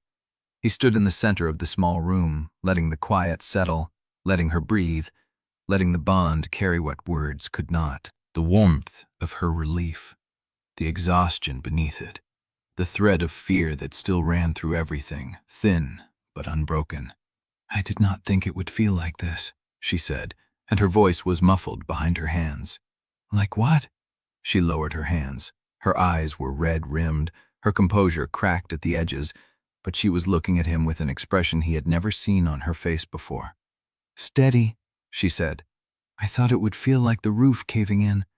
I have spent 40 years waiting for the roof to cave in, but this—" She pressed a hand to her chest, over her heart.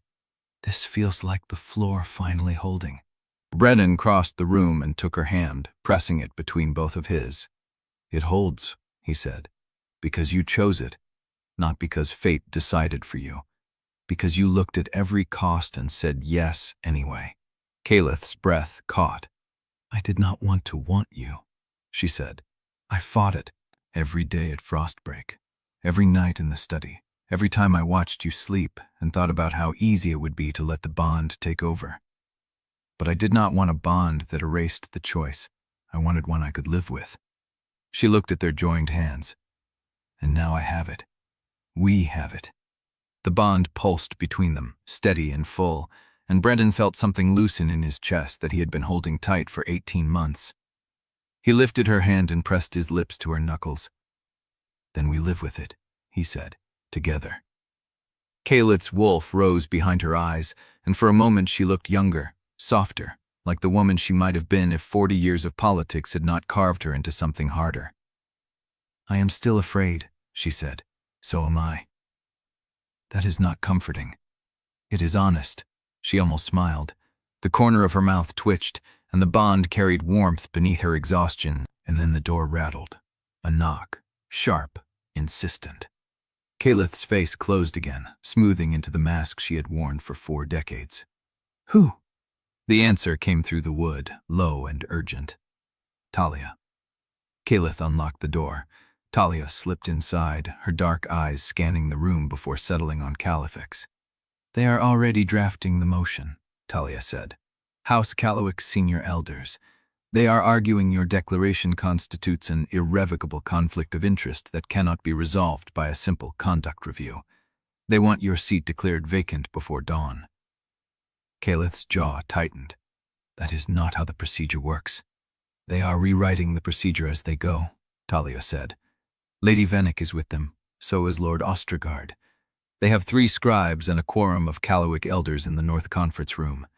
They will have a formal motion ready within the hour. Malone felt the new steadiness in the bond tremble, but it did not break. Caelith straightened, lifted her chin, and looked at him with the same storm-water eyes that had chosen him before the entire hall.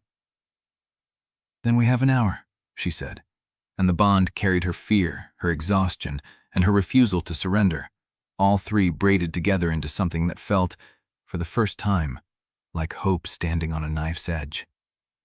Talia opened the door, and the corridor beyond was empty, but Brennan could feel the weight of every impending decision pressing against the walls. Dawn was coming, and with it, the vote that would decide whether the bond had cost Caelith everything she built, or whether it had given her the only thing worth keeping. Chapter 61. The locked clerk's office had a single chair, a low table with a lamp burning low, and a window that faced east. The dawnlight had not yet crested the ridge, but the sky had shifted from black to the gray of deep twilight. The kind that promised daybreak was only minutes away. Caelith stood with her back to the wall and her hands pressed flat against her thighs, breathing slowly, deliberately, as if she was waiting for her body to catch up with what she had done. Brennan watched her from the center of the room, letting the quiet hold. The bond between them hummed, steady and warm, a constant low current that had stopped fighting itself. It no longer pulled or burned or demanded. It simply was, like a hearth that had finally caught after hours of wet wood and cold ash. I keep waiting for it to feel wrong, Caelith said. Do you want it to feel wrong? No, she let out a breath. That is what frightens me. I have spent 40 years knowing how to hold things at arm's length. I do not know what to do with something that will not be held at a distance. Brennan crossed to her and stopped a foot away, close enough to feel the heat of her body without touching. Then do not hold it, he said. Let it hold you.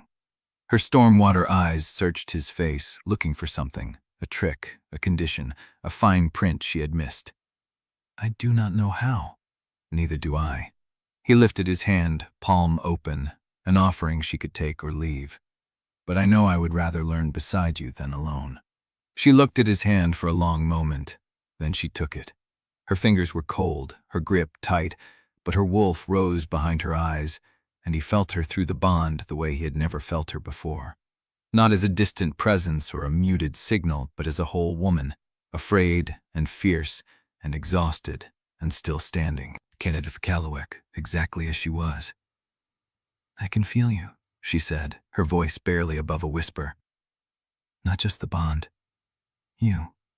The shape of you inside my chest. The same, he said. I can feel you too. She closed her eyes and let her head fall back against the wall. It is not what I expected. What did you expect?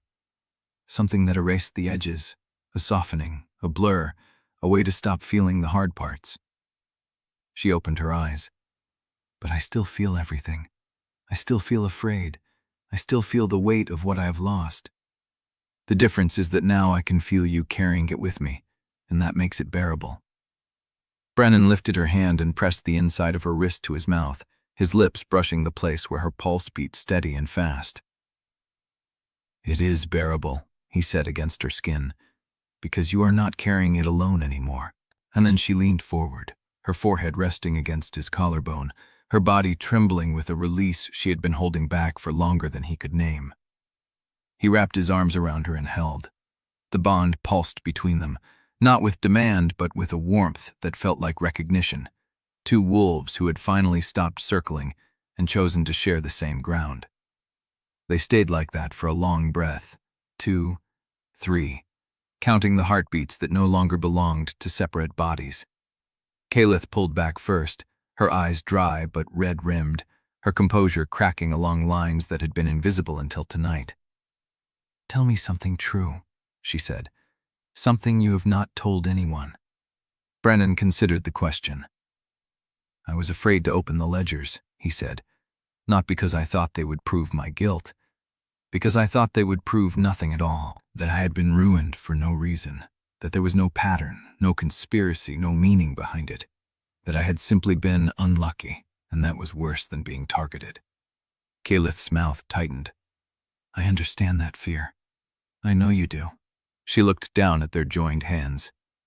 "When I walked into the inquiry room alone," she said, "I was afraid they would ask me to choose between your truth and my house. But I was more afraid that I would hesitate, that 40 years of discipline would override everything I had learned about what mattered." "And did it?" "No." She looked up at him. "I did not hesitate. That is how I knew it was real." Brennan lifted his free hand and touched her face, his thumb tracing the line of her jaw. "Then we are real," he said. "Yes." She said it like a door closing, final and certain. And then she kissed him. It was not the desperate hunger of the waystation or the stolen tension of the archive. It was slow, deliberate, a question asked with every brush of her mouth against his, answered with every press of his hand against her back. The bond flared between them, not scorching, but deepening, settling into something that felt like the ground beneath their feet. When she pulled back, her breath was unsteady. "That was not part of the plan," she said. "The plan changed. It changed before I was ready." "No one is ever ready," he said. "But you chose anyway." She looked at him, her eyes bright with something that might have been hope or grief or both. "I did." A knock at the door shattered the quiet. Not Talia's sharp, insidious urgency. Something heavier, fists against wood, a voice that carried the roughness of cold air and hard riding. "Caelith Callowick." The name came through the door like a summons. Caelith straightened. The mask slid back into place, controlled and polished, but the bond carried her irritation beneath the smooth surface. "I am needed," she said. Brennan released her hand and stepped back. "Then go." She crossed to the door and pulled it open. The man on the other side was not a clerk or a council page. He was a rider, still wearing his traveling coat, frost rhyming his collar and his beard. His eyes were red from wind and exhaustion, but his voice was steady. "Message from Caldermoor territory," he said. "Delivered directly, not through the relay." Caelith's face went still. "Caldermoor does not send riders before dawn unless something has broken." The rider glanced past her at Brennan, then back at Caelith. "The route managers in the eastern stretch," he said. "They have already heard of the ruling. They are refusing to take orders from the interim administrators Lord Vennick appointed. They want guidance from the man who actually knows the routes. The man whose name had just been restored." Brennan felt the weight of that shift, cold and precise. They had given him the name. Now they wanted him to use it. Caelith turned to look at him, and the bond carried her question, unspoken but unmistakable. "What do we do now?" Chapter 62. The rider stood in the doorway, frost melting from his collar, and the weight of his message settled into the room like a second presence. Brennan looked at Caelith. She looked back at him, stormwater eyes unreadable, but the bond carried her question clean and immediate. "What do we do now?" Not, "What do you do now?" "We." The single syllable landed somewhere beneath his ribs, warmer than it had any right to be. "I need paper," he said. and a map of the eastern stretch, the relay stations, the depot markers, the seasonal road closures from last winter. The rider blinked. That is a lot of documentation, sir. I know it is. Can you get it? The rider looked at Caelith, who nodded once. He turned and disappeared down the corridor, his boots echoing against the stone. Caelith closed the door and leaned against it.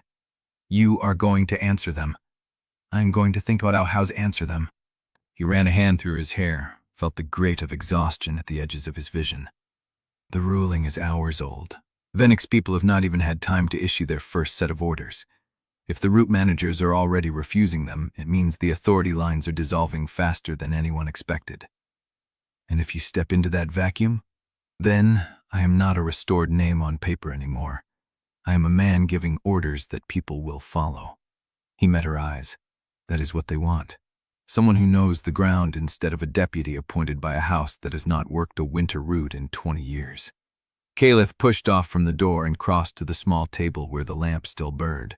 She sat, folded her hands, and looked at him with a stillness that reminded him of the waystation, the night she had asked him to stay.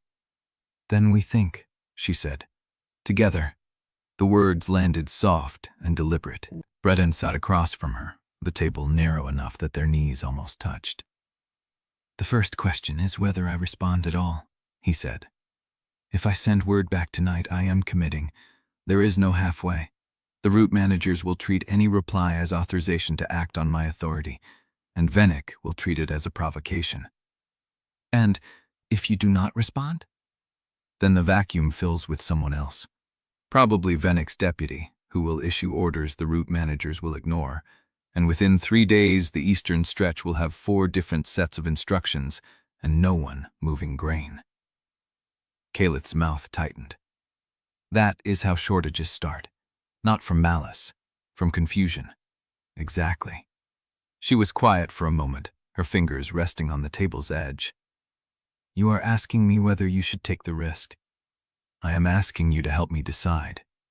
The distinction mattered. He felt it in the way her wolf settled through the bond, a quietening, as if she had been braced for him to shut her out. Then I will tell you what I see, she said. You step in, and Venix moves against you. He will claim you are exceeding the scope of a provisional restoration, and he will file a motion to freeze your authority before the paperwork is dry. But if you do not step in, the eastern stretch stalls, and the houses that depend on those routes will remember that the man who knew the ground stood silent while their grain sat in depots. Brennan nodded. Either way, someone pays. Yes. The door opened before either of them could speak again. Soryn stepped in, still wearing her traveling coat, her gray-green eyes sharp despite the hour. I heard there was a rider, she said, and I heard he came for you. Brennan gestured to the empty chair beside him. Soryn took it without hesitation. The route managers in the eastern stretch are refusing Venix administrators, he said. They want guidance from someone who actually knows the routes. And you are deciding whether to give it. I am. Soryn leaned back, her scarred hands resting on her thighs. Then I will tell you what I told you at the farmhouse.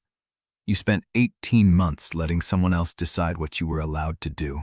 If you wait for Venix to approve your next breath, you will be waiting until the grain rots. Brennan felt the words land like a hand on his shoulder, firm and unwelcome and true. You think I should answer? I think you already know the answer. Soryn's voice was flat, practical, the voice of someone who had spent too many winters watching the margins thin.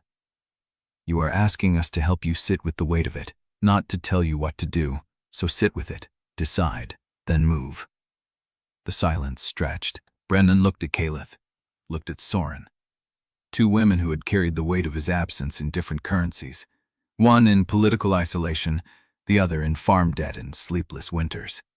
And he had asked them both to help him think, not to fix it, not to carry it, just to think. The shift settled into his chest, quiet and steady. I will answer, he said, but not tonight. I need to see the map first. I need to know which depots are still holding, which routes are accessible, and whether Venix's deputy has already moved men into the eastern relay stations. Caelith nodded. Then we wait until the map arrives. And then? Then we write the reply together." He reached across the table and took her hand. It was a small gesture, barely visible, but the bond flared warm and certain. Soryn watched them without comment, but her mouth curved, faint and dry. The knock came again. Not the rider this time. The rhythm was different, sharper, 2 quick strikes followed by a pause that felt deliberate. Caelith rose and opened the door. Matias Ekre stood in the corridor, his winter coat still buttoned to the throat, a folded paper in his hand. His gray eyes were the color of cold water. "I have been tracking messenger traffic since the ruling," he said. "There are houses that will wait to see which way the wind settles, and there are houses that have already decided." He stepped inside and held out the paper. Brennan took it, unfolded it. The list was not long. 7 names, each with a brief note in Matias's precise hand. House Vinnick, motion to limit scope of provisional restoration, field before midnight. House Ostergaard, request for emergency review of mate bond conflict protocols, docketed at dawn. Callowick Senior Elders, motion to vacate seat, field jointly with Vinnick. 3 houses, unaffiliated, watching. 1 house, unnamed, preparing retaliation against the route managers who sent the rider. Brennan looked up. "Who is preparing retaliation?" Matias's expression did not change. The name was redacted from the dispatch I intercepted, but the courier's route originated in the Eastern Territories, and the seal was not one I recognized. Caelith moved to stand beside Brennan, her shoulder brushing his. "Then someone is already moving against the people who reached out to you." "Yes." The lamp flickered. Brennan looked down at the list again, the names sharp in the low light. And then he folded the paper, tucked it into his coat, and met Matias's eyes. "Then we move faster." Chapter 63. Matias' gray eyes held the lamplight without blinking. "There is more." Brennan waited. "The 3 unaffiliated houses I mentioned. They have not declared, but their messengers are riding east and west. That means they are taking offers." "From whom?" Caelith's voice was flat, controlled. "From anyone who reaches them first." Matias gestured at the paper still in Brennan's hand. "Vinnick filed at midnight. Ostergaard docketed at dawn. Your own elders filed jointly. That is 3 moves before breakfast. Tarnak may have lost the Article 7 vote, but he did not spend the night sleeping." Brennan folded the list again, pressing the crease hard with his thumb. "What do you recommend?" "I recommend you do not stay in this room waiting for the next blow to land." Matias glanced at the window, where the first pale wash of gray was bleeding into the dark. Dawn was coming. The intelligence I have is already 6 hours old. By the time I read those dispatches, the senders were already moving. Caelith moved to the window and pressed her palm flat against the glass. "Then we are reacting, not leading." "Yes." The word hung in the cold air. Brennan looked at the list again. 7 names, 7 moves already in motion while he had been sitting in this room debating whether to answer a rider. "Move faster." He turned to Matias. "The unnamed house preparing retaliation against the route managers. You said the seal was not one you recognized. That means it was not a major house seal." "Correct. Which means someone is operating outside the established houses, using Tarnak's network but not his name." Matias's mouth tightened. "That is the logical conclusion." Caelith turned from the window. "Then Corval is losing public allies but keeping his embedded overseer. The pipos, the review offices, the relay stations, they still answer to someone wearing his colors." "Yes." Soryn spoke from the chair where she had not moved. "Then the hearing did not break him, it just made him go underground." Brennan felt the shape of it settle into his chest. The Article 7 defeat, the public fracture of Tarnak's coalition, the lords peeling away to save their own skins, it looked like victory. But the people who actually moved grain, who stamped waybills, who decided which depots opened and which sat frozen, were still in place, still loyal, still waiting for orders from the same hand, even if that hand no longer signed its name. "The system cracked open," he said slowly, "and we are standing in the gap, watching it crumble instead of building something to hold the pieces." Caelith met his eyes. "You are describing the next war." "I am describing tonight." The knock came again, not the rider, not Matias's rhythm. A different pattern, 3 quick strikes, The kind of knock that expected to be answered immediately.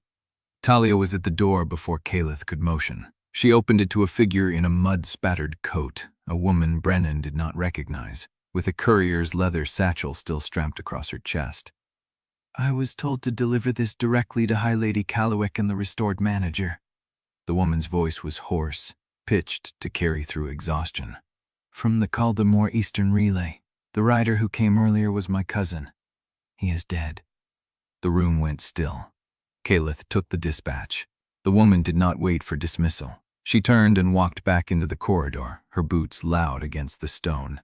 Caelith broke the seal. Brennan watched her face as she read. The shift was subtle, a tightening at the corner of her jaw, a stillness in her throat where the pulse beat. She looked up. The Eastern Relay Station was overrun 2 hours after the rider left. The dispatcher who let him take the message was found dead at his post. The depot master has fled. The grain, 200 bushels of winter wheat, was already being loaded onto wagons flying Tarnak's house colors when the last rider cleared the ridge. "Tarnak's colors," Brennan repeated. "But Tarnak did not order it." "No." Caelith held his gaze. "The orders bore his seal, but the seal was applied after his public defeat, which means either someone in his inner circle is acting without his consent, or he already planned for this moment and set his network to move automatically once the vote fell." Brennan looked at the list in his hand. 7 names, 7 moves, and now a dead dispatcher, a vanished depot master, and 200 bushels of winter wheat moving east under a seal that no longer meant what it had meant 12 hours ago. He looked at Caelith. "If we chase the grain, we lose ground against the motions Vennick and Ostergaard have already filed. If we fight the motions, the grain disappears into a network we cannot see." Caelith's jaw tightened. "Then we do not choose." "What else is there?" "We find out who is signing Tarnak's name before he does." The lamp guttered. Matias moved toward the door. "I have a name," he said, "but you will not like where it leads." Brennan felt the bond pulse, cold and sharp, as Caelith's hand found his. The door closed behind Matias. They were alone in the lamplight, with a list of 7 enemies, a dead courier, and the sound of an empire fracturing into pieces that still knew how to bite. Chapter 64. The first notices arrived before the sun fully cleared the ridge. Brennan found them wedged under the door when he returned from the corridor where Matias had vanished. 3 sheets of heavy stock, each bearing a different house seal, each addressed to him by name. Brennan Wolfe-Hawthorn, Territorial Grain Manager, Eastern Route Authority. He read the line twice. The title sat strange against his teeth, like a coat that no longer fit the body that had worn it. He had wanted this for 18 months, had dreamed of the day his name would stand upright again in official ink. Now the paper felt thin in his hands, and the weight of it pressed wrong. Caelith appeared behind him, her footsteps soft on the stone. She read over his shoulder without touching him. "The council clerk's office worked through the night," she said.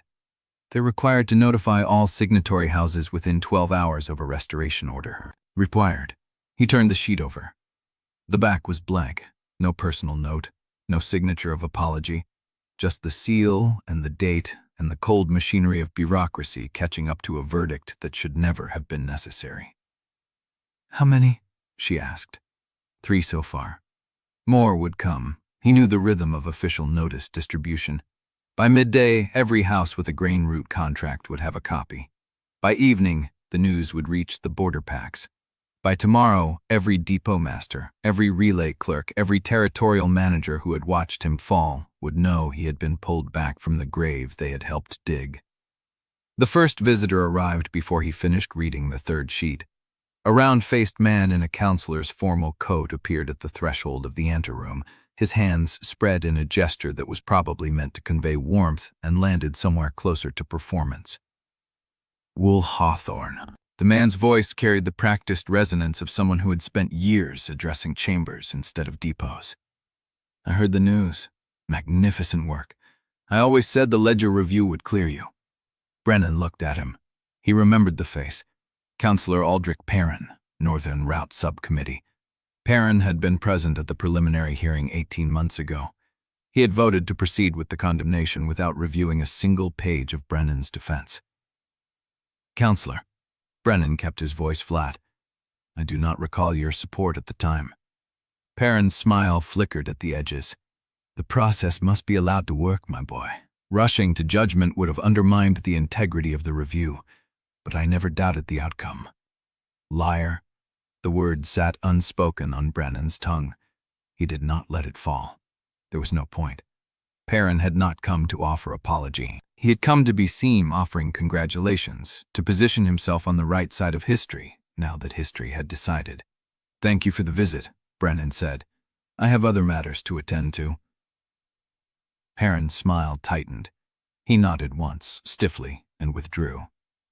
Caelith waited until his footsteps faded before she spoke. "That will not be the last." "I know." The second arrived within the hour. A woman Brennan did not recognize, bearing a sealed envelope from a house he had never worked with, expressing formal recognition of his restored status and an open invitation to discuss future contracts. He set it aside without opening it. More followed. A retired route supervisor who had trained Brennan's predecessor sent a note of congratulations so effusive it bordered on embarrassing.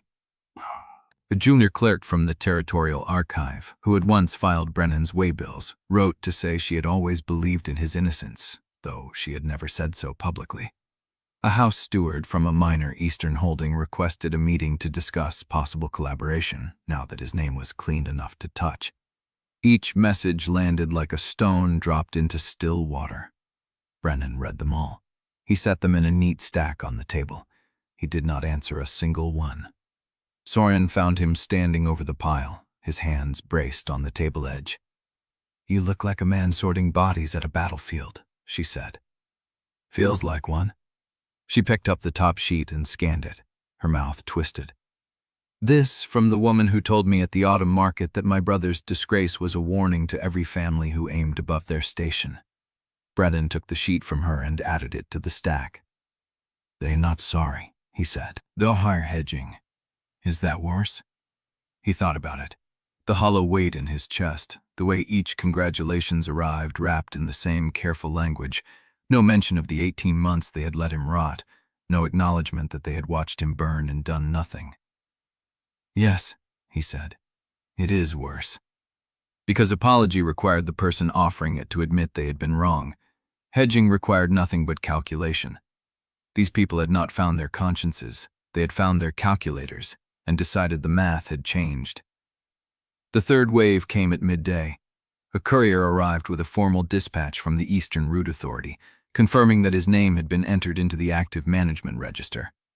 The document listed his restored privileges in dry administrative language and concluded with a request that he confirm his availability for a procedural meeting within the week. Brennan signed the acknowledgement without reading the details.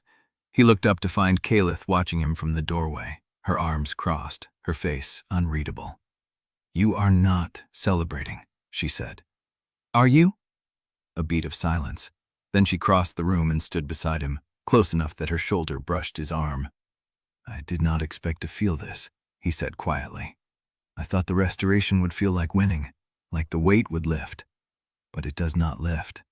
It just changes shape." She did not offer comfort. She did not tell him it would pass. She simply stood beside him, her presence steady through the bond, and let him say what needed saying. "They were silent," he went on. "Every one of them. While I was dragged through the hearing, while Soryn's farm nearly folded, while the Eastern Territories were reassigned to people who had never walked the routes. They watched and said nothing. And now they send notes. They will keep sending them," Caelith said, "and some of them will mean it, most will not. You will have to decide which is which." He turned the top sheet over in his hands. The seal stared up at him, cold and official and utterly indifferent to the man whose name it carried. "Public restoration," he said, "cannot force private contrition." The bond pulsed. Caelith's hand found his. "No," she said, "it cannot, but it can give you the ground to demand it." He held her gaze.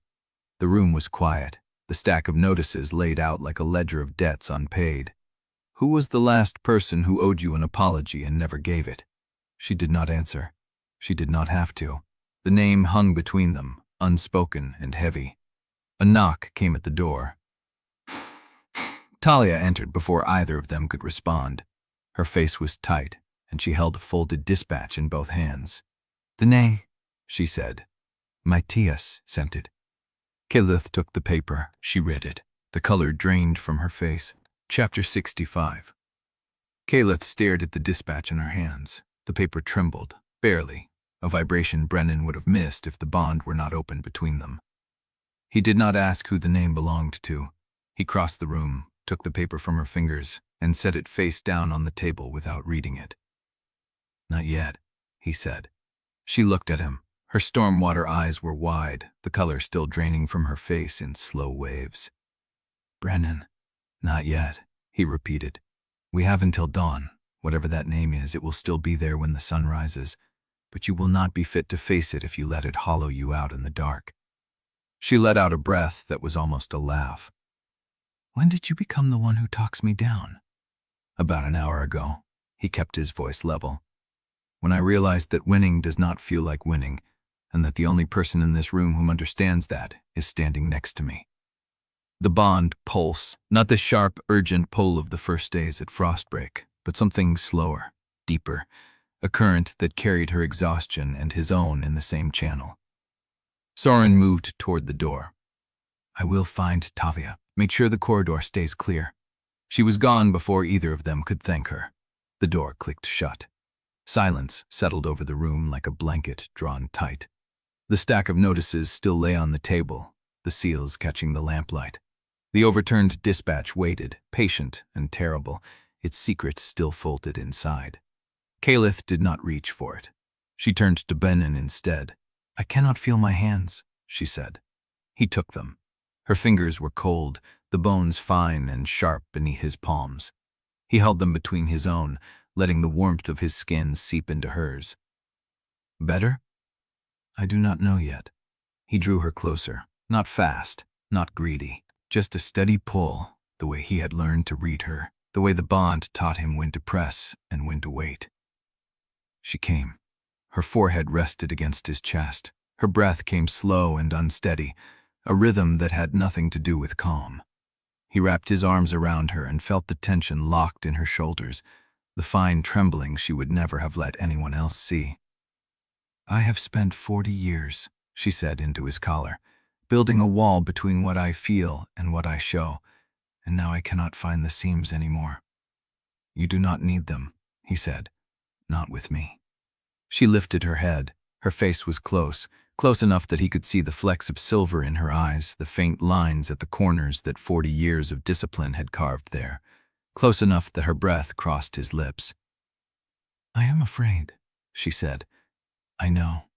Not of the vote, not of the house, of what happens after, of waking up one morning and realizing that I have traded one kind of cage for another, that I chose love only to find it had the same walls." He did not answer with words. He kissed her, slow, deliberate. The kind of kiss that was not about hunger, though the hunger was there, banked and steady beneath the surface. It was about promise, about saying, without language, that this was not a cage, that he would tear down every wall she named before he let her feel trapped again. Her hands came up to his face. Her fingers slid into his hair, rough and tender at once. The bond opened wider, carrying the shape of her, the weight of everything she had not said. When they broke apart, her forehead rested against his. "That was not fear," she said. "No, that was need. I know that too." She kissed him again, harder, her body pressed against his, the warmth of her flooding through the bond until he could not tell where his skin ended and hers began. His hands found her waist, her ribs, the curve of her spine. He felt her gasp through the bond before he heard it.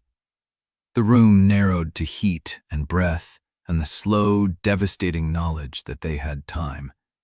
Time to learn, time to choose, time to stop before the edge and mean it. He pulled back, just far enough to meet her eyes.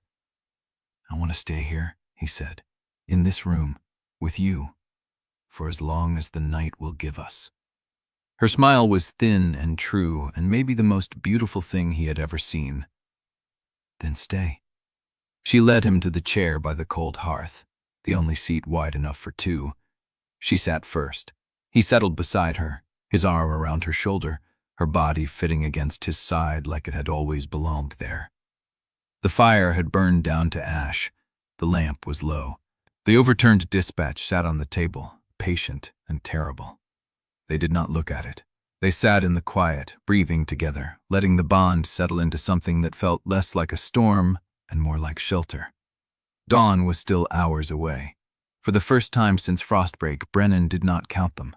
Footsteps in the corridor, fast, deliberate. The rhythm of someone who did not want to run but could not afford to walk. The door opened without a knock. Talia stood in the frame, her dark eyes sweeping the room, finding them together, reading the intimacy and choosing not to acknowledge it. "The elders have called the vote," she said. "Dawn, full house assembly. They are not waiting for the conduct review." Caelith did not move. Her hand tightened on Brennan's arm. "Who called it?" "Howard." The name landed like a blade. Caelith's breath went still. "He was the one who walked out after Article 7, she said. "He was the one who stood in the anteroom and told me I would stand alone. But he never called the vote. He let the elders draft the motion. He let Vennick file. He watched." Talia's face was stone. "He is calling it now." Caelith rose. The shift was instant. The woman who had trembled against his chest was gone, replaced by the High Lady of House Callowick, her spine straight, her face unreadable. But Brennan felt her through the bond. The fear was still there, the grief, the exhaustion, and underneath it something harder, something ready. He stood beside her. "Dawn," he said. "Dawn," she confirmed. She looked at the overturned dispatch on the table, then back at Brennan. "We will need that name before the sun rises." The weight of the night pressed down around them, and Brennan knew, with the bone-deep certainty of a wolf who had already survived the storm, that the hardest hours were still ahead. Chapter 66. The corridor was cold and half-lit, the torches not yet replaced after the night watch. Voices carried from the assembly chamber ahead, low and layered, the sound of a house deciding how to survive its own fracture. Caelith walked with her spine straight and her face empty. Brennan matched her pace, close enough that their shoulders brushed with every step. The bond carried her readiness, the clean, sharp edge of someone who had stopped trying to protect what could not be saved. Talia opened the chamber door and stepped aside. The room was smaller than the council hall, paneled in dark Callowick oak, with a long table that had held 100 private negotiations. 12 elders sat along both sides. Howard stood at the head, his scarred hands resting flat on the wood, his stormwater eyes fixed on Caelith the moment she entered. The woman in Callowick green sat 3 seats down from him, close enough to be senior, close enough to have helped draft every word of the motion that would strip Caelith of her seat. No one rose. Caelith stopped at the foot of the table. Brennan stopped with her.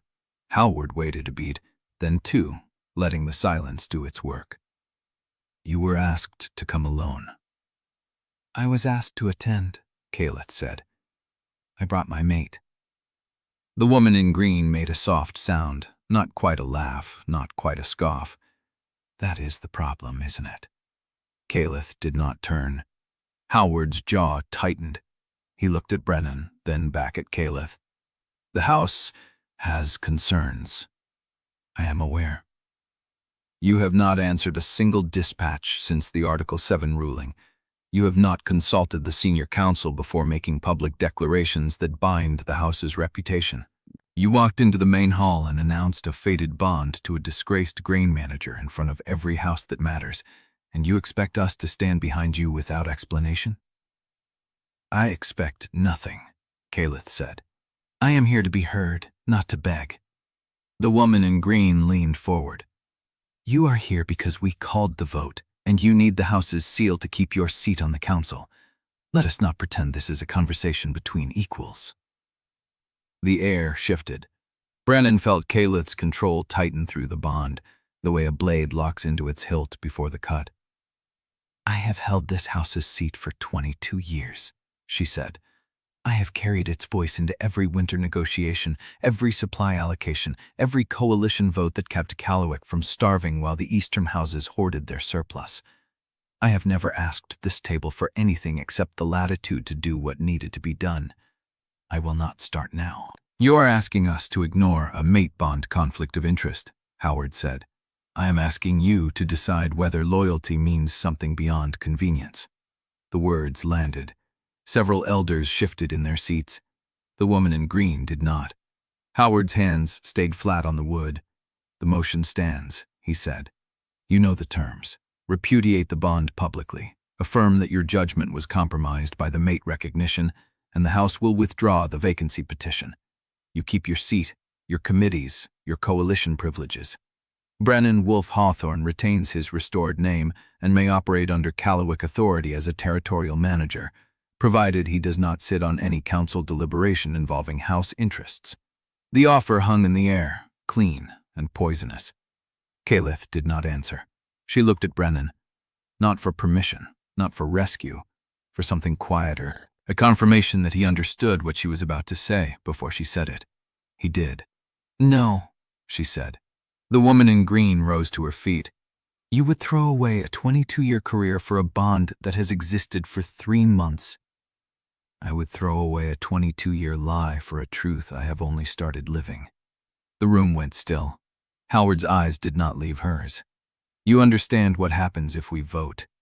I understand that you will try to confine me, limit my access to House resources, frame Brennan as an external influence that compromised my judgment, reduce a choice I made with full awareness to a failure of control that can be managed with the right restrictions. It will be easier if you cooperate. I am not going to make it easy. The woman in green stepped around the table. Then let us be direct. The motion will pass. You will lose the seat. House Callowick will appoint a replacement who will vote with Darnak on every open question, because that is the only way to stabilize the coalition you shattered. Your mate will keep his name and his territory in principle, but without a house to enforce it, the restoration will mean nothing. The eastern depots will starve for grain, the winter contracts will lapse, and your grand gesture will have cost Callowick everything you spent 2 decades building. Is that the speech you prepared for Dawn? It is the truth. Then hear mine. Caelith stepped forward, one hand resting on the table's edge. I spent 22 years building a system that let a man's life be erased to protect supply routes. I knew the Hearthstone verdict was hollow. I suspected the evidence was forged. And I did nothing because the alternative was a political collapse that would have cost this house its winter stores and its standing.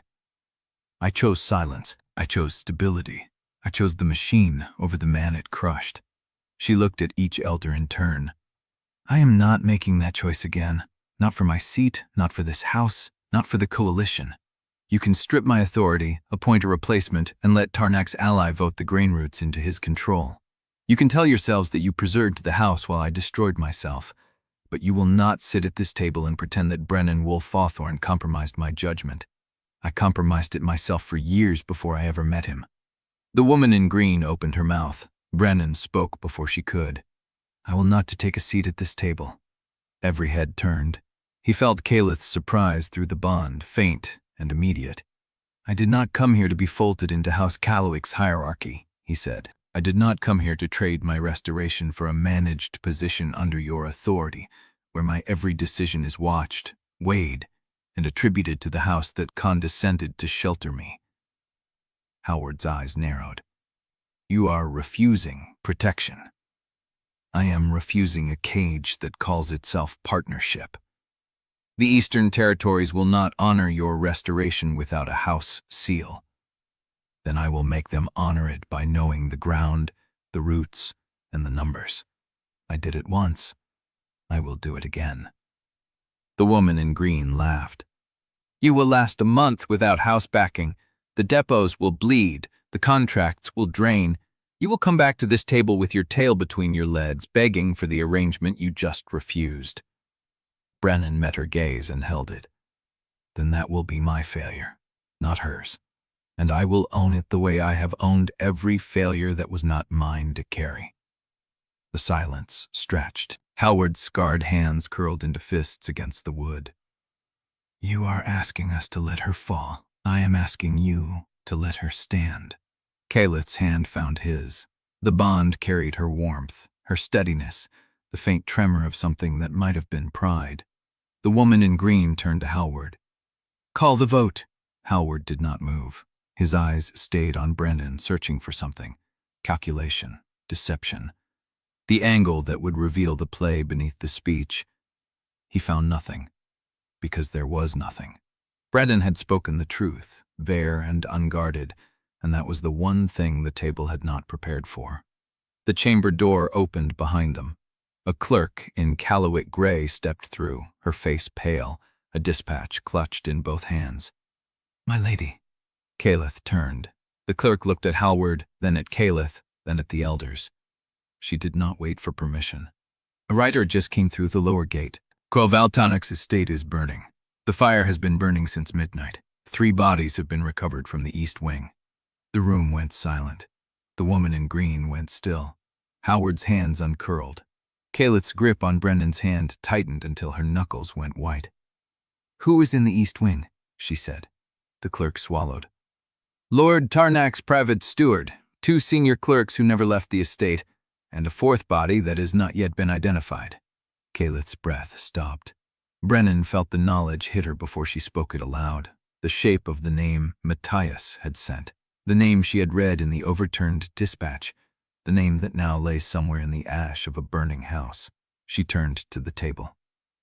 The vote will wait. Howard's face was stone. The vote will happen at dawn, as called. Then you will vote without knowing whether Tarnak is alive or dead, whether his network has collapsed or simply changed hands, whether the name on his seals signed those orders from a desk or from a grave. The woman in green moved to speak. Howard raised one scarred hand. She stopped. The chamber held its breath. And Brennan felt the shape of the morning shift, not toward resolution, but toward something far more dangerous. Chapter 67. Dawn came gray and cold, the kind of light that seemed to seep through stone rather than break it. Brennan stood at the Caucus chamber window with his palms flat against the sill, watching frost-etched patterns across the glass. Behind him, the table stood empty. The elders had withdrawn to a side room for consultation, their voices a low hum through the walls. Howard had not yet called them back. Caelith sat at the far end of the table with her hands folded, the overturned dispatch still face down where Brennan had left it the night before. She had not touched it since.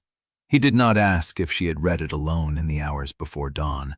The bond carried only a steady, deliberate calm that he recognized as a lid held over something deeper. He did not press. Outside, the courtyard lay quiet. No riders, no smoke on the horizon. The fire at Tarnak's estate had burned itself out sometime in the last hour, and the lower gate had not opened since the clerk brought her news. A knock broke the silence.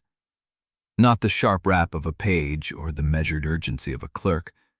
3 slow, deliberate strikes, the kind of knock that already knew it would be answered. Caelith looked up. Brennan turned from the window. Ivo Marquette stood in the doorway with a dust-stained traveling coat still buttoned to the throat, his worn face carrying the same patient calm he had worn the night he pulled Brennan from the blizzard. He had not asked permission to enter. He did not need to. Caelith rose. Ivo. Hi, lady. He stepped inside and closed the door behind him with a quiet click. I came as soon as I heard the news. Which news?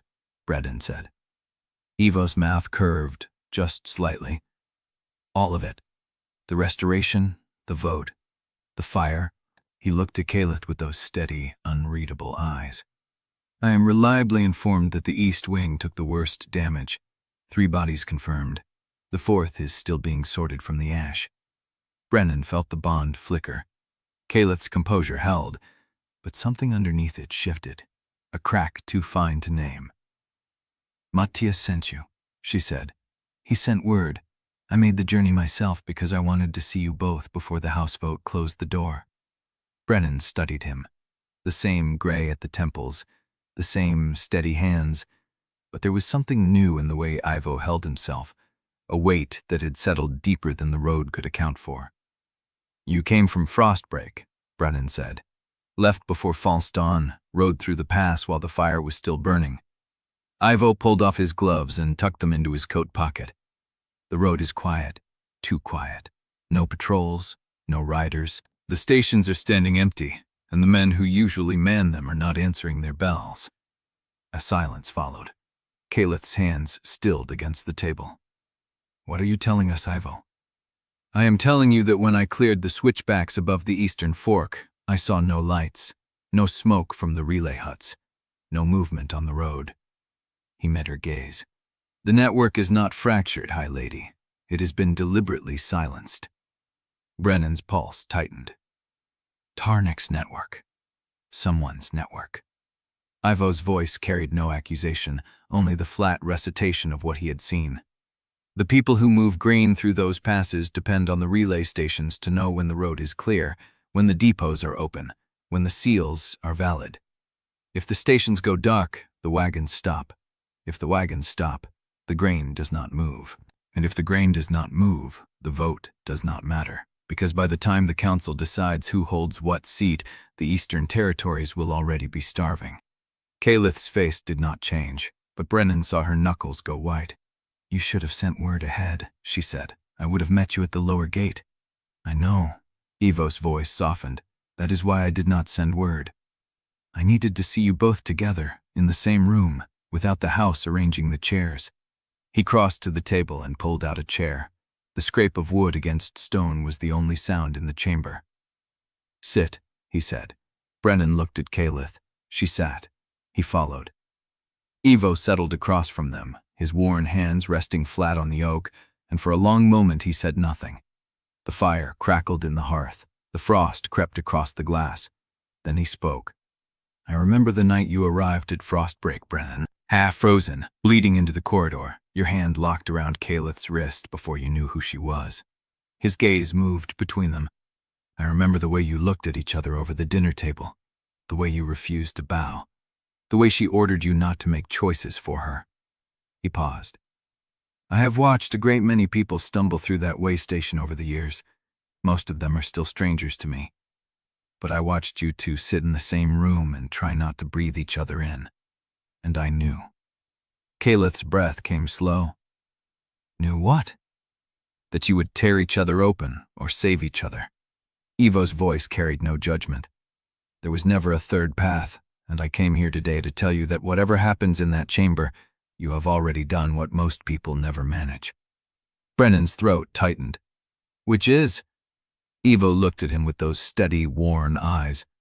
You chose to be seen. The words landed like stones dropped into still water. Brennan felt them settle, the mountain weak, the hearth, the storm that had stripped away every layer of rank and performance until only two people sat across from each other in the firelight, raw and uncertain and entirely visible. He had not let himself remember that, not fully. But Ivo's presence brought it back, the way morning light brings back the shape of a room after a long night. You survived the storm, Ivo said quietly. That was the easy part. The hard part is surviving being seen. And you are still here, both of you, still standing. He rose, pushing his chair back with the same deliberate calm he had carried through every room he had ever entered. That is not nothing. Do not let the council convince you otherwise. He walked to the door. Caelith rose. Ivo. He turned. Thank you. He inclined his head, a gesture so small it might have been missed. Then he was gone, the door clicking shut behind him, and the room felt suddenly larger and emptier for the absence. Brennan stood. The bond carried Caelith's steady warmth, her deliberate calm, and beneath it something unguarded, something she had not shown since the night they shared by the cold hearth. She turned to him. He is wrong about one thing. What? She met his gaze. You chose to be seen first, at Frostbreak, before I did, before the house vote, before any of this. Her voice stayed low. You looked at me across that table and refused to disappear into the story the world had written for you, and I have been trying to catch up ever since. The bond settled, steady, warm. The chamber door opened before Brennan could answer. Talia stood in the threshold, her face tight, a dispatch in her hand. "The elders are returning." Her voice barely reached. "And the lower gate has just opened. Free riders under an unrecognized seal." Caelith's spine straightened. "Whose seal?" Talia met her gaze. "Whoever ordered the relay station silenced." Chapter 68. The lower gate had opened. Brennan stood at the window, watching 3 riders cross the frosted courtyard on lathered horses. Their coats bore dust from hard riding. Their seals hung unreadable at this distance, dark against the pale morning. "Unrecognized," Caelith said from behind him. Her voice carried the flat precision of a woman sorting through tactical options. "Talia is checking the registry. They know who they are. Everyone here knows who they are." She moved to stand beside him, her shoulder a handspan from his. "The question is which name they carry when they reach this door." Brennan watched the riders dismount. Their movements were efficient, unhurried, the economy of men who had ridden through the night and expected to be received. "Route managers," he said. Caelith's head turned. "How do you know?"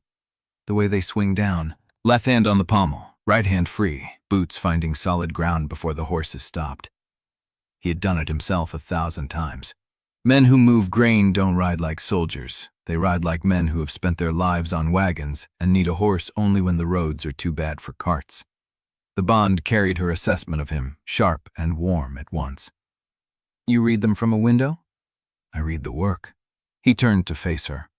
"Whether they came to confirm my authority or challenge it, they came because they know who holds the numbers. The council can stamp whatever seal they like on a piece of paper. The men who move winter wheat know where the real authority lives." Caelith studied him. The firelight caught the gray in her hair, the shadows beneath her eyes. She had not slept. Neither had he. "Then go meet them," she said. He crossed the chamber before she finished speaking. The anteroom held 2 of the riders. The third had stayed with the horses, a tactical choice that spoke of caution or habit. Both men wore the heavy wool of Eastern Territory coats, their collars turned up against the cold they had carried in with them. The older one straightened when Brennan entered. "Brennan Wolfe-Hawthorn." "I am." The man's jaw worked. His hands were scarred the way grain men's hands were scarred, from twine and cold metal and years of counting bushels in unheated warehouses. "Name's Dryden. This is my partner, Sutter." He did not offer his hand, not yet. "We heard your name was restored." "It is." 3 of the eastern depots refused to honor it. The room went still. Brennan felt Caelith appear in the doorway behind him, her presence a steady pressure through the bond. "Which 3?" he said. Dryden pulled a folded dispatch from his coat and held it out. The paper was creased, the ink smudged from being carried through weather. "Burnwood, the old Thornwood transfer station, and the Millbrook depot that Vennick's deputy took over last month." Sutter spoke for the first time, his voice rougher than his partner's. "They're calling your restoration a conditional allowance, not a reinstatement, claiming the council left room for review before the territory actually falls under your management." Brennan took the dispatch. The language was precise, legal, deliberately ambiguous. It cited the 3-winter cycle deferral as evidence that his authority was not yet absolute. It used the word provisional 4 times. He read it once, then again. "The legal ground is weak," he said. "They are relying on the gap between the council's verbal restoration and the procedural documentation. The audit clock does not begin until the papers are signed and witnessed. As of this moment, my name is on the active register. Their refusal constitutes breach of territorial compact." Dryden's eyes narrowed. "You sound sure of that?" "I am sure of it." Brennan folded the dispatch and slid it into his own coat. "The question is whether you trust a man who has spent the last 18 months on borrowed wagons and froze half to death in a mountain pass to hold the ground." The silence stretched. Sutter looked at Dryden. Dryden looked at Brennan. "I remember your work," Dryden said slowly. "Before the scandal, you knew the eastern stretch better than any manager we had in 30 years. You knew which bridges would hold spring runoff and which depot masters were skimming. You knew the numbers before the numbers were written." He paused. "I remember because I was the one who took over your route after they convicted you, and I spent 18 months finding the problems you had already fixed." Brennan said nothing. Vannick's deputy cannot read a waybill. Dryden's voice turned flat. He does not know the difference between a winter stamp and a harvest stamp. He sits in a heated office and signs papers that someone else prepared. The grain is already backing up at 3 depots because he does not know which loads to release. Caelith stepped forward. How many wagons are held? 40. Dryden's gaze stayed on Brennan. Maybe 50 by tonight. If the grain does not move, the Eastern Territories start rationing within the week. Brennan heard the numbers land. 40 wagons, 50. Each one held the difference between survival and shortage for families who had already survived one winter under the shadow of Tarnak's manipulation. I need the depot ledgers from Burnwood, he said. The last 30 days of transfer logs, stamped and witnessed, and I need the name of every route keeper who has refused a load order since Vannick's deputy took over. Dryden nodded slowly. You will have it. And I need a table. The words came out before Brennan had fully formed them. He felt the bond flicker with Caelith's attention, a question she did not voice. A table, Dryden repeated. Large enough to spread the eastern stretch route map across, with enough room for the ledgers beside it. Brennan's hands moved as he spoke, tracing the shape of the work in the air. I need to see the bottlenecks the way the grain sees them. Which depots are still open, which bridges are passable, where the wagons can reroute if the 3 holdouts stay dark. Sutter let out a breath that might have been relief. I know a table, he said. The next hour moved like water finding a crack in stone. Brennan sent Talia for the eastern route maps. He sent word to Ivo that the relay stations needed a direct rider, not a formal dispatch. He stood over the table in the lower hall, 2 route managers flanking him, and began tracing the same lines he had once known by touch. Caelith watched from the doorway. The bond carried her presence, steady and warm, but she did not interrupt. She let him work. Brennan found the problems the way a man finds familiar landmarks in the dark. The Burnwood depot sat at a natural choke point where 3 routes converged.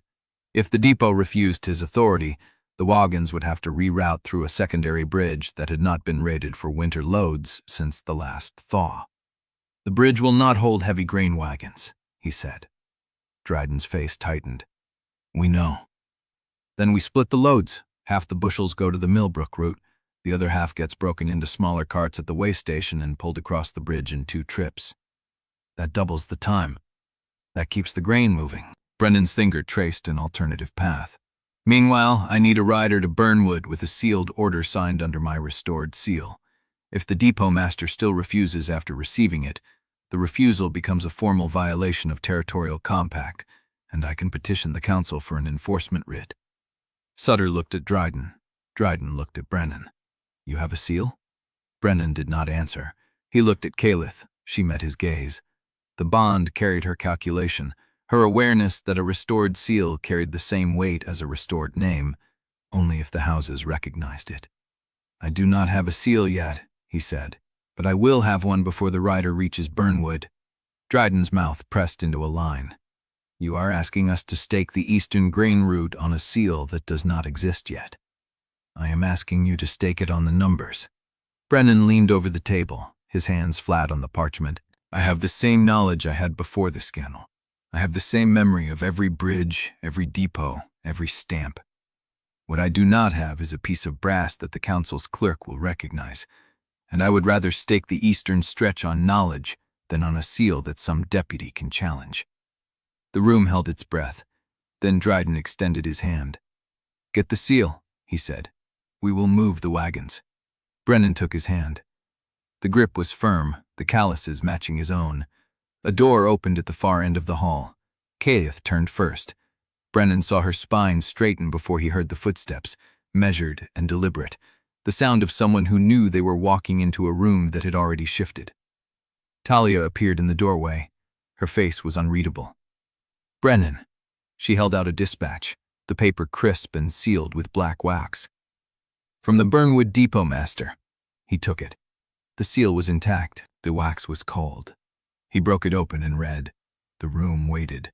Your restoration is acknowledged. However, the 3 winter cycle deferral places your authority under review until the procedural audit is complete. Until such time as the council's formal documentation bears the signature of all signatory houses, I am instructed to honor the interim administration established under Lord Vennick's deputy. The wagons at Burnwood will not move until the seal on your order matches the seal on the restoration notice. Burnwood will hold. We will see who blinks first." Brennan read it twice. Then he turned the paper so Dryden could see it. "Burnwood will hold," he said quietly. "They are waiting to see if I can make the seal real." Dryden's face went pale. If Burnwood holds, the other two hold.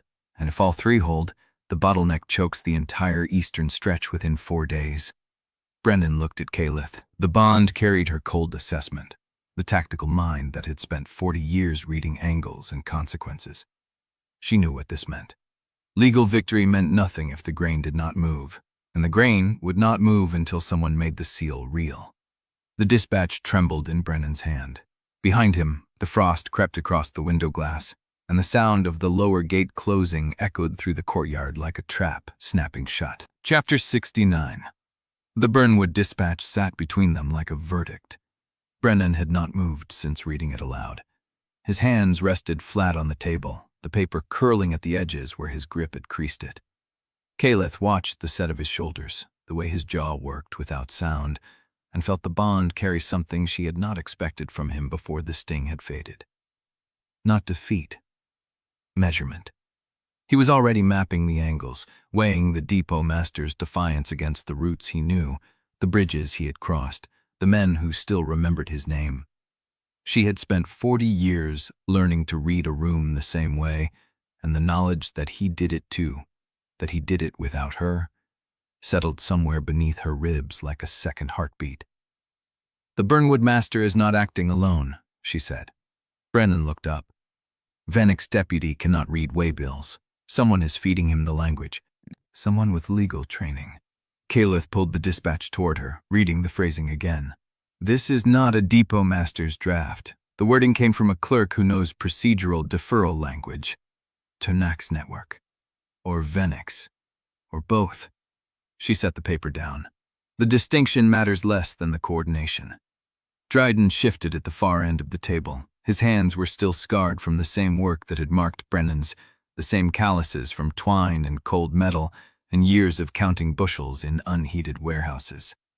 He looked like a man watching a fire move across dry grass and calculating how fast he would have to run. "You said 4 days," he said, "before the bottleneck chokes the eastern stretch." Brennan nodded. "If Burnwood holds, Thornwood holds. If Thornwood holds, Millbrook folds because they are already under-provisioned and cannot absorb the overflow. The whole line seizes inside a week. The seal?" Brennan's mouth pressed into a line. "I will have it before the rider reaches Burnwood." "You said that already." "I meant it both times." Caelith watched the exchange without interrupting. The bond carried Brennan's certainty, but it also carried the weight beneath it, the knowledge that a seal was not a solution. A seal was a weapon, and weapons required someone willing to use them. She turned toward the window. Frost had spread across the glass in white ferns, the cold pressing against the stone walls like a second siege. Somewhere beyond the estate's outer wall, the 3 riders under an unrecognized seal were waiting at the lower gate, and the relay stations were dark, and Tarnak's estate was still burning. "Caelith," she turned. Brennan had moved to stand beside her without her noticing. The bond had grown that quiet between them now, a steady warmth that did not announce itself until she reached for it. "Your coalition," he said. "How many houses still answer your call?" The question landed like a blade. She answered it honestly. "Until yesterday, I would have said 5, maybe 6 if I pressed hard enough." She paused. "This morning, I would say 3, and one of them is waiting to see which way the weather settles before committing. Sutteridge and Callahan. But Callahan voted against Article 7 because he wanted to hear the truth, not because he owed me anything. His support is conditional on the evidence holding." "And the third?" Caelith did not answer immediately. She let herself feel the shape of what she was about to say. The admission that 40 years of discipline, of careful alliance building, of never putting a foot wrong in public, had collapsed into 3 uncertain names and a stack of motions filed against her before breakfast. "House Dumeni," she said. "Yselle released me from the binding arrangement, but she did not release me from her debt. If I ask, she will stand." "At what cost?" She will name it when she needs it. Brennan absorbed that without flinching. His hand found hers beneath the edge of the table, rough and warm, the pressure of a man who had learned to read debt the same way she had. 3 houses, he said. Against Vennek, Ostergaard, and whatever is left of Tarnak's coalition. 4 houses, if you count Callowick. And you do not. I count Hallward. Her voice was flat. And Hallward has already chosen. The bond carried her grief before she could stop it, a cold thread that ran beneath the steady surface. Brennan's grip tightened. Then we build from 3, he said. We make the evidence hold. We get the seal, we move the grain, and we let the houses that abandoned you watch you do it without them. She almost smiled. Almost. The door opened before she could answer. Talia entered without knocking, her dark eyes sharp and her coat still dusted with frost from the outer corridor. She carried a leather folio pressed against her chest like a shield. Tell me, Caelith said. Talia set the folio on the table and opened it. Inside lay a single sheet of paper, folded twice and sealed with black wax that bore no crest. This arrived through the lower gate an hour ago. The rider who delivered it refused to give his name or his house. He said only that it was meant for High Lady Callowick and that she would recognize the hand. Caelith picked up the paper. She broke the seal. The writing inside was cramped and hurried, the ink smudged where the writer's hand had trembled. She read it once, then again, the words settling into her chest like stones dropped into still water. Brennan watched her face. What is it?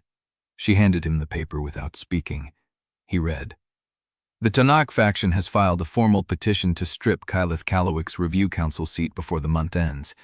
They have 17 signatures. They need 23. The petition cites mate-bond conflict, evidentiary misconduct, and conduct unbecoming a ranking counselor. They are 3 votes from permanent removal. They are not waiting for the dawn vote. They are building a scaffold. And someone inside Callowick is handing them the rope. Brennan looked up. The frost crept across the glass behind him, and in the silence, Caelith heard the sound of the lower gate opening again, slow and deliberate, as if whoever had just arrived wanted them to know they were coming. Chapter 70. The small dining hall had been arranged for 30, but twice that many had pressed through the doors. Lords and ladies who had found reasons to be at Callowick ground tonight, reasons that had nothing to do with hospitality. Brennan recognized the pattern before he reached the threshold. A formal supper meant to display stability. Instead, it was a hunting floor, every polished smile a blade waiting for the right angle. Caelith's hand found his arm before they entered, her grip light but deliberate. She was armored in dark velvet, her hair swept up, her face the one she wore for chamber sessions and treaty negotiations. The mask was flawless.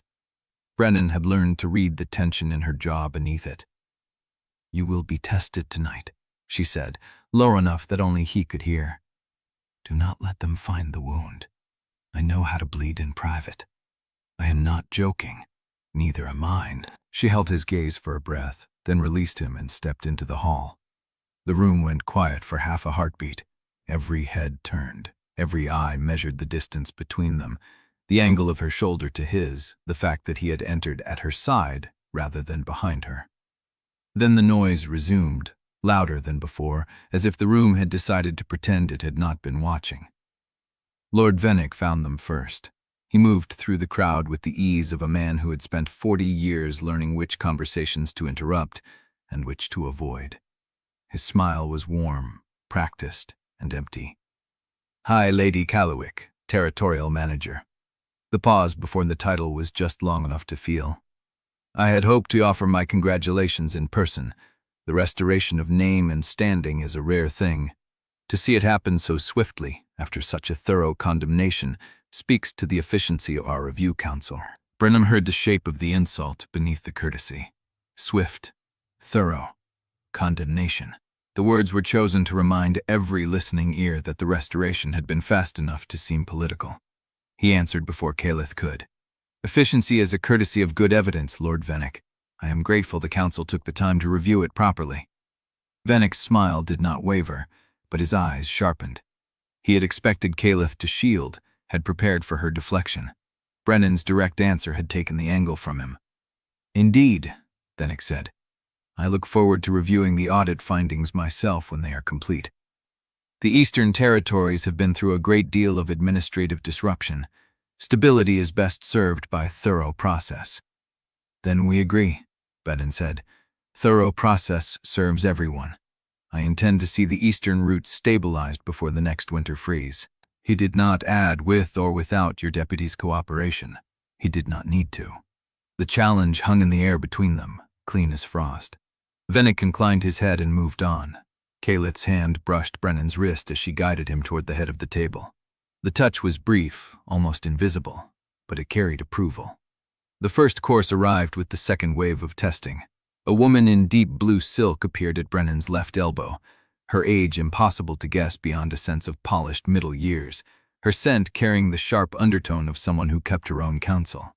"Lady Marston," she said, offering her hand as if she expected him to know the name. "Eastern route, before your time.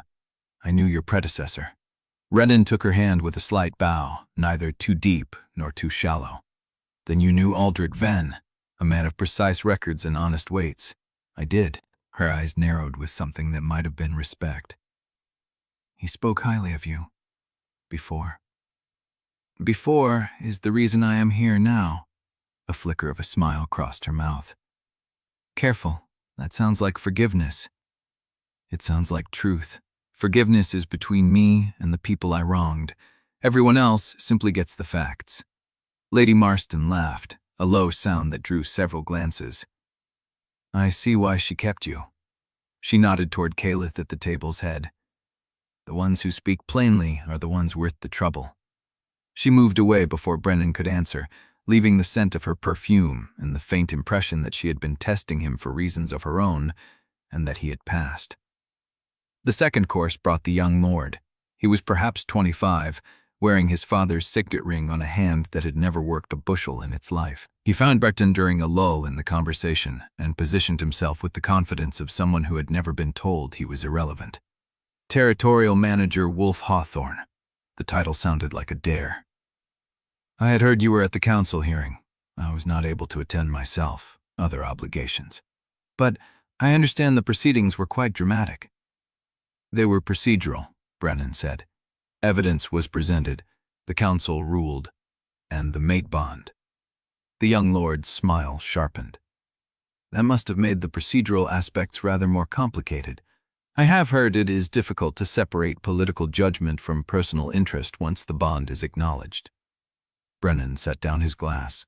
He did it slowly, deliberately, letting the weight of the motion draw the young lord's attention to his hands. The hands that had worked grain roots for 15 years and could still feel the cold of the Caldermoor pass in his knuckles. "Are you asking whether my mate's judgment is compromised by her bond to me, or whether mine is compromised by my bond to her?" The young lord's smile faltered. "Neither. I was merely observing that the situation is unusual." "Unusual," Brennan repeated. "Yes, it is unusual for a man to spend 18 months carrying the proof of his innocence while the people who condemned him sit in warm rooms discussing procedural complications. That is the unusual part. The bond is the part that saved my life." He picked up his glass again. "If you have a question about the evidence, I am happy to discuss it over the root ledgers tomorrow morning. If you have a question about my mate, you may address it to her directly. She is at the head of the table." The young lord's face had gone tight. He nodded once, stiffly, and retreated into the crowd. Caelith's voice arrived in his head through the bond, not words but a pulse of warmth, dry and amused and fiercely proud. He did not look at her, but he felt her presence settle behind his ribs like a hand placed on a wound. The third course arrived, and with it, the note. A woman Brennan did not recognize slipped it into his palm as she passed him a dish of roasted root vegetables. She was small, gray-haired, dressed in the muted colors of a minor house that could not afford to draw attention. Her fingers were cold. She did not meet his eyes. He kept the note folded in his palm through the remaining courses, through the toasts and the thin laughter, and the moment when Vennick's deputy made a veiled reference to the unrated bridge near Burnwood that earned him a cold stare from Caelith and a muttered comment from Sutteridge that silenced the table. When the meal finally ended and the guests began to drift toward the anteroom for brandy and further maneuvering, Brennan excused himself to the corridor. He unfolded the paper in the shadow of a cold window. The handwriting was cramped, hurried, the ink uneven. They will not challenge the restoration or the seat directly. They will challenge the bond. A motion will be filed claiming the mate bond was not properly witnessed under Old Wolf law. If the bond is declared invalid, your restoration becomes conditional on Caelith's sponsorship, and Caelith's seat becomes vulnerable to the conduct review they have already drafted. The petition is already being circulated. Someone inside Callowick is carrying it. He read it twice. Then he folded it again and slipped it into his coat. The bond hummed with Caelith's awareness. She knew he had received something. She was waiting for him to tell her, not pressing, just present. A steady warmth that did not demand, but did not retreat. He turned to go back to the hall. The corridor was empty. But at the far end, near the door that led to the lower gate, a shadow moved, and Brennan caught the faint scent of leather and wax and old seal ink. The same scent from the anonymous letter. The same scent from the study at Callowick Ground, the night someone had stood in the dark and listened through the door. He did not chase it. He memorized the angle of the shadow, the direction of its retreat, and walked back into the noise of the anteroom with the note burning against his chest and the cold certainty that the war for his name had only been the first battle. The war for his bond had just begun. Chapter 71. He found Caelith at the far end of the anteroom, half turned from the noise of the departing guests. She did not ask. Her eyes tracked his face, reading what he had not yet said. Brennan drew the note from his coat and placed it in her hand. She unfolded it, read once, read again. Her jaw tightened, but she made no sound. The bond carried the tremor beneath her stillness, the quickening pulse she would never show the room. "Old Wolf law," she said, not a question. "That is what the note claims. Who gave you this?" "Gray-haired woman. Minor house colors. Did not meet my eyes." Caelith folded the paper precisely, the crease matching the original fold. "I need to see Matias." They found him in a narrow clerk's office off the east corridor, still wearing his formal coat, a half-empty cup of tea cooling at his elbow. He looked up as they entered, and his gray winter water eyes moved from Caelith's face to Brennan's and back. "You have heard." "Someone slipped Brennan a warning during supper," Caelith said. "The bond is being challenged under Old Wolf law, improper witnessing." Matias set down the cup. He did not gesture for them to sit. He did not offer tea. "Old Wolf law," he repeated. "The marriage compact that predates the council. It governs mate bonds the way territorial compact governs grain routes."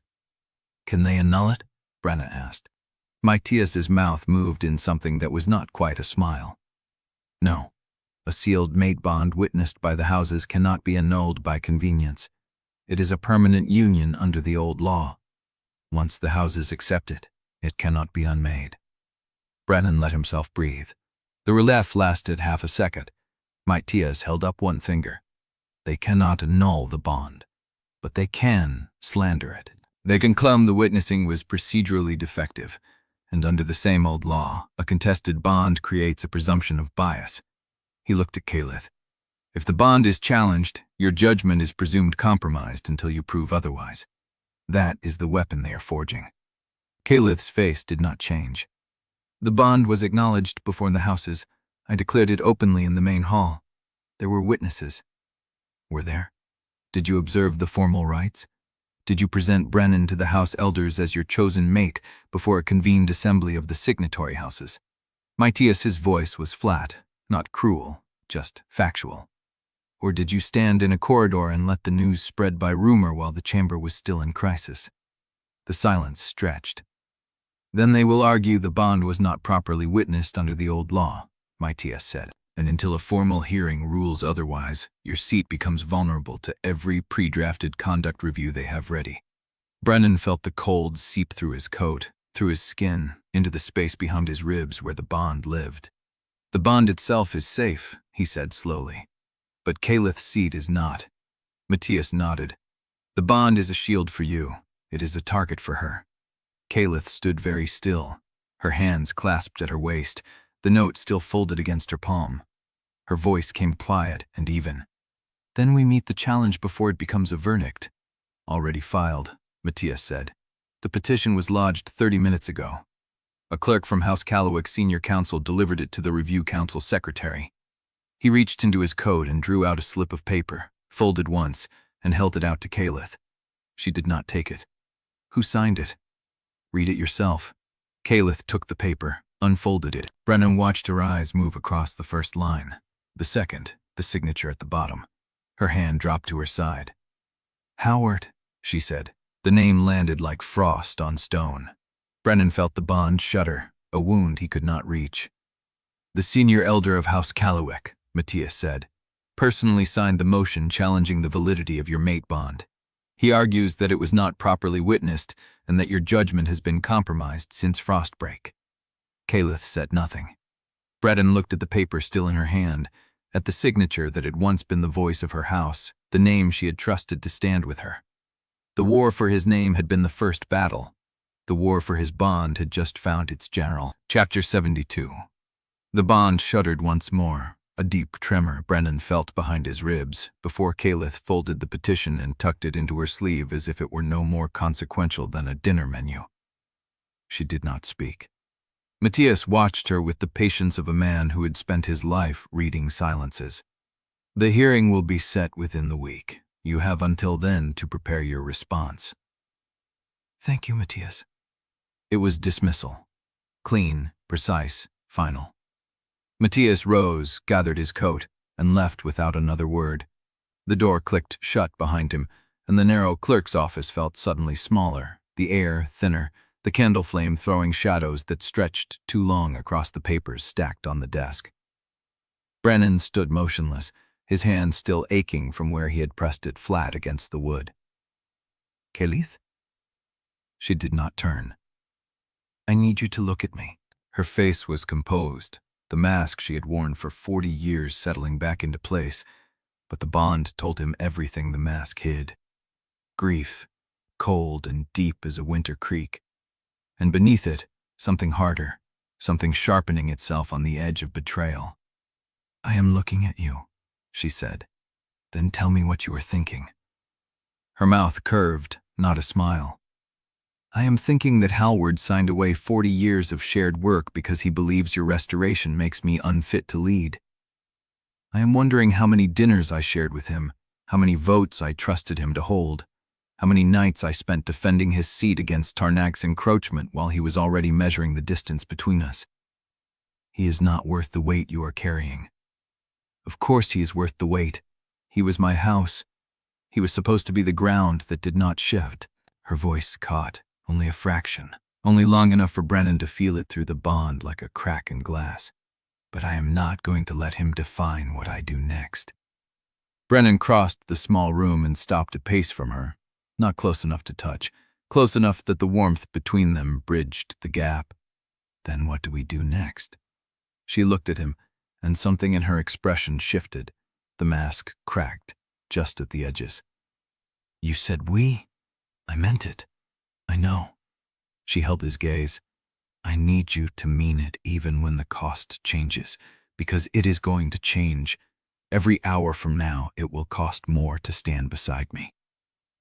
Brennan felt the words land like stones, each one weighted with the shape his fear had already drawn. He could leave.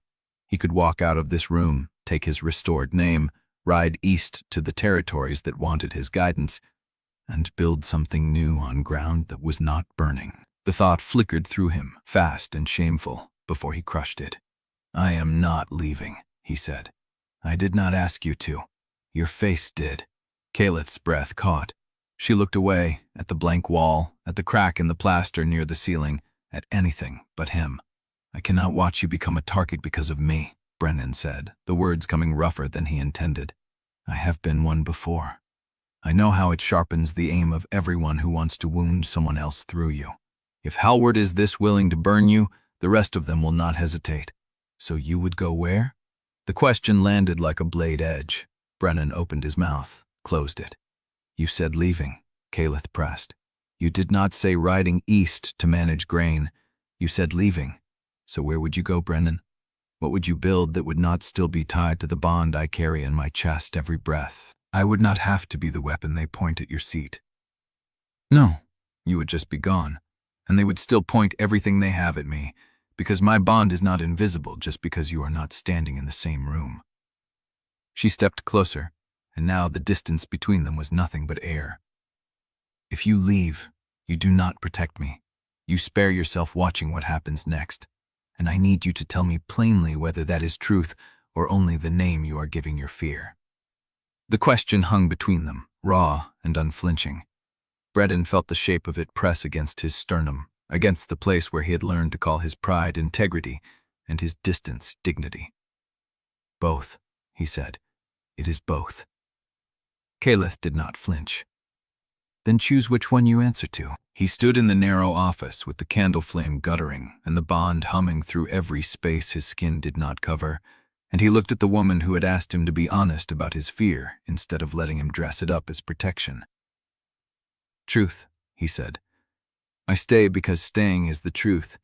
Everything else is the habit of leaving before I can be left." Caelith's hand found his. Not urgent, not demanding, just there, her fingers threading through his, the callus at the base of her thumb pressing against his palm. "Then we meet this together," she said, "whatever it costs." The words were still settling when the door opened without a knock. Talia stood in the frame, her face tight, a dispatch in her hand. "Forgive the intrusion. The lower gate sent this up immediately." Caelith took the dispatch, unfolded it, read it once, her expression unreadable, then read it again. "Corval Tarnock has vanished from his estate." Brennan and felt the air shift. Vanished. The fire was still burning when the perimeter guards changed watch. By the time the relief arrived, he was gone. No sign of struggle, no witnesses. His personal carriage is still in the stable. Talia's voice dropped. "They found his seal left behind on the study desk, still warm." Chapter 73. The office still smelled of candle wax and the cold Talia had carried in from the lower gate. Brennan stood at the window, watching the frost climb the glass in slow ferns. Caelith had not spoken since Talia left. The dispatch lay open on the desk, Tarnock's disappearance condensed to 3 lines and a seal that had gone cold before it was pressed. "He left his seal," Brennan said. "Warm." Caelith's hand drifted to the paper, not quite touching it. "That was not flight. That was a message." "What message?" She did not answer. Her fingers closed on the edge of the dispatch and folded it once, twice, until the words were hidden. Soryn appeared in the doorway without knocking, her coat still wet at the shoulders. She took in the room in a single glance, the folded paper, the silence, the way Caelith stood with her back to the cold air Brennan had lit in through the window crack. "I heard about Howard," Soryn said. "And Tarnock, which one do we deal with first?" Caelith turned. Something in her face shifted, not toward warmth, but toward motion. "Both. Neither. The grain does not stop moving because our houses are burning." Soryn looked at Brennan. He nodded. They followed Caelith down the corridor to a room Brennan had not entered before. Smaller than the study, colder, with a long oak table that held 3 rolled maps held flat by ledgers at the corners. The walls were bare plaster. No fire had been lit. Caelith struck a match and touched it to the kindling in the hearth. The flame caught, throwing shadows across the table as she unrolled the eastern route map and pinned the corners with her palms. "This is where we stand," she said. "Burnwood, Thornwood, Millbrook, 3 depots refusing to honor your restoration. 40 to 50 wagons backing up behind them. The bridge at Millbrook unrated since last thaw." She traced the line with her finger. "If those wagons do not move within 4 days, the Eastern Territories begin rationing. By the end of the week, they start choosing who eats." Talia entered behind them, carrying a leather folio and a pot of coffee that steamed in the cold air. She sat both on the corner of the table and stepped back without a word. Soryn leaned over the map, her calloused hand spanning the distance between Burnwood and the Millbrook cutoff. "You said the depot master's refusal was written by someone with legal training." "Tarnock's network," Brennan said. "Or Venix." The language matched the phrasing in the conditional allowance motion. "So the refusal is political, not procedural." "Both." Brennan pulled the chair from the wall and sat, the map close enough to touch. "The seal is the key. If I can present a recognized council seal at Burnwood, the depot master's legal ground collapses. He can claim the procedural audit all he wants, but a standing territorial compact supersedes an internal review. Caelith's gaze lifted from the map. You do not have a seal. I know where to get one. The room went still. Soryn's eyes narrowed. Where? The Northern Route Authority's archive. They keep emergency blanks for territories whose seals are lost or destroyed. The practice predates the Council. It has not been used in 30 years, but the authority still exists. Talia spoke from the corner. Emergency blanks require 2 witnesses of house standing to confirm the request. I know. Who do you have? Brennan looked at Caelith. 1. Soryn was already moving around the table. I have no house standing, neither does Talia. I am not asking you to witness, Brennan said. I am asking you to ride. He spread the map wider, his finger finding the route from Callowick Ground to the authority archives. The distance was 4 hours in good weather, longer in the snow that was already starting to fall again. If you take this route, he said, you can reach the archive before midnight. The keepers will not open the record room without a formal request, but the emergency blanks are stored separately. A witness with house standing and a signature can release one. Soryn studied the route, her jaw tightened. 4 hours up, 4 hours back, no relay stations, no cover, no guard. I know. You want me to deliver the request? I want you to bring the seal back. Brennan held her gaze. I cannot do this through council channels. Every messenger they send will be watched, intercepted, or buried in paperwork before they reach the archive. You move faster because no one expects you. Soryn was quiet for a long breath. Then she reached for the pot of coffee and poured herself a cup. Black, no sugar. I will need a horse that can hold pace, she said, and a signed request from a house that the archive recognizes. Caelith crossed to the desk in the corner. She pulled the sheet of paper from the drawer and wrote without hesitation. When she finished, she sanded the ink and held it out. Soryn took it, read it, folded it into her coat without comment. I will be back before dawn, she said, and was gone before the door finished closing. The silence she left behind felt larger than the room. Talia moved to the hearth and added another log. The flames caught, brightening the map. Caelith sat at the table, her hands flat on the paper, her face unreadable. She will make it, Brennan said. I know. He watched her, the way her shoulders held tension like a second spine, the way her gaze stayed fixed on the Burnwood line as if she could force the wagons to move by will alone. You are thinking about Howard. I am thinking about the border packs. Caelith's voice was low. If the Eastern grain stalls, they will see it as proof that Callowick cannot manage its own territories. They will not declare support. They will wait to see whether I fall, and then they will choose the side that wins. How many packs? 6, maybe 7. Enough to tip the council balance. Brennan leaned back in his chair, the map spread before him like a wound.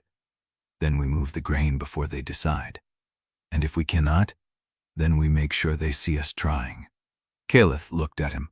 The firelight caught the edge of her face, the exhaustion she was still holding at arm's length.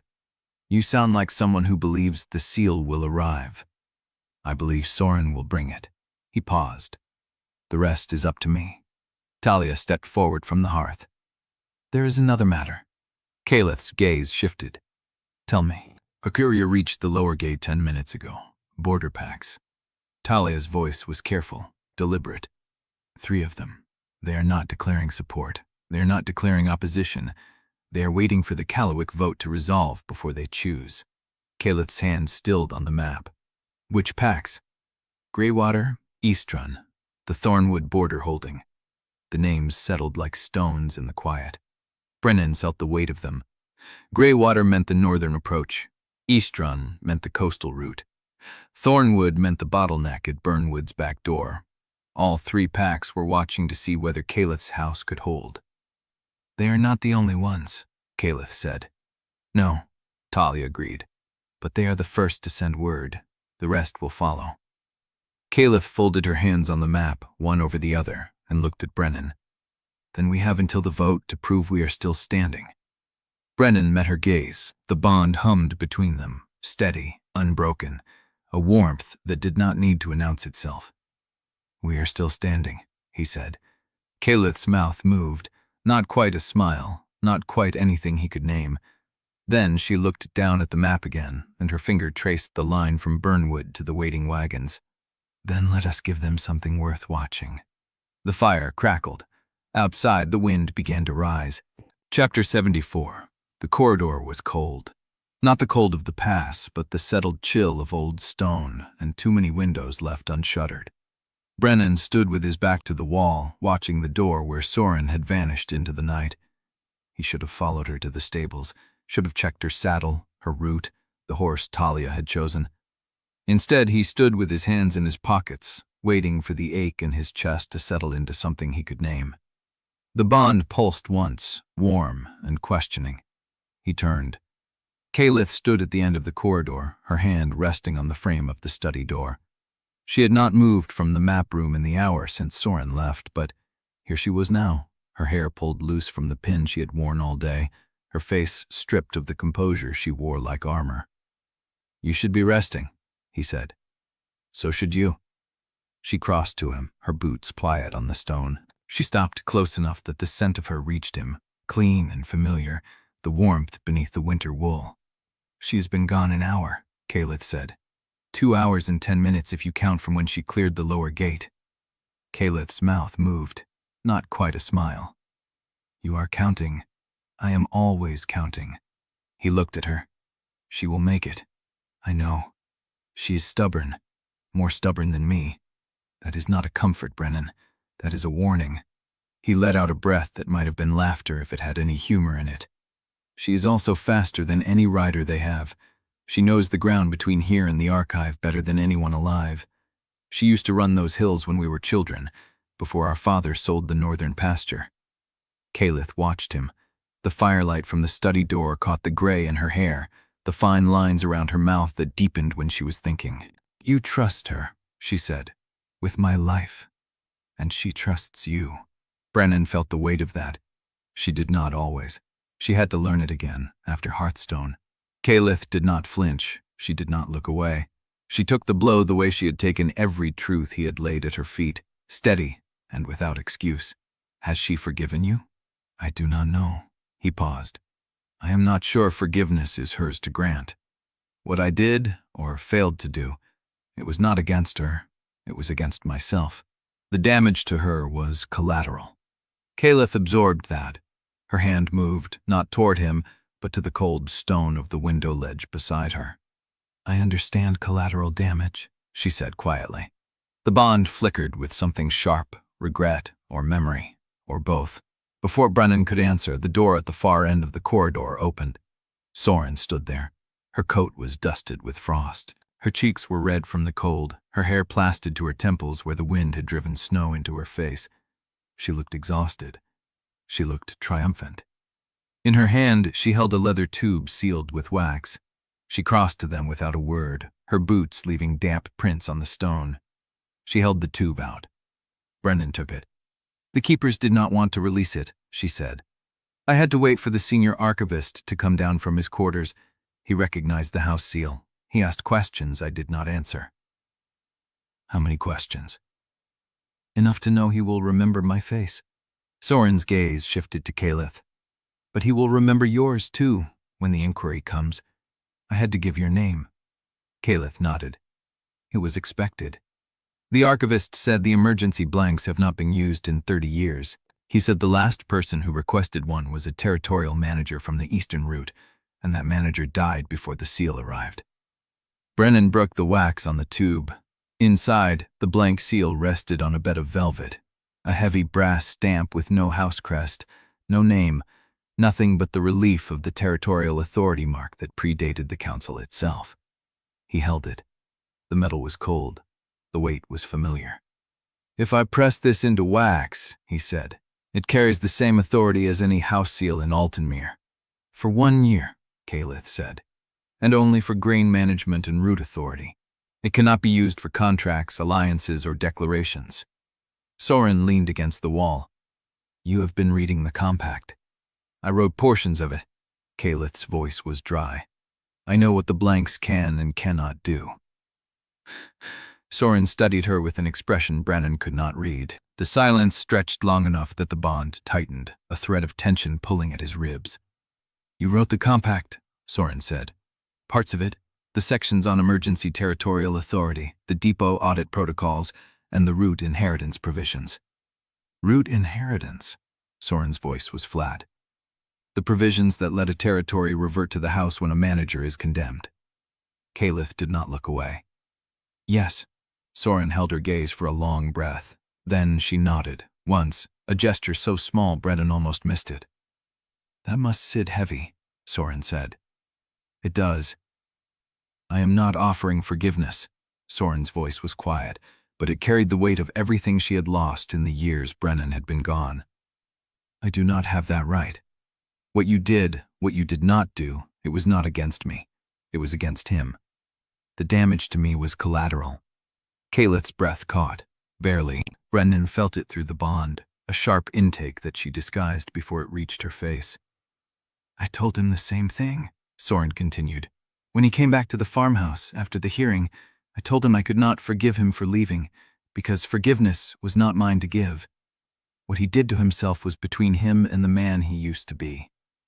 Soryn stepped forward, close enough that she stood at Caelith's shoulder, not quite facing her, not quite turned away. "But I can give respect." Soryn's voice was rough with exhaustion, rough with something deeper. "And I see him standing differently beside you. I do not know what that means yet. I do not know if it will hold. But I see it." Caelith said nothing. Her hand had found the edge of the leather tube, gripping it like an anchor. Soryn turned to Brennan. "The seal is yours. Use it before the archivist changes his mind and sends word to the council." "He will send word regardless," Caelith said. "Then use it before the word arrives." Soryn walked past them, her boots loud on the stone. She stopped at the door to the main hall and looked back. "Brennan?" "What?" "If you let her make you into something smaller, I will find a horse, and I will ride back to that archive, and I will tell the archivist the seal was stolen." Brennan looked at the brass stamp in his hand, the weight of it, the cold. "I will not," he said. Soryn held his gaze. Then she turned and walked through the door, letting it swing shut behind her. The corridor was quiet.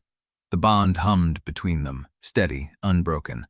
Caelith did not speak. Her hand found his, not gripping, not asking, just there. He held the seal. He held her hand. He did not let go. The house bells began to ring. They were not the bells for a meal or a visitor or a departure. These were the bells for an emergency assembly, sharp and fast, pulling every servant and guard and counselor into motion. Caelith's hand tightened. "It is too early," she said. "The vote is not supposed to begin until dawn." The bells kept ringing. Brennan looked at the seal in his hand, then at the corridor where Soryn had vanished, then at Caelith, who was already turning toward the source of the sound, her face settling into the mask he knew too well. "Then dawn came early," he said. Chapter 75. The emergency bells pulled them through the cold corridors, past servants pressing themselves against walls, past guards whose hands had gone to their hilts before they saw who was running. Caelith did not run. She walked, fast enough that Brennan had to lengthen his stride to match her, but she did not run. The seal was in his coat, the brass cold against his ribs. The bond hummed between them, taut and watchful. The chamber doors were open. Torches burned in every sconce, casting shadows that jumped and stretched across the stone floor. Half the seats were filled. More counselors were still arriving, their coats wet with frost, their faces tight with the hour. The council leader stood at the bench, a sheet of parchment in his hand. Caelith Callowick. She stopped at the petitioner's rail. Brennan stopped beside her. The council leader looked at her for a long breath, then at Brennan, then back at the parchment. "The petition to suspend your seat on the review council has been signed by 17 houses. It cites 3 grounds: mate-bond conflict affecting judgment, evidentiary misconduct in the Hearthstone review, and conduct unbecoming a ranking counselor." He read the names.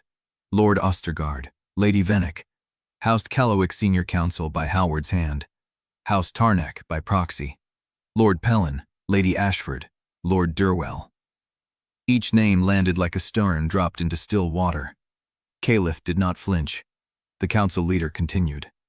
Nervous neutrals, houses that had been waiting to see which way the weather settled and had decided the wind was against her. Brennan counted them. 12 more. Strangers, names he had only seen on route dispatch lists and audit reports. 17. The leader lowered the parchment. The petition requests immediate suspension pending a conduct review. Caelith's voice was steady. I asked for time to answer the charges. You have heard the grounds. I have. I have not had the opportunity to prepare a formal response to each count. 3 days. 24 hours. 48. The council leader looked at the chamber, at the gathered councillors, at the frost on the windows that had not yet melted in the torchlight. 36. The hearing begins at dawn on the second day. You will have until then to present your answer in writing. Caelith inclined her head. Accepted. The council leader set the parchment down. This assembly is adjourned until the hearing. The chamber stirred. Councillors began to rise, some already speaking in low voices, others gathering papers with the quick efficiency of men who wanted to be gone before the torchlight caught their faces. Brennan did not move. His eyes were still on the parchment. On the list of names the council leader had read aloud, on the signatures that had been gathered while Caelith had been fighting for his name, for the ledgers, for the truth that had cost her everything. One name. He read it again. He had not heard it called, but it was there, written in careful hand, third from the bottom. He knew that hand. Caelith. She turned to him. Her face was still composed, still the mask she had worn through the entire assembly, but the bond carried something colder underneath. What? He did not answer. He stepped past her, toward the bench, toward the parchment that still lay where the council leader had left it. Brennan! Her voice was sharp now. What are you doing? He reached the bench. He looked down at the petition. He found the name again, third from the bottom, written in the same careful hand that had prepared the Burnwood dispatch, that had drafted the depot master's formal refusal, that had turned legal language into a weapon. It was not Howard. It was someone else. Someone who had been inside Caelith's household for longer than Howard. Someone who had access to her schedule, her correspondence, her private conversations. Someone who had written the legal language that challenged her seat. Brennan looked up. Caelith was watching him, her storm-water eyes tracking every breath. Who signed it? She asked. He did not answer. He let her step forward, let her read the name herself. He watched the color drain from her face. The betrayal was not Howard's. Howard had been the public knife, the one who signed the petition everyone would see. The deeper knife was the one who had written the words. Chapter 76. The main hall had emptied to the soft crush of retreating boots and the hiss of dying torches. Brennan stood at the bench with the petition still in his hand. The name burned into his memory, the one Caelith had read and gone pale over. She had not spoken it aloud. She had not looked at him when she turned and walked toward the east corridor, her steps measured, her spine straight, the mask back in place. He followed her through the passage, past the empty clerk's office, past the storage room where they had sat with the bond raw and open between them. She did not stop until she reached a narrow door he had never seen before, set into the wall beside a cold hearth. She pushed it open and stepped onto a terrace rimed with frost. The air hit him first, sharp, clean, cold enough to sting the inside of his nose. The sky above was still black, but the eastern edge had begun to pale, a thin line of gray where the mountains would eventually catch the light. Caelith stood at the stone railing, her hands gripping the edge, her breath clouding in front of her face. He closed the door behind them and waited. The frost had settled on every surface, on the stone flags, on the iron railing, on the dead vines that climbed the wall at the far end of the terrace. It glittered in the dark like crushed salt. Caelith did not turn. He came to stand beside her, close enough to feel the cold radiating off her shoulder, close enough to see the fine tremor in her hands where they gripped the stone. The name, he said. She was quiet for a long breath. Then she said it. Caelith Voss. The name landed between them like a stone dropped into deep water. My chief clerk for 12 years, the one who manages my correspondence, my scheduling, my private seal, the one who knows where I am before I know it myself. Brennan let the name settle. Caelith Voss, a name he had never heard, a face he had never seen. Someone who had been inside Caelith's household longer than Hallward, closer to her than almost anyone. "The Burnwood Dispatch," he said. "The depot master's refusal. I recognized the hand before I knew the name." Caelith nodded, once, a small movement that cost her something visible. "He wrote the language that challenges my seat. He drafted the petition. He gave Hallward the knife and showed him where to strike." The wind moved across the terrace, carrying the smell of frost and cold stone. Brennan felt the bond between them, steady and warm despite the temperature, carrying the weight of what she was not saying. "How long do you think he has been feeding them?" Caelith's jaw tightened. "Long enough to know my patterns. Long enough to know the gaps in my aura. Long enough to have access to every correspondence I sent or received for the last year." She turned her head, finally, and looked at him. Her storm-water eyes were dark in the pre-dawn light, shadowed with something that was not quite grief and not quite fury. "I do not know what he has told them. I do not know what documents he has copied or what conversations he has recorded. I do not know how much of my strategy they already hold." Brennan felt the words land in his chest, the weight of a betrayal that was not a single knife but a slow bleed, a year of hidden access, of trust corroded from inside. He did not offer comfort. He did not tell her it would be all right. She would have seen through it, and she deserved better than the lie. Instead, he asked, "What do you need?" She held his gaze for a long moment. Then she let out a breath that clouded in the cold air, and something in her shoulders eased. Not much, but enough. "I need to know I am not standing alone." "You are not?" She reached for his hand. Her fingers were cold against his, the skin rough with the chill, but her grip was steady and certain. They stood together at the railing, watching the eastern sky lighten, the gray bleeding into pale blue, the frost beginning to gleam where the first light touched it. "I am frightened," she said. The admission surprised him, not because he had not felt it through the bond, but because she had said it aloud, without armor, without the careful qualification that usually preceded her vulnerabilities. He did not insult her by pretending he was not. "So am I." She let out a sound that might have been a laugh if she had had enough breath for it. "We make a poor pair of warriors, then. Maybe the best kind." He tightened his grip on her hand. "The ones who know exactly what they are walking into, and walk anyway." She looked at him. The bond carried her warmth, her fear, her resolve, all braided together into something that felt like a vow. "The hearing is in 36 hours, she said. "I will prepare my response today and file it before dusk, and when the chamber opens, I will answer every charge they have written. And I will be beside you, even if your restoration is challenged again. Even then." She turned to face him fully, her hands still in his, her face tilted up to meet his eyes. The frost had settled on her dark hair, threading it with silver in the growing light. "Promise me," she said. He understood what she was asking, not for a vow of victory, not for a guarantee that they would win, but for the promise that he would not vanish into silence when the cost became visible, that he would not decide for her what she could bear. "I promise." The word hung between them, sealed by the bond, ratified by the cold air and the growing light, and the knowledge that neither of them knew what the next hours would bring. She leaned into him. He wrapped his arms around her, felt the shiver that ran through her body, felt the bond pulse with something warmer than the cold around them. They stood like that as the sky lightened, the frost beginning to melt on the stone rail, the first birds calling from the eaves above.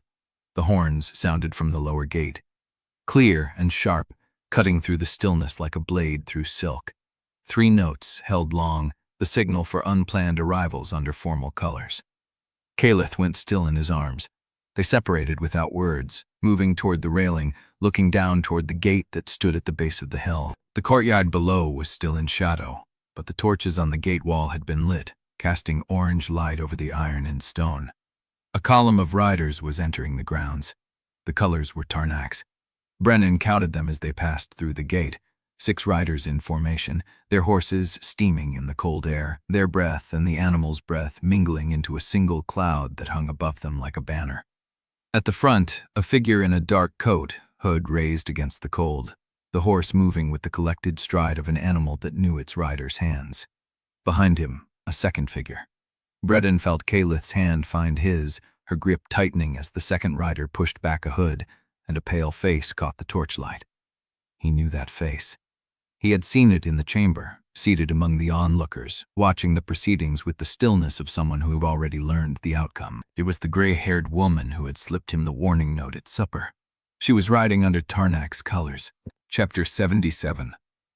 The riders did not slow as they passed through the gate. Brennan watched them from the terrace, the cold air sharp in his lungs, Caelith's hand still clenched around his. 6 horses, 6 riders in Tarnak's colors, moving with the deliberate precision of people who knew exactly where they were going and expected no resistance. The gray-haired woman rode second. She did not look up at the terrace. She did not need to. Caelith released his hand and started toward the stairs. I will meet them in the main hall. You should not go alone. I will not be alone. She paused at the top of the steps, her face unreadable in the gray light. You will be 2 steps behind me, and they will know it. He followed her down. The main hall was already stirring when they reached it. Servants pressed themselves against the walls, their faces carefully blank. Talia stood at the base of the stairs, her dark eyes tracking the door with the stillness of someone who had already calculated the distance to the nearest weapon. The lead rider is asking for you by name, Talia said. She will not speak to anyone else. Where is Voss? Not seen since the bells rang. His room is empty. Caelith's jaw tightened. She did not look at Brennan, but he felt the flicker of cold fury through the bond, quickly suppressed. Open the doors. The doors swung open before Talia could relay the order. The lead rider entered alone, her boots ringing against the stone floor, her coat still dusted with frost from the road. She stopped 10 feet from Caelith and pulled back her hood.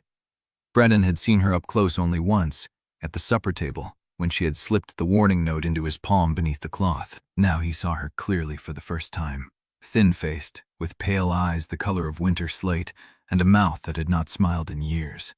Hi, Lady Callowick. The woman inclined her head, not quite a bow. I am Ilara Ven. I serve Lord Corval Tarnak's interests in his absence. His absence is sudden, Caelith said, and unexplained.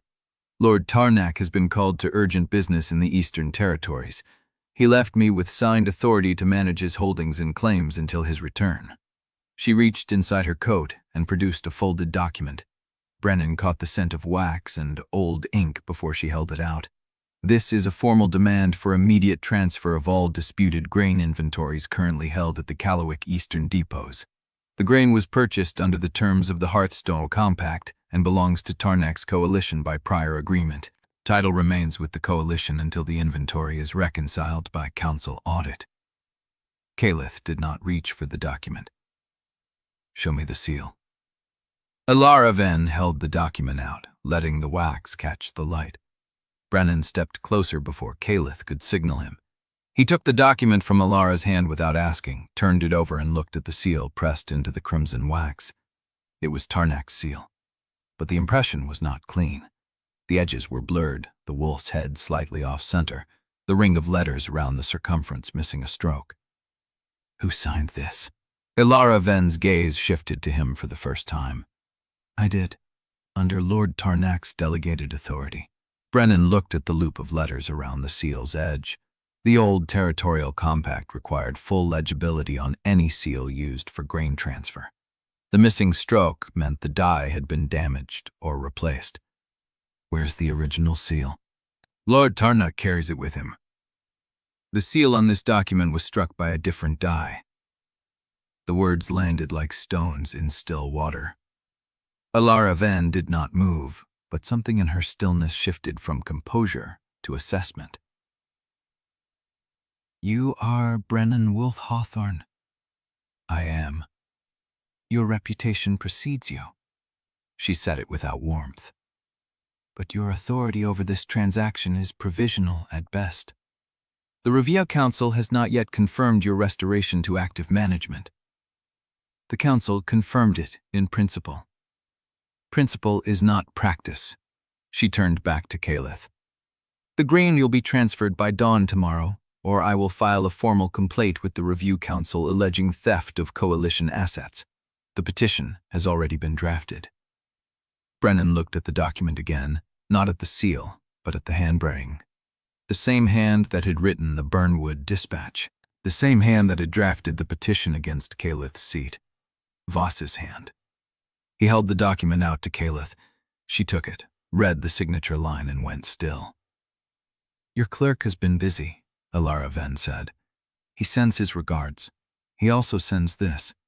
The petition to remove your seat has been fast-tracked. The hearing will begin at dawn, not dusk. You have until sunrise to file your response." The air in the hall seemed to thicken. Brennan felt Caelith's composure holding by a thread, the bond carrying the strain beneath her stillness. "Get out of my house," Caelith said. Alara Venn did not flinch. "The grain will be transferred by dawn. Those are the terms." She turned and walked back through the doors without waiting for an answer. The riders mounted in the courtyard without speaking, wheeled their horses, and rode out through the gate as steadily as they had entered. The doors swung shut behind them. Caelith stood motionless, the document still in her hand, her face a mask of cold control that Brennan was learning to see through. "He is still inside the compound," she said. "Voss, he has not fled. He is waiting to watch." Brennan looked toward the east corridor, where the shadows lay thick and unmoving. "Then we find him." Caelith turned the document over in her hands. The seal caught the light one more time before she folded it and slid it into her coat. "He will have a response ready for every accusation we bring." "Then we bring accusations he is not prepared for." She looked at him. The bond carried a flicker of warmth beneath the cold. "The hearing is at dawn. 12 hours. Then we have 12 hours to make sure the chamber knows the truth before they arrive." She held his gaze for a long moment. Then she nodded and started toward the east corridor. Brennan followed, the weight of the forged seal still heavy in his memory, the cold air from the open doors still clinging to his skin. 12 hours. He had faced worse odds, but never with so much at stake, and never with so many threads still tangled in the dark. Chapter 78. The east corridor stretched cold and empty before them. Shadows pooled in the corners where the morning light had not yet reached, and every closed door looked like a mouth holding its breath. Brennan walked beside Caelith, matching her pace without discussion. The bond hummed steady between them, not warm, not cold, just present, a tether in the dark. "He will not be in the rooms, I know," Caelith said. Her voice stayed flat, the mask back in place. "He knows every hiding spot I check when I want to be alone." "Then we think like a clerk who spent 12 years watching you." She glanced at him. The bond flickered with something like acknowledgement. "The archive, the kitchen storage, the old steward's quarters in the east basement." "Where would he go to watch?" Caelith stopped. Her eyes went distant, calculating. "The upper gallery, above the main hall. There is a narrow balcony behind the tapestry. He used to sit there during receptions and count the guests so the kitchen had accurate numbers." Brennan turned without waiting for her to lead. He'd seen the gallery from below during the supper, the heavy tapestry that did not quite reach the floor. A man could slip behind it and see everything without being seen. They climbed the east stairwell in silence. The third step from the top creaked. Caelith stepped over it without looking down. She knew the house's bones, the way he knew grain routes. The gallery was dark. A single window at the far end let in gray pre-dawn light, but the tapestry hung between the columns like a wall of woven wool, its edges pooling on the floor. Brennan crossed to it, gripped the edge, and pulled. The space behind was empty. A settled dust pattern on the floorboards showed where someone had stood, weight on the right foot, shifting position. The dust was disturbed, but not fresh. "He was here," Caelith said. "Earlier, not recently." Brennan looked at the angle of the dust. The person standing here had been facing not the main hall below, but the corridor leading to Caelith's study. "He was watching you, not the household." Caelith's jaw tightened. "He wanted to see me break when I read the petition." "Did you?" She turned to face him. The bond carried no defense, no deflection. "I showed him stillness. That is what I do. And now? Now I find him." She said it like a promise. Brennan believed her. They descended through the house, checking rooms that felt wrong, doors that stood ajar, spaces where a man could wait. The household stirred around them, servants moving with the quiet urgency of a house preparing for battle. No one stopped them. No one asked questions. In the kitchen, a cook looked up from a kettle and pointed toward the rear stair without being asked. Caelith nodded once and kept moving. The basement corridor smelled of damp stone and old paper. Caelith stopped at a door that looked like every other door. Dark wood, iron handle, no lock. "He used this room for private correspondence," she said. "I never asked why he needed privacy." Brennan put his hand on the handle. "Because he was writing to Tarnak." She did not argue. The door swung open. The room was small, windowless, lit by a single lamp that was still burning. A desk sat against the far wall, covered in papers stacked with the precision of a man who believed order was armor. A chair stood empty, and beside the chair, a coat hung on a hook, still damp at the shoulders. Someone had been here recently. Brennan stepped inside. The bond tugged, not toward the papers, but toward the corner where a wardrobe stood slightly ajar, the crack too narrow to see through. He crossed to it and pulled the door open. Caelan Voss looked up at him with the composed expression of a man who had been caught but had already accounted for it. He was seated on a low stool inside the wardrobe, hands resting on his knees, a small leather satchel clutched against his chest. "Caelith," he said. His voice was calm. "I wondered when you would find me." Behind Brennan, Caelith stepped into the doorway. Her shadow fell across the floor. "Get out of the wardrobe, Caelan." He did not move. "I think I will stay here. It is comfortable, and I have everything I need." "You betrayed me for a year. Longer." His voice carried no shame. 18 months, since before the Hearthstone petition was filed. I helped draft that too. The words landed like frost on exposed skin. Brennan saw Caelith's hand tighten on the doorframe. The bond carried a spike of cold, then stillness.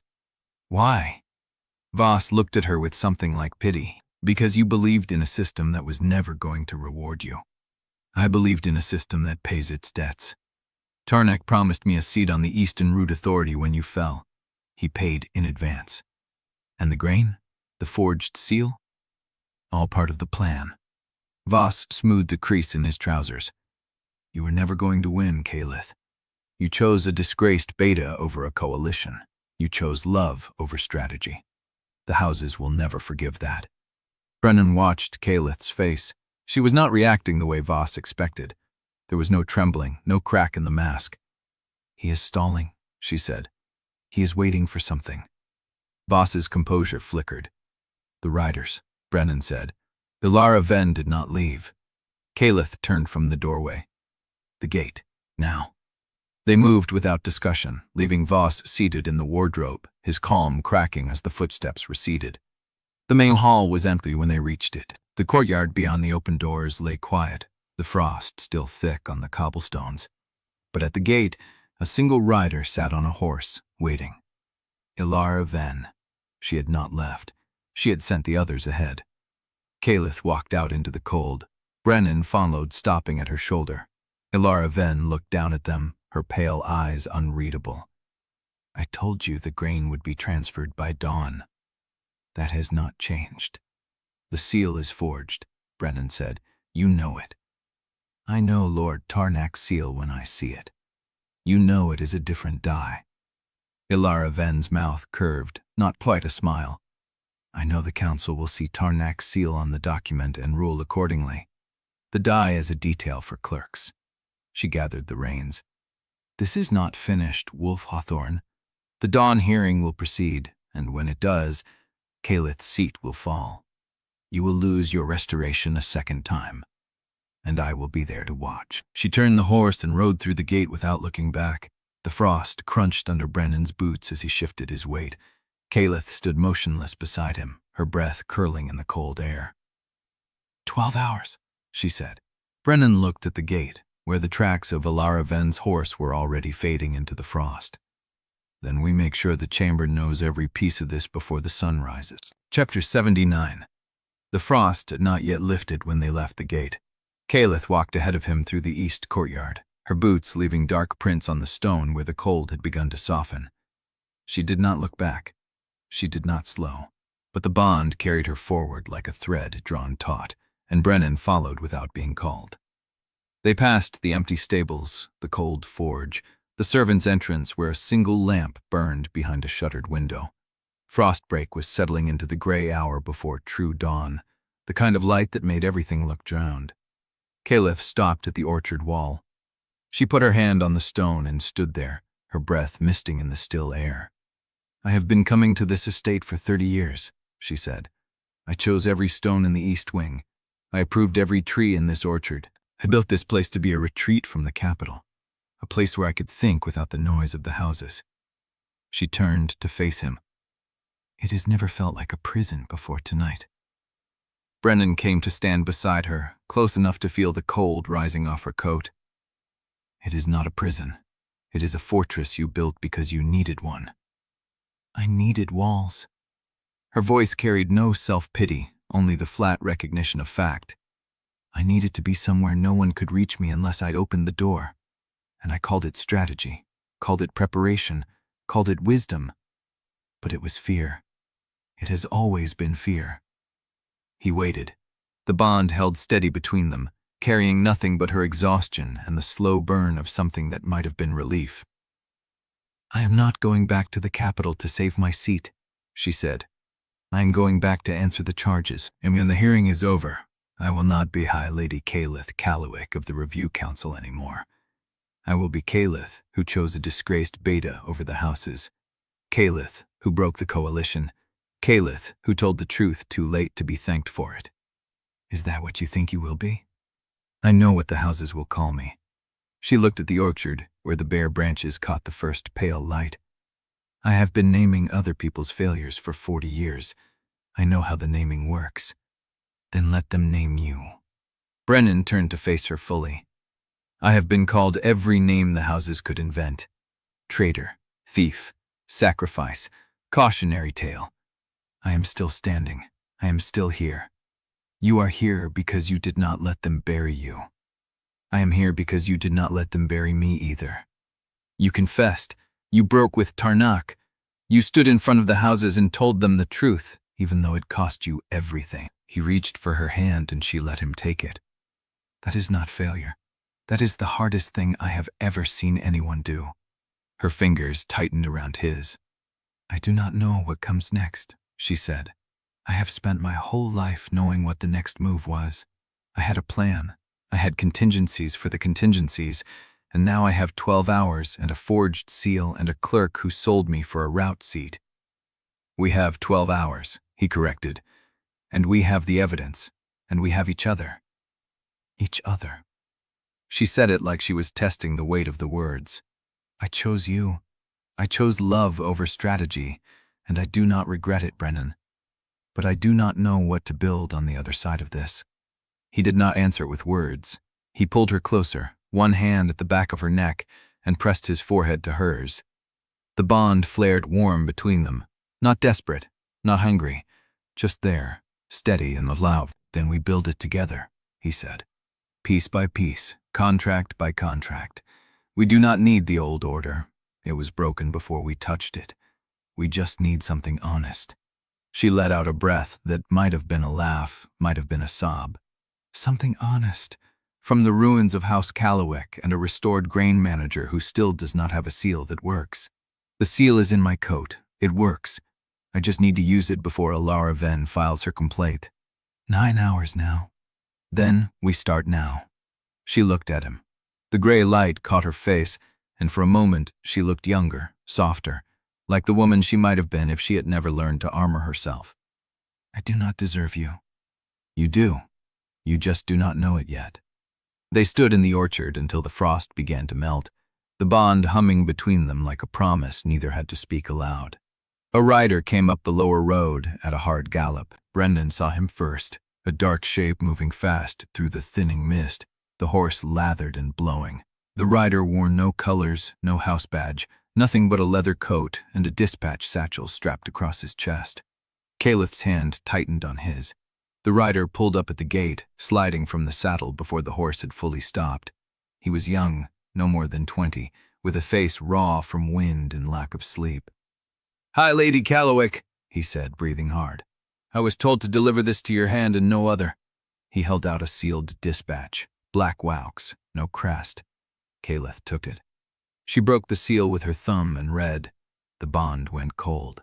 Brennan watched her face change, the softness draining, the lines hardening around her mouth. "What is it?" She looked up. Her eyes had gone flat and clear, the way they did when she was calculating a response to a blow. "The challenge to my seat has been fast-tracked. The hearing will convene at dawn." She paused. "Not here, in the capital. The council has already assembled." "That is in 6 hours. 4, if we ride hard." The rider was already mounting, turning his horse back toward the road. Brenna looked at Caelith. The bond carried nothing but cold readiness, the calm of a woman who had already accepted the worst and was moving toward it. "Then we ride," he said. She did not answer. She was already walking toward the stables. Chapter 80. She was already moving when he said it, striding across the frost-bitten grass toward the stable block with the dispatch still crushed in her hand. Brennan caught up in 3 steps, matching her pace, watching the way her shoulders had set into something he recognized. The same line she had carried into the Caucus chamber. The same line she had worn facing Howard. "Tell me what you need. I need a horse that can hold a gallop for 4 hours. I need you beside me. I need the ledgers and the seal and Voss's confession in writing before we clear the gate. Talia can take the confession. Talia can take the confession."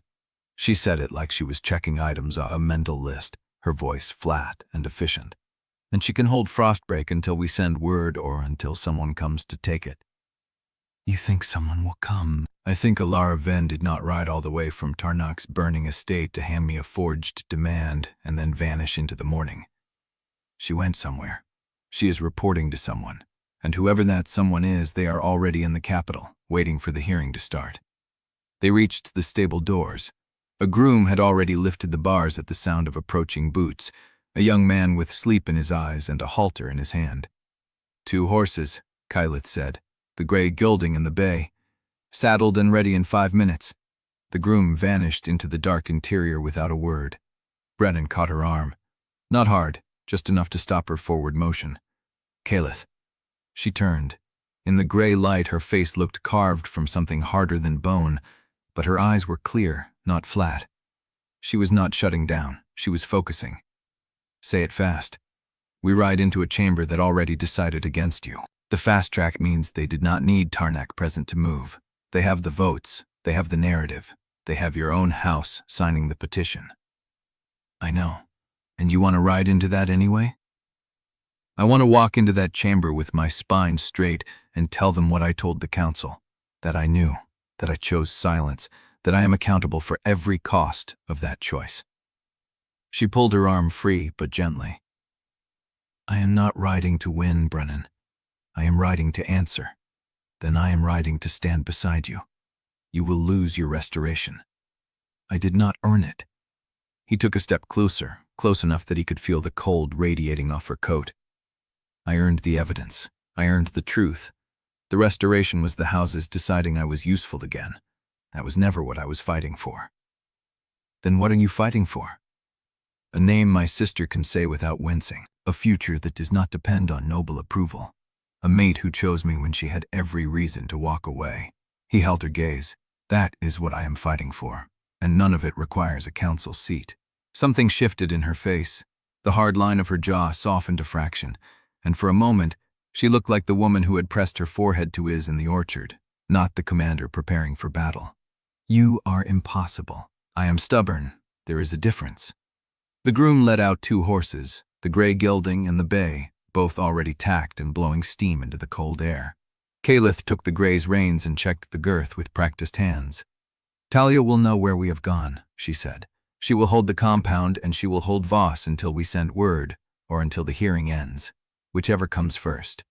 And if someone comes for Voss before then Talia will make them regret it." Brennan swung up onto the bay, settling into the saddle with the familiar weight of the ledgers against his chest.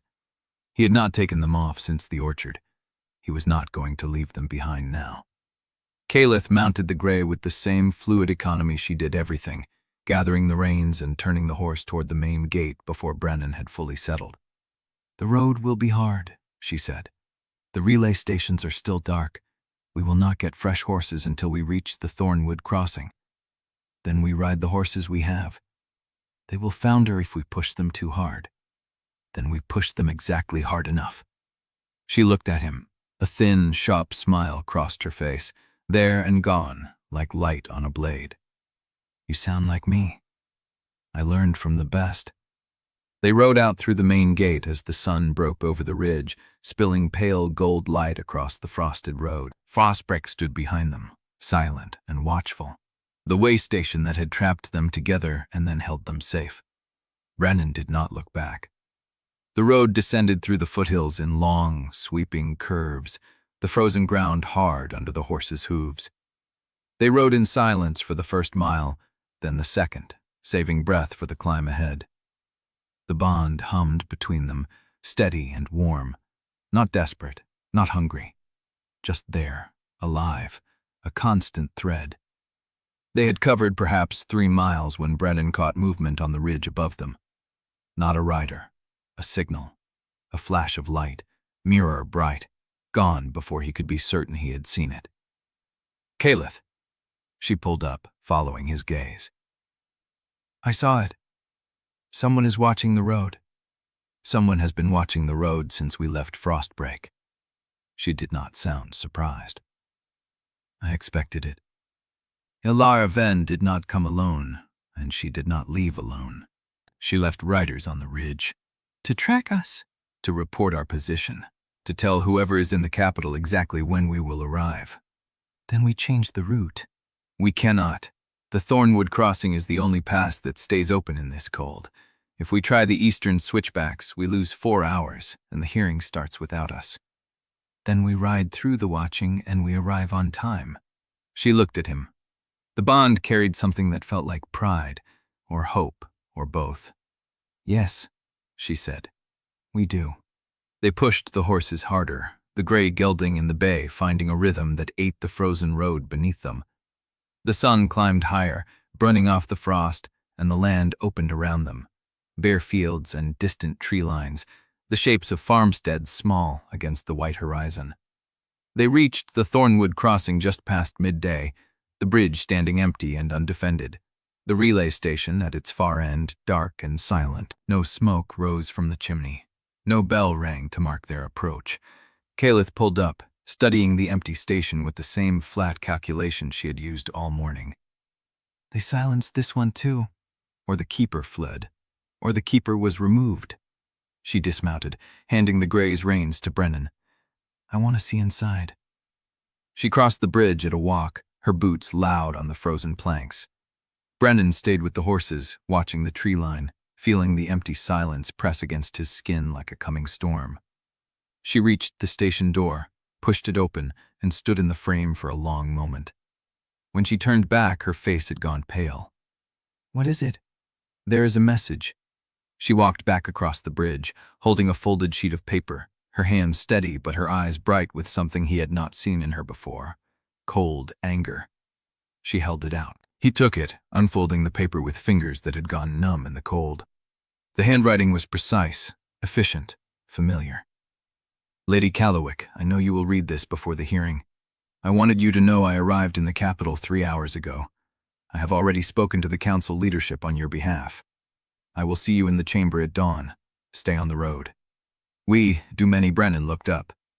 Caelith stared at the paper like it held a different meaning than the words suggested. "Yselle is in the capital," she said.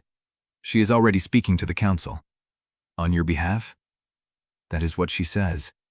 "You trust her?" Caelith was silent for a long moment. The wind moved through the bare trees, carrying the sound of something that might have been a bell, might have been a bird, might have been nothing at all. "I do not know," she said. "But she is there, and she wants us to know it." She took the paper back, folded it carefully, and tucked it into her coat. Then she swung up onto the gray, gathered the reins, and looked at the road ahead. 4 hours, she said. "Let us not keep her waiting." They rode on, The road rose and fell through the cold afternoon, the light beginning to slant toward evening, and behind them, the ridge where the mirror had flashed stayed silent and still. But Brennan did not stop watching it, and neither, he knew, did she.